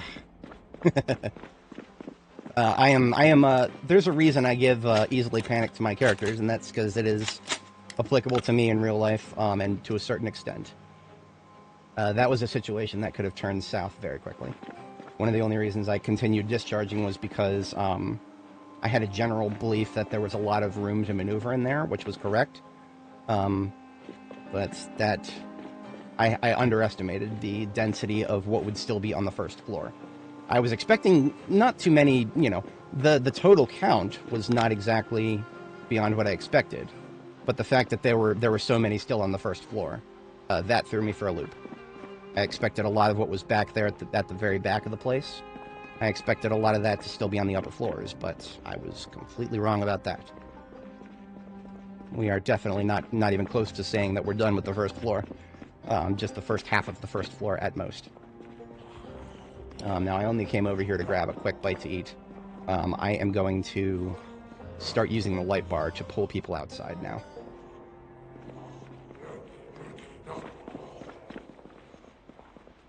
I don't think there's too much more finger food right here. So we are just going to eat some chips then. Or how about a Smirker's bar? Yeah. I could probably eat one of those in real life right about now, after that shit. It's something to insulin spike me or something. Okay, so the vast majority of who we woke up are going to be on this side.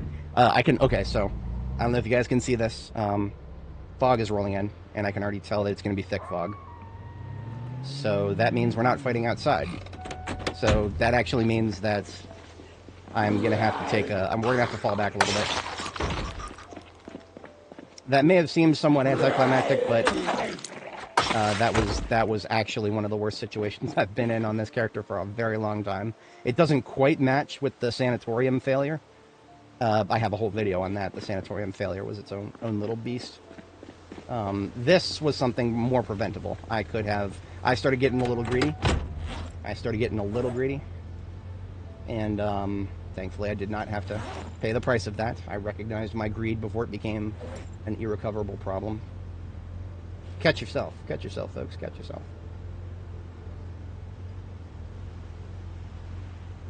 Always let the fear find you. If it doesn't, the death will find you. I'm peeling off my armor. Normally I would put it into my passenger seats.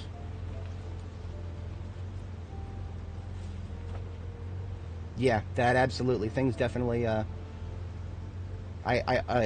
feel like I was mostly in control, but there was that... I made a Class 3 mistake. I guess I should go over this. My mistake tiers. Class 1 mistake, letting a zombie get too close, to the point where they could theoretically touch you.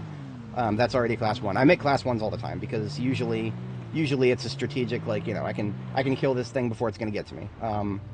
Class 1s are not that severe. Class 2s... are if the, whatchamacallit, if the zombie actually winds up the grabbing animation. Wait a minute, I've articulated this before, but I still don't have it in my head. Class 1 is getting close enough for them to grab you. Class 2 is them trying to grab you but failing. Class 3 is them, trying to grab you but you push them back. Either it's the auto push, or you have to fall back to a melee push. In that particular case, I had to fall back to a melee push. Because, yeah, I was so close when I turned that corner. There were two of them right there. The closer one I had to push back. That was a Class 3 right there. Class 4 is if you take damage. Any form of damage is a Class 4 mistake. So if you catch yourself before you get to Class 4, then you're all right. But yeah, that was close. That's why that was that close.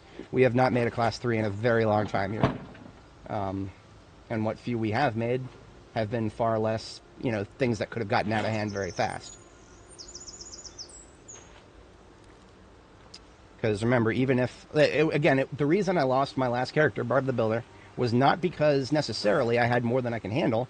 What happened was just a checkmate of one zombie grabbing me, therefore a class 3 mistake, being forced to push them back. They grabbed me. They did not even damage me when they grabbed me.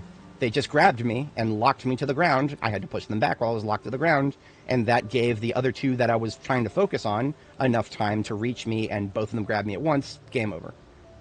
So that's how shit can go south. Really, I'm probably preaching to the choir here. I'm pretty sure most people who have played this game for a fair bit of time can understand that. But for anybody, if you're just watching, if you actually haven't tried it, that is a solid demonstration right there about how quickly things can go south. And it doesn't even have to mean that you immediately get bitten. Sometimes it's just the fact that when somebody tries to grab you, they stun lock you in the process, meaning that other people can come up and finish what the first one started. That is absolutely that's exactly that was the end game for how we lost Barb the Builder. As I'll try to never forget to mention this, but anytime I talk about Barb, there are many mistakes I made long before those zombies ever got within melee range. I think I've done a pretty good job at not making those mistakes again, but getting a little confident is, well, I mean, can anybody really eliminate that mistake if they're going to be playing a game for hundreds and hundreds of hours? That's a difficult thing to do. That's a difficult thing to do. I try, but I fail. I even go out of my way to let the fear maintain me. Sometimes it doesn't kick in at the right moment. That time it sure as hell fucking kicked in. I pushed that zombie back and I'm like, no, I'm out of here. I don't care how much longer I could hold those guys. I still had several magazines of the M16 and I could have pulled out the shotgun. No. That is not a time to stand your ground. When you start seeing people around the corners that you didn't think were there, that is a time to get the fuck out. Back GTFO, as it were. But yeah, we are back. First thing I'm going to do is make some food. I might need to go for a walk or something.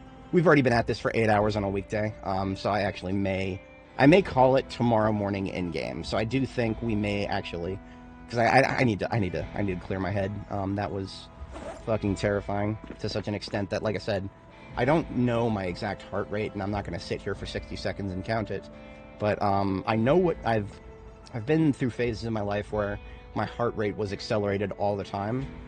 For various reasons, medical issues. I won't be specific on that, but for a phase of my life, I kind of got used to how it felt at certain heart rates.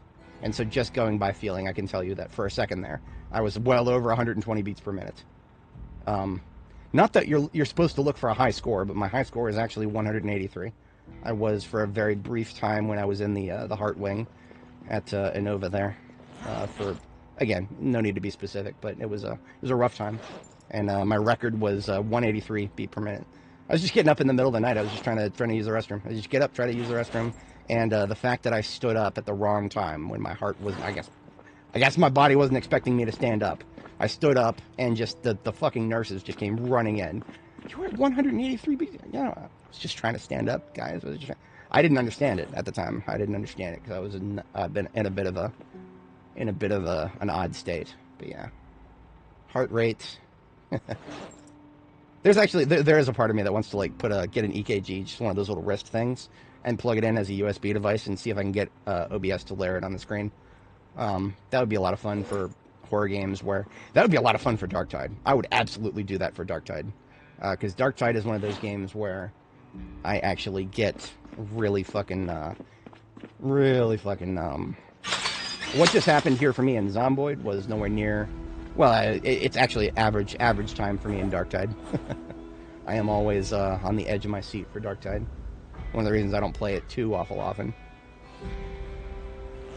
I enjoy it. It's a great game. Highly recommend it. If you want horde shooters, and you can stomach the weird lore of the 40k universe, fantastic game. Fantastic game. The devs are not as good as the Zomboid devs in terms of trying not to nickel and dime you. You will be paying for cosmetics if you want to look nice.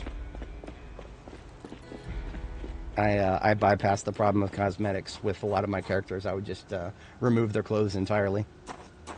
But you can't do that anymore. You could make the argument that Games Workshop stepped in and said, hey guys, no, this doesn't fit the universe.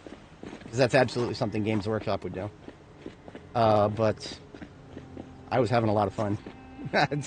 Just completely bypass, because they want to charge you for microtransactions for cosmetics, right?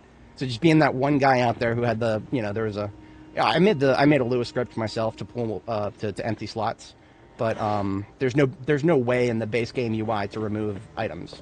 There's just a couple people made mods for it, and then somebody started uploading those mods to the workshop, or not to the workshop, but to Nexus mods. And after that, when I started seeing people upload it to Nexus mods, I was like, yeah, it's only a matter of time now until Fat Shark tamps down on the method that people are using. And as expected, my script started throwing errors one morning. So we're not allowed to have too much fun, but that's okay. I got to bypass the economy of haves and have-nots that gets created when you have cosmetics, right? A lot of people don't think about this, and I understand that completely. But whenever you have... Jim Sterling made this point, and, well, I'm sorry. It's not Jim Sterling, it's Stephanie Sterling. Do apologize. I apologize. They made this point a long time ago, and I have a lot I disagree with Sterling on, but that is one thing that they were 100% correct about, and I will stand by them to this day on, is that whenever you have cosmetics that are paid, you have haves and have-nots economy created. And you start getting the people who... Fortnite... If you're not a Fortnite player, I'm not, but I've heard of this phenomenon. Fortnite players have an insult called default.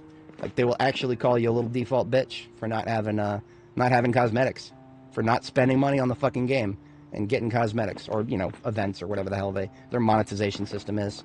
It's literally a default among the literally a insult to call somebody default. And not other games are anywhere near as bad, of course, but the fact that that's a thing. The fact that some people have just been so thoroughly convinced that the fucking cosmetic economy deserves your money, that they'll actually flaunt it as if it's something to be proud of. Look at me, guys. I spent money on a video game.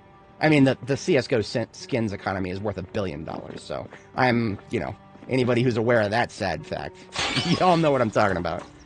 Y'all know exactly what I'm talking about.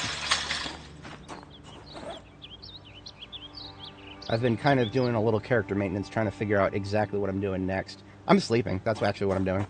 I'm sleeping because it's foggy outside, and I have been drinking coffee all night, so I actually need to sleep. And this sleep should take us straight to noon, so if the fog is going to clear up.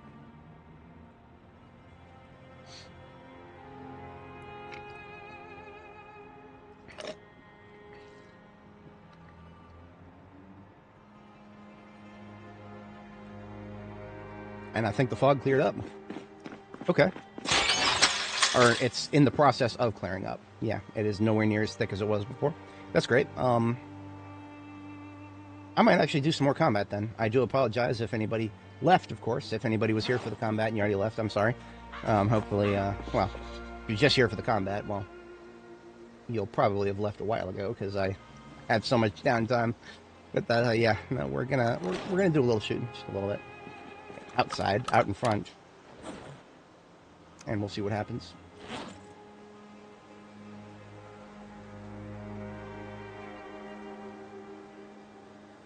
I'm gonna go back to my where I was before, with the shotgun on my back and the M16 in my hands. It feels more viable now because if I'm going to be shooting zombies out in front of the building, then that means that. What does that mean? That means brain fart. Appreciate it. I appreciate the folks who stick around for both the highs and the lows, because that's what I can actually do, is a little bit of both. I strive for an 80-20 ratio, but I usually fail, and I edge a little closer to the 90-10. That's another thing. If I could have an AI just trawl through all of my videos and just be like, this is the percentage of time he spent in combat. This is the percentage of time he spent in downtime. I would be very interested to know those numbers, but there's a reason I say that's a job for AI. I wouldn't want to do that. I think very few people would actually want to do that. I mean, if for no other reason, then you have to scrub through 600 hours of content. Nobody fucking wants to do that. Even people who literally are paid editors, not even they would want to do that. And I don't blame them in the slightest, even if this content is interesting. there's limits. And jumping through it, constantly looking for something specific, yeah, that's going to get boring fast, even if you enjoy this content. So, yeah, that's a job for AI and nobody else, in my opinion. And in fact, that's one of the reasons that I have been working on scripts in the background, where I have been trying to automate the process ever so slightly. I mean, no AI is involved right now, but I made a PowerShell script that will use transcripts, so captions, auto-generated captions for videos. I can put in a word right now and have the script pull out 5-second clips for whenever that word occurs. So I did a test of it. I did a test of it in a separate video, if anybody is actually interested by what I just described. There is a video on my channel. It is called First 11 Hours of a Project Zomboid Run, but only when I say underscore. The underscore being a replacement for one of the naughty no-no words, because the caption system does not transcribe the F words and the B words and the D words and any of the naughty no-nos. Instead, it just puts an underscore. So what I did was I ran that script just looking for the underscore on part 1 of Anime's journey, linked in the description below. And I just pulled out 5-second clips, completely out of context, of every time I said a bad word. That actually led to kind of a funny supercut just in and of itself. I did a little bit of editing to make it funny, but that was like minimal effort to get those clips in that video. Why did I need to shoot her 3 times? That made no sense at all. That made no sense at all, and that's just something that happens sometimes with the ones who flip over obstacles. But yeah, we are here for the combat now. I don't know how many we're going to get from the previous group, because even though we're making a lot of noise, have a general understanding of what a 308 sounds like in this game, and it does not, I don't think it's going to reach all the way to the back there. But that's okay. We'll take whatever will come to us now, and then we'll supplement that with the, we'll fire up the light bar at some point. But right now, this steady trickle right here, this is fine by me. This is prime M16 bait. Now here's the shotgun shot right here.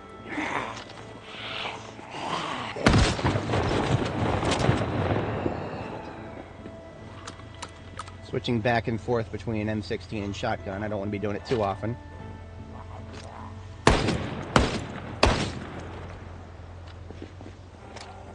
Now the funny thing is about the M16, I can put a scope on it. Ooh, double hit. Only 1 killed though. Yeah, see, that was a double hit. I knocked 1 down and killed the other, but the one that was down took 2 shots. So that didn't even break even. That was actually a waste. As cool as it was, I don't think you're ever going to really get good results from rifle penetrations in this game. It's funny because 7 Days to Die, which, of course, you know, pretty good gunplay in it overall. 7 Days to Die literally has a trait for that. It's called the Penetrator. And it just means that if you aim in the right spot, your bullets will go straight through a lot of people. Oh, we're completely out of M16. Okay, let's just eject that then. And let's put the M16 in the truck here.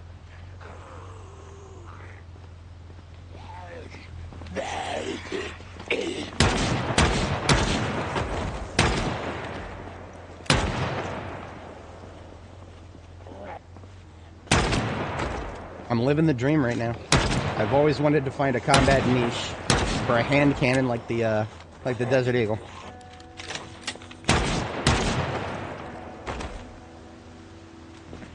The range is very unimpressive, though.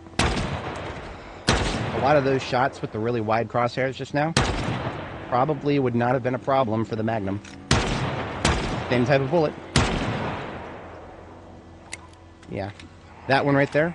Look how wide that crosshair is. There's a reason I'm trying to empty these Desert Eagle magazines. I don't need to be right now, but yeah, I would like to go back to the Magnum. I'm out? I'm out. Yeah, that was actually, just by luck, that was a purely correctly timed reload.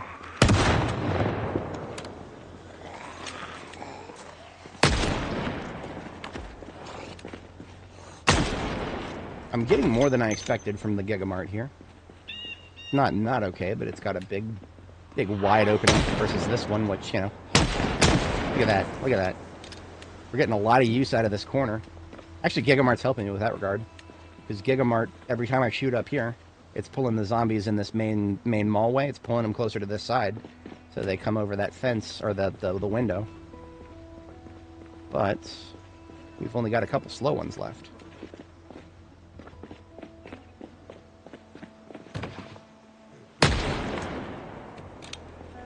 Ammo check for every caliber. A couple of 38 special, or about half-mast on 38 special. Shotgun, top it off, we're good. Bandolier, we've got about 60 shotgun left. Yeah, we're feeling good. Feeling good right now. Hello.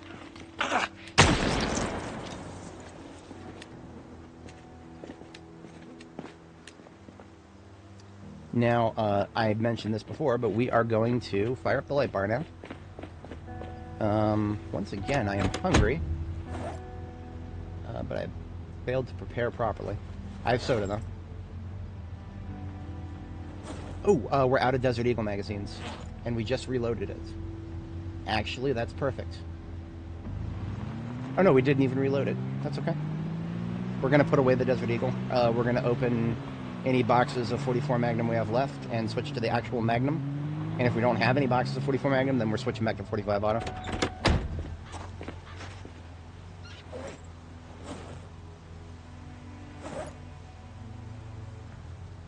Yeah, we have a very small amount of 44 Magnum here. What about boxes? Nope, we have no boxes of 44 Magnum. So we are putting away the Deagle, and we're not getting out the Magnum. As much as I would love to. I really do love the range. The niche that the Magnum fills is actually pretty nice. With the scope on it and everything, but we don't have any ammo for it. There is probably a hunting store inside of the mall. That's okay. That's not our target right now. Oh, that was one more box of 45 Auto. That will leave us well equipped for pretty much anything. Empty DE mags straight into the Alpha bag. And we are Gucci. This is back to what I was rocking for the longest time here. The big iron on my hip. The big iron on my hip, as it were. This is a perfect condition M625. And we are armed to the teeth with everything of that caliber. We're going to grab another bite to eat, and it's going to be at the gas station here. I have not even touched the loot here. Yeah, I feel like I even walked right past it, too. Because I saw some security grates while I was in there. I saw some security grates, and that was like, ooh, that's probably a, a thing right there. But yeah, here is our food for the rest of the day. As smart as it would have been to cook, I'm a doofus. I am not smart. I am a midwit in most situations.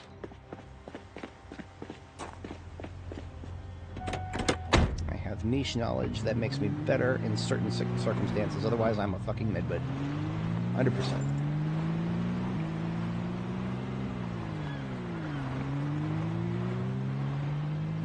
Alright, so, now, this is why we've got this truck with us.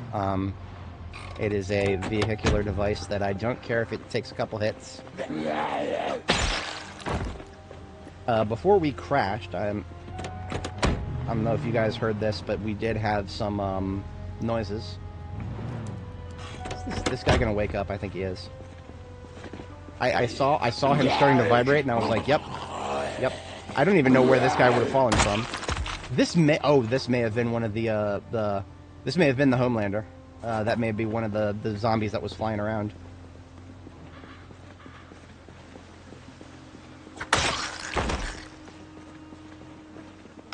I'm just silently killing a couple that would get annoyed by me really quickly here.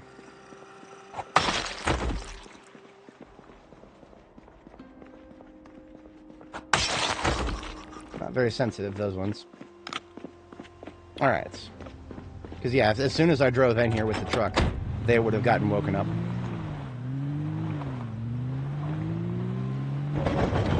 Now, I need to keep in mind that the door that actually has the exit is the one I'm going to have to drive over all the zombies. That's okay. I don't even... Hello.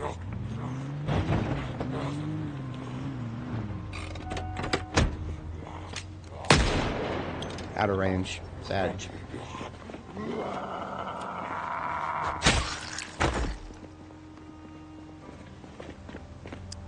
The one with all the corpses on it is the one that I have to use to exit, because that's the one I've deleted the bollards. Unfortunate, but that's alright. Alright.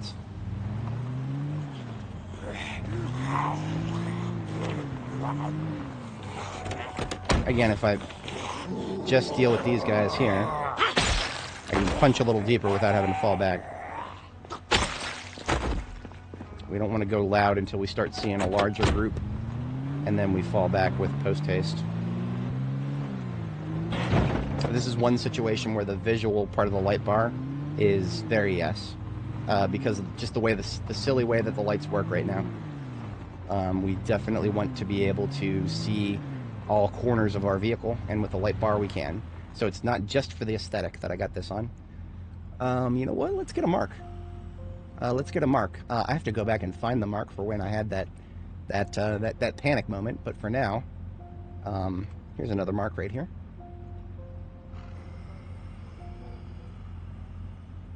You know what?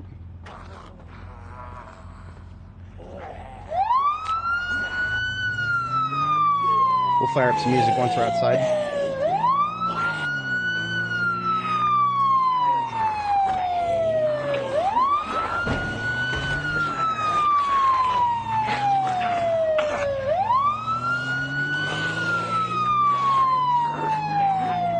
Don't blink too fast, you'll miss them.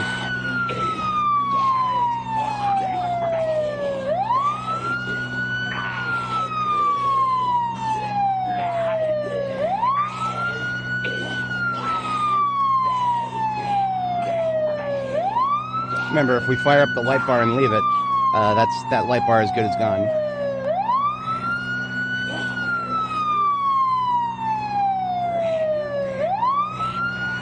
So I boost the cruise to 10 miles an hour, and we're just going to do a quick loop. That's all. Just going to do one loop, because anybody who'd be on our tail right now would be on our tail. Okay, you know what? Never mind. I'm not going for it. We could have done a loop. But that is what I was afraid of seeing, and now that I've seen it, yep.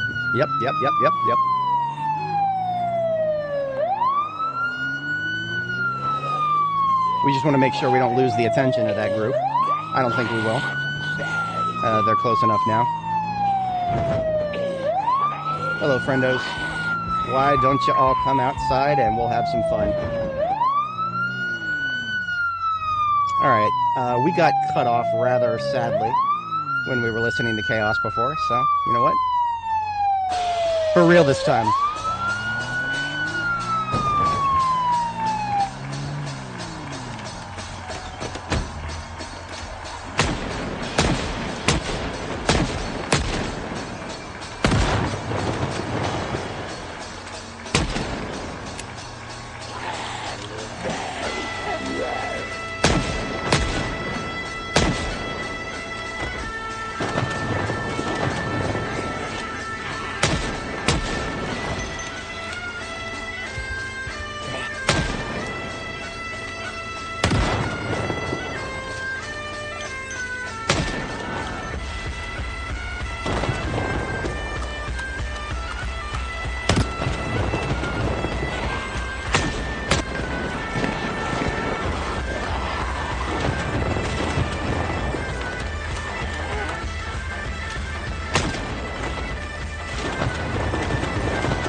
Come on, I'm not done with you yet.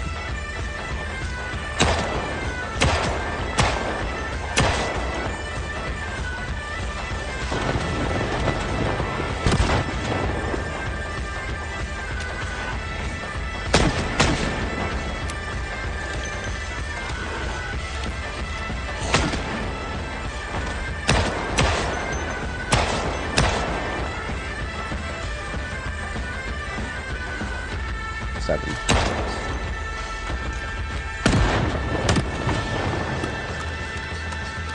Oh, look at that. They're lining up, boys. They're lining up.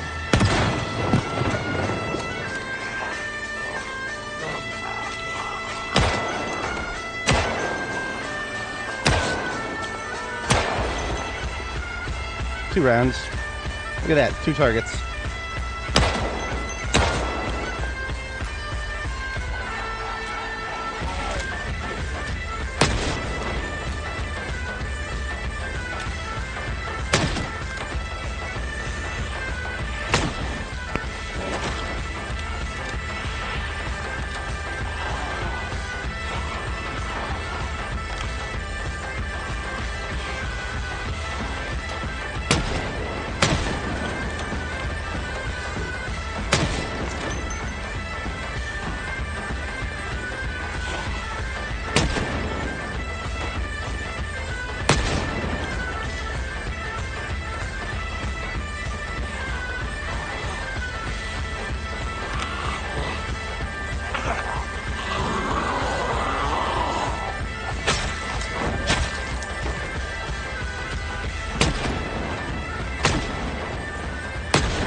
Wake up the ceiling fallers.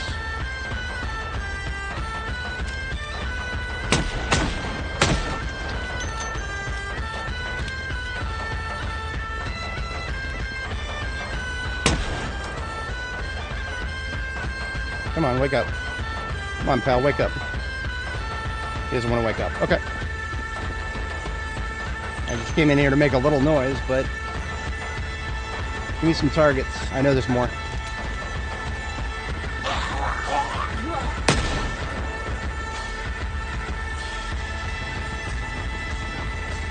I'm not punching too deep here. I'm just going to go in and fall back.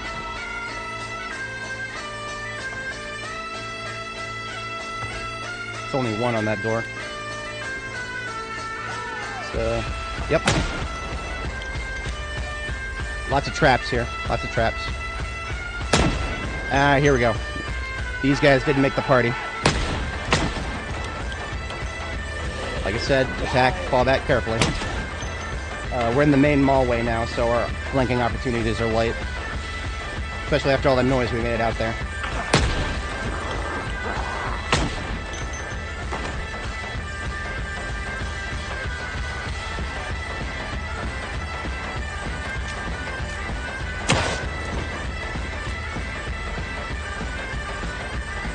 I think we got another trap here. Yeah, this one's a trap.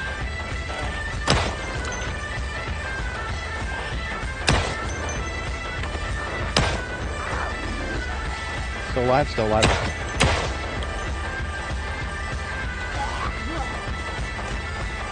Come on, this way. Follow me out, would you? I'll probably bring the truck back in if I don't see larger groups soon here. I'll bring the truck.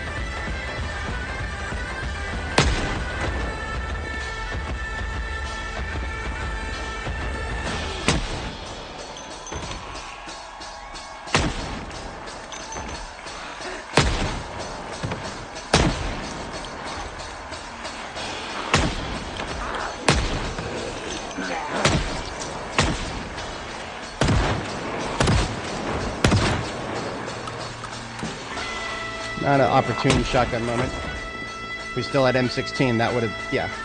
All these guys would have been M16 if we had it.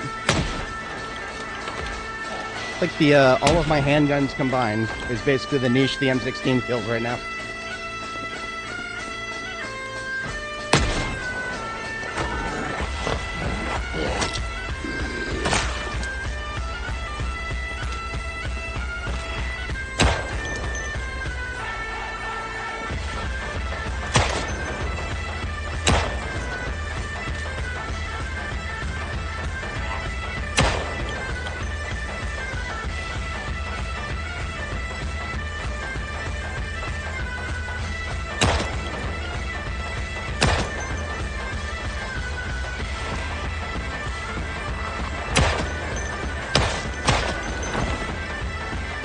1-6?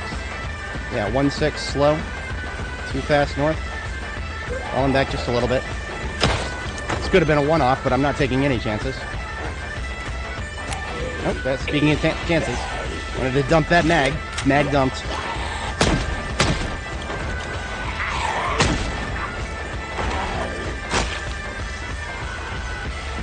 Right in that corner. Give me that corner. I like corners.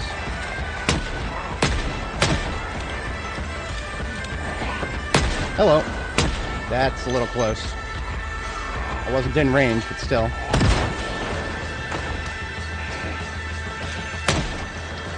Barb flashback for a second there.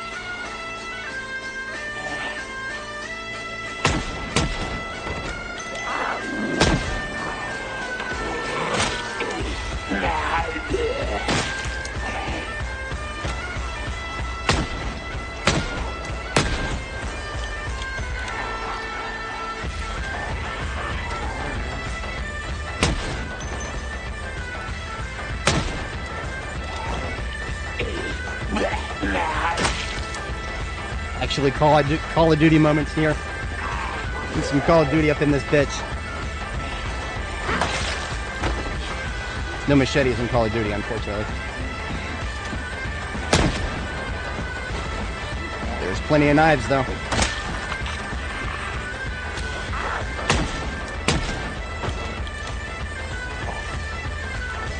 Ammo check.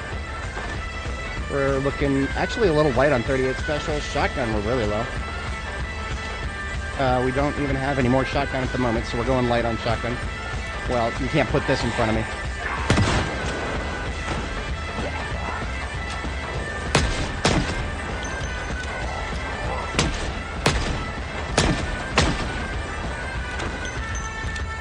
I had a feeling there was one on my 6.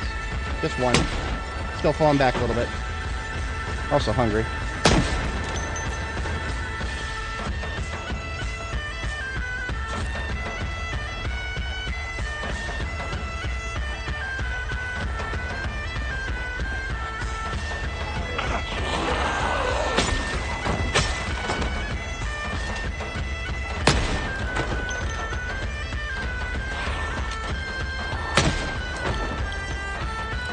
Good.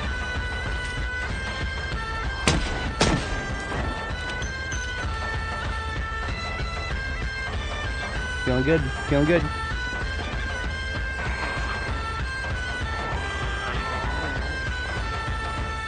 Echolocation's working like it should.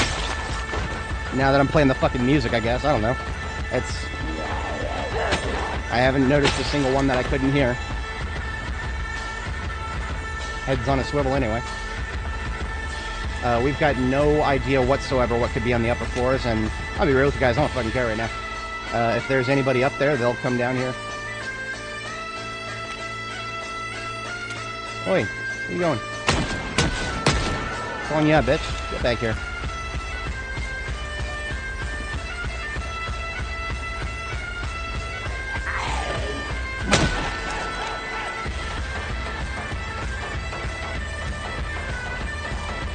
Oh, the fast one, too.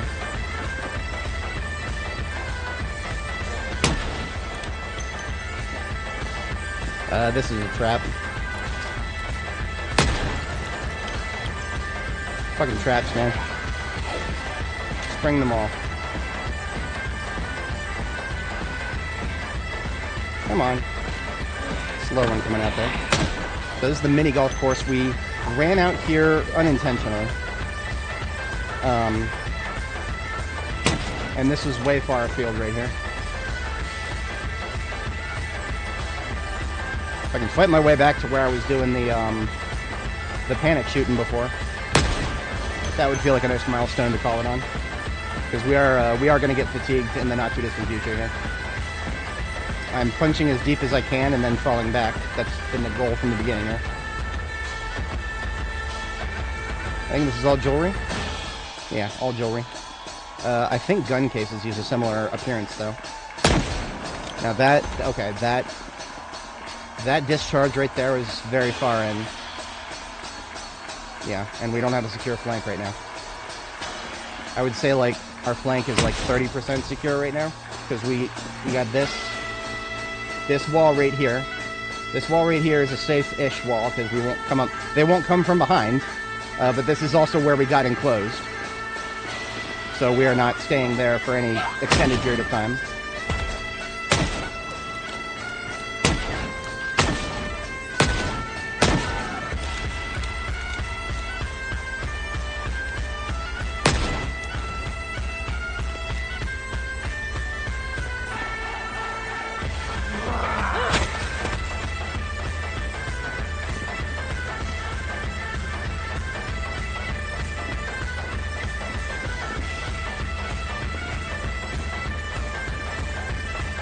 The fact that I was able to shoot up here and not see a bunch of them from behind.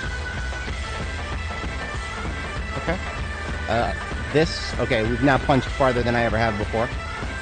So if I were to shoot a few people here, there could be pockets back here. I think there's a whole second floor still full of shops. Yep. So, yeah, falling back real quick here.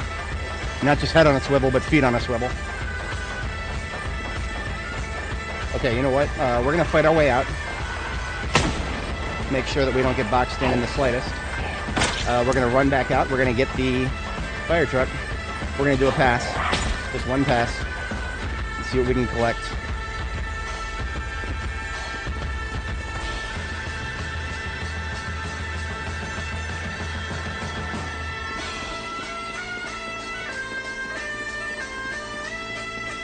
I think these tiles, these beige tiles, beige and grayish, whatever, I think if you keep to those, you're directly below the mallway upstairs, the balcony upstairs. So, look at that, little greeting party out here.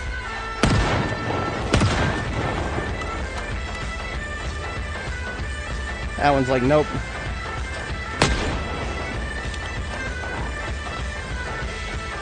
Wait, that one's still, I don't know what that one is.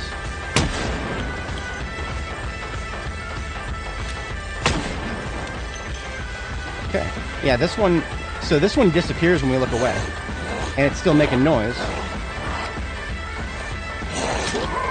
Oh, it's technically standing. That's terrifying. Haven't seen something like that since I turned ragdolls off. Oh, probably because I left the truck running. Yeah, it's bad. She's got an old muffler. Because it's there to make noise. Alright.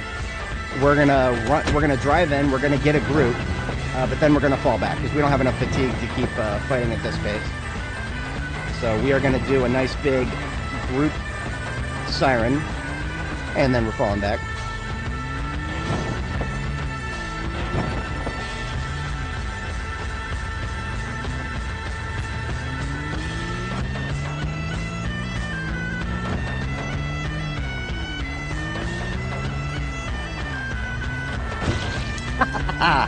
Sprung the trap and she never even got up. Get screwballed. Alright. I think we're entering siren territory. Oh, that's not good. We just lost quite a bit of hood integrity over something we probably could have avoided. Alright, but this is where I wanted to blow the siren. Because if there are any pockets left, definitely here.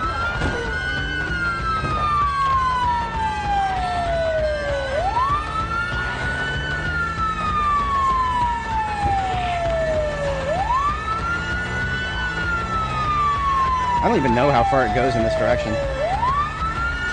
Wow. This place is huge.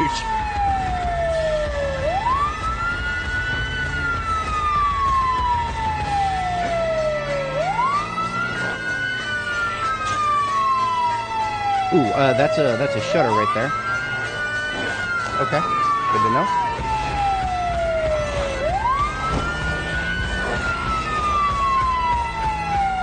Ooh, oh, okay. That's a solid wall. We haven't made it back to the mallway yet. There we go.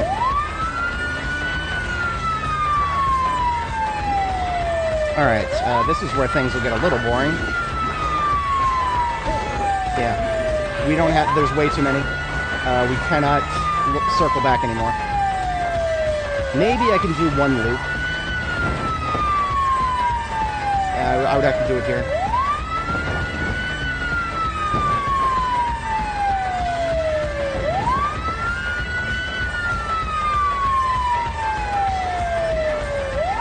soon as it gets busy here.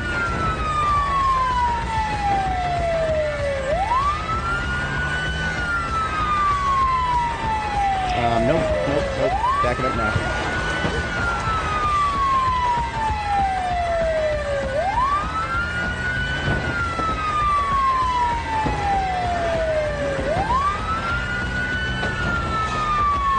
See, if we just punch out now, we'll lose all the slow ones. So I do kind of want to take this at a snail's pace on the way out. Not enough room to loop there. Damn. That's a lot of trunk hits I could have avoided.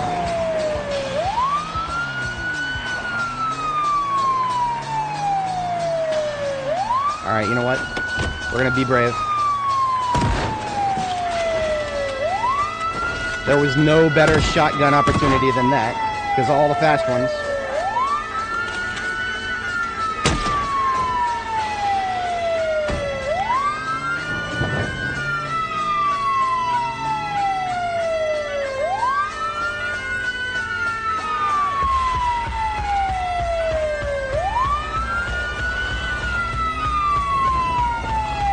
Mission success.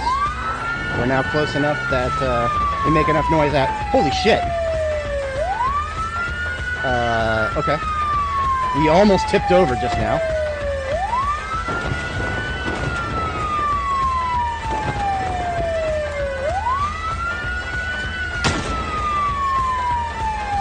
That was because of all the corpses. Basically, if you run over a corpse, with any sort of speed, your vehicle bounces a little bit.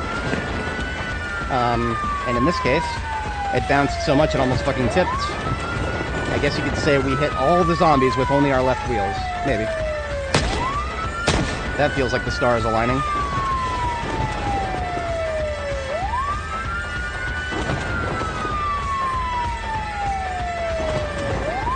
I know I said I'd fall back, but I mean... I've basically got a defensive position here, the way this works. It's got gaps in it. Okay, we're falling back. Get in. There we go. That was dangerous. Only a class 1, but still dangerous. The only reason I didn't want to keep that up is because I am going to run out of shotgun. We're at the tail end of our current shotgun stockpile. I would have to open quite a few more boxes, and no. We're just pulling everybody outside right now. I feel like we've got a large group ahead of us. We might even come back and pipe bomb them tomorrow.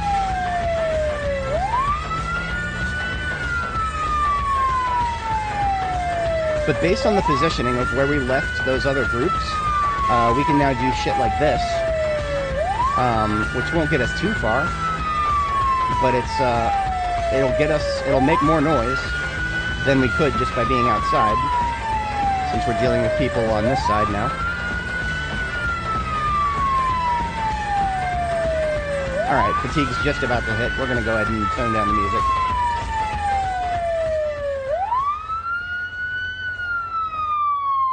I think today was great. Yep, I think today was very great. We got ourselves some good pipe bombing. We got ourselves some good, just loose skirmish combat, and indoor combat. That's something I've done in a very long time, if ever. That was definitely more intense indoor combat than I've ever done in this game before. It's just not something I normally do, for damn good reasons. As I can illustrate just by pointing to certain time codes in this stream. I look forward to putting some of those in the pinned comment. I am definitely going to capture a screenshot of that stage 3 mistake that I made. And, yeah, I'm going to use my usual thumbnail format. I'll have a close-up on the right and a zoomed out on the left. And that will be the thumbnail for this part, so that I can drill it into my brain how close I got to fucking up hardcore there. Now you see, because almost everybody here is a fast one, that means there's still a back line of slow ones inside. We're just going to have to deal with that tomorrow.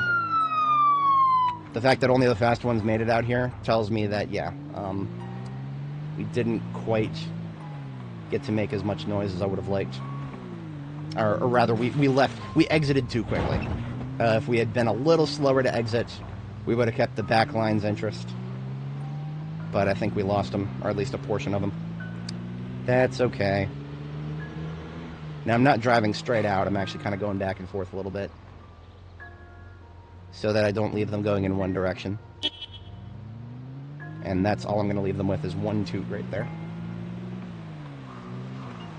In a perfect world, that will result in them not going in this direction over here, which is the direction I exited. Let's take a peek at our hood. How much hood damage did we take from all that? It's only 67. That's fine. I'll try to make a mental note to bring a repair kit next time. We are down to our last 6 shotgun shells. We timed that almost perfectly. We're just going to open up 3 boxes here. That's 75. That'll be half in the bandolier and half in my backpack. And that'll be right where we left off with shotgun.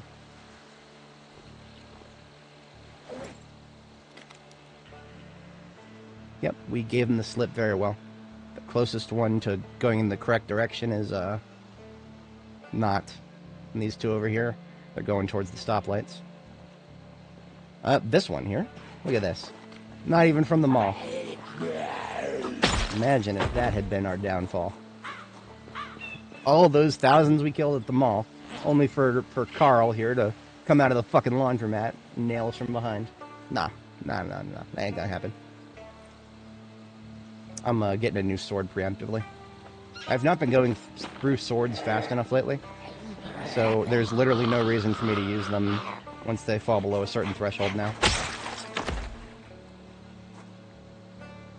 I think once they fall below 2/3 integrity, I think that's when it actually starts affecting your one-shots just a little bit.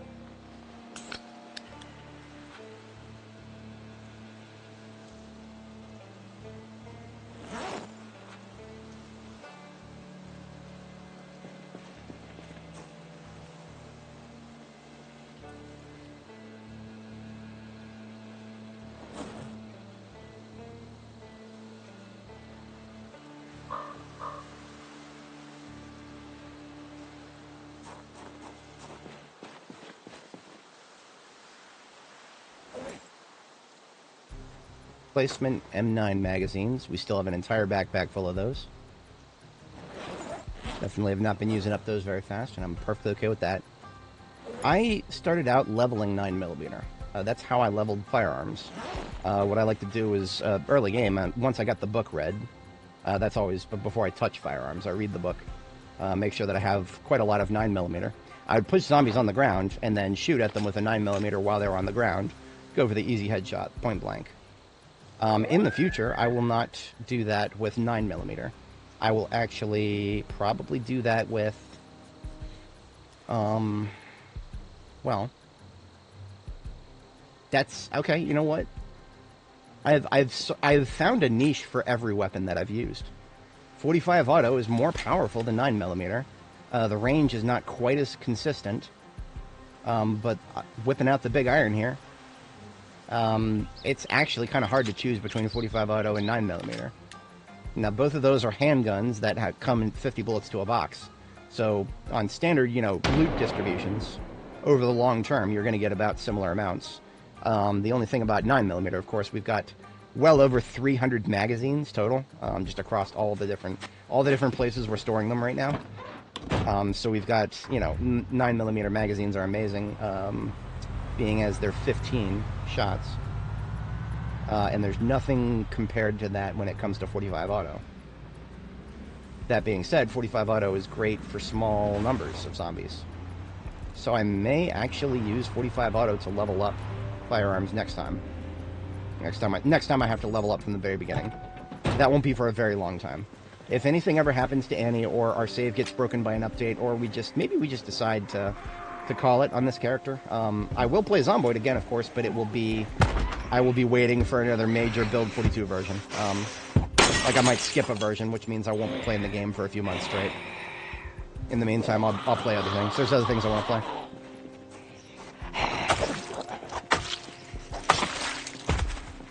There are a lot of other games that I would be playing if it wasn't Zomboid. Zomboid just scratches a lot of different itches at once for me. It's got the logistics of, it scratches the logistic itch that I would probably play Terra Invicta for, or, another RTS like, Stellaris, which I've decided I'm never going to stream a Paradox game. I do not like Paradox, and I dislike them so much as a company that even if they make really good games, I'm not going to stream them. Not even my tiny influence is going to be pushed towards their products. Nope. But there's plenty of other grand strategies that are not Paradox owned that I'd definitely give a shot. Terra Invicta being the most obvious example. Pharaoh is another one I might play. Now that's a very old game. If anybody played video games back in the 90s, Pharaoh, not this one, this is the remake. The remake is actually not quite as good in every way. This one right here, Pharaoh Cleopatra. That's just two different games, kind of an expansion of one rolled together. Very good game. I love this a lot. If I wasn't going to play Zomboid or Terra Invicta, I'd probably play this again. Just do a full campaign. Yeah, it would be a lot of fun. Now, that being said, that would scratch the logistics itch and just about nothing else. There is combat in that game where you have to use your armies to defend or dispatch them to assist other pharaohs. It's not going to scratch any itches. It's literally just all logistics. Every once in a while, there will be correct placement of your armies. But at the end of the day, in that game, the military combat always was really just about positioning the correct amount of troops in the correct area. If you don't have the correct amount of troops, you might as well just fucking restart the mission, because if you don't have enough troops, then you just get to watch all of your shit break. And that's no fun. That's no fun. So, let's put away the small form food that I picked up here. Oh god, no, don't tempt me with Factorio. I am terrified of Factorio. I have heard nothing but good things about it. There's another game called Satisfactory that seems, based on what I've looked at, it seems like a Factorio similarity. Not a clone, but similar.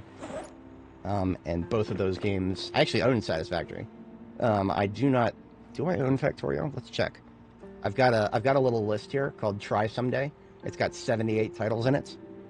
That doesn't necessarily mean I would be interested in playing any one of these immediately. I kind of have to figure out what mood I need to be in to actually try the game first. Then I would try it, but what? It would be in, yeah, Satisfactory. This one here. This I have heard it's similar to Factorio. But that would be under the Fs. I do not have Factorio. Do I have it wish listed?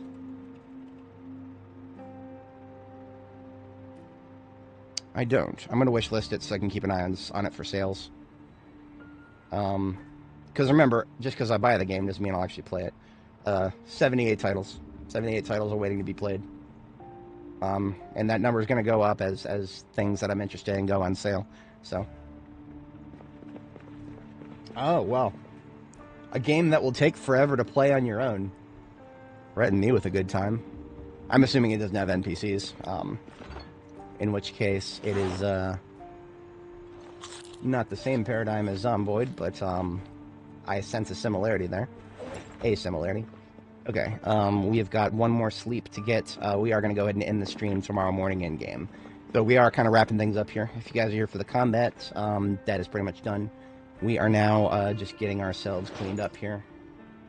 We have put a lot of dirt and blood on us. We're going to get all that cleaned up. Now that we have a laundry machine of our own. Shield your eyes, children. I can't show this on YouTube. It's okay. If I don't zoom in. I don't do zoom in too much.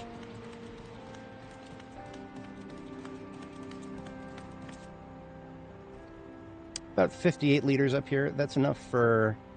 I'm not going to wash all weapons. I would sooner go across the street and use one of the other nearby containers. I will do this, the backpack, and me.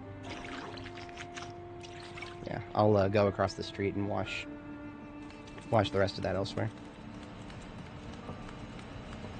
Now that is going to have to wait until... Really? It's already done? Did it run out of water, I wonder? If we didn't have enough water, that probably would have... Yes, it did not have enough water. So let's...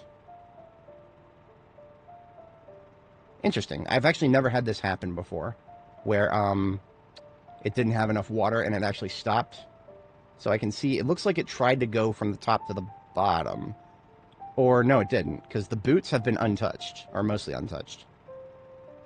Always the elbow pads and the knee pads cost the most water. It looks like it had no problem getting the stuff that costs less water. So it actually does look like it uses a proportion of the amount of water it would use to clean it in a sink. But it seems like it's less overall. There's no way that it would have taken like just to get what it got, just these items here that are no longer dirty or bloody. That would have taken probably almost 50 liters. And there's no way we had 50 liters here. So my hunch that it is more efficient is correct. Unfortunately, it's not so efficient that it will just use up all of the water available and actually wash everything, unfortunately. So we are going to be putting on some partially clean, partially still messy clothes.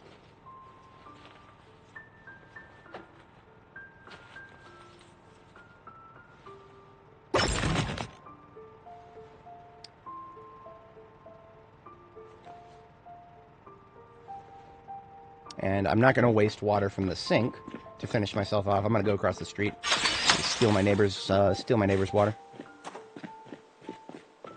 I have no qualms with this because I still got plenty of neighbors with water. Lots of belting and building. Yeah, I saw a lot of conveyor belts in the lot of conveyor belts.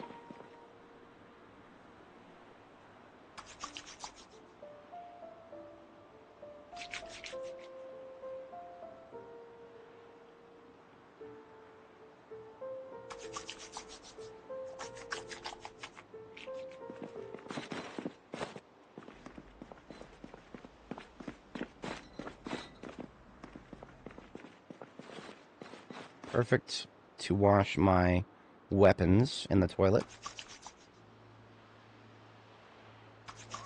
It doesn't go on my skin, and it doesn't go on clothes that come into skin contact. But there is no qualms with putting it on the like, you know, an elbow pad, for example. I don't care about that.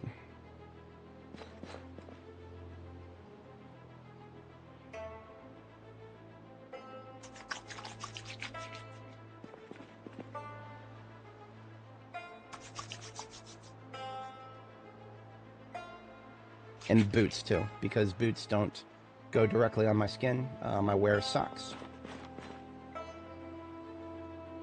So that is, everything is technically mostly clean. We can top it off. It would take just a little more water than what we have available.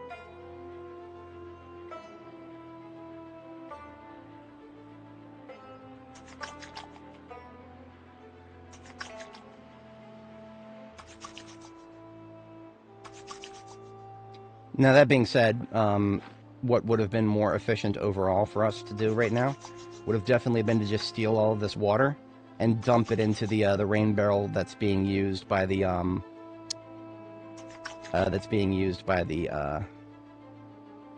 washing machine. Because I've all but confirmed that the washing machine uses the water more efficiently. That's all but confirmed right now.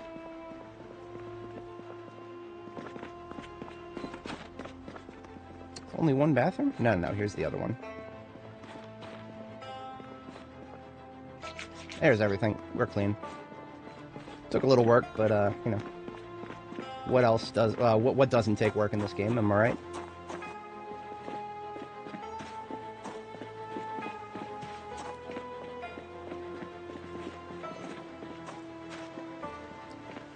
Satisfactory does sound like the kind of game where, NPCs would be amazing. I mean, honestly, if multiplayer is good, then good NPCs, what is that? That's just, you know, people who play the game with you, except you don't have to pester your homies. All of my friends who play video games with me all have a lot of other things going on in their lives. Geth is a big, he likes to paint minis. CA, he's a dad of two, and he's got just almost as many hobbies as Geth does. Panaka, he's got a huge family that he lives with, so they're always doing things together. Yeah, so basically everybody that these are just people who have been on my videos in the past. I don't think many of them have made it to streams. The Dark Tide RBD's long plays. Yeah, those guys were all there. But yeah, none of them have quite as much free time as I do. So when it comes to pestering them to play really, really tedious multiplayer games, like even Zomboid, I could probably get them to drop by. They would probably enjoy some stable build 42. But that, who knows how long that's going to be, right? I do think I can convince most of my homies to drop by for a stable B42. I haven't even ruled out, like, a community server or something like that, but, that, that all depends on how stable the game is and how people are feeling about it at the time. There's a very small percentage chance I completely burn myself out in the game before we even get to that point. But, in any case, we're going to get our next sleep now. We're a little late getting to bed the second time, but worse things have happened. And we've got a nice clear day to start tomorrow with. I feel good about it. So that is most likely my... So anybody's new, if anybody's new, like and subscribe, usual YouTuber stuff. My general time frame for streaming is mornings Eastern Standard Time.